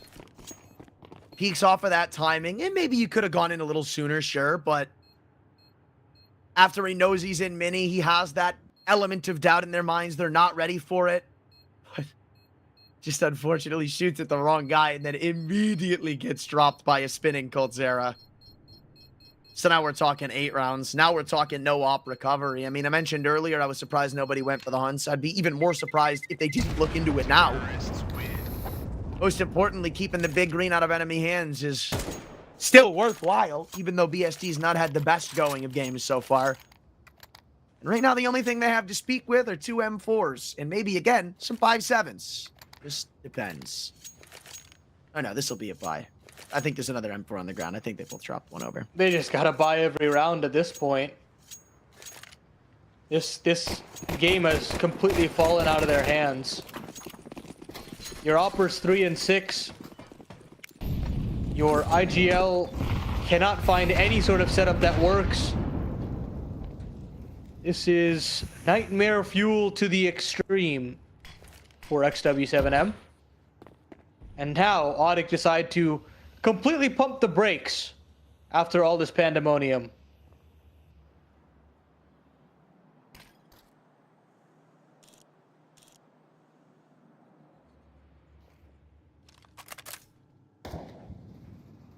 And they've got Woody in a different angle now, trying to work it from the red bin. Regardless of what way you slice it, outside has just been a gold mine for Audic this map. Whether it's been from the red bin, whether it's been back from blue, whether it's been from silo. So many different ways they've manifested opening picks and potentially round-winning kills off of this spot on the map. But now Nikis looks inner for his answer to these problems. Maybe you flash back in the squeak. No, just another smoke, refreshed. Won't help Nikis, though. He still catches a bullet from Peng Seike to the dome. And now with this outside drop, Jota again has to try and answer the call. So much damage inflicted. I think it's all unconfirmed, though. On 1 HP, he's running him down on the USP. BSD's trade might be meaningless depending on how SHG operates from the top of HUD. Bullets fired. They know about him now. Dropping down. Apparently, the comm didn't come in quick enough. Pank didn't react, and it looks like maybe, just maybe, W7M have a little more fight left in them. I don't know how SHG was able to drop silently like that. That didn't make an audio cue at all. And I think this round really just hinges on how slow Caselox is able to get up the mini side. The moment he is able to scale that quickly, I think the round is still considerably under threat. But XW7M can thank their lucky stars because SHG does enough upstairs, and he's really been the only guy that has done anything in this game for XW7M, holding on for dear life upstairs as much as possible. And this time they're actually just gonna up the tempo, get a player downstairs. Woody at 11 HP, and Punk gets an entry. Well, there you have it again. Same guy. Almost Oh. same exact interaction, but this time doubles down. Couldn't win the 5-on-4. Maybe the 5-on-3 is good enough. 2 other players spotted too, so if they wanted to, they could just pretty much scot-free waltz into lower, and I think that's the current idea. Yeah, BSD, I mean, though, Punk he's is already vacating rank. downstairs. Look at Woody. I don't know if they could even get down here in time realistically. If they go down the vents, this is exactly what they want. That's the trap Woody's set.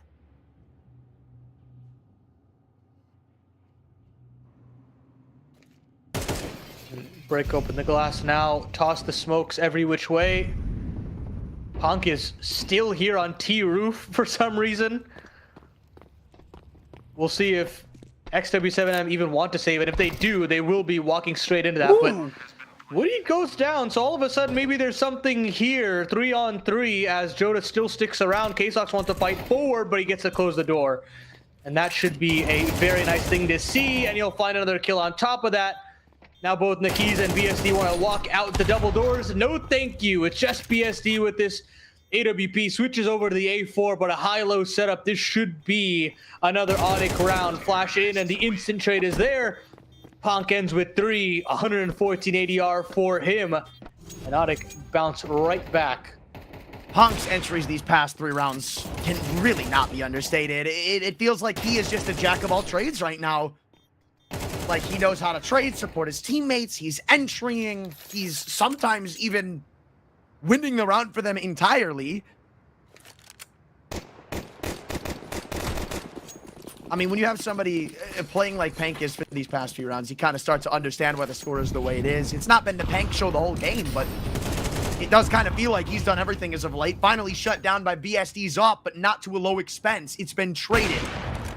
There's the second. Martin, not something you're going to expect, but maybe given the kill back from BSD, not the wisest alternative.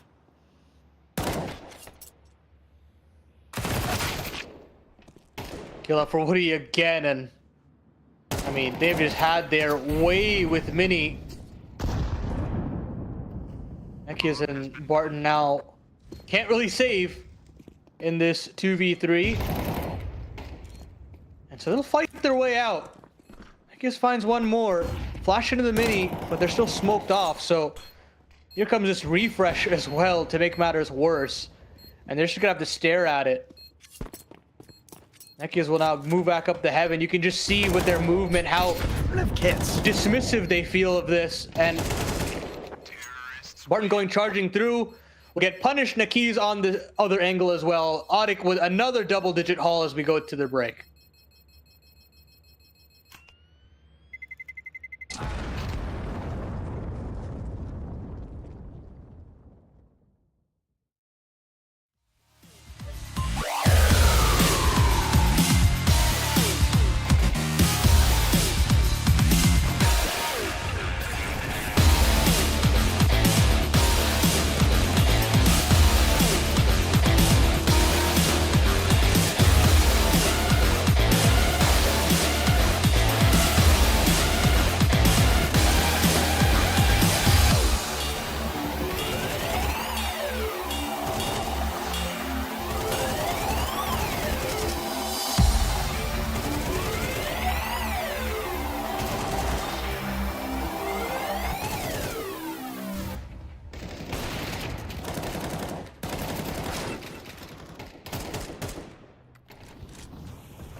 Well, different map, seemingly the same scenery on the scoreboard, and Audic might be quickly trying to put pen to paper when dualies walk into Mini like this, or not. Jota ready for a play like that just to come through, and now they have to answer for a 4-on-5.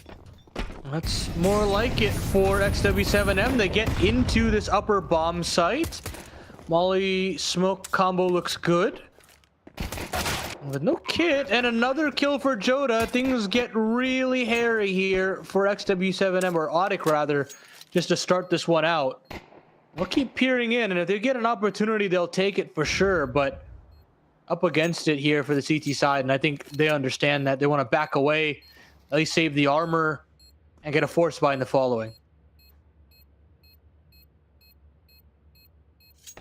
Well, they're, what? 2 for 2 on? No, I'm sorry. Audic won the pistol to start off this game. Got confused there for a second because there was all that chicanery at the start, but all's well that ends well. They'll at least stay alive for now. Terrorists win. Still a stark contrast to how Nuke looked the last time these two fought. I mean, that was an overtime thriller. Even though it didn't go so hot for W7M in overtime, it was still a really close competitive game. So who knows? Maybe they've got a killer T-side in store. But for now, they'll have to answer to the force buy of Audic. Scout, 2 MP9s, UMP, and a FAMAS. We've seen him work with less.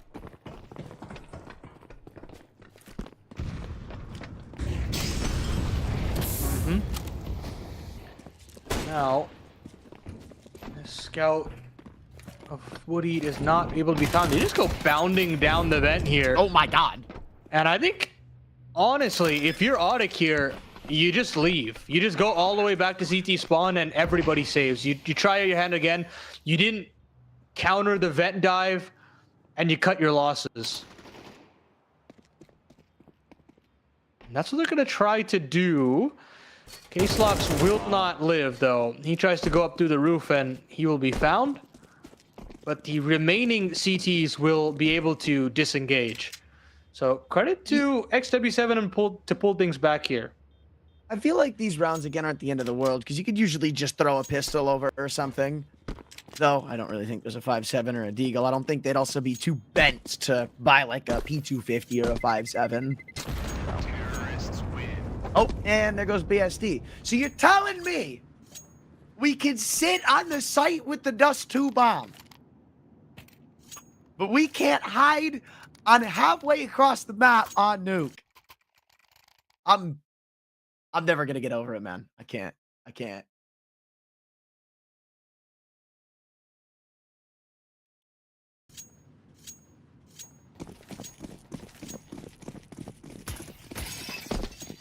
Well, that's just the way the bomb goes. Very, very weird. All right, bro. And now they're gonna up the tempo back up to the A site now. Barreling their way through. SHZ gets one and actually bound back downstairs again. What do they got to lose? It's the same thing. Hey, if it ain't broke, why fix it? I love the mindset. Now, unfortunately for them, there will be a little more of a fight this time, but maybe not so unfortunately. They're still winning the duels pretty much damn downright. So, not like you're going for a save. It's pretty much a full buy in the next round, and I don't think they really care about losing a scout.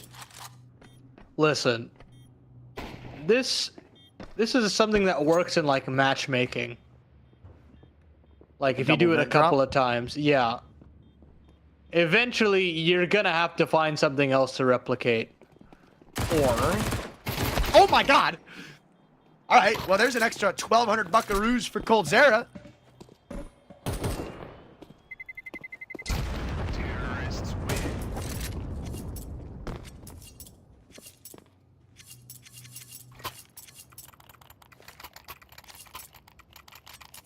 But I remember one time, I want to say this is back when it was Nexa and Flame Z on OG. I remember they played an ancient game where for 14 of the 15 rounds, they just popped B. And I remember DMing Flame Z and saying, I believe you. I said, hey, do you know you guys went B 14 times in a row? And his exact words were, if it ain't broke, why fix it? But they fixed it, and it broke again. Nike and Woody have answered the call for 2 or 3 opening picks, depending on this next interaction, but I'm sure they're cool with walking away with a dink. He'd open for Woody, and he doesn't understand that SHG's already made it downstairs. Jota not too far behind him. Punk will go down. Jota alone with his bomb is what worries me. Especially with 7 HP. The moment he tries to wrap, it's doomed. But you could still potentially go back up to that A bomb set. You've got lobby control. You could get the job done there, but they're adamant. They're adamant to cross through, and they get a smoke up on Unbreakable, and he'll get down safely. So Punk now having to do some heavy lifting on this UMP as they continue to scale here. Taking a lot of time to get into this site.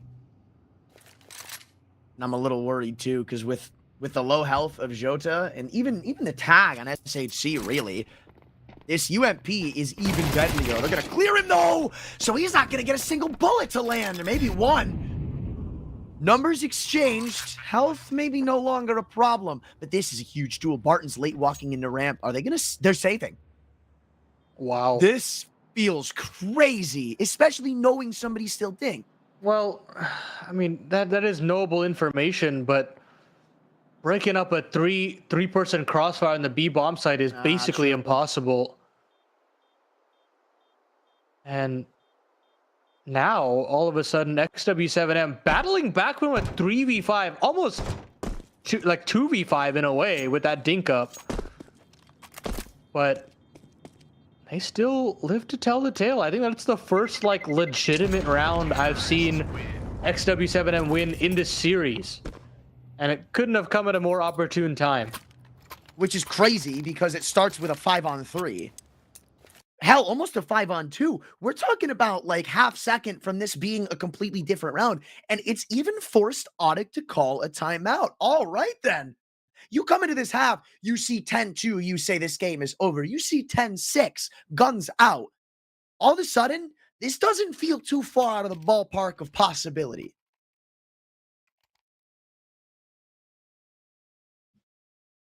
No, not really.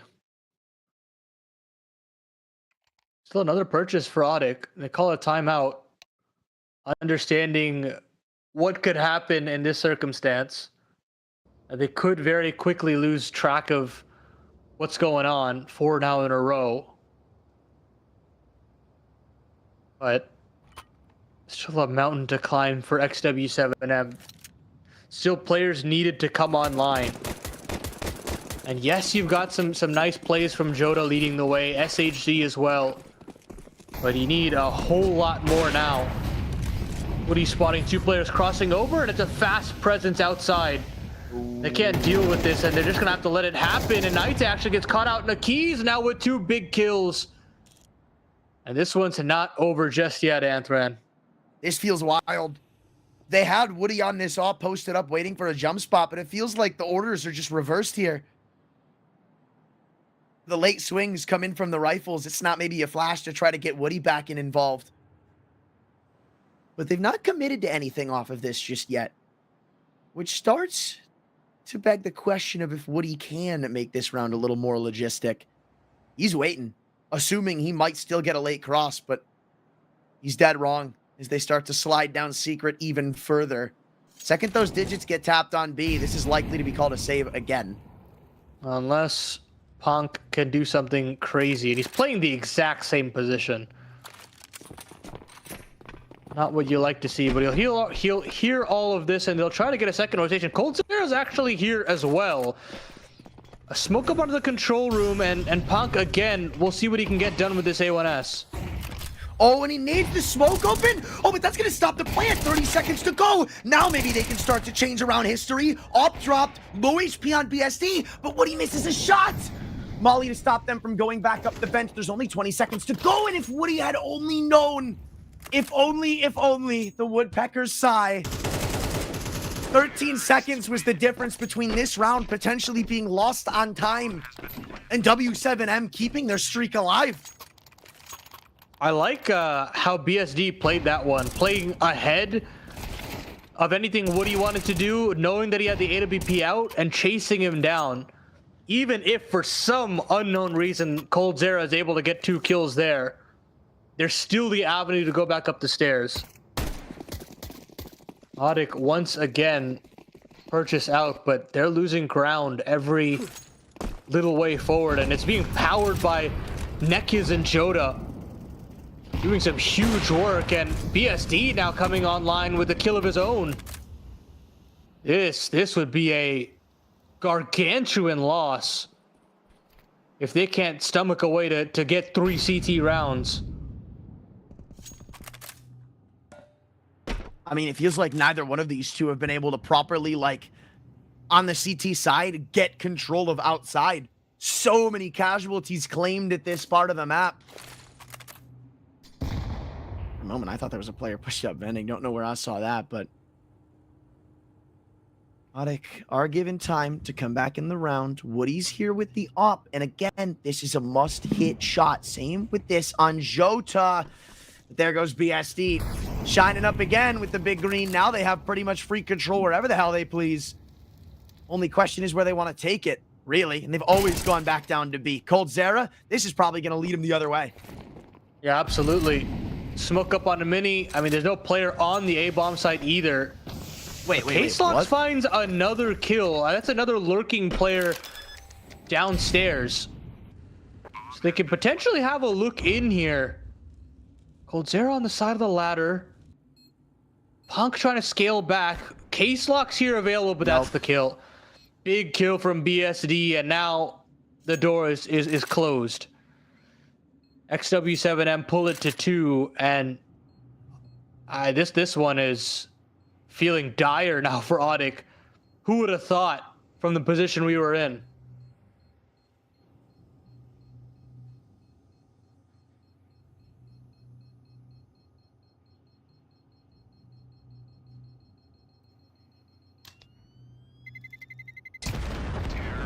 At least they get the op back, but you got to realize they invested everything into this round. And while maybe they could throw a couple of guns out, in fact, I honestly think they could. That little economy buff may be coming in to help a little bit. Even still, though, these rounds have left me uninspired. A lot of openers have gone the way of W7M. When they haven't, these late round crunches, whether they look good or poor, have always somehow tipped the scales in their way. And when you can't put a round together, hell, you can't even look to put a round together. I mean, it doesn't really matter what your lead is. The one thing that's surprising is the slowdown of Woody on this half. We've seen him with the op 3 different times now, and I don't think we've really yet to see him have impact. No, not at all. He's trying really hard to establish his presence outside, but he's either been found out by BSD, they're finding ways to split his attention multiple ways, and Nekiz and Joda both have found ways to dislodge him. Somehow, some way, they're making this comeback work. Once again, Audic trying to adapt, trying to find a way through this questionable comeback. Oh, no. And now they want to go into the ramp, into Punk's waiting arms. And they're just going to nade this one open. They're going to go charging straight at him. Oh, there's one, though, and he's going to drop off after Woody. Great rebuttal. There's the impact we're looking for out of the op, but they still want to fight for this. Punk came back in and somehow is stolen the kill out of BSD. Man, I was worried about that op shifting into this map, and he has quelmed those fears significantly this round, even still. Felt like he was going to be their route back in. Quickly thrust it out. It's just Jota and Barton still aiming to finish down to the lower site. But surprisingly enough, Audic are not hiding their route of reapproach. In fact, they're giving a lot over. Opening that door is kind of rough. Barton's just going to post up. Flash is in for Joda to fight, and he doesn't see anything. Naite will take out Barton, shocked that he doesn't know about that space being opened up. Now Joda in the clutch trying to battle his way back, and he finds 2 quick ones. Still a chance here with Woody and K-Slox split in this approach.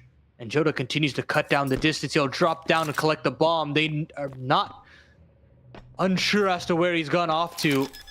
And he'll secure the plant. He'll secure the plant, you'd think, but he gets off of it 10 seconds now. He's got to commit at some point, and Woody just sees the back of his body. 11th found for Audic, but man, did it come close.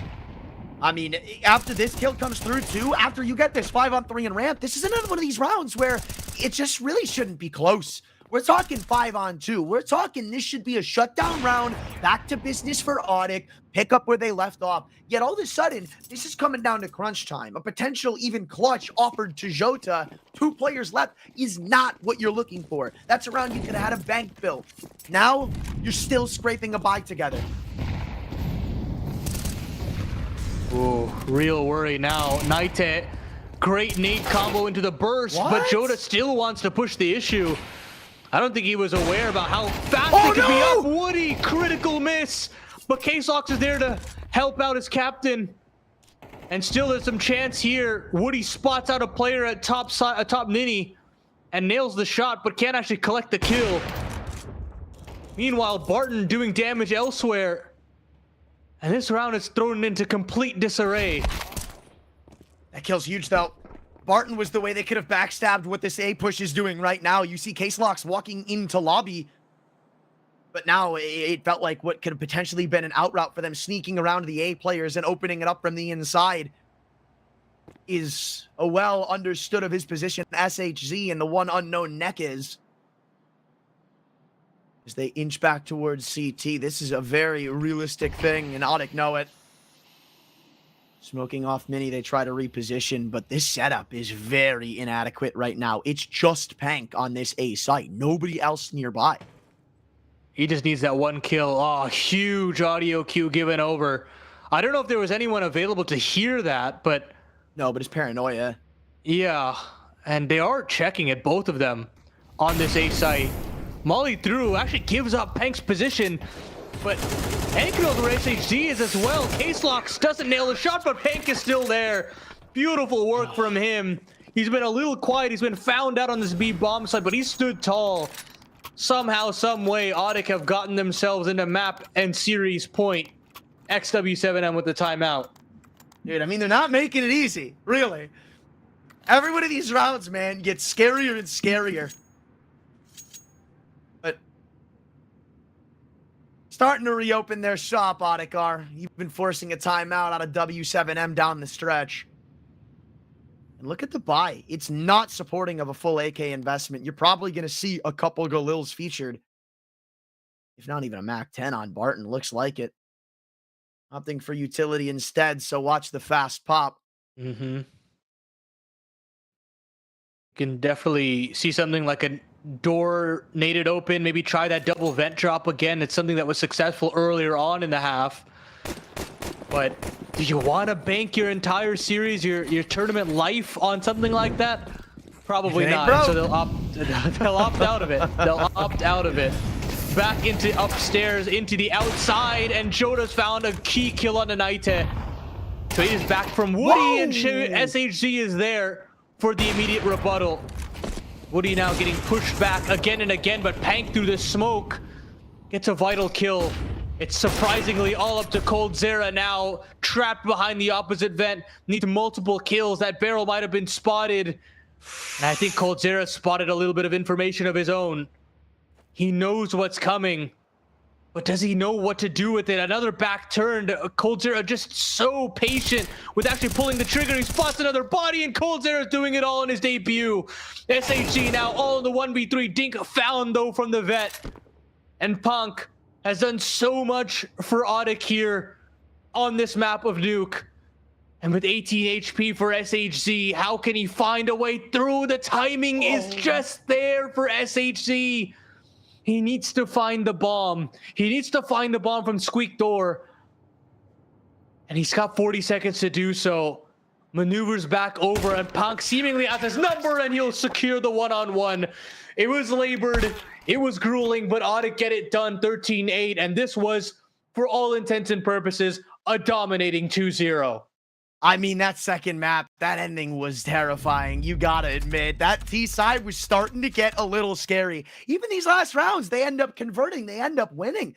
It didn't inspire a ton of confidence, but it's at least enough to hold it and bring it home. Now, I almost wonder, right, if this is something that we have to worry about moving forward, because that CT side, man, I keep looking at it and it felt like there's so many times where that aggression, unlike the T side, was a little unorthodox, was a little too much, and lost them a lot of solid ground. Yeah, you had Coldzera kind of caught between no man's land a couple of times. Naite not finding that same level of impact outside. Woody also being quelled here and there. So yes, there are definitely signs to be concerned about. I would love to see Audic Imperial nuke Decider if we can get there to tomorrow for that semifinal. That could be a barn burner, but yeah, there are definitely signs in terms of the CT protocols that Audic have to work through. But for the most part, man, I still love the way Woody worked through that T side. I think there's a lot to love about this squad. If Case Locks and Naite are going to hit hard, but I think I really just loved what I saw from Audic throughout this series. It showcases, again, the critical nature of how Woody likes to go about these things, and how K-Sox and Naite fit into that mold. And we got a little bit of Coldzera towards the tail end. Hopefully he can be that shining light to be the guy to close rounds, as we saw in that final round of regulation. Yeah, I'm glad to say that it did feel like Coldzera had his impact throughout this series. Not only in Nuke, but in Train, we saw a couple of big rounds from him too. Maybe not the craziest highlight reel of a series to go writing off, but still, your debut series to come home with a win, it feels like that's a curse you're beating, if anything. So I'm impressed with what we saw, quite frankly. Again, I said coming into this series that Coldzera, he had to be a consistent piece. He doesn't necessarily have to be the guy, but he has to be a guy to consider. And I think that's what we got out of him today. Same with a lot of different players. We saw the good, the bad, and a little bit of the ugly toward the end. But if your ugly is still a lot of great individual efforts on the CT side of Nuke, then I'm not too scared about it. I mean, again, yeah, obviously as the goings get tougher, it's going to be a bit different. But you said it yourself, the way Woody called that T side, the way they'd orchestrate openers around outside, the way they would find Hank somehow getting something out of Squeaky Door and completely obliterate a round off of it. It's those rounds where you know how to turn one pick into an entire conversion that I think separates you from the bunch, that Audic have, that a lot of other teams don't. Yeah, I think my biggest issue for Coldzera on his previous teams, obviously post SK, is the fact that I think that he takes too much responsibility, and I didn't necessarily see that level of responsibility handed to him by Woody in this Audic roster so far. Obviously, it's very early days. We'll see how his time in this organization continues to develop, but it did feel like they were giving a lot more space to players like Naite outside. I think about Case-Locks being given room to maneuver into the lobby as well on that defensive end. Obviously, they're going to have to work through the kinks. They're going to have to work through the roles and whatnot. But Coldzera on the rotate didn't look the worst and did have impact when, you know, the B hit came through and he rotated down through ramp, or back upstairs, obviously in that final round where he was able to maneuver around, be that last line of defense on the A site. So there is the potential for him to have an impact. And as you kind of mentioned, he doesn't have to be the guy. I'm talking like a 1.1 rating that I need for him. I don't need a 1.3. I don't need a 1.5, like Herculean number from him, because you've got the players down the road to look towards and say, yeah, these guys can do it for me. Obviously, Pank, not known to be the big name player, but had some significant impact in this map of Nuke specifically, doing so much work on the ramp, doing so much work downstairs, and then the key impact with the rotation upstairs as well. So honestly, really great work done from him. So I'm just excited with how much I was able to see from the Rifle Corps beyond Coldzera, that all of a sudden I feel like Coldzera is like the extra dessert at the end of the 5-course meal that you get as a bit of extra. I didn't think I can, again, bring some of that responsibility to the calling, because it feels like the similarity between Train and Nuke is that, yeah, you don't normally expect somebody like Pank to be the guy, but you could clearly tell Pank was playing with a hot hand. It felt like he could walk into a site and just wouldn't be touched. So there was a point where it felt like everything was being called around Pank. The round would start with Pank trying to get an opener. The round would start with Pank going out through Squeaky Door. Just kind of likewise with, if you remember the CT side of Train, where Case Locks would typically be the one they're playing around around in Olaf or in Ivy, and he was playing with a hot hand. It felt like every time they test him, he'd get 2, maybe more, win them around. And if this is the audit we can expect of knowing where their strengths lie in any given game, not necessarily calling something off spawn perchance, but knowing how to call around individuals who are hitting hard, then this is going to be a scary team to go against moving forward. Because we even saw moments of it from Woody on that Nuke T side, where he understood the holes he could exploit outside, whether it would be going up silo, whether it would be walking up front red and taking first contact. When they knew they had an opening, when they knew they were hitting, they knew how to play around it. They knew how to call around it. I think the real fear now for me is what can they do against Imperial tomorrow? I think the shakiness is there from both ends, and I think for the most part that is just the way South America goes, right? You just think about the volatility that this region has at its very high highs and its very low lows. But for both of those teams, I think a very ripe opportunity to inch closer to the qualification spot to get to London. And obviously, there's a long road to get there for either teams, considering legacies on the other end. But I think there is that hope right now that you see from both of these squads that we're in for, I think, a very exciting slate of games tomorrow with Saturday's games as well. For XW7M, it's just a lot of worry for me as far as the development of that team goes, because I don't necessarily know where you upgrade. I mean, the AWP was okay from BSD once he got it rolling. I think the calling was very subpar to me for Joda. I would have, I mean, I don't even know if Nekiz is the right option either, but it just didn't feel like there was a real identity, and they were just trying to make up for lost time for majority of that game. And unfortunately, we didn't have much of that. Yeah, and I even think if we look back at the start of it, where that big spree of rounds initially goes their way, I think, I want to say what it was the third round that W7M got. I remember, not the specifics of it, but I remember thinking, man, this more so feels like it's just Audic outplaying themselves, and I think that's to credit for like both of their rounds, if not the 3 rounds they gave in first halves over this series.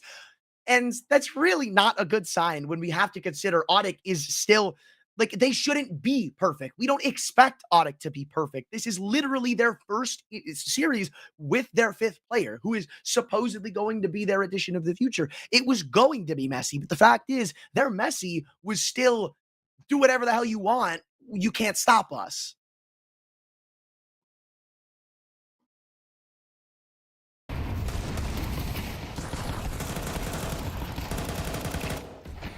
We've got a couple replays for you as well here with Nuke coming to an end. And honestly, it was this Case Locks 1v2 that I felt was just so insane to me. Oh my God. I still don't think that I'd be able to forget this one. The fadeaway burst from him. And again, Punk just doing so much good work at the tail end. So he's actually going to be our MVP as well. And I think it's very warranted. Doing a lot of great work on the ramp end, downstairs, closing it out in the 1v1.